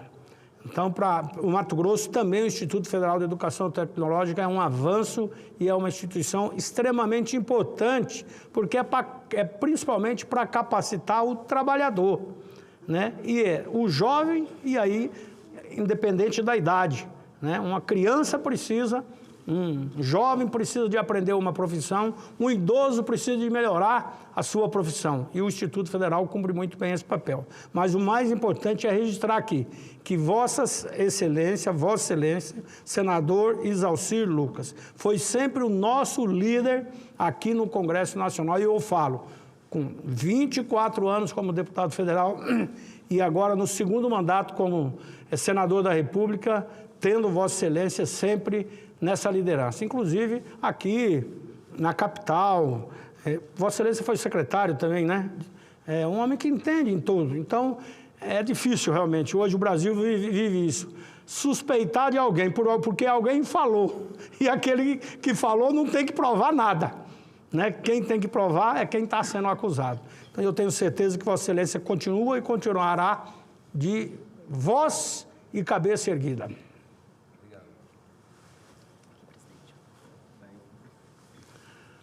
Bom, estamos então agora na conclusão, mas queremos mais uma vez aqui agradecer a Deus e agradecer à população brasileira, principalmente pelo momento deste domingo, na praça pública, os brasileiros que tiveram coragem de estar com a sua família, com as suas crianças, e a gente viu isso no Brasil afora. Em especial eu quero falar de Mato Grosso, Rondonópolis, a minha cidade natal, e também Cuiabá, capital, e muitas outras cidades, né? A presença de todos lá, milhares de pessoas, e é emocionante ver criancinhas. Em Cuiabá, no palanque, uma criancinha de 5 anos, 6 anos, fez questão de falar. Eu vejo essa criança desde 1 ano de idade, junto com os pais, em todas as manifestações. Então, parabéns, não tenho o nome dele aqui, gostaria muito de registrar o nome, mas aqui fica meus parabéns aos líderes políticos, mas acima de tudo ao cidadão, ao homem, à mulher, à criança, ao jovem que lá esteve manifestando, sem medo, que nós precisamos de liberdade nesse país. Por isso, agradeço a Deus e dou por encerrada essa sessão, e a presidência informa aos senadores e senadoras que estão convocados às seguintes sessões para amanhã, terça-feira. Sessão solene do Congresso Nacional às 11 horas, destinada à comemoração dos 90 anos do programa A Voz do Brasil. Também a sessão deliberativa ordinária às 14 horas, com pauta divulgada pela Secretaria-Geral da Mesa. Cumprida a finalidade dessa sessão, a presidência declara seu encerramento.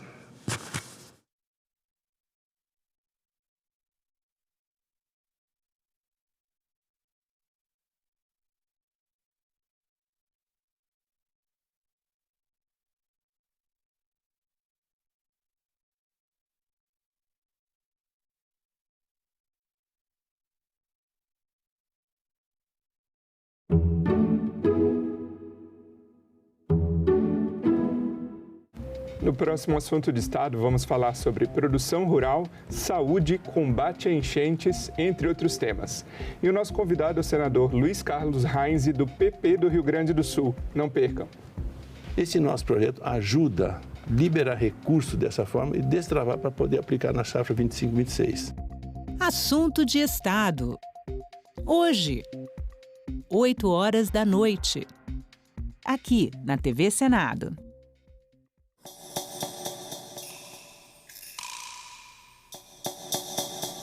Eram mais ou menos umas 20 ou mais de 20 mulheres que acompanharam a coluna.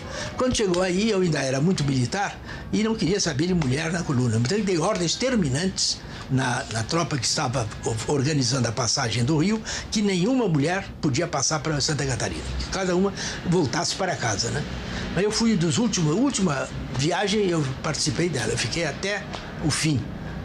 Quando cheguei lá em Santa Catarina, as mulheres estavam todas lá. Né? Já tinham passado e o que se ia fazer? E continuaram a marcha da coluna. E foram úteis, né? É verdade que eu tive que depois fazer autocrítica, porque realmente elas não foram peso nenhum, nem prejudicaram em nada, né? Pelo contrário, foram de grande valor. E alguns empunhavam até o fuzil mesmo na luta, né?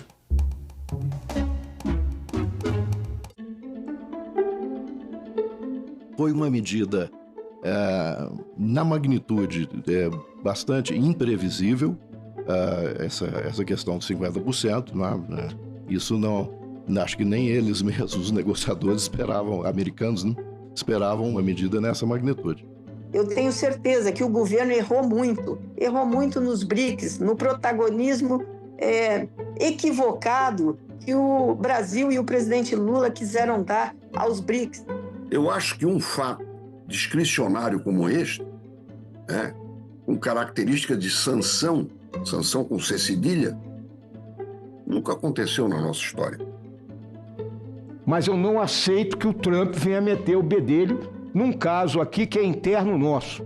Há uma injustiça sendo praticada contra o presidente Bolsonaro? Há uma injustiça sendo praticada. Mas compete a nós, brasileiros, resolvermos isso.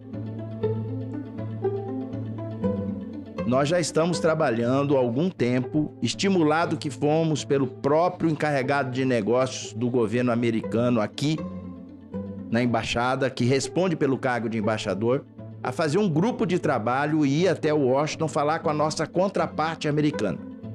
Uma reunião de nível, uma reunião onde parlamentar vai falar com parlamentar, porque essa situação ela é ruim para os Brasil, mas também é ruim para os Estados Unidos. Hoje, essa audiência pública liderada por Vossa Excelência, ela é extremamente importante. Inclusive, a proposição dessa missão nossa de parlamentares para estar lá nos Estados Unidos, conversando, dialogando em nome do Parlamento brasileiro.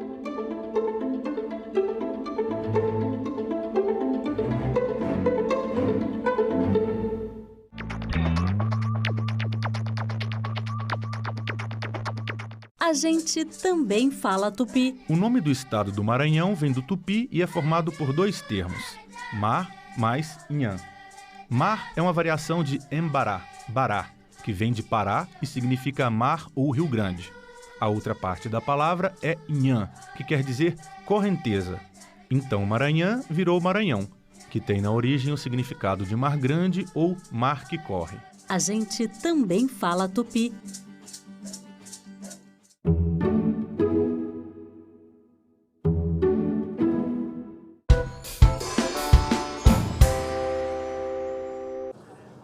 Declaro aberta a sessão do Congresso Nacional destinado a celebrar o aniversário de 35 anos da Companhia Nacional de Abastecimento, CONAB. A presente sessão foi convocada pelo presidente do Congresso Nacional em atendimento ao requerimento do Congresso Nacional número 5 de 2025, de minha autoria, de autoria do nosso ilustre senador Paulo Paim, dos deputados federais José Ayrton, João Daniel, com apoiamento dos senadores Isalci Lucas, Hamilton Mourão, Marcelo Castro, Rogério Carvalho, Jorge Cajuru, Elisiane Gama e outros senadores. A nossa mesa está composta aqui, juntamente com a presidência, do senador Paulo Paim, que é requerente desta sessão, do nosso amigo deputado federal José Ayrton, também requerente aqui da sessão. Nós estamos aqui aguardando ainda a ministra, a senhora Fernanda Machiavelli, que é ministra de Estado do Desenvolvimento Agrário e Agricultura Familiar em exercício. E do nosso querido presidente aqui, que nos dá a honra que está aqui do nosso lado, que é o Edgar Preto, que é o nosso presidente da Conab. Convido a todos os presentes para que, em posição de respeito, possamos ouvir o hino nacional.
Neste momento, convido a todos nós convidados, as autoridades presentes, para que possamos assistir ao vídeo institucional preparado pela nossa Conab.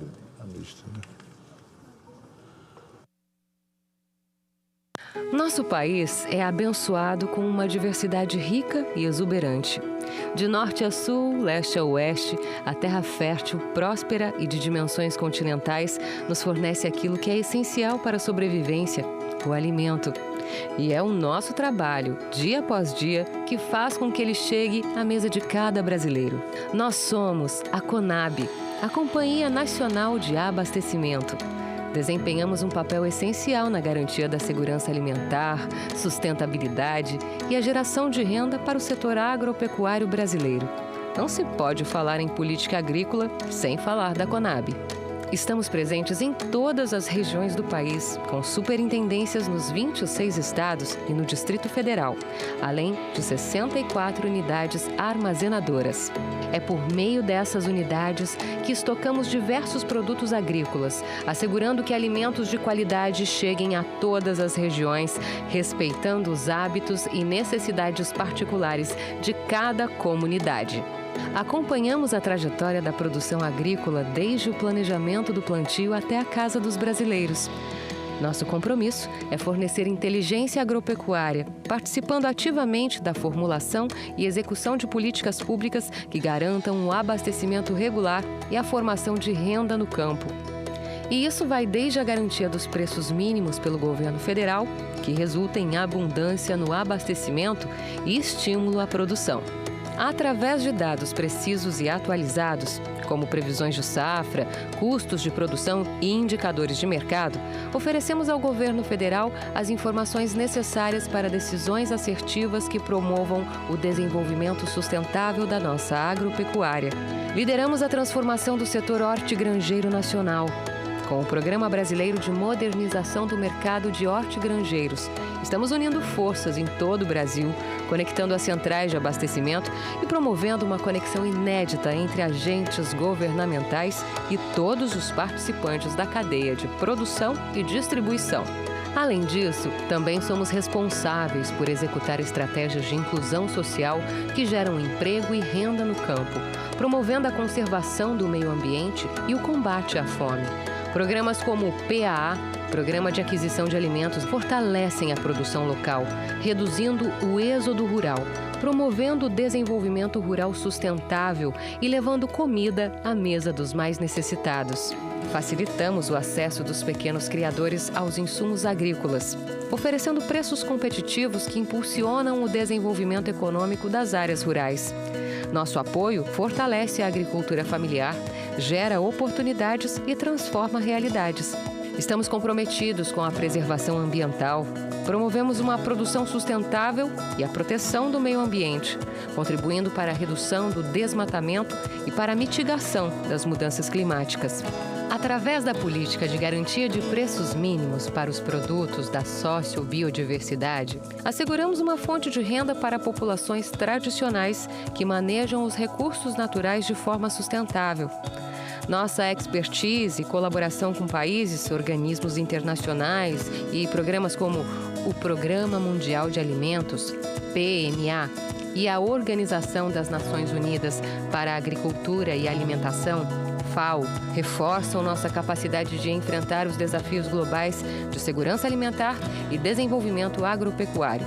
Trabalhamos incansavelmente para garantir que os alimentos cheguem às populações em situação de insegurança alimentar e nutricional, tanto no Brasil quanto no exterior, em casos de calamidades.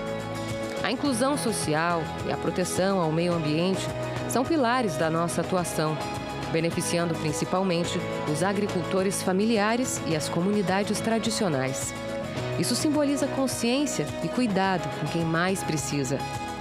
Com esforço e dedicação, continuamos nossa jornada para um Brasil mais forte e alimentado, onde a segurança alimentar é uma realidade para todos.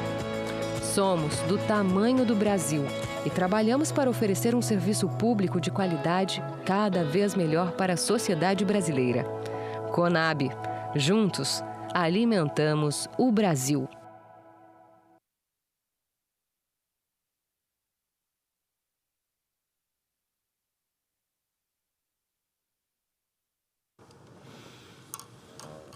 Parabéns aí pelo vídeo e a equipe da Conab, maravilhoso, retrata a realidade da Conab que tanto nos orgulha hoje, do Acre ao Rio Grande do Sul, do Iapoque ao Chuíbe. Eu gostaria de registrar aqui a presença de senhoras e senhores embaixadores encarregados de negócios e representantes diplomáticos dos seguintes países. Agradecer aí de coração pela presença aqui no plenário do Senado e estar prestigiando aqui essa sessão tão importante para todos nós. Temos aqui os embaixadores da Bolívia, Cuba. Se pudesse, assim, só para a gente poder identificar, da Bolívia. Obrigado. Cuba. Obrigado. El Salvador.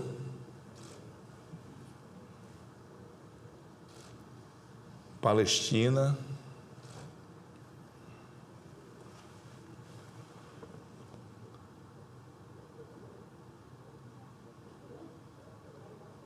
Temos aqui também o senhor Denis Bezerra, representando o governo do estado do Ceará.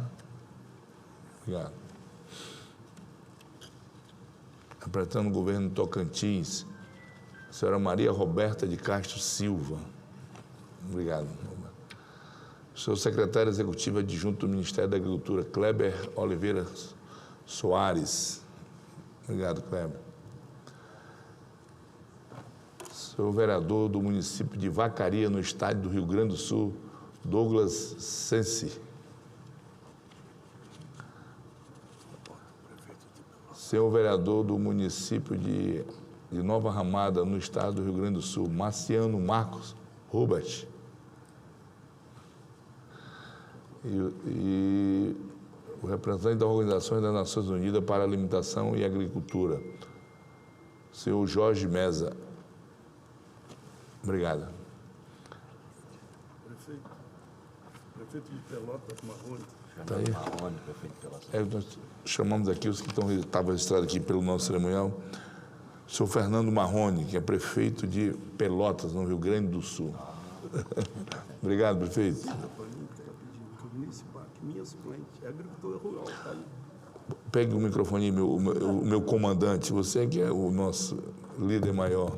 Eu só pedi para ele registrar ali a minha querida suplente, Cleonice Bacher, é agricultura familiar também, é a atividade dela, que está aqui presente também. Cadê a Cleonice? Está aqui no cantinho. Valeu, Cleonice. Pronto, fiz o registro. Entre para cá, papai. Queria aqui fazer um registro especial também, já acompanha a nossa mesa aqui, que é a nossa ministra do Desenvolvimento Agrário e Agricultura Familiar, a senhora Fernanda Machiavelli. Obrigado, Fernanda, pela sua presença.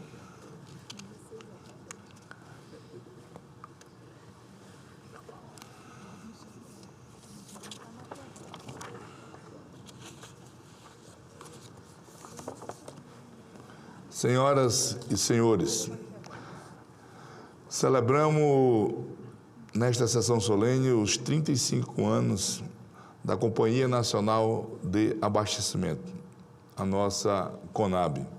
São 3 décadas e meia de total compromisso com a segurança alimentar e com o equilíbrio dos mercados, sempre a serviço do interesse público.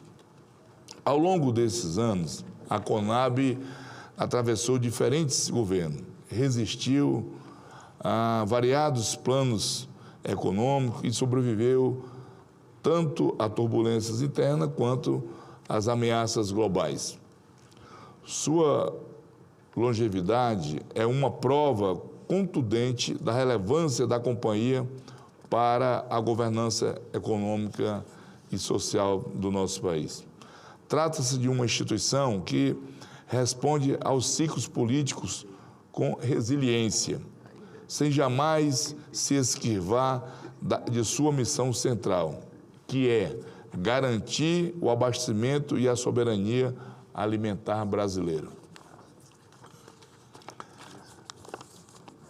Nesta sessão de justas homenagens, não podemos deixar de reconhecer que a CONAB tem exercido de forma competente e dentro do possível a tarefa de conferir equilíbrio ao mercado agrícola, buscando estabilidade para um setor que se revelou historicamente complexo e estável. Quem vive da agricultura sabe, além das variações sazonais e das entre-safras, a produção de alimentos é constantemente afetada por imprevistos. A oferta, os preços e a renda do produtor são extremamente sensíveis ao clima e aos rumores da economia. Foi com esse objetivo de enfrentar a estabilidade do setor agrícola que o governo brasileiro criou a CONAB, fundada em 1990, como resultado da função da Companhia Brasileira de Alimentos, da Companhia de Financiamento da Produção e da Companhia Brasileira de Armazenamento. A CONAB passou a exercer a função estratégica na garantia de renda ao produtor rural e na segurança alimentar da população brasileira. Essa função se realiza em várias frentes: controle de estoque, regulação de preço, apoio direto aos pequenos produtores e incentivo à agricultura familiar. Um dos maiores exemplos é o Programa de Aquisição de Alimentos, o PAA, que compra produtos da agricultura familiar para abastecer instituições assistenciais. Nesse programa, todos saem ganhando. Os produtores têm a segurança de que sua colheita será comercializada e as populações vulneráveis têm a tranquilidade de receber alimentos em sua mesa. Eu sou testemunho desse trabalho que a CONAB realiza lá no meu estado. Essa é também uma iniciativa de grande impacto econômico.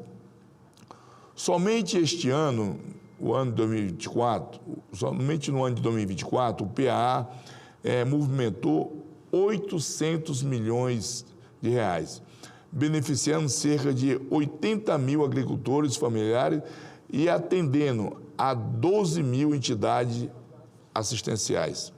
Esses números mostram a eficácia do programa e a sua importância para o fortalecimento das economias locais.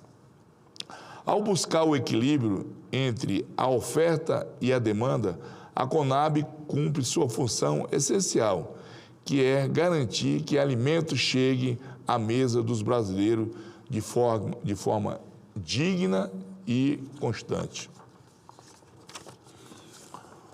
Considero que o instrumento mais conhecido e de maior impacto para esse fim são os estoques reguladores. Com 126 armazéns espalhados pelo país, a CONAB tem a capacidade de estocar até 1.600.000 toneladas de alimentos. Esses estoques ajudam a conter os preços e assegurar o abastecimento de alimentos, especialmente nos momentos difíceis, como crise econômica, secas ou enchentes, que é a questão lá do meu estado do Acre também, que sofremos muito com as enchentes. Recentemente, o governo federal ativou esse instrumento, quando autorizou a compra direta de arroz para a formação de estoques públicos, uma medida estratégica para assegurar a pressão inflacionária sobre um dos itens mais presentes na mesa de todos os brasileiros. Porém, o trabalho da CONAB não se resume só a esses aspectos. Além de regular a oferta, a CONAB exerce um papel de suma importância na comercialização das colheitas ao oferecer informações precisas e atualizadas sobre preço agrícola para todos os produtos, para todos os produtores rurais. Relatórios periódicos auxiliam na tomada de decisão dos agricultores, bem como dos gestores públicos. Este serviço, embora muitas vezes discreto, é de imensa importância para a estabilidade e crescimento do agronegócio brasileiro. Outro instrumento da Conab é a política de garantia de preços mínimo, que assegura remuneração mínima aos produtores rurais em momento de queda de preço. Essa política também atua como amortecedor das flutuações do mercado e tenta impedir a concentração do plantio em poucos produtos agrícolas.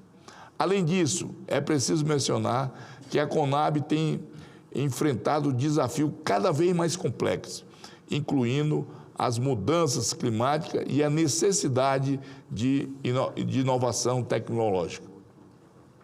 Como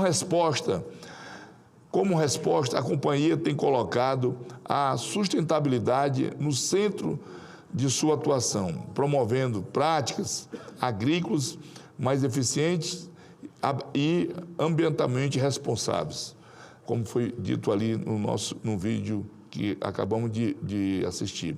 Na verdade, as ações da Conab nem sempre ganham manchetes, mas são, sem dúvida, fundamentais para a economia agrícola do nosso país. Prestam apoio a quem planta, a quem colhe e a quem alimenta. É uma atuação que favorece todo o Brasil, de forma indistinta. A agricultura familiar conta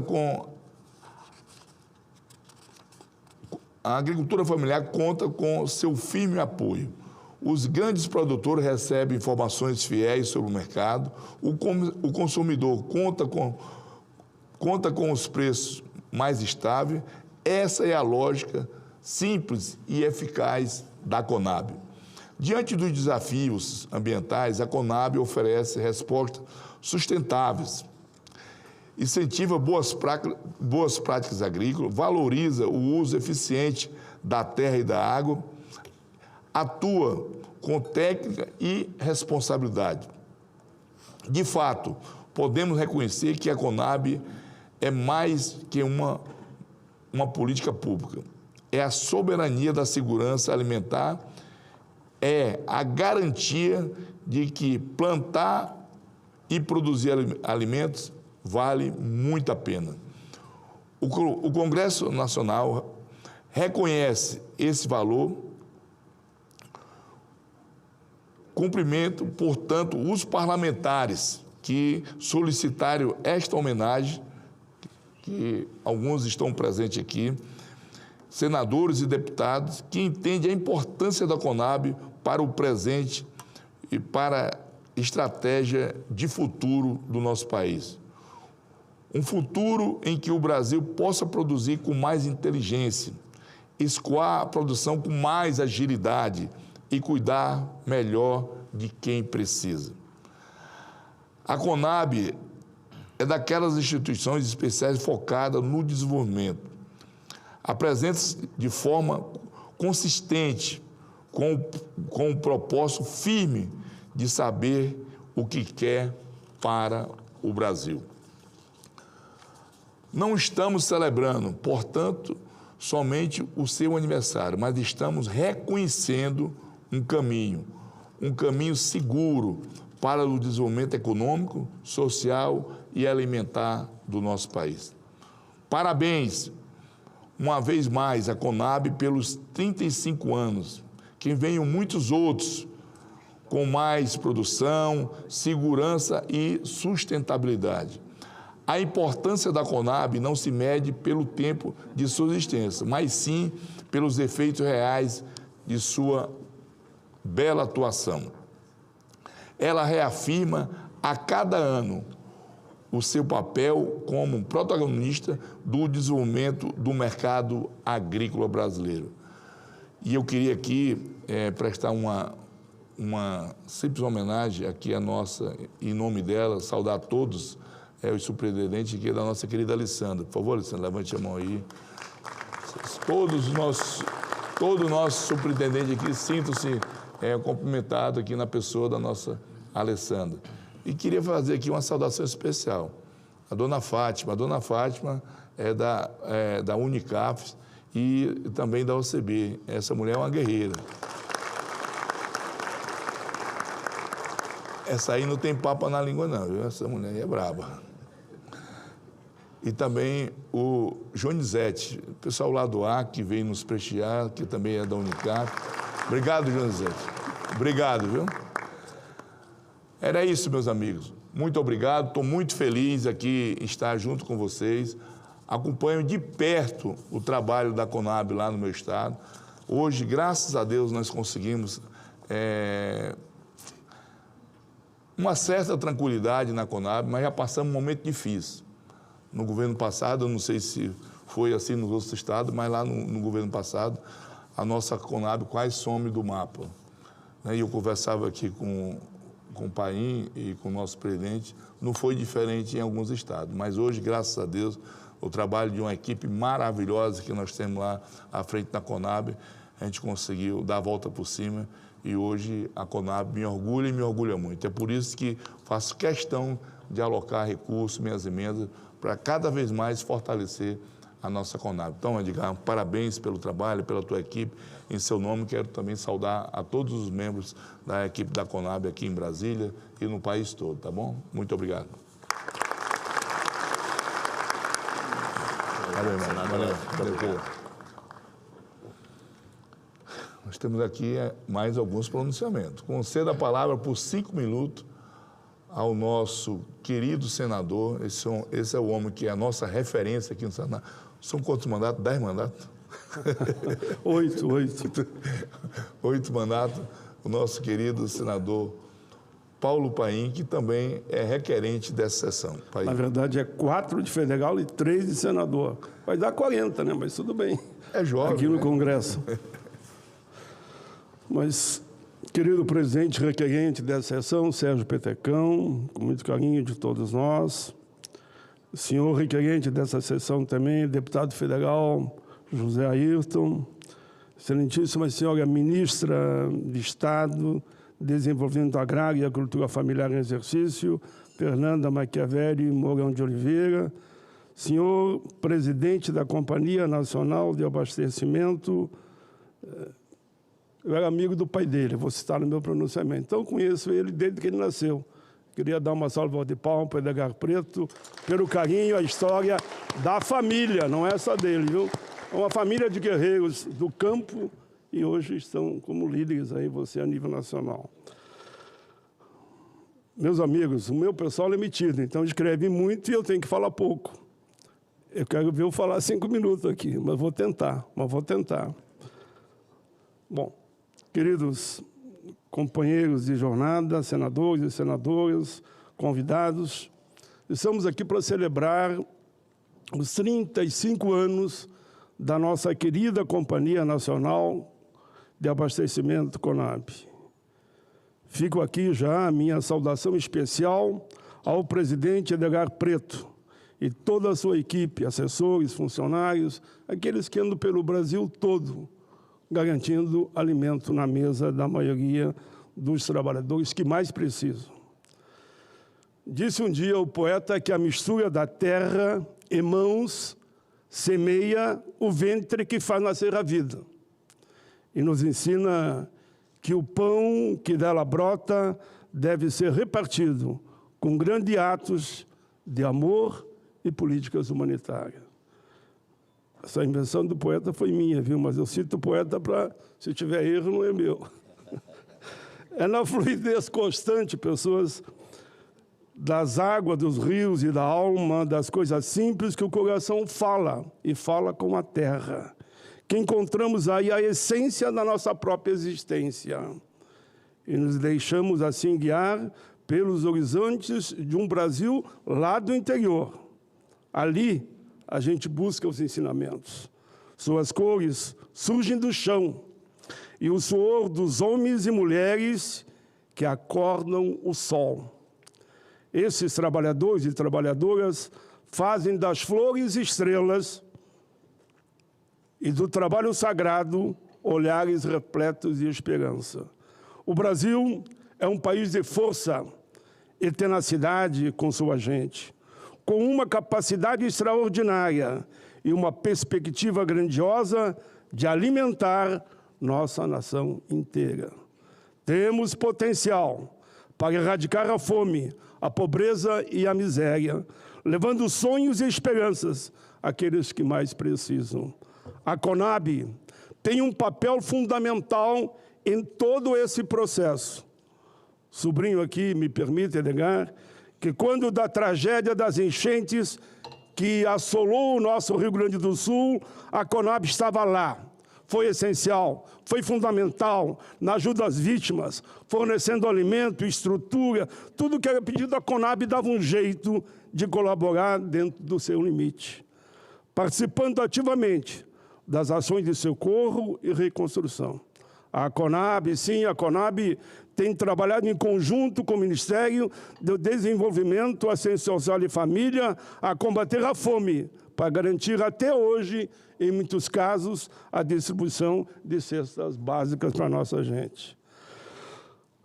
Gostaria de dar uma salva de palmas a todos aqueles que estiveram lá, falando da Conab, mas todos, do Brasil todo, que estiveram lá nos ajudando, dizendo obrigado, obrigado. Eu falo aqui em nome do Rio Grande, e que fala muito bem em nome do Rio Grande, o nosso Edgar. Obrigado, Brasil!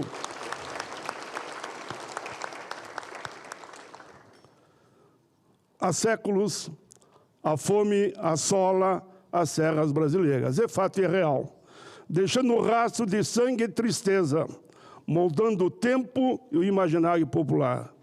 Um dos pilares da resistência de Canudos, sob a liderança de Antônio Conselheiro, foi justamente a fome e a miséria. Em Vidas Secas, Graciliano Ramos retrata as vítimas de um sistema patriarcal, agressor, pessoas queimadas pelo sol, ressecadas pela sede e abatidas pela fome. A célebre pintura Os Retirantes, de Cândido Portinari, escancara a devastação causada pelas ausências de políticas públicas. Carolina, sim, Carolina Maria de Jesus, escreveu com profunda simplicidade: que efeito surpreendente faz a comida no nosso organismo. Diz ela, eu que antes de comer via o céu, as árvores, as aves, tudo amarelo. Depois que comi, tudo normalizou aos meus olhos. Sua obra nos lembra que a omissão do Estado condena milhões ao abandono, perpetuando a opressão, a injustiça social, encarcerando corpos e almas, ceifando vidas. Na obra clássica Geografia da Fome, década de 40, Josué de Castro disse que a fome do Brasil não é fruto do acaso, mas sim de um silêncio premeditado. Tenho o entendimento de que combater a fome e a produção de alimentos é uma decisão política e, por isso, a Conab está aí. É para você, não é para o meu pronunciamento, é para você, Edgar. Segundo a Fundação Getúlio Vargas, em 2 anos, 6 milhões de pessoas saíram da pobreza extrema no Brasil. O Instituto Brasileiro de Geografia e Estatística aponta que a desigualdade caiu ao menor nível desde 2012. Dá um abraço lá para o Lula, viu? Que eu estou lembrando dele aqui e de você também. Estamos combatendo essa chaga, mas sabemos que temos muito por fazer. Tem uma frase que eu uso desde que eu cheguei no parlamento, há 40 anos atrás, eu digo, fizemos muito, mas temos muito por fazer ainda. O governo do presidente Lula tem compromisso e determinação de melhorar a vida da nossa gente tão sofrida, e estamos fazendo um bom combate. Acreditamos nas sementes que encontram o solo e acreditamos no nosso povo. É acreditar na geração de emprego e renda, no desenvolvimento sustentável, no respeito ao meio ambiente, à biodiversidade, ao ecossistema. É apostar na segurança alimentar, no combate ao êxodo rural e no crescimento do Brasil em suas essências e realidade. Hoje, essa sessão solene do Senado Federal, meu querido presidente Petecão, 35 anos da Companhia Nacional de Abastecimento, fundada em 12 de abril de 90. A Conab é uma empresa vinculada ao Ministério da Agricultura e Pecuária. Tem um papel fundamental para o país, especialmente a segurança alimentar, a regulação do mercado agrícola e a garantia da estabilidade de preços. Por meio de suas políticas e ações, como compra e venda de estoques reguladores, a Conab contribui, sim, para evitar a variável excessiva dos preços dos produtos agrícolas, protegendo assim a nossa gente, protegendo tanto os produtores como os consumidores, buscando o equilíbrio. A empresa também é essencial no fomento à agricultura familiar, promovendo iniciativas como a promoção de aquisição de alimentos que ajuda pequenos produtores a escoar sua produção e garante alimentos para o Programa de Assistência Social. Registro que esta semana o governo federal, um pequeno registro, mas é importante, é só um esta semana, através do ministro do Desenvolvimento Agrário, Paulo Teixeira, anunciou 200 milhões em novas linhas para a agricultura familiar. Os desafios são enormes, sim, são enormes. Muito já se fez, como já disse, mas temos condições de fazer muito mais. Eu acredito que faremos muito mais por meio de boas práticas da política pública e de Estado, beneficiando a todos. Creio que o desenvolvimento sustentável e o crescimento do Brasil, a redução das desigualdades sociais e também a redução da concentração de renda. Queremos geração de emprego, queremos renda, que tanto buscamos. E aí, mais uma vez, a Conab é um parceiro de primeira hora. Quero lembrar aqui de um grande amigo já falecido, companheiro das grandes causas. Falo com muito orgulho, porque até quando fiz greve de fome por causa do salário mínimo, ele foi um dos poucos que estava lá ao meu lado. Estou falando aqui de Adão Preto, pai do presidente da Conab, Edgar Preto. Teu pai estava lá, tu sabe disso. Adão Preto, falecido, foi deputado federal, um grande líder dos trabalhadores rurais, foi daqueles homens de coragem infinita, esperança e determinação, que nunca fraquejou dentro dos desafios. Contei um episódio só, mas foram muitos. Ele nos ensinou que para o Brasil ser grande e justo com o seu povo, que é preciso de uma revolução agrária. Não é uma revolução da violência, da guerra, uma revolução no campo, assegurando a terra para a nossa gente. De produção de alimentos para dar comida a quem tem fome. Políticas públicas para deixar o agricultor no campo produzindo. Só tenho a dizer, e aqui eu estou terminando, vida longa a nossa Conab. Vida longa a democracia. Vida longa o povo brasileiro. E vocês vão me permitir, é a última folhinha que eu tenho que terminar com isso. Graças, você estará no alto. Graças, Pepe Mujica. Graças pela humanidade dos seus ensinamentos. Você foi um político, um homem, um filósofo que nos ensinou muito. Você, com seu ensinamento, nos fez compreender que não há nada mais importante que a vida. Que não há nada mais importante que a vida. Não é a riqueza, mas é a solidariedade, as políticas humanitárias e a vida. Graças, Pepe Mujica. Desculpe se falei.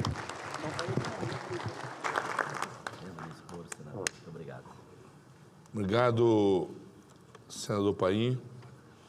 Senador Paim, depois desse belo discurso, eu gostaria que o senhor assumisse aqui a presidência.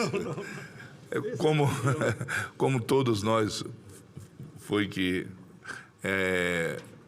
estamos aqui e lutamos para que acontecesse esse evento aqui. Eu gostaria que o senhor... Não, mas aqui nós temos um deputado que vai presidir também. Venha para cá. Venha para cá. É democrata o negócio aqui. Vem para cá, pai. Discurso maravilhoso. Comandante maior. Você que...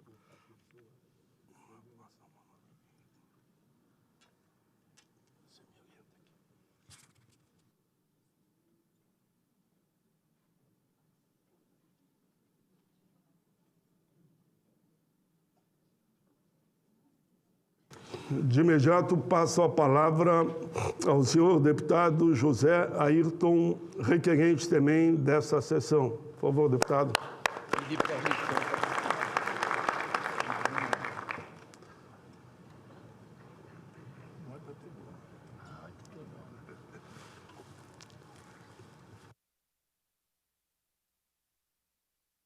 Bom dia a todos e a todas. Quero, inicialmente, cumprimentar o nosso presidente Paulo Paim e parabenizá-lo aqui de antemão pelo brilhante discurso e, sobretudo, a saudação, a referência ao nosso eterno líder do povo latino-americano, Pepe Mujica, a quem todos nós temos uma imensa deferência. Saudar aqui o nosso senador meio cearense, Sérgio Petecão, meu colega também foi da Câmara dos Deputados. Cumprimentar aqui a Sua Excelência, a Ministra de Estado de Desenvolvimento Agrário da Agricultura Familiar em Exercício, a Fernanda Machiavelli Mourão de Oliveira. Cumprimentar também o nosso presidente nacional da Companhia de Abastecimento, companheiro João Edgar Preto, esse bravo companheiro. Quero também aqui cumprimentar e saudar, ligar a todos os diretores da Conab, e aqui faço uma saudação meu companheiro Lenildo Moraes, bravo paraibano, companheiro Silvio Porto e o Arnoldo Campos, não sei se o Arnoldo está aqui, que estava viajando. Cumprimentar todos os superintendentes da Conab nos estados, em nome do meu companheiro dileto amigo do Ceará, Daniel Barbosa. Abraçar também a todos os servidores e servidoras da Conab, em nome do Frederico Cabral. Cumprimentar os senhores embaixadores, encarregados de negócios e representantes diplomáticos da Bolívia, da Cuba, de El Salvador, da Palestina. Também abraçar e cumprimentar meu companheiro, representante, o governo do Estado do Ceará, o dileto amigo Denis Bezerra, representando o governo do Estado de Tocantins, a senhora chefe de gabinete, Maria Roberta de Castro e Silva. Também cumprimentar o secretário executivo adjunto do Ministério da Agricultura, Kleber Oliveira. Quero abraçar também aqui o nosso dileto amigo e companheiro, prefeito de Pelotas, Fernando Marrone. Abraçar os vereadores do município de Vacaria, do Rio Grande do Sul, Douglas. Também o vereador do município de Nova Ramada, Marciano Marcos.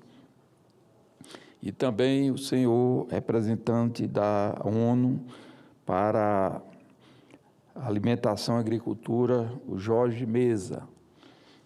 E demais pessoas representantes das outras instituições aqui presentes. Senhor presidente, minhas senhoras, meus senhores, caros colegas parlamentares, com grande alegria e honra que venho a essa tribuna nesse dia tão significativo para celebrar os 35 anos de existência da Companhia Nacional de Abastecimento, a nossa querida Conab. A empresa pública que tem sido, ao longo de mais de 3 décadas, um verdadeiro pilar para a segurança alimentar, o desenvolvimento rural e a soberania do nosso país. Criada em 12 de abril de 1990, a Conab nasceu da fusão de 3 companhias, a CFP, a Cobal e a Cibrazen. Hoje a Conab está presente em todas as regiões do Brasil, com superintendências nos 26 estados e no Distrito Federal, além de 64 unidades armazenadoras. São estruturas essenciais, como armazéns convencionais e graneleiros, que garantem o suprimento alimentar do povo brasileiro, sobretudo nos momentos mais desafiadores. A missão da Conab é clara: apoiar o desenvolvimento do setor rural, garantir o abastecimento interno e oferecer inteligência de mercado para orientar políticas públicas. E cumpre essa missão com excelência. Desenvolve estudos, análises, levantamentos técnicos que subsidiam a regulação de mercado, ajudando a proteger tanto quem produz quanto quem consome. Sob a gestão do nosso presidente Edgar Preto e com apoio firme e comprometido do governo do presidente Lula, do ministro do Desenvolvimento Agrário e Agricultura Familiar, Paulo Teixeira, do ministro da Agricultura e Pecuária, Carlos Fávaro, a Conab tem passado por um verdadeiro processo de soerguimento e fortalecimento. Quero aqui ressaltar e enaltecer o trabalho incansável que o presidente Edgar Preto e toda a sua equipe tem realizado com dedicação, competência e sensibilidade. É um trabalho digno de destaque que recoloca a Conab no centro da Estratégia Nacional de Combate à Fome e fortalecimento da agricultura familiar. O mais recente marco dessa nova fase é a projeção de uma safra recorde de grão para o ciclo 2024-2025, são mais de 330 milhões de toneladas, o maior volume já registrado na série histórica. Isso significa mais comida na mesa dos brasileiros, mais renda para os produtores e mais força para a economia nacional. Senhores e senhoras, quero destacar especialmente a atuação da Conab do meu estado, o Ceará. A parceria entre o governo do estado, a Conab e o governo federal tem sido decisiva para o fortalecimento da agricultura familiar e o abastecimento em nossa região.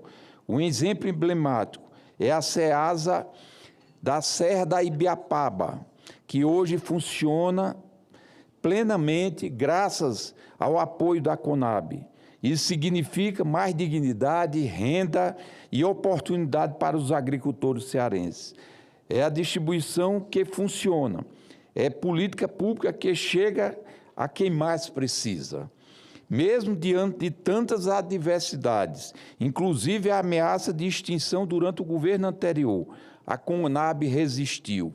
E não apenas resistiu, como se fortaleceu. Hoje, ela se reafirma como uma instituição essencial para o Brasil mais justo, mais soberano, mais equilibrado em sua produção e distribuição de alimentos. Essa sessão solene é também um momento de gratidão. Gratidão aos milhares de servidores e colaboradores da Conab, homens e mulheres que, com dedicação e compromisso, garantem comida no prato de quem mais precisa e renda no bolso de quem trabalha com a terra. A vocês, nosso respeito e nosso reconhecimento. Caros colegas, celebrar os 35 anos da Conab é reconhecer que políticas públicas bem estruturadas são capazes de transformar a nossa realidade. É reafirmar o compromisso com a agricultura familiar, com o pequeno produtor, com a soberania alimentar e no combate à fome. Portanto, deixo aqui o meu mais profundo reconhecimento à Conab, à sua trajetória, à sua equipe, ao ministro Paulo Teixeira, ao ministro Carlos Fávaro e, principalmente, ao Edgar Preto, esse incansável combatente da luta em defesa do nosso povo, que com coragem e visão tem feito da Conab uma instituição ainda mais forte e mais presente na vida dos brasileiros. Alimentar o povo é também um ato de cidadania e de amor ao Brasil. Viva a Conab, viva os 35 anos da Conab, viva o Brasil rural, viva o setor produtivo e solidário. Muito obrigado, senhores. Meus cumprimentos, grande pronunciamento, querido amigo e deputado José Ayrton, um dos requerentes desta sessão. Parabéns. De imediato, concedo a palavra, nesse momento, à senhora Fernanda Machiavelli, ministra substituta e secretária executiva do Ministério de Desenvolvimento Agrário e Agricultura Familiar.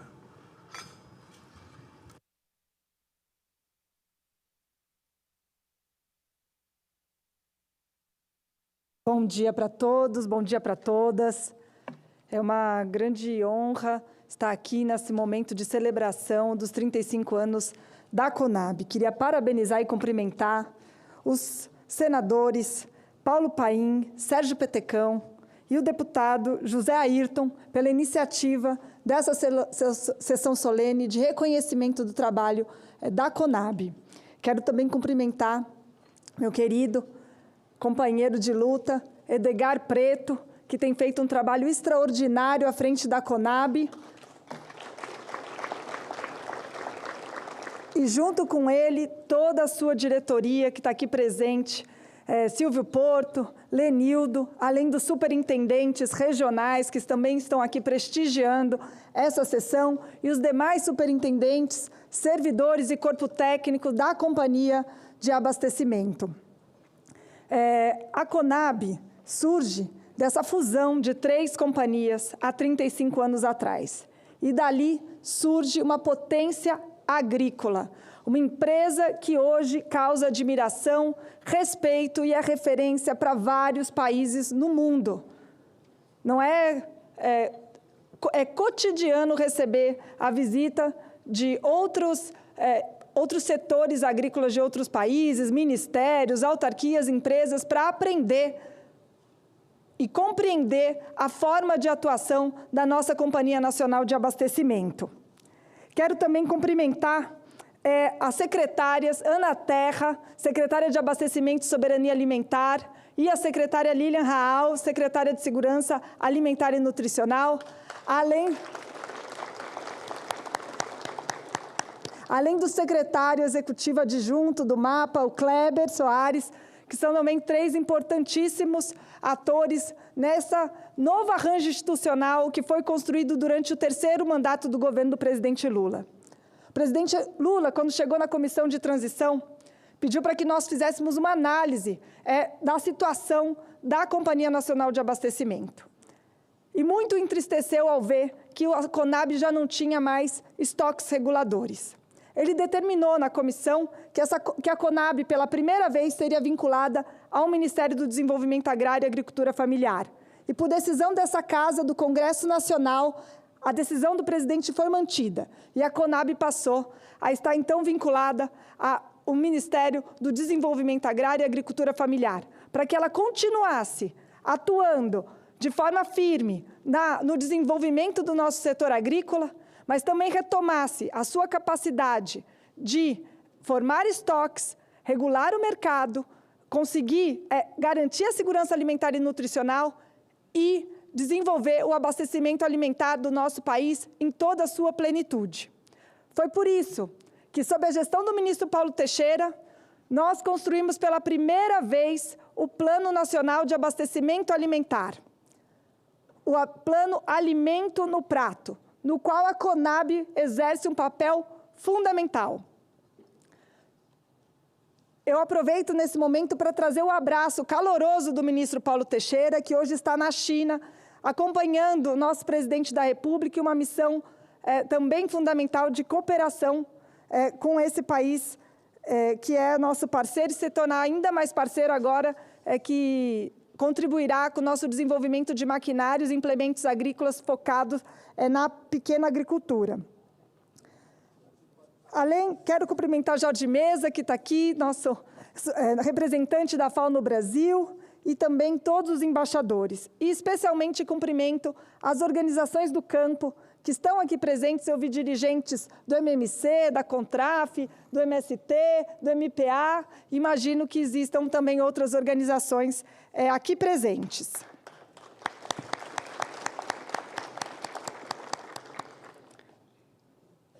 Desde que chegamos ao governo, a Conab saiu do Plano Nacional de Desestatização. A Conab recuperou o seu orçamento. Este ano, somando o que foi colocado por esta casa, no orçamento público, na Lei Orçamentária Anual, nós teremos a Conab, somando o seu orçamento para a formação de estoques, o orçamento que é executado por meio do MDS no Programa de Aquisição de Alimentos e o orçamento que é executado por meio da Política de Garantia de Preços Mínimos e de Garantia de Preços Mínimos da Sociobiodiversidade, um patamar que alcança 2 bilhões de reais. Esse orçamento, esse montante não era visto há mais de uma década na Companhia Nacional de Abastecimento. Então, muito nos orgulha que essa casa tenha confiado na Conab para executar as políticas públicas de abastecimento alimentar e segurança alimentar. Além da recuperação do PA, que hoje vai ter um orçamento de mais de R$1 bilhão, está no orçamento público, né? Que é, claro, executado pela Conab e pelos demais parceiros de estados e municípios. Nós também vemos a Conab executando diversas outras políticas públicas essenciais. A formação de estoques, a política de garantia de preços mínimos, a política de garantia de preços mínimos da sociobiodiversidade, que hoje financia extrativistas que atuam em todo esse país com mais de 17 produtos, garantindo uma renda fixa para aqueles que vivem dos produtos da sociobiodiversidade. A atuação nas emergências por meio da entrega de cestas, o acompanhamento da safra, o monitoramento dos preços. Enfim, é um conjunto de ações que só é possível porque tem um corpo técnico muito empenhado e qualificado, e que agora será reforçado por meio de concurso público, que trará novos quadros para poderem suceder, se formarem e continuarem exercendo o trabalho importante que a Conab tem feito. Venda do milho em balcão, enfim, são um conjunto de ações fundamentais para o desenvolvimento da agricultura familiar e da agricultura empresarial no nosso país. Agora, nós estamos com os novos desafios que nos esperam para conseguir enfrentar desafios importantes no nosso país. Em primeiro lugar, a superação da fome. 24 milhões de pessoas já saíram da situação de insegurança alimentar grave e, sem dúvida, isso também se deve ao trabalho que tem sido executado por essa companhia. Estimular uma produção que seja resiliente às mudanças climáticas e aos eventos climáticos, que apoie os agricultores no período de transição, que garanta para eles uma renda fixa por meio de, por exemplo, programas como o PAA. Esse também é o trabalho da Conab. Fortalecer a agricultura familiar, também olhando para os agricultores que atuam em pequenas propriedades e fazendo com que eles possam também desenvolver sua produção e produzir alimentos, aumentar a área agricultável do nosso país para os grãos que realmente alimentam a nossa população. A gente está orgulhoso da safra recorde, mas mais orgulhoso ainda de ter aumentado a área de plantio de arroz e de feijão. E, além disso, ter recursos e instrumentos para poder agir diante das oscilações radicais de preços que acontecem por conta dos eventos climáticos e também por conta das especulações que envolvem os mercados internacionais de commodity. Ter uma companhia forte, estruturada e com orçamento é fundamental para isso. É agora a Conab que vai, nessa próxima fase, ampliar seus armazéns, fortalecer sua produção, estimular a produção no nosso país e vai também, por meio de alteração legal, que nós estamos em processo de formulação, sob a liderança do presidente Edgar Preto, o trabalho das nossas equipes no MDA, vamos entregar a essa casa um projeto de lei que pretende aprimorar a legislação que rege a formação de estoques no nosso país, de forma tal que nas próximas vezes que tenhamos oscilação de preços, de forma radical, que prejudique os trabalhadores e trabalhadoras do nosso país, que diminua o seu poder de compra, a Conab já esteja 100% preparada para entrar e para agir, como nós já temos feito, e dessa forma consigamos preservar o poder de compra da população brasileira. Já formamos estoque de milho, já formamos estoque de trigo. Sob a liderança do Edgar Preto, a Conab vai voltar, não tenho dúvida, e junto com todos vocês que atuam na companhia, e com o comando do nosso ministro Paulo Teixeira e a liderança máxima do nosso presidente Lula, a Conab voltará a ser a potência agrícola que tanto nos orgulha. E até o final desse mandato eu tenho certeza que os resultados vão ser aqueles que vão ser os melhores de toda a sua história. Parabéns para a Conab pelos seus 35 anos, parabéns para todos aqueles que atuam nessa companhia. Viva a Conab, viva o abastecimento alimentar. Muito bem, muito bem. Senhora Fernanda Machiavelli, ministra de Estado do Desenvolvimento Agrário e Agricultura, parabéns pelo seu pronunciamento. E, ao olhar para o plenário e para a mesa, teve acolhimento de todos. Parabéns, senhor. Então, nesse momento, até negociei aqui com o meu presidente, Petecão, que ele é muito gentil. Petecão, eu dou lugar para o meu deputado aqui, mas primeiro eu vou ver meu líder falar, sentadinho aqui na presidência. E o Petecão fica tranquilo, pai, fica aí. Então, nesse momento, com muita honra, que concedo a palavra ao senhor João Edgar Preto, presidente da Conab.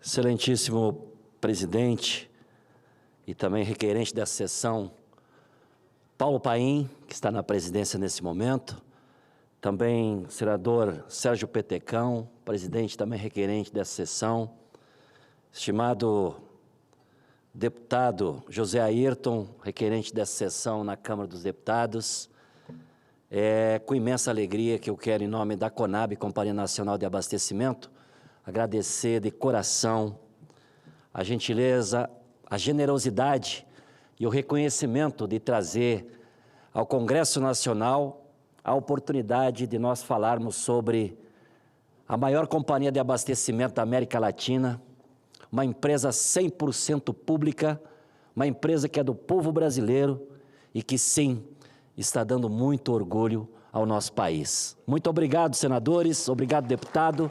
Em nome dos senhores, eu quero agradecer o conjunto do Congresso Nacional.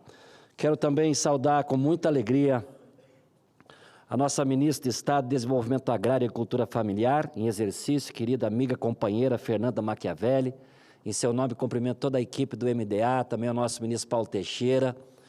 Agradeço também a equipe do nosso Ministério da Agricultura, na pessoa do Kleber, nosso secretário executivo. Os dois ministros acompanham o presidente Lula na China, pela importância que essas duas pastas, esses dois ministros têm para o nosso país. Me permitam, senadores, possivelmente eu vou passar um pouquinho dos meus 5 minutos, porque eu estou com uma lista grande que eu faço questão aqui de denominar, porque pessoas tão importantes, que vieram de longe para prestigiar esse momento da Conab. Quero cumprimentar o Frederico Menezes, que é representante da Associação Nacional dos Empregados da Companhia Nacional do Abastecimento. Em teu nome, Frederico, toda a direção da ASNAB, que é tão importante para a nossa companhia, querido Ronaldo dos Santos, representante do Ministério da Igualdade Racial, querida Lília Rau, secretária nacional de Segurança Alimentar e Nutricional do MDS, querido Kleber Soares, que já me referi, secretário executivo do MAPA, queridos diretores Lenildo de Moraes, querido companheiro e amigo diretor Silvio Porto, Em nome de vocês dois, nossa querida Rosa Neide e o Arnoldo de Campos, que não estão presentes porque estão cumprindo uma missão em nome da nossa companhia. Quero cumprimentar o querido amigo e companheiro Fernando Marrone, prefeito de Pelotas, cidade importante do nosso Rio Grande do Sul. Querida Ana Terra, secretária de Abastecimento e Cooperativismo e Soberania Alimentar do Ministério do Desenvolvimento Agrário. Nossos superintendentes que também vieram de longe prestigiar esse momento da CONAB. Querido Hélio da Costa, superintendente da CONAB, Distrito Federal e entorno. Daniel Martins Barbosa Filho, superintendente regional da CONAB do Ceará. Querida Alessandra Cavalcante, superintendente regional da CONAB, lá da terra do Petecão, lá do nosso Acre. Muito obrigado pela tua atuação e o teu entusiasmo. Querido Asdrubal Silva de Oliveira, superintendente regional da CONAB do Amapá. Querido Glauto Lisboa Melo Júnior, superintendente da CONAB do nosso Rio Grande do Sul. Querido Gerson do Nascimento, superintendente regional da CONAB de Sergipe. Jorge Mesa, representante da FAO no Brasil. Muito obrigado por estar aqui, a toda a parceria que estabelece conosco. Querida Julciane Azilago, coordenadora nacional das mulheres camponesas do nosso Brasil. Em teu nome também, em nome do Douglas Sense, da série do MST, representante da FETRAF, da Cleonice, todos os representantes dos movimentos sociais do campo, das águas e das florestas. Com alegria também, querido embaixador Adolfo Castellanos, embaixador de Cuba no Brasil. Pierre Ramon, conselheiro agrícola regional Argentina, Brasil e Chile, Direção-Geral do Tesouro. Luiz Alberto, embaixador de El Salvador. Jerome Caiambé, ministro, conselheiro da Embaixada do Congo. Maen Mazadé, embaixador da Jordânia. Judin Marvius, conselheiro da Embaixada do Haiti. Denise, representante do governo do Ceará. Elizabeth Costa, representante do governo da Bahia. Álvaro Prado, conselheiro da Embaixada da Bolívia. Firras Al-Hamoni, representante da Embaixada do Iraque. Jorge Mesa, já falei. Querida Maria Carneiro, assessora para assuntos da agricultura da Embaixada da Alemanha. Fátima Maciel, representante da Unicafes. Tantas pessoas que eu nominei, por certo outras tantas ficaram de fora, porque eu não quero me alongar e passar muito dos meus 5 minutos. Queridos senadores, público aqui presente, vocês estão vendo que a equipe da CONAB veio aqui com uma grande representação, porque, na minha modesta opinião, a Companhia Nacional do Abastecimento é merecedor desse momento. Como já foi referido aqui pelos senhores, pela nossa ministra, a Companhia Nacional do Abastecimento encaminhava-se verdadeiramente para a extinção. E o presidente Lula, que determinou que a CONAB não seria extinta e ela seria fortalecida.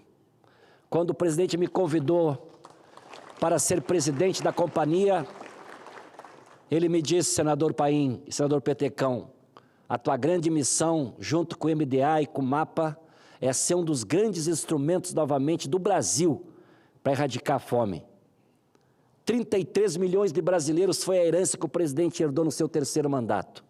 33 milhões de brasileiros e brasileiras que não tomavam café, que não almoçavam e que não jantavam.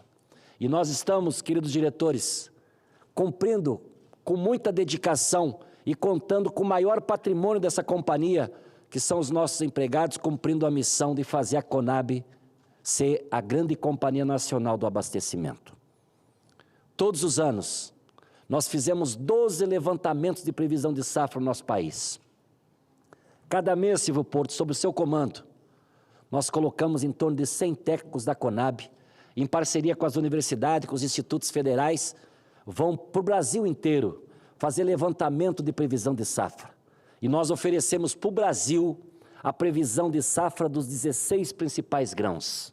É importante para o campo agrícola do nosso país, é importante para a economia do nosso país, mas é importante para o mercado agrícola nacional e internacional.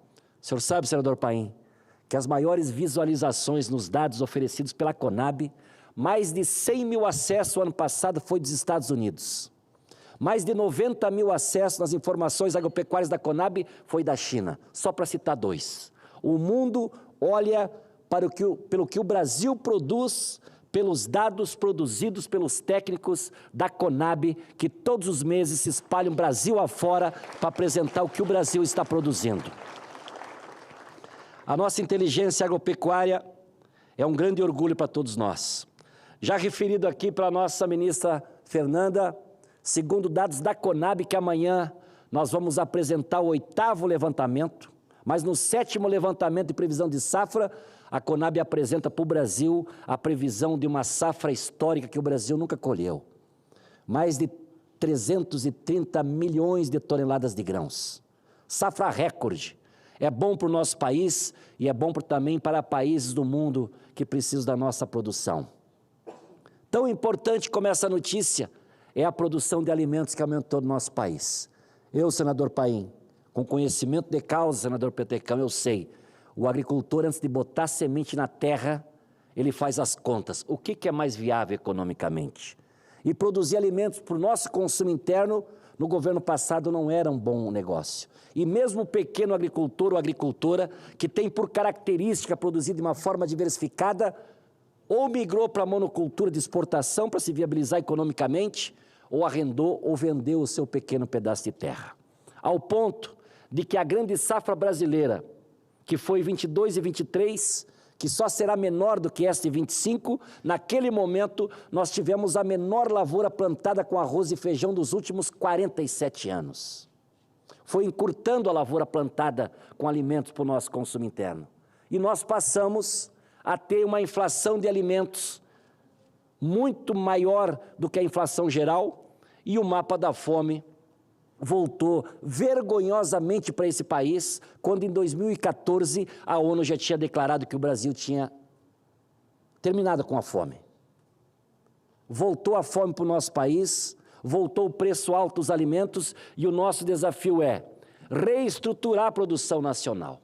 Para ter preço mais acessível para os consumidores, nós temos que ter mais oferta de alimento no nosso país. E aí lançamos, de novo, o Plano Safra da Agricultura Familiar.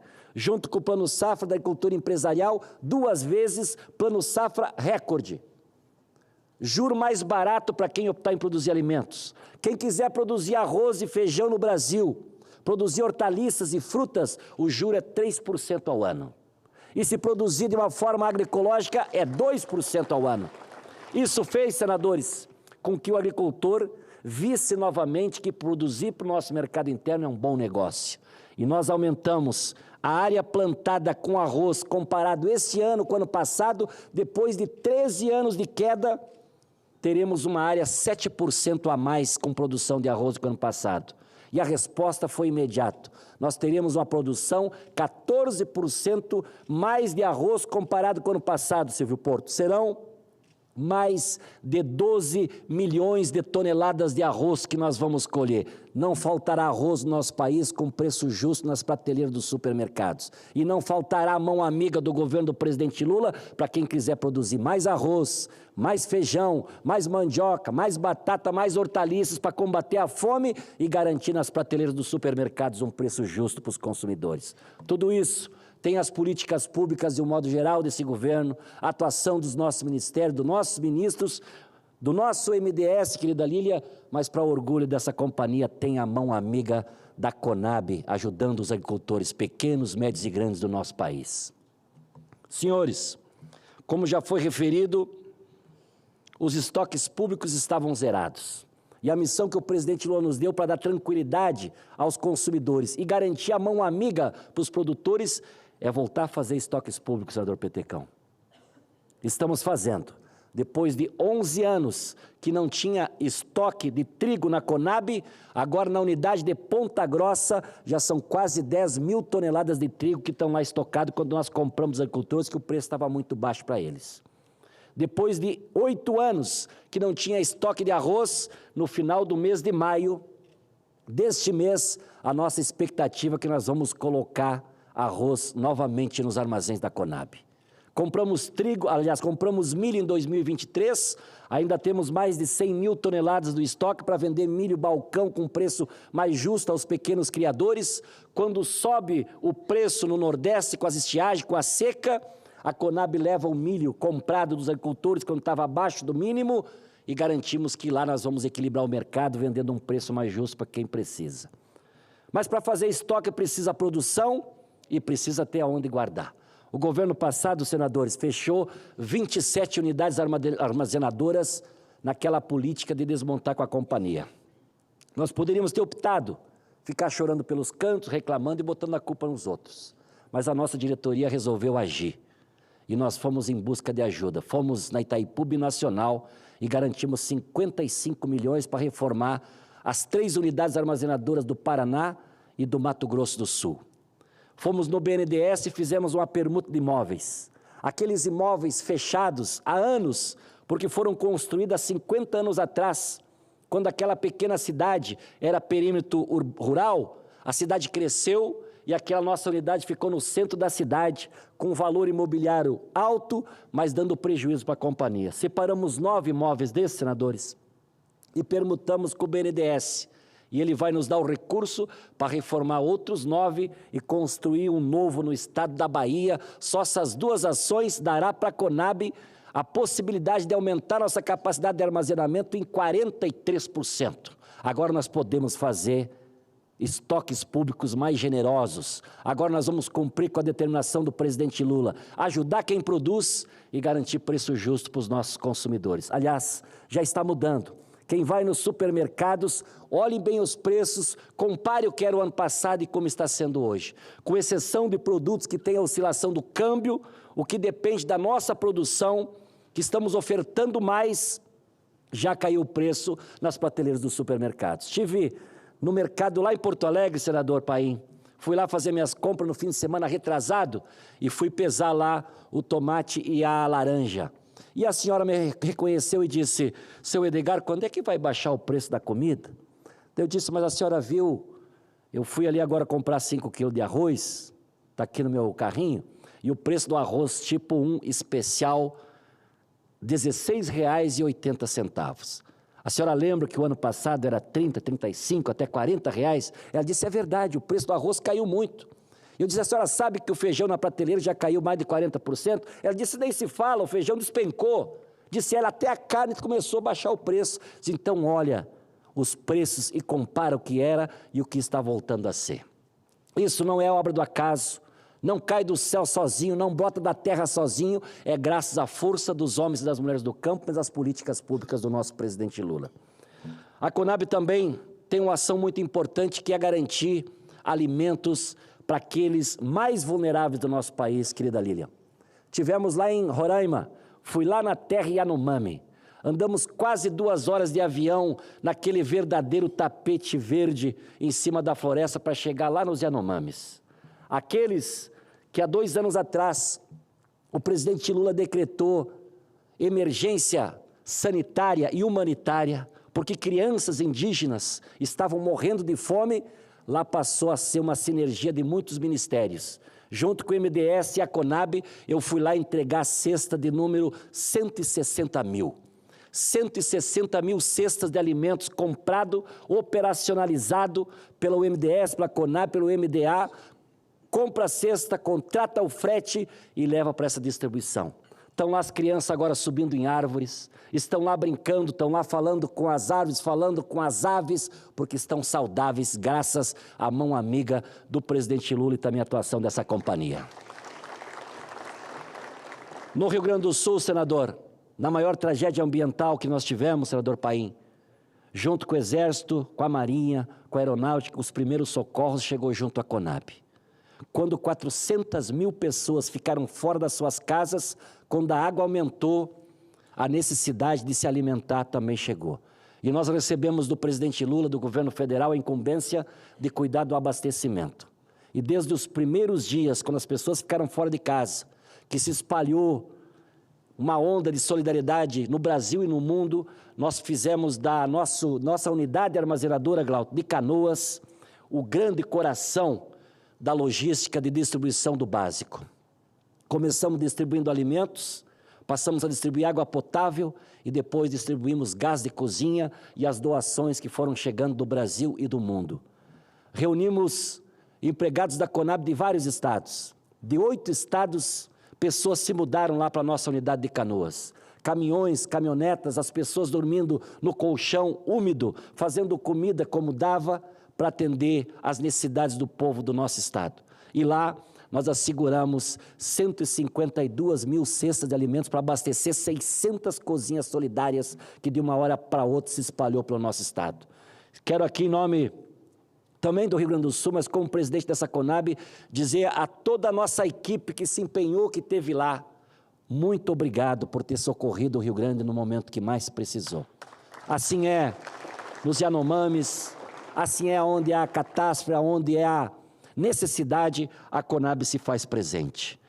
Nosso programa de aquisição de alimentos, por fim, Silvio Porto, está levando a possibilidade, Lenildo de Moraes, a incluir os mais pobres no orçamento. Para vocês terem uma ideia, só na chamada primeira que fizemos em 2023, nós tivemos a oferta de comida dos indígenas no montante de 33 milhões. Nós estamos comprando e pagando. Dos quilombolas, senador Paim, nós tivemos uma demanda de 70 milhões de reais, estamos comprando e pagando. Agora fizemos a nova chamada.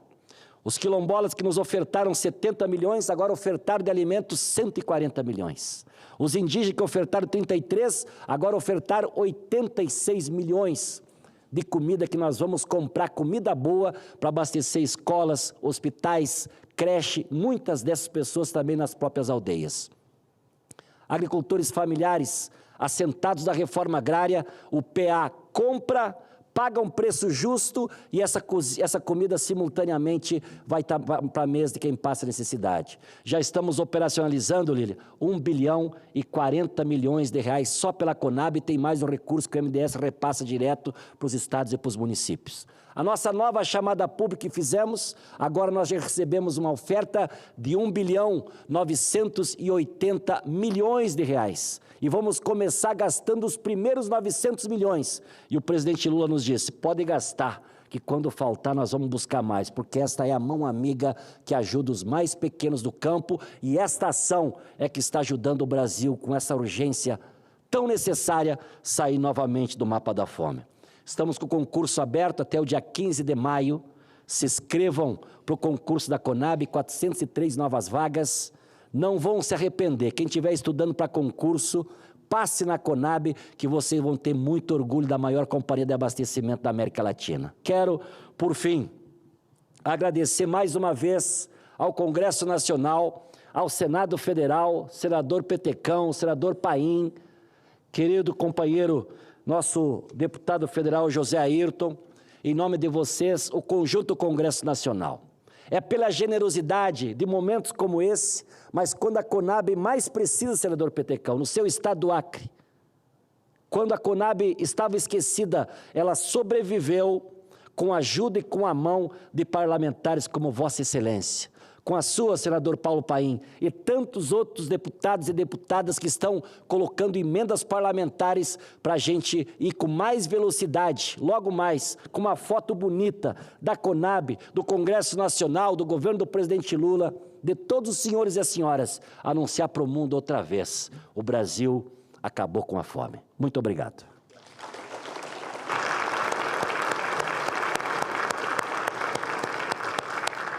Meus cumprimentos em nome da mesa, do Senado, a esse brilhante pronunciamento do nosso querido presidente da Conab, João Edgar Preto. Ele fez aqui quase que um balanço para nós todos aqui, com muita competência. Não, ficou dentro do tempo. Eu e o Petecão combinamos aqui. E agora o presidente, aí o Petecão disse, para ele não tem limite, deixa ele falar o que ele quiser. Então, mais uma salva de palmas aí para nós todos, vocês e nós. E eu passo agora a presidência para o deputado José Ayrton. José Ayrton Celilo. Muito bem. A presidência é sua, por orientação do presidente, e a minha colaboração também, porque eu também quero que lhe assistir aqui. Não. Se você sair daí, eu saio da sua.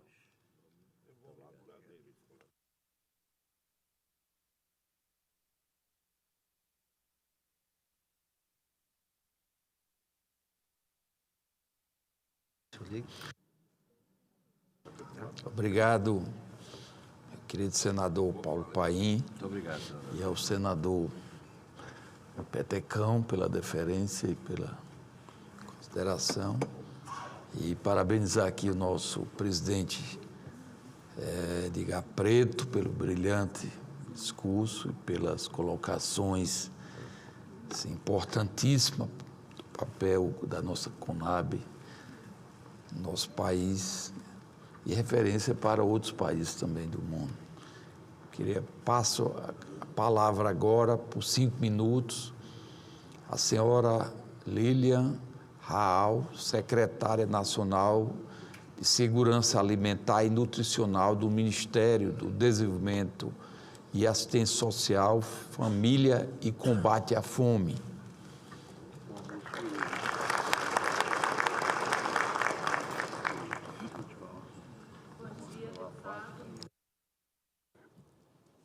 Eu gostaria de iniciar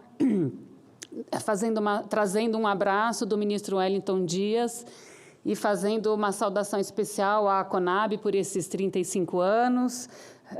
Cumprimento os senadores Petecão e senador Paim, o deputado José Ayrton Cirilo, a ministra em exercício, Fernanda Machiavelli, nosso querido presidente da CONAB, Edgar Preto, conduzindo a companhia nesse momento dos 35 anos.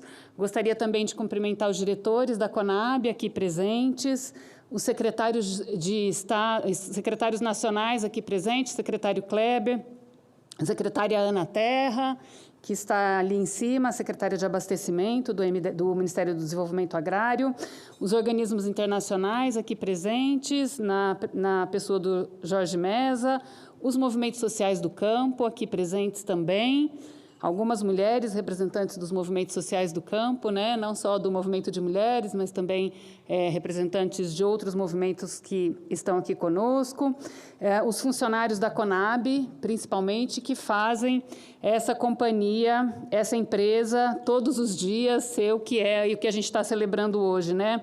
Os superintendentes e as suas equipes que fazem a CONAB acontecer todos os dias do ano.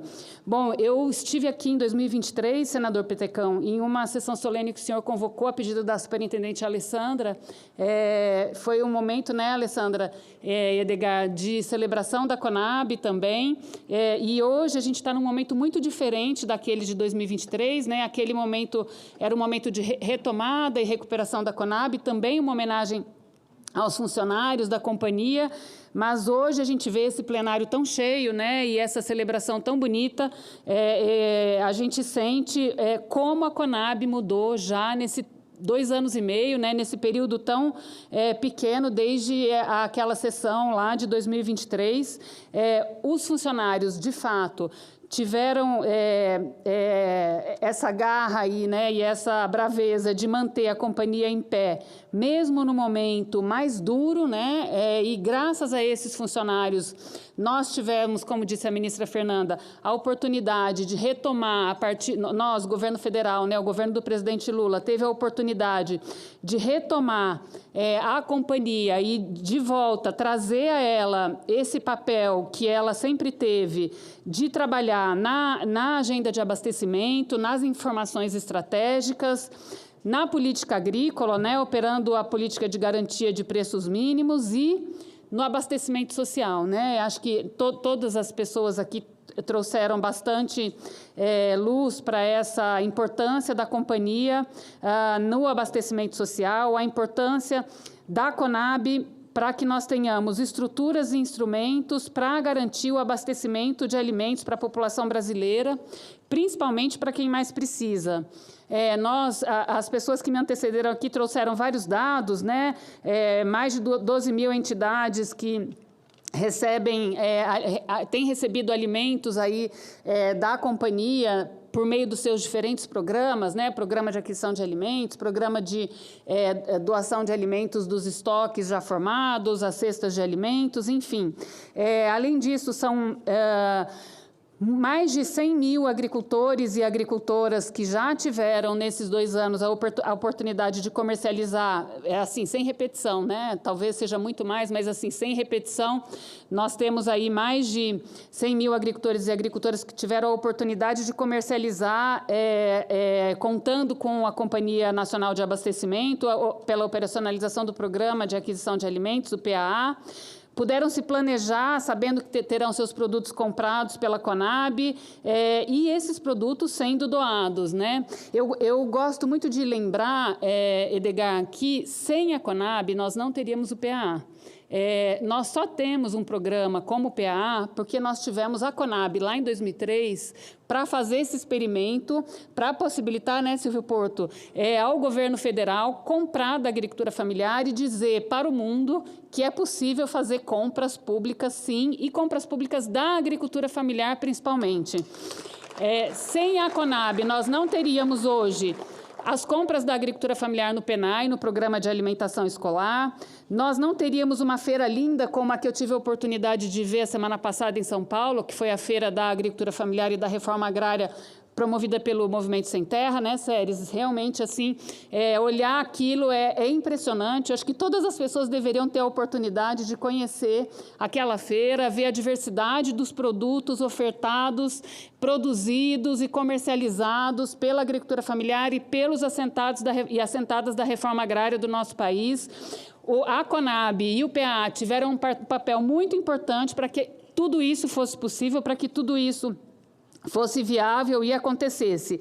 Eu só queria chamar a atenção que hoje, no PAA, operacionalizado pela Conab, a maioria dos agricultores e agricultoras que estão comercializando são agricultores e agricultoras do Cadastro Único, ou seja, agricultoras e agricultores mais vulneráveis e que estão tendo a oportunidade de experimentar a comercialização por meio do PAA, fortalecer as suas organizações, associações, cooperativas, entrar no mercado de compras públicas, mas também no mercado privado. A maior parte são mulheres, muitas populações indígenas, quilombolas, extrativistas, fornecendo alimentos desde que a Conab voltou, de fato, a operar. Esses exemplos que foram trazidos aqui do Rio Grande do Sul, né, da doação de cestas, muito estratégico, muito importante, foi experimentado pela primeira vez lá no Acre, né, Alessandra? Quando a Superintendência da Conab ousou doar cestas de alimentos para a Cozinha Solidária de Rio Branco, preparar refeições e fornecer alimentos para quem estava desabrigado em função da cheia no Acre no ano passado. A partir desse experimento, nós pudemos, com a garra aí do presidente da Conab e com a Superintendência do Rio Grande do Sul, fazer todo esse trabalho de abastecimento por meio da doação de alimentos para as cozinhas solidárias que prepararam refeições para inúmeras pessoas no Rio Grande do Sul no ano passado. Concluindo, além da situação Yanomami, né, que o presidente Edgar trouxe aqui, né, a redução da desnutrição naquele território só foi possível porque nós tivemos essa parceria da Conab e pelo fato de nós termos essa empresa pública para executar as nossas ações do governo federal de abastecimento e de segurança alimentar. A redução da fome no Brasil, tiramos mais de 24 milhões de pessoas do mapa da situação de fome já, só em 2023, né? E a redução da fome no nosso país tem na Conab um parceiro muito importante e seguimos juntas e juntos nessa parceria do governo federal para tirar o Brasil novamente do mapa da fome, junto com a Conab. Muito obrigada, Edgar, muito obrigada, Fernanda, por essa parceria. Sigamos nessa longeva parceria. Obrigada. Obrigado. Obrigado, Lília. Concedo a palavra agora, por 5 minutos, à senhora Luciane Anzilago, coordenadora nacional do Movimento das Mulheres Camponesas, MMC.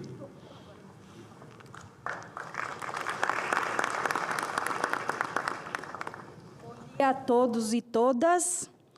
Com alegria cumprimentar este dispositivo e, ao mesmo tempo, cumprimentar todos e todas que estão na plenária. É com grande alegria, mas também com espírito de luta e compromisso, que nós, dos movimentos sociais do campo unitário, que congrega várias organizações, e especialmente aqui representa o Movimento de Mulheres Camponesas, saudamos os 35 anos da CONAB, a nossa CONAB. Celebrar esta data é reconhecer uma trajetória marcada por desafios e conquistas, por embates e avanços. É lembrar que a CONAB nasceu fruto da luta histórica pela soberania alimentar e pela presença do Estado na regulação do estoque, no apoio à agricultura familiar e camponesa e na garantia de que a comida chegue à mesa do povo brasileiro. Nós, camponesas e camponeses, sabemos o que significa produzir alimentos. Com as mãos na terra, respeitando os ciclos da natureza e a dignidade do trabalho.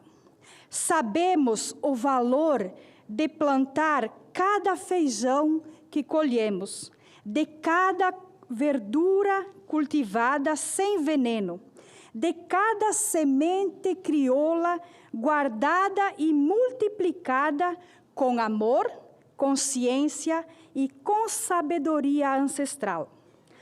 Ao longo desses 35 anos, a CONAB tem sido parceira estratégica na execução de políticas públicas fundamentais, como o PAA, o PNAE, o apoio ao estoque público de alimentos, entre outros.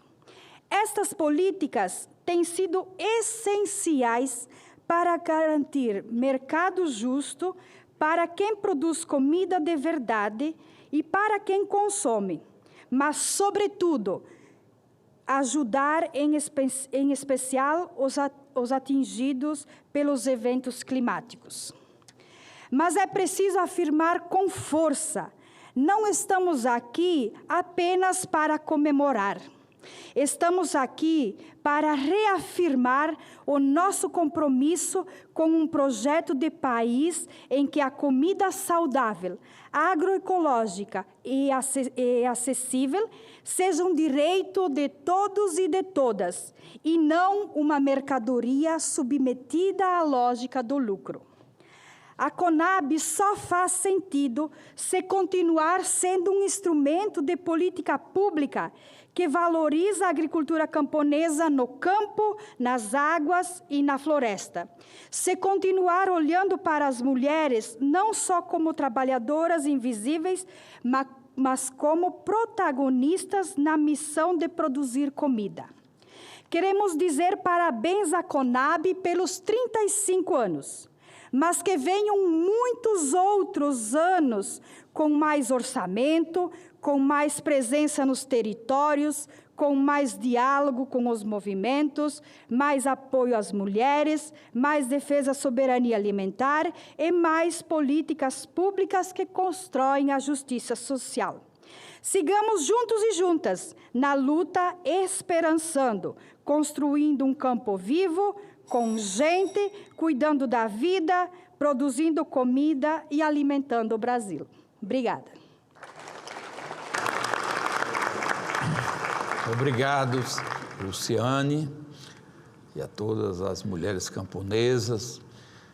Concedo a palavra agora, por 5 minutos, ao senhor Frederico Cabral de Menezes, presidente da Associação Nacional dos Empregados da CONAB. Bom dia a todas. Senhoras e senhores parlamentares, autoridades presentes, colegas de trabalho e cidadãos brasileiros, senhores senadores Sérgio Petecão e Paulo Paim, senhores deputados José Ayrton e João Daniel, que não está presente, senhora ministra em exercício do MDA, Fernanda Machiavelli, senhor presidente da CONAB, Edgar Preto, em nome de quem saúdo todos os presentes nessa sessão solene, em celebração aos 35 anos da CONAB. É com grande honra e profundo senso de responsabilidade que me dirijo a esta casa para falar em defesa da Companhia Nacional de Abastecimento e de seus trabalhadores e do papel estratégico que essa instituição desempenha na garantia da segurança alimentar e nutricional do nosso país. A CONAB não é apenas uma empresa pública, ela é um pilar fundamental na execução de políticas que salvam vidas, promovem justiça social e fortalecem a agricultura familiar e empresarial. Por meio de políticas como o Programa de Aquisição de Alimentos, a CONAB assegura que alimentos saudáveis cheguem às mesas de quem mais precisa, ao mesmo tempo que fortalece pequenos produtores rurais, movimentando economias locais e combatendo desigualdades.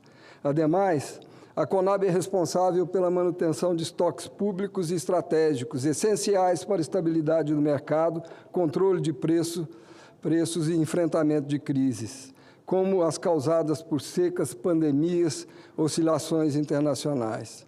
Sem esses estoques, o Brasil fica vulnerável à volatilidade dos preços de alimentos e à especulação, o que impacta diretamente no bolso do trabalhador e na vida das famílias mais carentes. Os trabalhadores da CONAB são verdadeiros guardiões dessa missão. São eles que, com dedicação e muitas vezes em condições adversas, operacionalizam a logística complexa de armazenamento, distribuição e monitoramento de alimentos em um país de dimensões continentais. São técnicos, engenheiros agrônomos, assistentes sociais, administradores, economistas e tantos outros profissionais que garantem que o Estado brasileiro cumpra seu dever constitucional de combater a fome e a insegurança alimentar. No entanto, nos anos que precederam o atual governo, a CONAB vinha enfrentando desmontes, sucateamentos e até mesmo propostas de extinção. Isso é inaceitável, inconcebível e irresponsável. Fragilizar a CONAB significa abrir mão da soberania alimentar do Brasil. Significa abandonar milhões de brasileiros à mercê da fome e do desabastecimento. Significa ainda desprezar décadas de expertise acumulada por trabalhadores que dedicaram e dedicam suas vidas a assegurar que os brasileiros não passem necessidade. Haja vista a atuação em momentos de crise, tais como durante a pandemia, as enchentes que assolaram o Rio Grande do Sul, Acre e Maranhão, as secas no Amazonas e Pantanal, o suprimento de cestas básicas a diversas etnias indígenas afetadas por escassez alimentar, como os Yanomamis, e tantas outras ações fundamentais para o bem-estar e a segurança alimentar e nutricional dos brasileiros, bem como ainda ações humanitárias internacionais.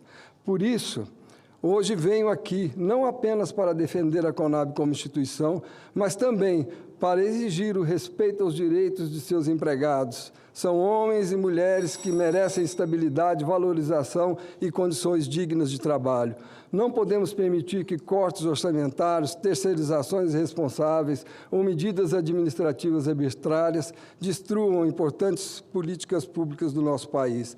Nesse momento, estamos em negociação do Acordo Coletivo de Trabalho ainda de 24 e 25, em que a CONAB recebe a imposição do Ministério da Gestão, Inovação e Serviços Públicos, por meio de sua Secretaria de Coordenação e Governança das Empresas Estatais, SEST, para não conceder o reajuste salarial que reponha minimamente a inflação do período, contrariando premissas emanadas por esse mesmo órgão em sua resolução CGPAR 52, de 17 de abril de 24, em que seus incisos 1 e 2 do artigo 2º emana que a política de gestão de pessoas e os acordos coletivos de trabalho celebrados pelas empresas estatais federais devem se orientar pelas seguintes premissas. 1. Autonomia gerencial das empresas estatais. 2. Valorização da força de trabalho como elemento para a implementação das políticas de Estado e diminuição de desigualdades sociais. Ora, senhores e senhoras, É elementar e óbvio dizer que se o trabalhador tudo produz, a ele tudo pertence. Senadoras e senadores, deputadas e deputados, o Brasil não pode retroceder.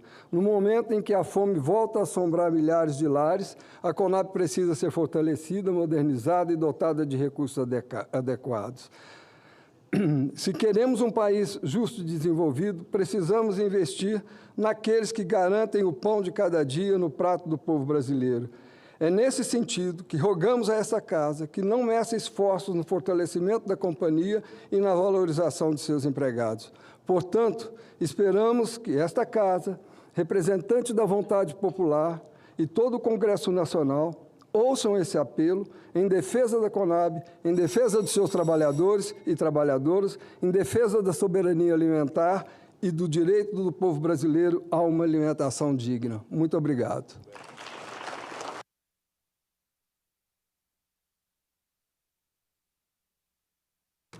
Obrigado. Cumprida a finalidade desta sessão solene do Congresso Nacional, agradeço a todas as personalidades que nos honraram com suas presenças. Declaro encerrada a presente sessão.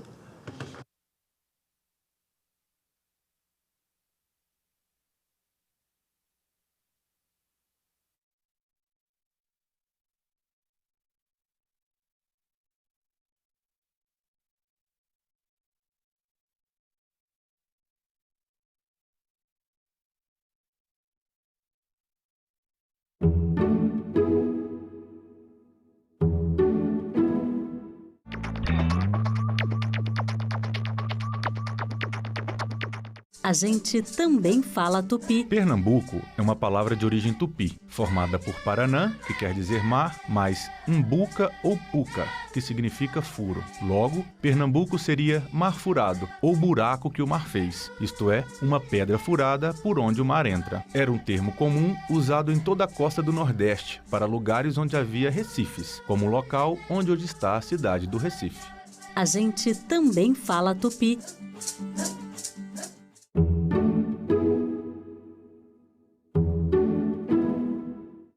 O programa a seguir é livre para todos os públicos.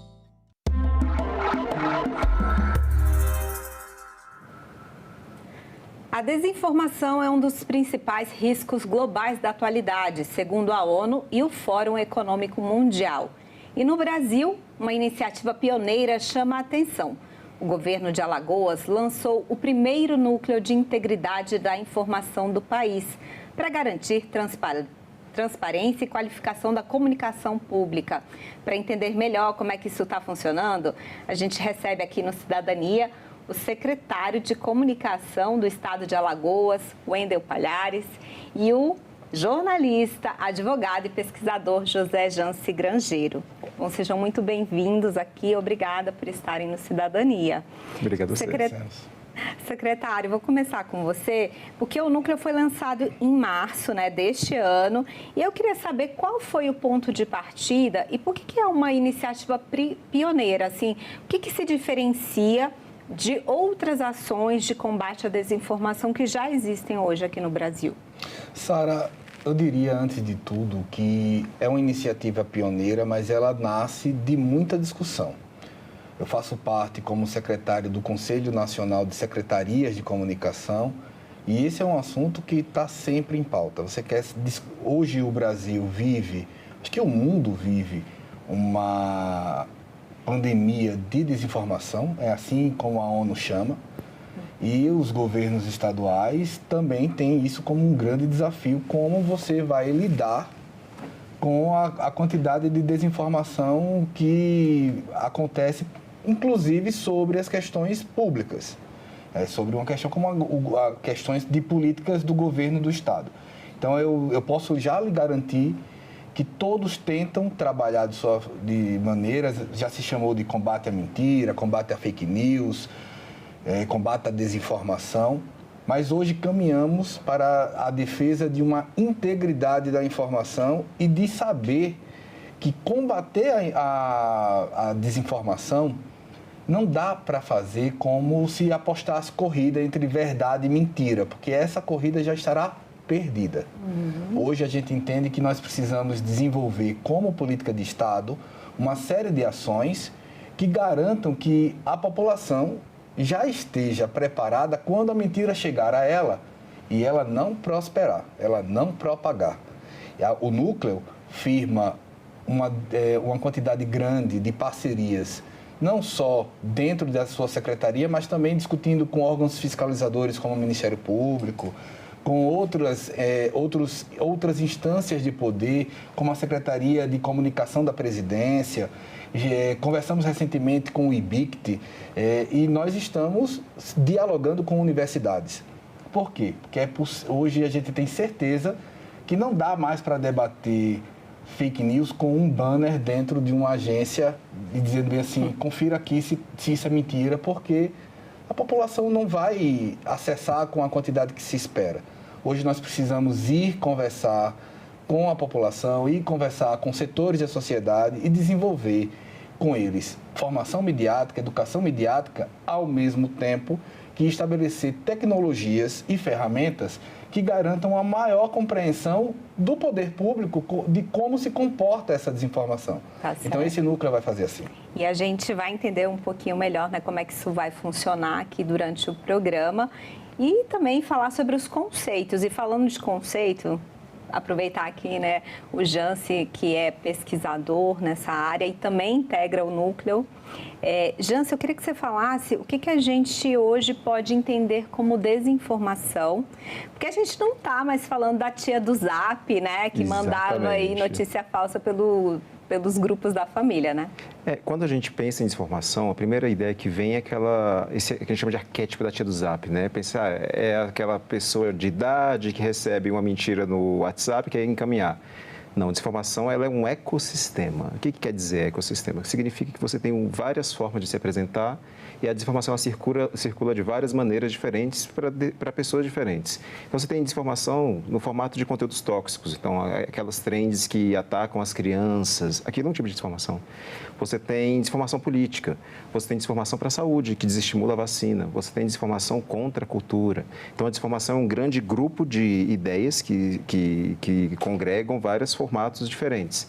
Então, você tem de fake news, a trends falsas, a impulsionamento de conteúdos falsos, a clickbaits, né, que é essa coisa de gerar conteúdos como se fosse jornalístico, só para chamar as pessoas para poder clicar, e às vezes aquele conteúdo não é válido. E tudo isso gera o que a gente chama de caos informacional. O que é? Quando as pessoas ficam sem saber o que é verdade, o que é mentira, sem saber em quem confiar, sem saber se aquela instituição disse aquilo de verdade. E as pessoas, em uma situação de caos informacional, elas se veem assim, sem conseguir ter uma referência do que é verdade. E o núcleo vem para isso, dizer, olha, os valores do núcleo estão ligados à informação no sentido de garantir veracidade, confiabilidade, conferência das informações. Ele não vai combater a desinformação sozinho, mas ele funciona como se fosse um porto seguro. Eu quero saber se aquilo é desinformação ou não. O núcleo pode ajudar? Pode. Vai ter vários canais que vão proporcionar esse tipo de possibilidade. Mas é construir uma lógica em que as pessoas consigam ter um mínimo de informação para poder checar, para poder ter aquela segurança e saber que aquilo que eu estou vendo não é fake news, aquilo que eu estou vendo é fake news. E também para poder qualificar as pessoas e identificar, como o Edu falou. Quando a gente educa para o consumo de mídia, a gente prepara as pessoas para ler aquele conteúdo e dizer, não, isso daqui não faz sentido. Compartilhe rapidamente, é urgente. Espera lá, não é esse tipo de linguagem. Então, a gente pensa que para enfrentar um problema complexo como esse, você precisa juntar vários setores, vários conhecimentos da psicologia, do direito, da comunicação, para poder fazer um enfrentamento multissetorial, multidisciplinar, né? Pois é, eu comecei o programa com isso e a gente viu aí que tanto a ONU quanto o Fórum Econômico Mundial apontaram, né, como o maior risco global que a gente está vivendo nos dias atuais. E olha que a gente está vivendo crises econômicas, guerras, então é um problema muito grande mesmo. E aí eu queria que você, secretário, pudesse falar, então a ideia não é só reagir, mas é o letramento digital, é a educação, é educar essas pessoas para lidarem com isso. O Jansi falou um pouquinho, mas esse é o caminho? Porque você tem que criar uma consciência, tanto do poder público, tanto dos demais órgãos e da sociedade civil, mas da população, de que aquela desinformação causa prejuízos. Prejuízos graves. Exemplo, na vacinação, ela pode representar morte. A sua morte ou a morte de alguém que você goste bastante. Quando você fala na parte ambiental, que também o núcleo tem uma parte ambiental, você pode significar para você um grande problema climático, um grande problema no seu dia a dia. Quando você fala na segurança pública, lá em Alagoas eu sempre digo o seguinte, há uma grande quantidade de notícias de desinformação sobre a segurança pública.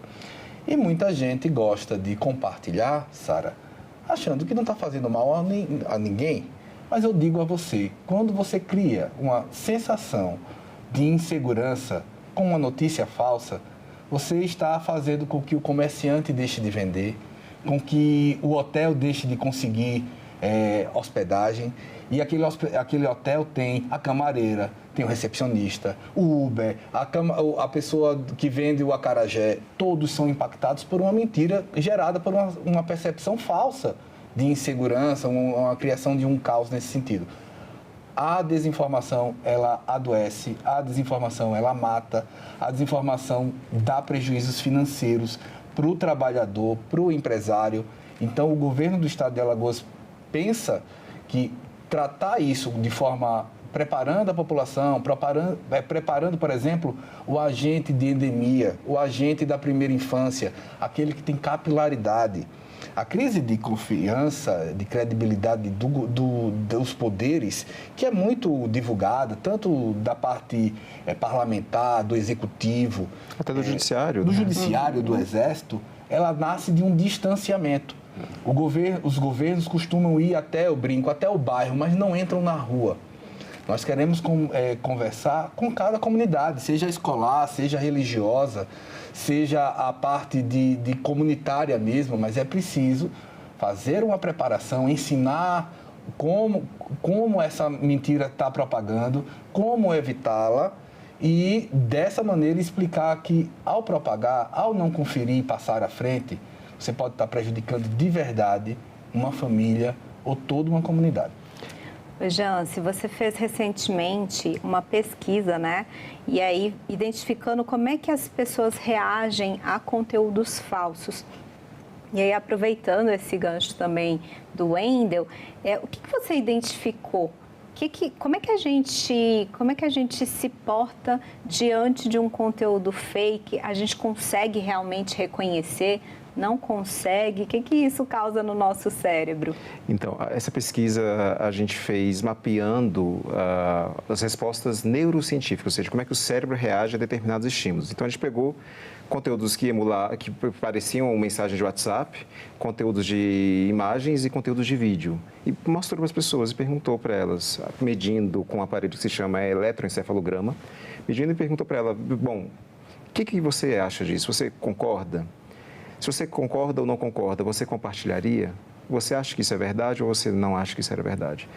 E a gente percebeu que muitas pessoas reconhecem aquele conteúdo, principalmente quando é um conteúdo de vídeo, que é muito mais perigoso, como falso, mas mesmo assim elas tinham a tendência a compartilhar. Mas por que fazia isso, né? Porque levava em consideração aspectos de crenças pessoais. Então, às vezes, ela acreditava naquilo, sabia que não era verdade ou que não era cientificamente comprovado, mas ela decidia compartilhar porque dialogava com a crença dela, que seja uma crença religiosa, uma crença política. Dependia também do que a gente chama de viés de autoridade. Quem compartilhou? Foi aquele influenciador X que eu gosto? Então, eu vou compartilhar, porque eu me sinto mais próximo dele.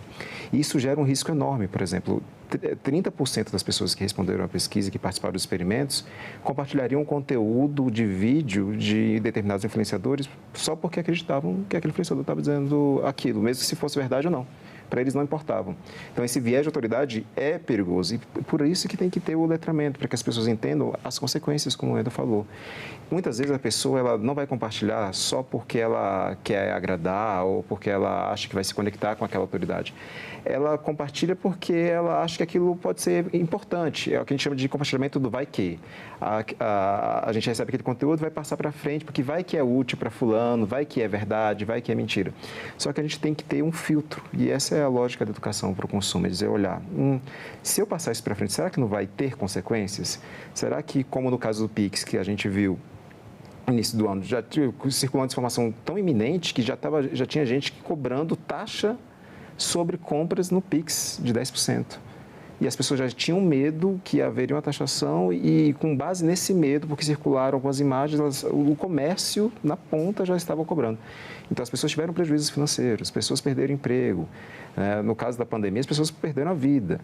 Então, existe uma série de consequências que a pessoa, às vezes, na ponta, ali no Zap, ou no Instagram, ou no Telegram, ela não consegue identificar que tem uma cadeia de consequências relacionadas àquilo que ela está fazendo. Então, o vai que tem consequências, é importante que as pessoas saibam. Elas não estão preocupadas ali em verificar se aquilo é fato ou é fake. Às vezes, a pessoa só quer validar algo que ela já acredita, né? Já está dentro dela, ela olha ali e fala assim, isso aqui é verdade, né? Tipo assim... É o que a gente chama de viés de confirmação. Às vezes, se aquilo vai contra a minha crença, eu vou olhar para aquilo e falar assim, não, pera lá, mas não é desse jeito, talvez aqui esse estudo esteja errado, talvez não é essa a interpretação. A gente fica procurando atalhos para poder dizer que aquilo que a gente está tendo de combate à desinformação não é necessariamente verdade. Por isso que, como até o Wendel já te dito, não adianta você combater a mentira com a verdade, porque não vai ter efeito. Você tem outras estratégias, você tem estratégia de ancoragem, você tem estratégias de construção de argumentos, você tem estratégia do letramento, você tem estratégia de imersão. É um ecossistema de estratégias para enfrentar um ecossistema de desinformação. Tem uma coisa que está me chamando muita atenção e deve estar chamando a de vocês também, que é, recentemente, uma certa campanha contra o CLT. Né? Agora a CLT virou uma coisa péssima, né? Ninguém mais quer ser CLT. É engraçado que uma colega é professora e ela foi perguntar para os alunos, mas por que vocês não querem ser CLT? E eles sequer sabiam que era ser CLT, mas eles não queriam ser, né? As gerações novas. E eu fiquei me perguntando, gente, quem será que está por trás dessa campanha contra ser CLT? Então, um pouquinho disso que a gente está falando, essa rede, algum grupo, alguma coisa ali por trás que está querendo, vamos mostrar para o Brasil que CLT não é um caminho, e aí as pessoas não querem mais ser CLT? Existe o que a gente chama de arquitetura das redes, né? E dentro dessa arquitetura tem as plataformas, que são as big techs, que o pessoal chama, mas que nada mais é do que as próprias redes sociais, né? E elas funcionam como um grande palco onde as pessoas circulam as crenças, né? A gente chama isso, no campo do direito econômico, de narrativas intransigentes, né? Você constrói uma perspectiva, você quer dar um olhar para o mundo e dizer, olha, isso aqui não é mais legal, CLT não é mais bom. Vamos impulsionar conteúdos? Vamos trazer influência para poder dizer isso? Vamos começar a educar essa juventude para que elas repitam insistentemente que CLT não é bom? E aí a gente vai usar como? Vai usar instrumentos de linguagem pedagógica, tipo assim, não vou ficar colocando como se fosse na sala de aula. Não, estou numa festa e vou pegar aqui uma entrevistada jovem, descolada, e falar, e aí, você prefere ser CLT ou você prefere ganhar 50 mil reais? E ela responde, CLT, o que é isso? É de comer? Ou seja, já faz uma lógica de desqualificar, dizendo, não sei o que é isso, né? Para de existir no mundo. E isso atende um interesse econômico muito específico.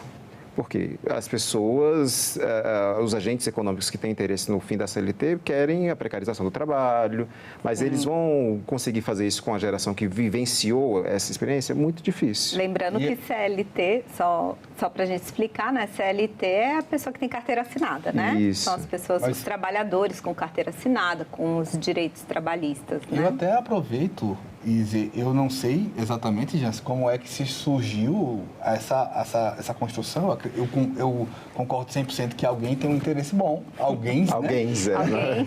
De poder defender essa tese, mas eu acredito que tem um outro ponto.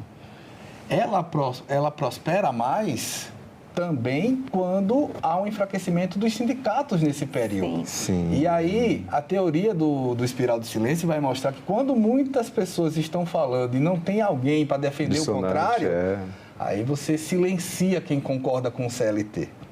Então, parte dessa questão há quem esteja propagando, defendendo e incentivando que se haja uma defesa e há um enfraquecimento do outro lado. Mas aí, secretário, isso também não mostra um certo enfraquecimento do Estado diante tanto das plataformas, né, diante dessa nova ordem mundial que a gente está vivendo, mas também diante dessa linguagem, dessa ferramenta.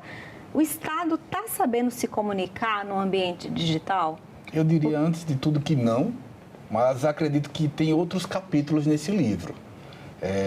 As ferramentas e as big techs e as grandes corporações que dominam a tecnologia, elas, primeiro, são quem estão dominando, estão construindo tudo isso. E todas as vezes que se quer ter algum tipo de controle, ou o Estado quer ter um pouco de acompanhamento disso, há uma grande discussão da regulação das redes, de que isso possa ser uma censura. E eu acredito que a discussão não é de toda inválida. Eu acho que é, sim, necessário que se discuta que tipo de regulação está sendo proposta. Porque o Estado pode, sim, ser um controlador nocivo desse processo.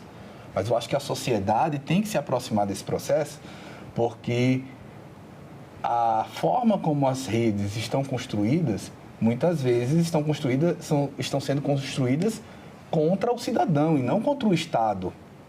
Então, é uma discussão que não é uma discussão simples, não é uma discussão rápida, e eu acredito que o Estado tem se esforçado, todos os Estados se esforçado para compreender melhor, para comunicar melhor, mas eu não diria que nós estamos tendo sucesso ainda. É complicado, porque imagine que a plataforma é a dona da bola. Você vai jogar a bola e quando você está ganhando o jogo, ele decide mudar a regra, vai tirar a bola e não vai querer brincar mais. É isso que a gente está acontecendo. Quando você começa a discutir as regras do jogo, as plataformas dizem, não, pera lá, isso é censura, isso aqui está colocando em risco a legislação brasileira. Não é sobre a legislação brasileira, não é sobre o direito da liberdade de expressão, porque o direito à liberdade de expressão as pessoas têm, quer seja online, quer seja offline. Mas eles fazem esse jogo porque eles querem contaminar o debate público. E essas plataformas mesmo já circularam um conjunto enorme de desinformação. Só um adendo, eles não são um meio, eles são agentes de fato. Eles estão atuando. Eles são agentes e são plataformas. Eles são os dois, eles são mistura de tudo, eles fazem parte do equissistema. Foi por conta da... Eles não são só a bola, eles são o campo também. São campo, são jogadores, são juízes. E quando alguém começa a questionar as regras, aí eles se movimentam. E é por isso que talvez uma regulação responsiva, uma regulação que traga a sociedade civil, traga o Estado, traga as plataformas, consiga construir um ambiente menos tóxico, é uma saída que tem sido discutida. Claro que não tem como não ter disputa política, e disputa política vem disputa de narrativa, e disputa de narrativa vem desinformação, é uma coisa vai puxando a outra, e esse problema tem que vir um cabo de guerra, e por isso que a gente precisa, enquanto está discutindo regulação, discutir letramento, discutir técnicas de qualificação da informação, discutir fact-checking, ou seja, checagem das informações, é tudo isso junto ao mesmo tempo, porque a guerra acontece simultaneamente. E as plataformas de rede social, elas deram um impulsionamento muito grande de circulação da desinformação. A desinformação sempre existiu, mentira sempre existiu, boato sempre existiu, na história sempre existiu. Não é algo novo, mas ela tomou uma proporção em que a pessoa criando um vídeo na casa dela com o celular pode gerar um caos informacional no país. Ela cria uma tese da cabeça dela sobre vacina e vai contaminar a percepção de dezenas de milhares de pessoas. Então, a gente, às vezes, não tem noção da escala que isso toma e que é importante. Eu vou aproveitar que você falou de vacina e eu sei que lá no Núcleo vocês têm algum projeto em relação a isso, né? Aí eu queria, Wendel, que você pudesse falar um pouquinho de coisas práticas que vocês já estão fazendo, porque vocês não estão só reagindo, vocês estão assim, implementando políticas públicas de fato. Assim. Eu queria que você pudesse falar um pouquinho e também alguém que está assistindo a gente, que gostaria de replicar isso lá no município, no estado, né? Como é que entra em contato com vocês também? Nós estamos, Sara, construindo já para esse mês, início do próximo, uma série de ações que vão defender uma política pública de comunicação que não só chegue para o cidadão e diga vacine-se. Então, junto com o Ministério da Saúde, junto com a Secretaria de Comunicação da Presidência, junto com a Universidade Federal de Alagoas, com a Universidade... a gente tem discutido, inclusive, recentemente, com o IBICT aqui, do Nacional de Ciência e Tecnologia, discutindo formas de nós, primeiro, em termos de ação, este mês, já prepararmos um treinamento para os agentes de saúde, agentes de endemia e agentes de primeira infância.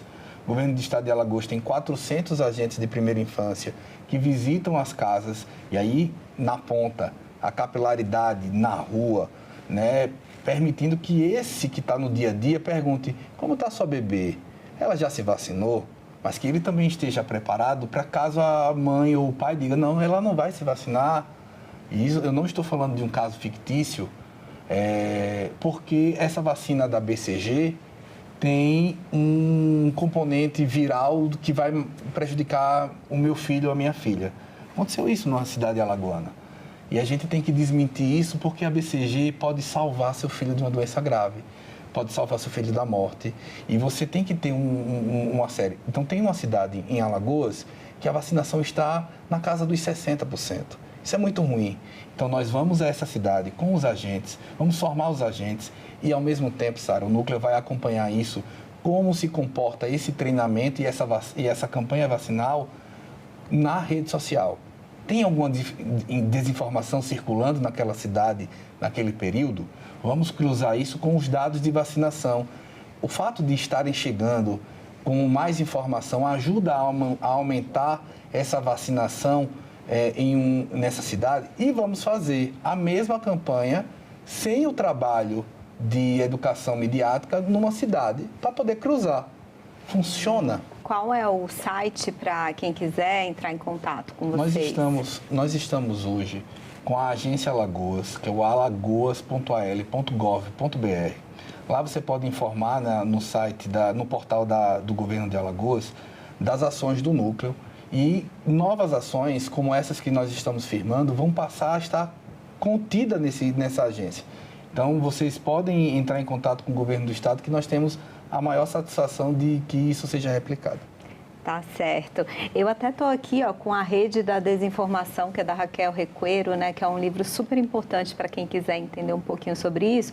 E ela deixa aí como uma mensagem falando que o caminho, gente, é a cooperação e é esse trabalho conjunto. A gente já está chegando no final, mas eu queria que vocês deixassem uma mensagem, 30 segundos, falando um pouco, né, de como a gente pode, cada um de nós, ajudarmos a combater esse problema.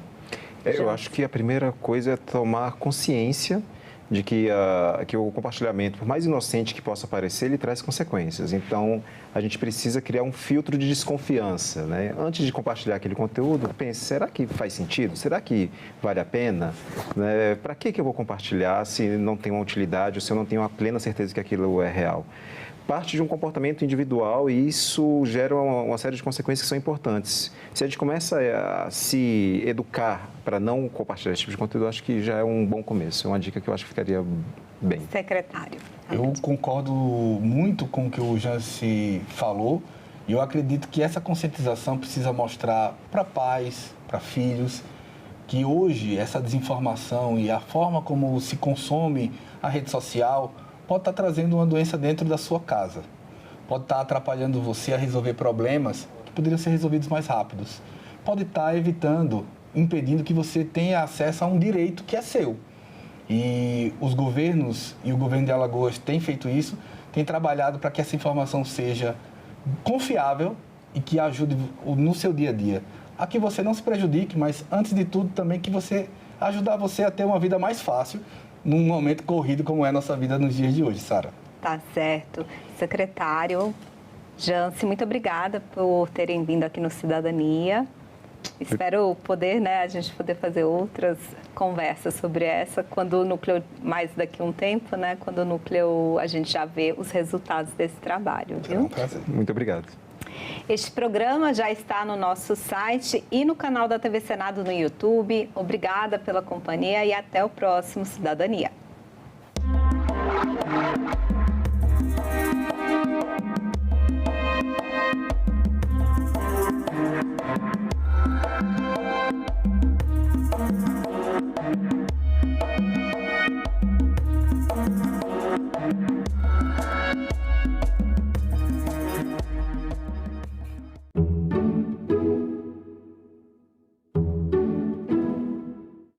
No próximo Assunto de Estado, vamos falar sobre produção rural, saúde, combate a enchentes, entre outros temas. E o nosso convidado é o senador Luiz Carlos Reins, do PP do Rio Grande do Sul. Não percam. Esse nosso projeto ajuda a liberar recursos dessa forma e destravar para poder aplicar na safra 25-26. Assunto de Estado. Hoje, 20h, aqui na TV Senado.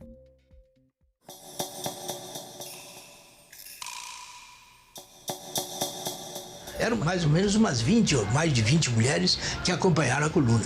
Quando chegou aí, eu ainda era muito militar e não queria saber de mulher na coluna. Então, eu dei ordens terminantes na tropa que estava organizando a passagem do Rio, que nenhuma mulher podia passar para Santa Catarina. Que cada uma voltasse para casa, né? Mas eu fui última viagem, eu participei dela. Eu fiquei até o fim. Quando cheguei lá em Santa Catarina, as mulheres estavam todas lá. Né? Tinham passado e o que se ia fazer? E continuaram a marcha da coluna. E foram úteis, né? É verdade que eu tive que depois fazer autocrítica, porque realmente elas não foram peso nenhum, nem prejudicaram em nada, né? Pelo contrário, foram de grande valor. E alguns empunhavam até o fuzil mesmo na luta, né?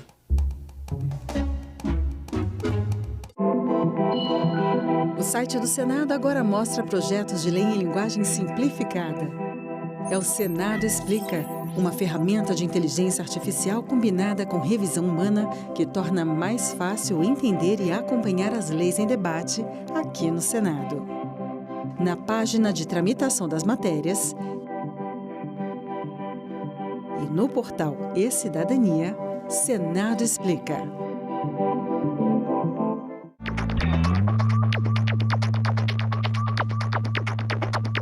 A gente também fala tupi. O nome Sergipe tem origem no tupi e significa no Rio dos Siris. É formado por seri, que quer dizer siri, mais i, palavra para água ou rio, mais p, que significa a preposição em, no. O siri é uma espécie de crustáceo encontrado em locais de areia ou de mangue. O termo siri também vem do tupi e tem o significado de correr, deslizar, provavelmente em razão de como ele se move. A gente também fala tupi.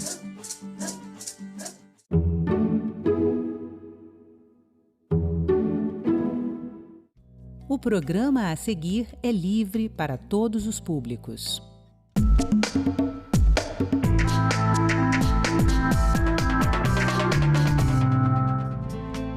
Idosos saudáveis e felizes. No Distrito Federal, emenda parlamentar financia programa Melhor Idade no Esporte. Eu estava com depressão, com ansiedade.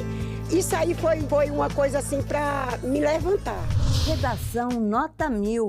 Oficina da Escola do Legislativo do Acre prepara estudantes para a redação do Enem. Mostrou que meu esforço valeu a pena, que meu estudo também valeu a pena. Me deram, basicamente, ideias, como fazer, e eles me ajudaram muito, isso foi muito importante para mim. Está cada vez mais difícil saber o que é real. Proposta de regulação da inteligência artificial está em análise na Câmara dos Deputados. Hoje a gente está aqui com um médium. O que acontece depois que a gente morre? Não sei, ainda não morri. Gente, alguém me dá meu chinelo para eu acertar no rosto desse médium?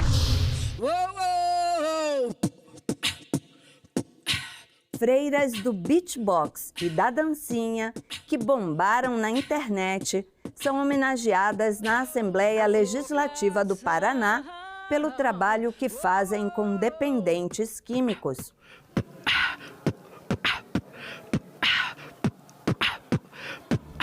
Que tal saber o que as casas que fazem as leis têm feito país afora? Afinal, são decisões que impactam a sua vida.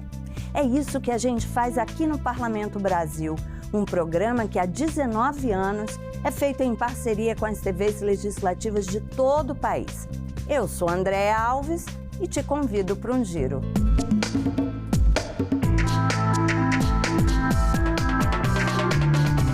Show Depressão, Show Artrite, um programa financiado a partir de emenda parlamentar, beneficia idosos aqui do Distrito Federal. É o Melhor Idade no Esporte. Quem participa fala que está com muito mais disposição e bem mais feliz. Junho em Brasília é sinônimo de arraiá, quadrilha e festa de São João. Na UBS 16 de Sol Nascente não é diferente. O que muda aqui é a disposição de quem decidiu entrar na dança. Para chegar aqui com todo esse pique, essa turma passou meses lapidando o sorriso através de muito exercício físico. É o projeto Melhor Idade no Esporte, uma iniciativa que coloca os idosos no centro das atenções, com cuidado, carinho e muito movimento. O objetivo aqui é levar saúde e bem-estar para quem tanto já contribuiu com a sociedade. Como diz o ditado, mente sã em corpo são. Dona Josefa é prova viva de que a receita funciona. Após 6 meses no projeto, ela perdeu 5 quilos e ganhou disposição de sobra para vencer a depressão. Eu estava com depressão, com ansiedade. Faz 1 ano e 6 meses que eu perdi meu esposo e passei quase 3 anos e pouco com ele lutando, né? E isso aí foi uma coisa assim para me levantar, né? Muitos que me viam, que me vê hoje, dizem assim, Dona Josefa, o que está acontecendo com a senhora? Porque a senhora está mais bonita, a senhora está mais alegre, mais feliz. O projeto nasceu em janeiro deste ano e oferece atividades como musculação, treinos de coordenação motora, estimulação da memória e até apoio psicológico. Tudo para garantir mais bem-estar no dia a dia para cerca de 240 participantes. O Bira é um dos instrutores. Ele é professor de educação física e encontra realização profissional quando vê o progresso dos alunos. Quando ele chega no dia da aula, professor, fui ao médico, os exames meus deu positivo, tá tudo ok, melhorou bastante. Muitos chegaram aqui até com uma cadeira de roda, hoje já está andando, fortalecendo por causa do trabalho de fortalecimento de perna. A minha satisfação de vir trabalhar, ver o depoimento de cada um, eu ganhei o dia. Isso aí não tem preço que pague. O Bira não é o único a se empolgar com os resultados do projeto. A UBS 16 também tem comemorado os números da iniciativa. A gente viu que a procura, tanto na demanda aguda, diminuiu muito desses idosos, porque eles já estão aqui na UBS fazendo atividade física, prevenindo também as complicações das doenças crônicas da idade deles. No começo, era um projeto que seria até há mais de 60 anos, mas depois deu tanto certo que às vezes até 55, 50 já foram entrando no projeto também, sem restrição nenhuma. O sucesso é tão grande que virou até documentário pelas mãos da Sofia, médica residente que voltou o olhar para a importância de ações preventivas para a melhoria da saúde dos idosos. Eles melhoraram a saúde em todos os aspectos, então as pessoas referiam que estavam se sentindo mais dispostas, que tinham mais energia para fazer suas atividades, que tinham controlado doenças também que elas já tinham, então diabetes, hipertensão, depressão, ansiedade, artrite. As pessoas realmente tinham diversos relatos parecidos de que depois que vieram participar aqui, se tornaram muito mais ativas na comunidade, fizeram amizades e ainda tiveram esse benefício gigantesco na saúde delas.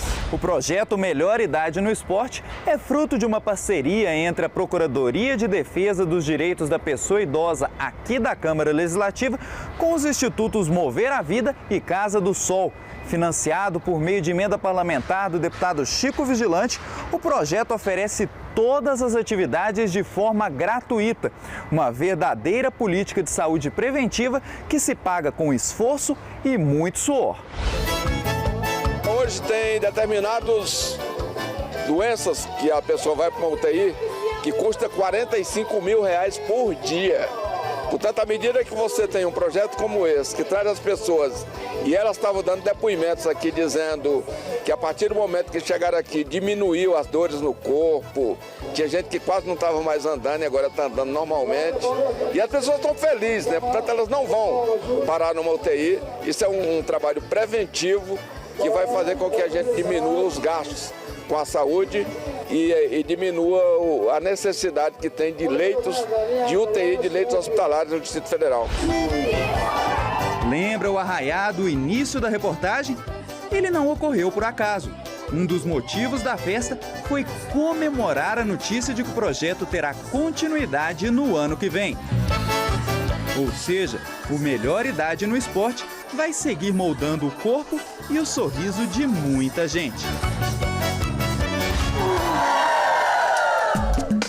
Olha só que ideia bacana da Escola do Legislativo da Assembleia do Acre. Fica a dica, hein? A escola oferece oficinas de redação para estudantes do ensino médio da rede pública de ensino, de vários municípios, viu? A ideia é capacitar os alunos com técnicas de redação para o Enem. Teatro dos Nauas, Cruzeiro do Sul, na plateia, 400 estudantes do terceiro ano das escolas do Henrique Ruth, Craveiro Costa e Flodoardo Cabral. Eles estavam celebrando o encerramento da oficina de redação para o Enem, ministrada pela equipe da Escola do Legislativo, ofertada dentro do programa Redação Nota 1000. Esse encontro aqui em Cruzeiro do Sul, que foi pensado com muito carinho pelo nosso presidente, ele pediu que a gente centrasse todos os esforços aqui e aproveitasse esses 2 dias de muita troca, muito conhecimento. E eu quero dizer que os alunos de Cruzeiro do Sul, toda a rede educacional de Cruzeiro do Sul está de parabéns. Essa foi a etapa que atendeu o maior número de estudantes. Foram 2 dias de aulas teóricas e práticas até a diplomação, que aconteceu em clima de festa, com a efetiva participação de todos os envolvidos. Um fato inédito marcou a etapa no Juruá. A aluna Maria Eduarda Silva, da Escola Flodoardo Cabral, alcançou nota máxima na redação e reconheceu a relevância do projeto. Foi muito bom saber disso. Mostrou que meu esforço valeu a pena, que meu estudo também valeu a pena. Eles ajudaram muito, explicaram muito bem, eles me deram um meio para conseguir fazer essa redação.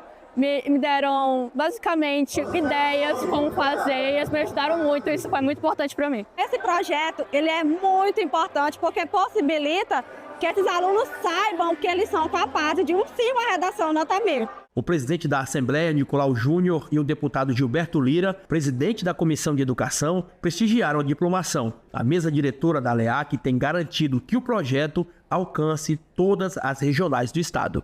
Sim, é muito importante fomentar esse tipo de projeto para dar um incentivo para os nossos alunos que muitas vezes não têm como pagar um pré-ENEM, pagar aula particular, e aqui eles tiveram acesso, tiveram 2 dias, com profissionais, e foi um momento de distração também, então foi muito bom. É um projeto, é um sucesso, tá? Com 3 escolas, as maiores escolas estaduais aqui de Cruzeiro do Sul.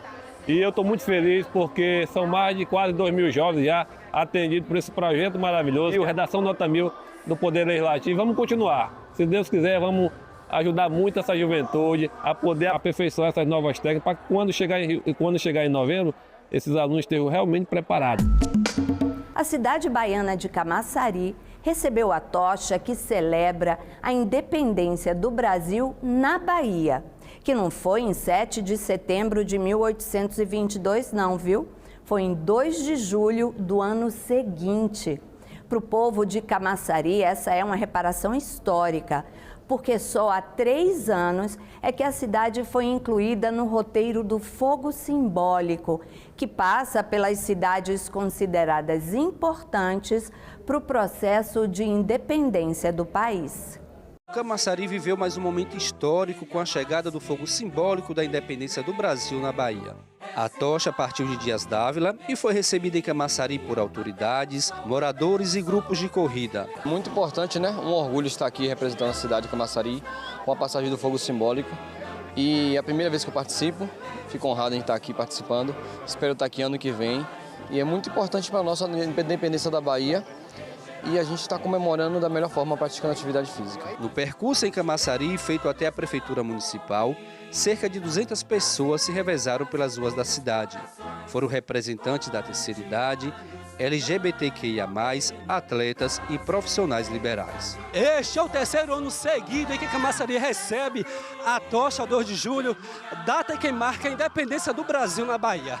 A participação do município nesse evento marca a luta por reconhecimento histórico. De fato, é uma reparação histórica. Espero que seja uma crescente nesse sentido, porque para além da reparação histórica, dentro da perspectiva do 2 de julho, nós temos inúmeras reparações para fazer no município de Camaçari, que é parte integrante do Recôncavo Norte da Bahia. Para a secretária de Cultura do município, Elci Freitas, o fogo simbólico ao 2 de julho representa o fortalecimento da identidade histórica e cultural do município. Então, é reconhecimento que Camaçari, de fato, está na Rota 2 de Julho. Isso, para a gente, é um motivo de muita alegria. A chama hoje vai percorrer a nossa cidade, aquecendo o coração ainda com mais firmeza e mais significado aqui para a nossa cidade. Sempre atenta aos grandes eventos do município, a Câmara de Camaçari também esteve presente no ato festivo. Só agradecer a Deus em fazer parte de um momento muito importante que Camaçari atravessa, que é terceiro ano da independência e passando por Camaçari, sendo lembrado realmente as pessoas que batalharam por um momento especial que nem esse. E a gente fica feliz porque Camaçari está sendo representada da maneira correta, né? Sendo lembrado os guerreiros que lutaram por nossa cidade, para hoje nós termos a independência de nossa Bahia. De receber esse fogo simbólico, passar por Camaçari, né, pela nossa história, é motivo para nós de também fortalecer esses laços com a história e com o povo de Camaçari. As comemorações pela passagem do fogo simbólico em Camaçari foram encerradas no prédio da Prefeitura Municipal. Na chegada, o prefeito Luiz Caetano recebeu o fogo simbólico das mãos do historiador Diego Kopke, acompanhado de autoridades e secretários municipais. Hoje eu estou muito feliz, porque fiquei muito emocionado, porque é na Bahia exatamente, e Camaçari participou, onde aconteceu a verdadeira independência do nosso país.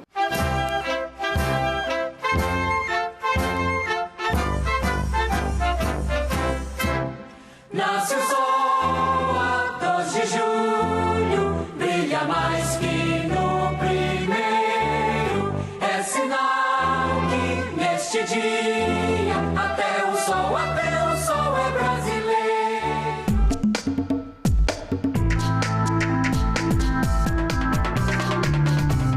Já reparou como está cada vez mais difícil saber o que é real nas redes sociais?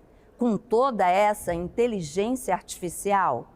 Pois é, segundo especialistas, 54% dos brasileiros já usam essa tecnologia. Uma proposta para a regulação da IA está em análise aqui na Câmara dos Deputados.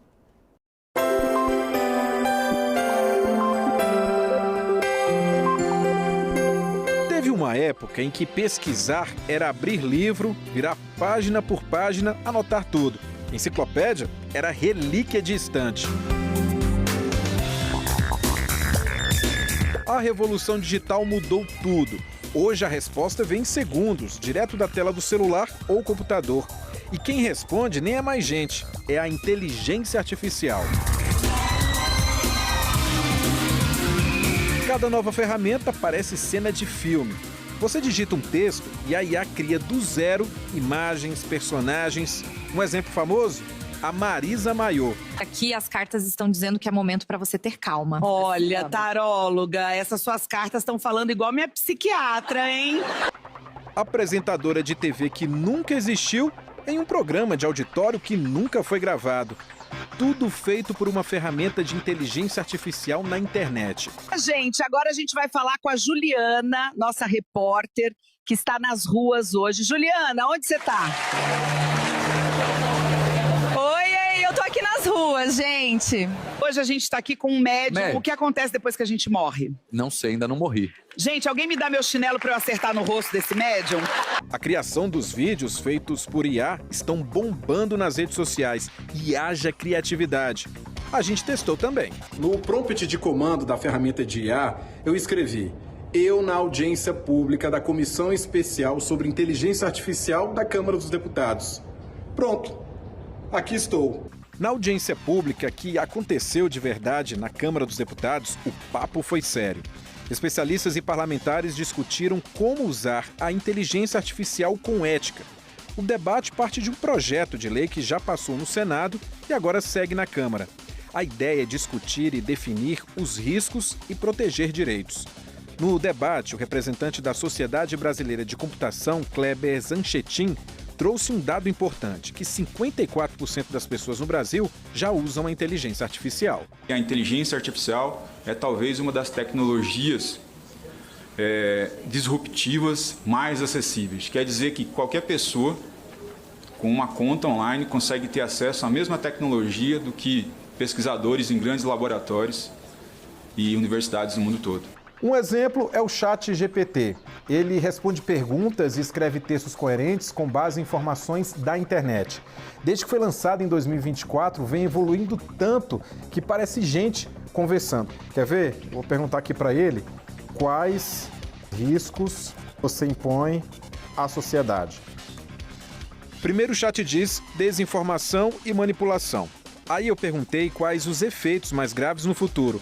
Ele respondeu que governos podem usar a IA para violar privacidade, manter a vigilância, operar sistemas autônomos de guerra e até substituir empregos.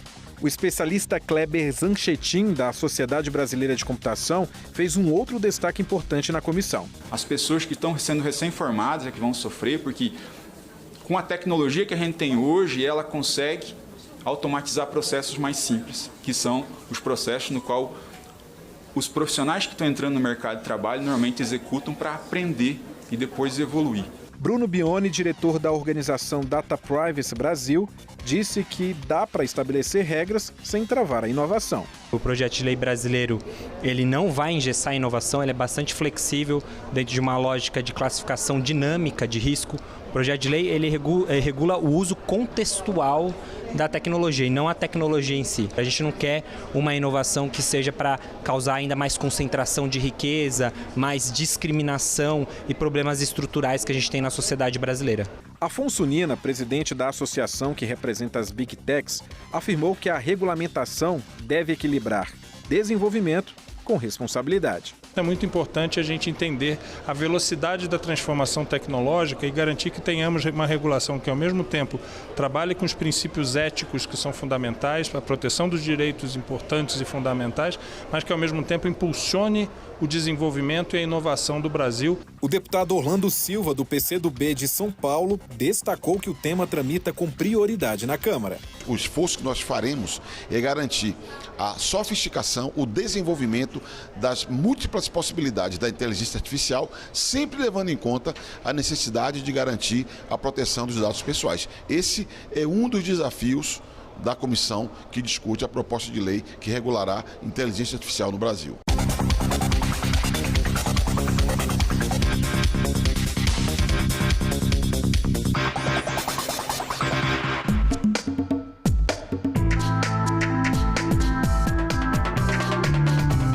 Vocês viram as freiras que viralizaram nas redes sociais cantando a música Vocação e fazendo uma percussão vocal em uma dancinha? Pois bem, elas foram homenageadas na Assembleia Legislativa do Paraná. Os parlamentares destacaram o trabalho que elas fazem no acolhimento e recuperação de dependentes químicos.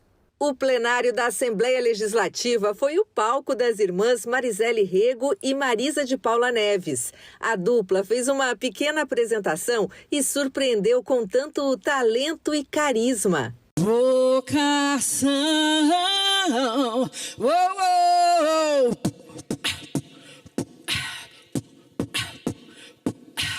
As religiosas, que ficaram conhecidas nacional e internacionalmente após viralizarem nas redes sociais com o passinho e o beatbox interpretando a música Vocação, receberam uma menção honrosa no Legislativo. Homenagem proposta pela deputada Mabel Canto. A Copiosa Redenção, né, essa congregação que inclusive tem sede em Ponta Grossa, ela faz um trabalho maravilhoso há mais de 35 anos. E esse destaque que as nossas queridas irmãs estão dando, principalmente a palavra de Deus, e a esse trabalho que a Copiosa faz no combate, né, às drogas, é extremamente importante. E justo homenageá-las, né, por levar o nome do Paraná, por levar o nome da Copiosa Redenção. Eu posso pessoalmente dizer que eu estou muito emocionada de ter trazido as irmãs aqui hoje. Acho que de todas as pessoas que eu já trouxe aqui, hoje foi a que eu tremi, porque elas têm um trabalho assim muito honroso e muito significativo. As irmãs também falaram sobre a alegria de estar na Assembleia Legislativa e sobre o trabalho que desempenham na comunidade, de acolhimento e recuperação de dependentes de álcool e drogas. Foi muito emocionante estar aqui, nessa Assembleia aqui em Curitiba, porque nós, enquanto Irmãs da Copiosa, nós rezamos muito pelos políticos. E receber essa homenagem, esse reconhecimento de um trabalho que a Copiosa Redenção faz, de evangelização e também do tratamento à independência de drogas, foi uma emoção. E como é que é atingir esse público, esse trabalho de vocês? Para nós tem sido uma alegria. Eu costumo dizer que mais eficaz do que a rede social é o Espírito Santo. Então ele sopra onde quer, ele faz o que ele quer. A gente só ouve o ruído, a gente não sabe nem de onde vem, nem para onde vai. Mas tem tocado muitos corações e para nós isso é uma alegria. Por fim, elas alegraram a todos com mais um pouco da apresentação que mistura a fé, espiritualidade e descontração. Vocação, oh, oh, oh, vocação, oh, oh, oh.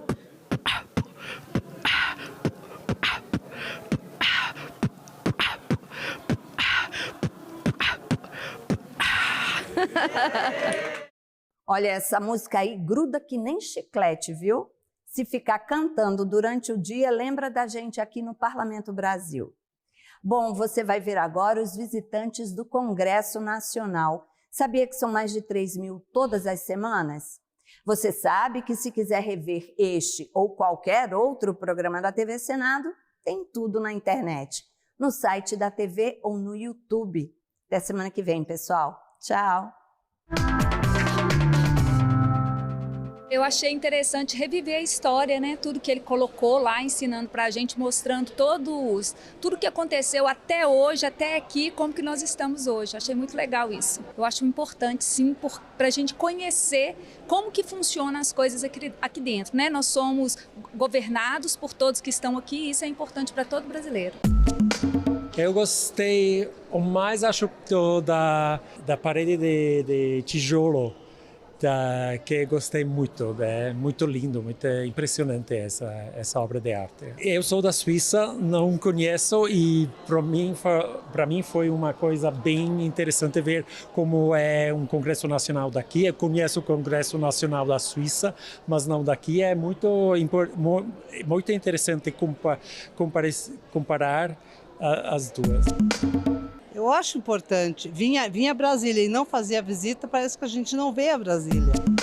Para aprender mais, realmente, para ter uma noção da cultura de Brasília, né, da história do nosso país. Sehr eindrücklich. Ele ficou muito impressionado. Ich habe schon zu meinem brasilianischen Freund gesagt, es ist das Gegenteil von der Schweiz. Ele disse que tudo que ele tem visto aqui é o contrário da Suíça, o país de origem dele. Ja, weil erstens wegen der Architektur natürlich, es ist ja sehr bekannt. Weltbekannt und zweitens, weil es auch interessant ist, andere Parlamente auf der ganzen Welt zu sehen. Ele achou importante conhecer a arquitetura, obviamente quem é interessado por arquitetura, e também conhecer como que o parlamento de outros países também funciona. Eu sempre vejo essas coisas pela televisão e estar aqui nesse lugar realmente faz um clique com a história do Brasil e com a importância da cidade de Brasília para o Brasil. Eu acho que foi bem, assim, como um estudante brasileiro, foi bem legal estar aqui e ver como que realmente é aqui dentro. A gente sempre lê sobre outros lugares, sobre, não sei, Washington, essas coisas, e a gente tem essa casa aqui dentro do Brasil, e eu acho que conhecer o que a gente tem e todas essas artes que a gente tem, eu acho bem importante.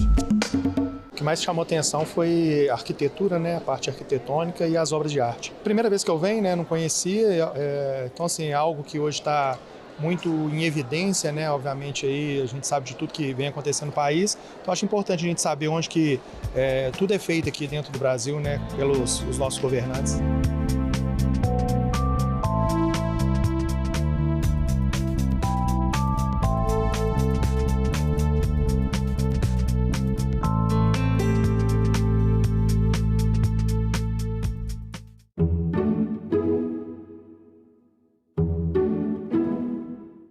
No próximo assunto de Estado, vamos falar sobre produção rural, saúde, combate a enchentes, entre outros temas. E o nosso convidado é o senador Luiz Carlos Reins, do PP do Rio Grande do Sul. Não percam. Esse nosso projeto ajuda liberar recursos dessa forma e destravar para poder aplicar na safra 25/26. Assunto de Estado. Hoje, 20h, aqui na TV Senado. Meu nome é Lara Torres, eu nasci em 1985, sou empreendedora no mercado de vinhos. Eu não vivi a época da ditadura, eu nasci com a redemocratização. Eu acho que tem uma palavra essencial, que é liberdade. Liberdade de escolha. Eu participava muito de jantares, onde eu percebia que as mulheres bebiam um vinho e o homem bebia outro tipo de vinho. Então eu comecei com um curso de vinhos somente para elas. O mercado de vinho ele tem mudado muito nesse sentido porque ele era um mercado muito masculino. Mas a gente tem visto cada vez mais muitas mulheres inseridas. Mulheres sommeliers, mulheres enólogas. A democracia para mim é o alicerce. É muito gratificante saber que de alguma forma eu estou colaborando para que as mulheres se tornem mais independentes. Meu nome é Lara e eu nasci com a democracia.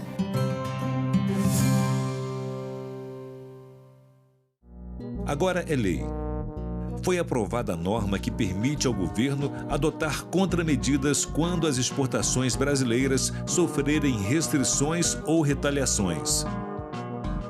A Lei da Reciprocidade Econômica contempla situações como o aumento de tarifas de importação decretados pelos Estados Unidos. O Senado votou. Agora é lei. Uma notícia falsa pode vir de quem a gente menos espera, no grupo da família ou nas nossas redes sociais.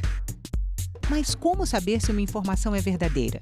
Agora, as informações sobre o Senado podem ser checadas pelo WhatsApp. Envie texto, link, foto, captura de tela ou vídeo de qualquer notícia duvidosa sobre o Senado Federal. Nossa equipe vai analisar o material e responder se a informação é falsa, verdadeira ou imprecisa. Ficou na dúvida? Senado verifica.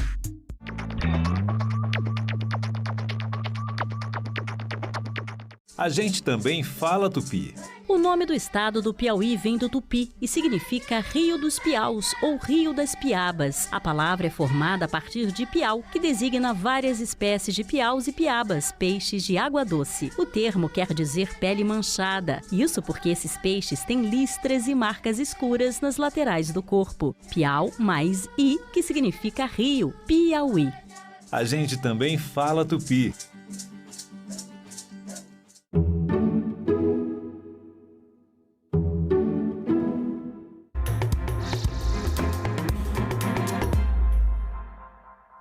Boa noite. Hoje é segunda-feira, 4 de agosto, e o Senado Notícias está no ar. Na segunda audiência de avaliação do Plano Nacional de Direitos Humanos, especialistas defenderam a aprovação de uma lei para o plano, que está em vigor desde 2009 por um decreto presidencial.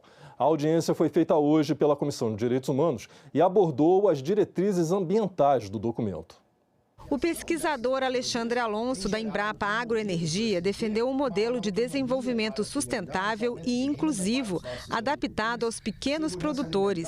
Ele citou exemplos como o cultivo da macaúba e a produção do biodiesel e reforçou ainda a importância de ampliar o financiamento da pesquisa e de garantir aos agricultores de baixa renda acesso a novas tecnologias. Isso significa investir em soluções de fácil uso, com manuais simplificados, com linguagem adequada, custos reduzidos e, sempre que possível, sem barreiras de propriedade intelectual. Já o diretor de projetos do Instituto Interamericano de Cooperação para a Agricultura apresentou números que mostram a desigualdade no campo.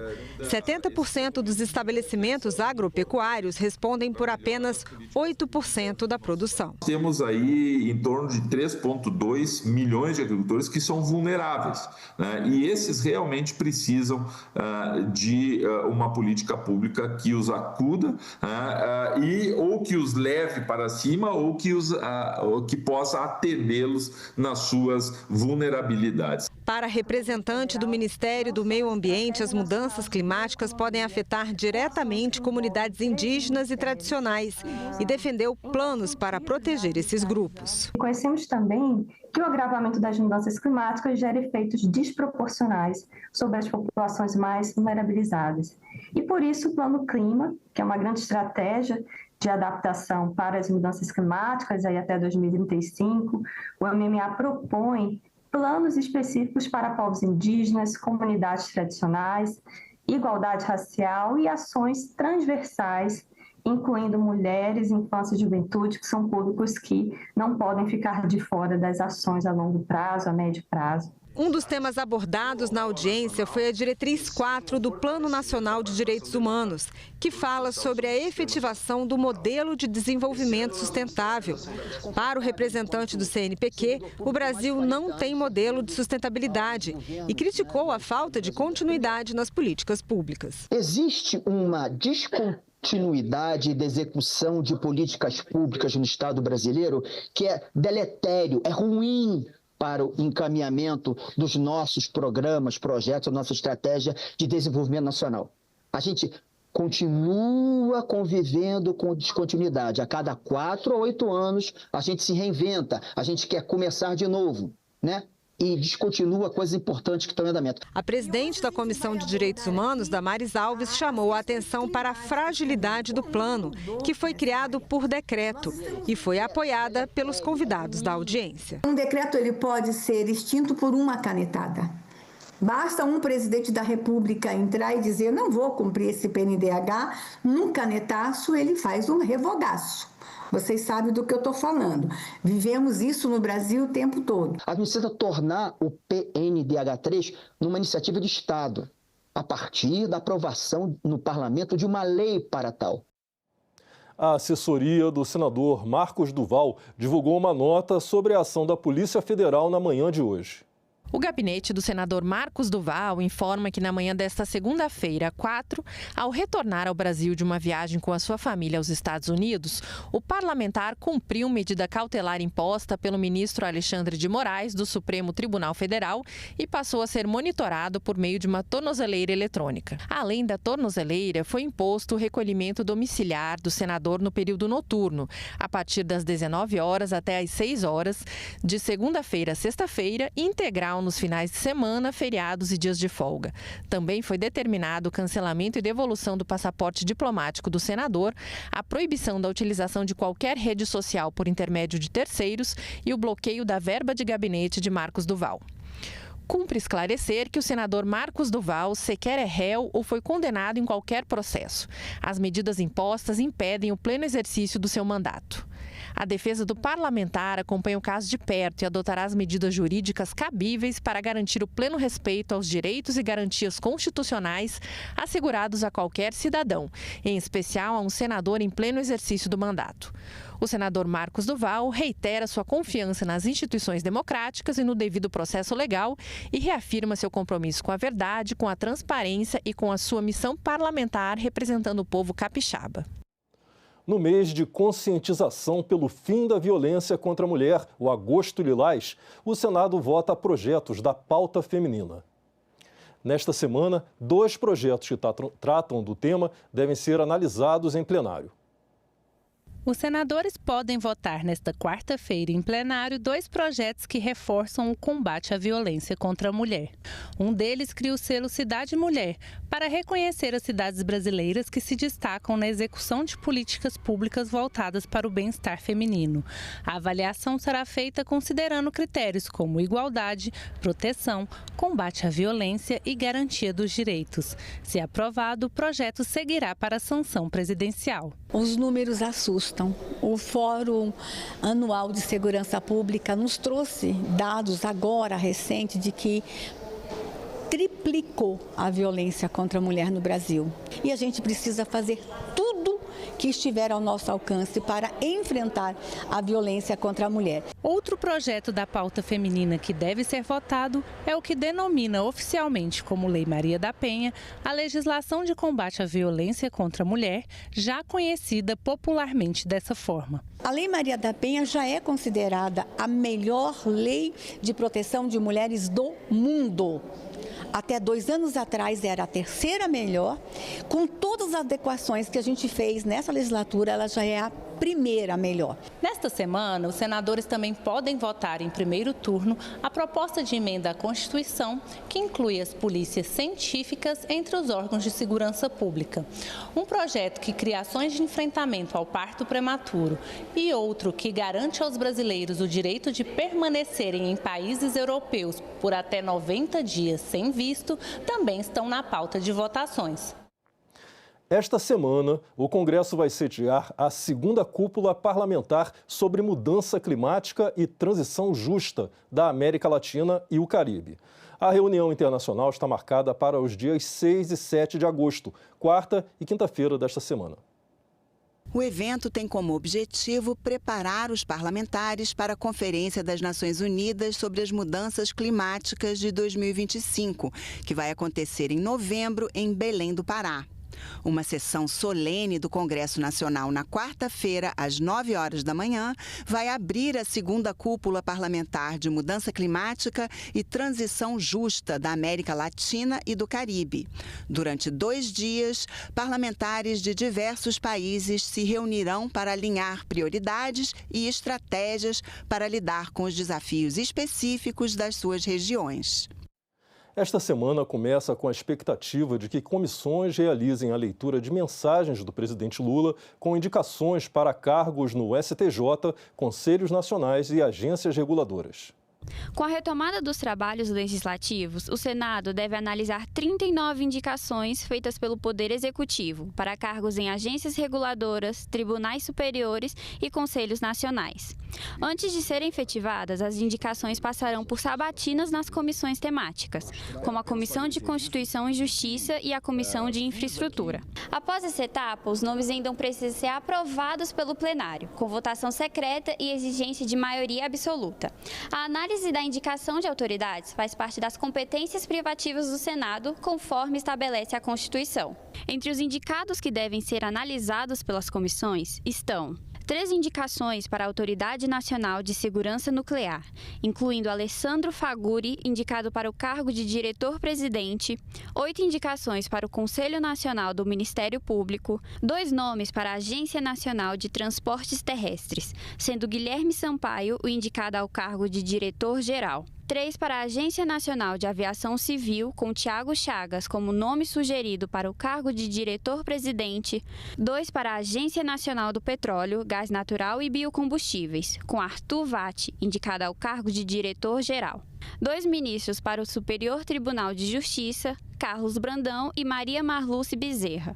2 indicados ao Conselho Nacional de Justiça, 3 para a Agência Nacional de Águas e Saneamento Básico, 3 para a Anvisa, sendo Leandro Safatli indicado para o cargo de diretor-presidente, 2 para compor o Conselho Diretor da Anatel, 2 para a Agência Nacional de Transportes Aquaviários, incluindo Frederico Dias para o cargo de diretor-geral, 2 nomes para a ANEEL, José Fernando Gomes para diretor da Agência Nacional de Mineração, Lorena Gilberti Coutinho para o Conselho da Autoridade Nacional de Proteção de Dados, Patrícia Barcelos para a diretoria da Agência Nacional do Cinema, Verônica Sterman indicado para o cargo de ministra do Superior Tribunal Militar e Vadi Damos, indicado para a presidência da Agência Nacional de Saúde Suplementar. Projeto que destina mais recursos do setor de transporte para a qualificação dos profissionais que atuam na área é uma das propostas da pauta de reunião de amanhã na Comissão de Assuntos Econômicos. O projeto determina que as contribuições sociais de todos os trabalhadores do transporte, incluindo os transportadores autônomos, sejam destinadas diretamente para a qualificação e formação dos profissionais do setor. Hoje, o SEST, Serviço Social de Transporte, e o SENAT, Serviço Nacional de Aprendizagem do Transporte, recebem apenas a arrecadação das contribuições feitas sobre o modal rodoviário. Os cursos de especialização realizados pelo SEST e SENAT preparam os profissionais para um mercado cada vez mais exigente, que requer qualificação e capacitação constante em todas as etapas da atividade transportadora. O que nós queremos é que todos os recursos de todos os modais de transportes sejam direcionados para a Confederação Nacional do Transporte, porque é quem faz, através do SEST e SENAT, o melhor atendimento ao trabalhador, à família do trabalhador. Outro projeto na pauta da comissão propõe a também isenção de taxas e contribuições para estações rádio-base e repetidoras do serviço móvel pessoal.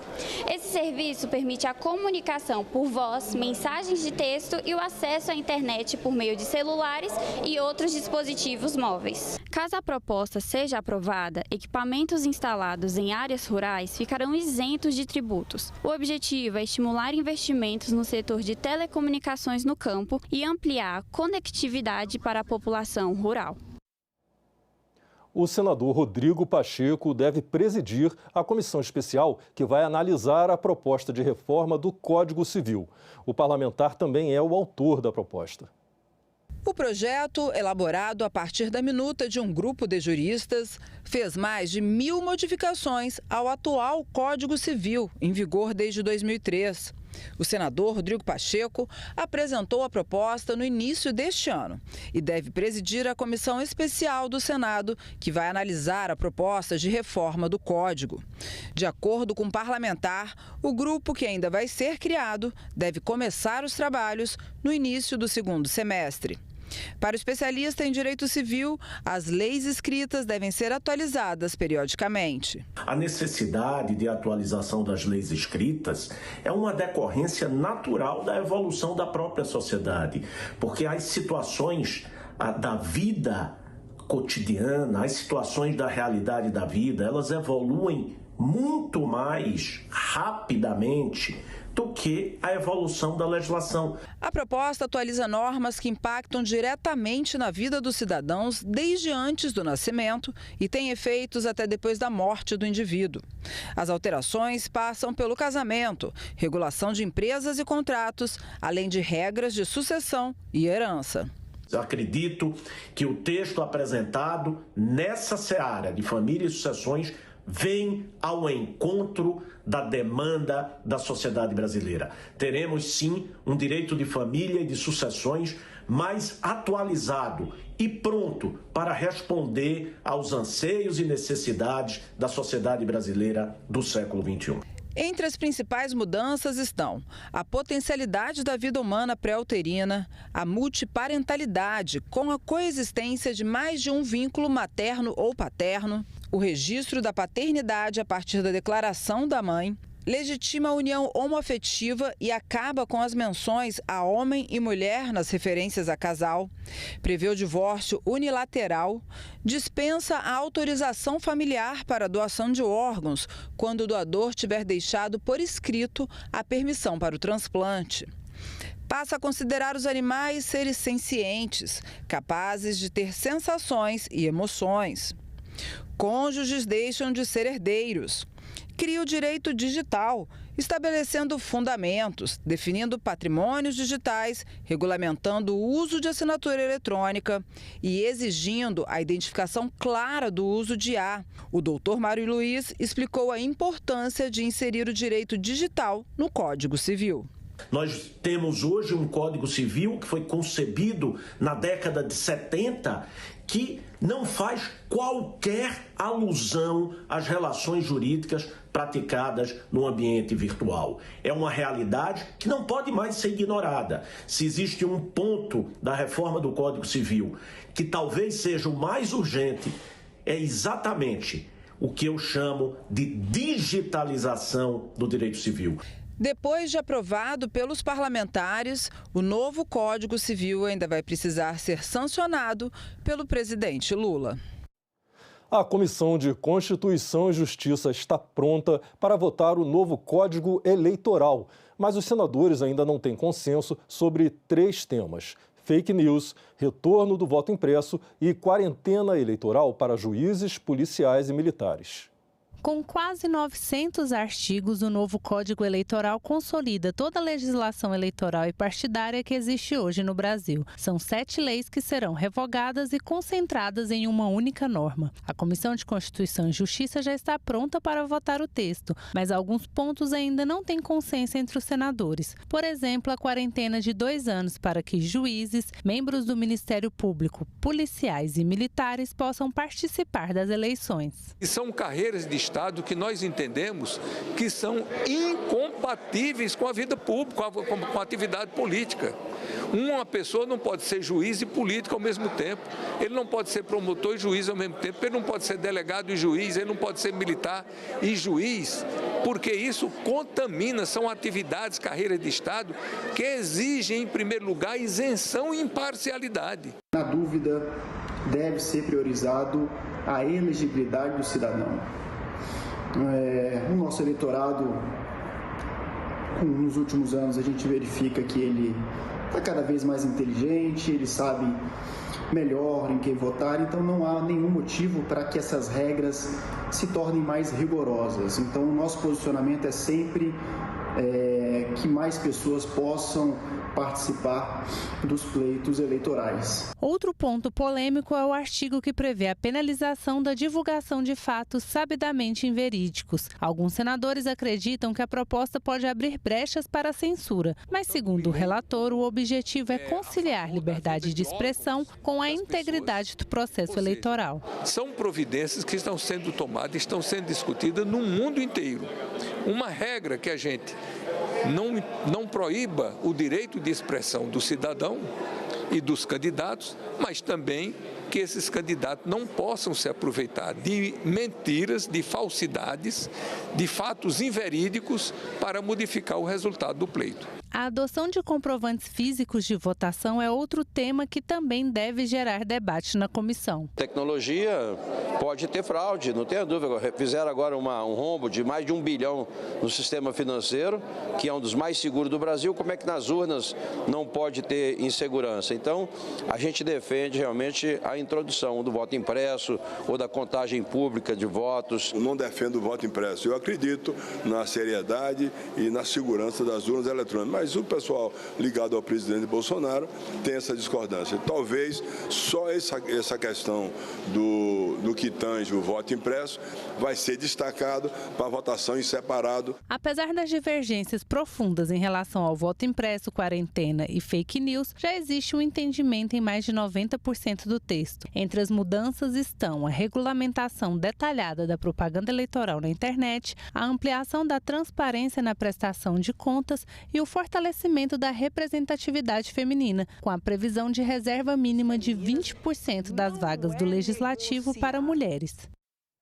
Agora vamos falar de um assunto muito importante que, infelizmente, é um problema nacional. Já está em vigor a campanha Combate ao Feminicídio Agosto Lilás.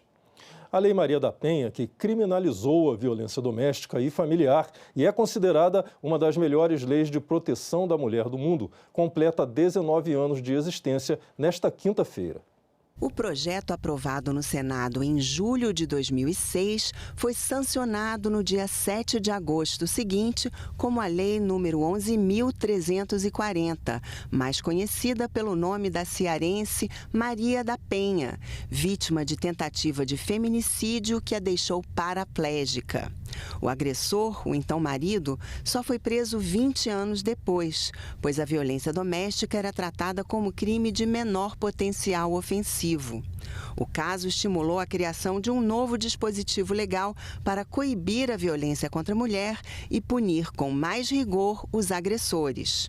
O texto estabeleceu que cabe ao poder público assegurar que as mulheres tenham o direito de viver sem violência. É possível que a Lei Maria da Penha seja a melhor legislação de proteção de mulheres do mundo. A Lei Maria da Penha tornou briga entre marido e mulher, até então considerados uma questão de fórum íntimo, que apenas dizia respeito ao casal, um assunto de relevância pública. Seus efeitos são extraordinários, expôs a questão do machismo como elemento cultural enraizado na formação de nossa sociedade.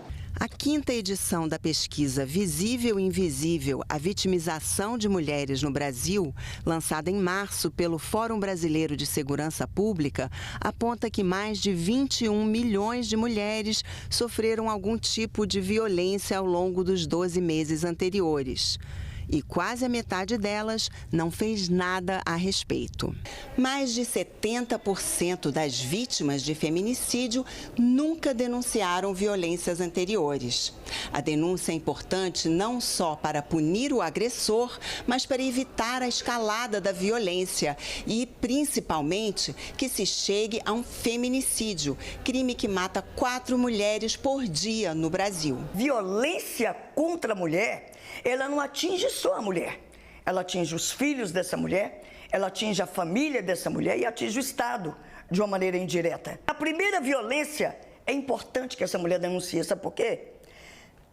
Porque essa violência inicial, para que essa violência inicial não se transforme numa violência maior e chega no ápice, que é o feminicídio. A denúncia de violência doméstica pode ser feita em uma delegacia especial de atendimento à mulher ou em qualquer delegacia comum, no Ministério Público, na Defensoria Pública, em uma unidade básica de saúde ou na Central de Atendimento à Mulher, por ligação gratuita para o Ligue 180 ou via chat, no WhatsApp 61 9610 0180.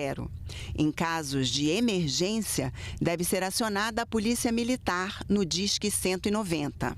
Desde 2022, o mês de agosto é dedicado ao enfrentamento da violência doméstica e familiar contra a mulher. No lançamento da campanha Agosto Lilás, a ativista Maria da Penha reforçou a necessidade de mudar a cultura da violência. Acreditamos que a mudança de cultura precisa passar impreterivelmente pela educação. Gostaria de dizer com isso que precisamos de todas e de todos para juntos lutarmos por uma sociedade mais justa e igualitária. Um dos mecanismos criados para viabilizar a assistência à vítima é a sinalização de situação de violência em curso com uma letra X escrita na mão. Basta de violência contra nossas mulheres e meninas. O Senado participa desse esforço da campanha Agosto Lilás e até já instalou o Banco Vermelho, um instrumento para despertar a consciência para a proteção das mulheres. Um banco vazio para lembrar milhares de mulheres que perderam suas vidas para a violência. Este espaço é um convite à conscientização e à mudança. Sentar, refletir, levantar e agir.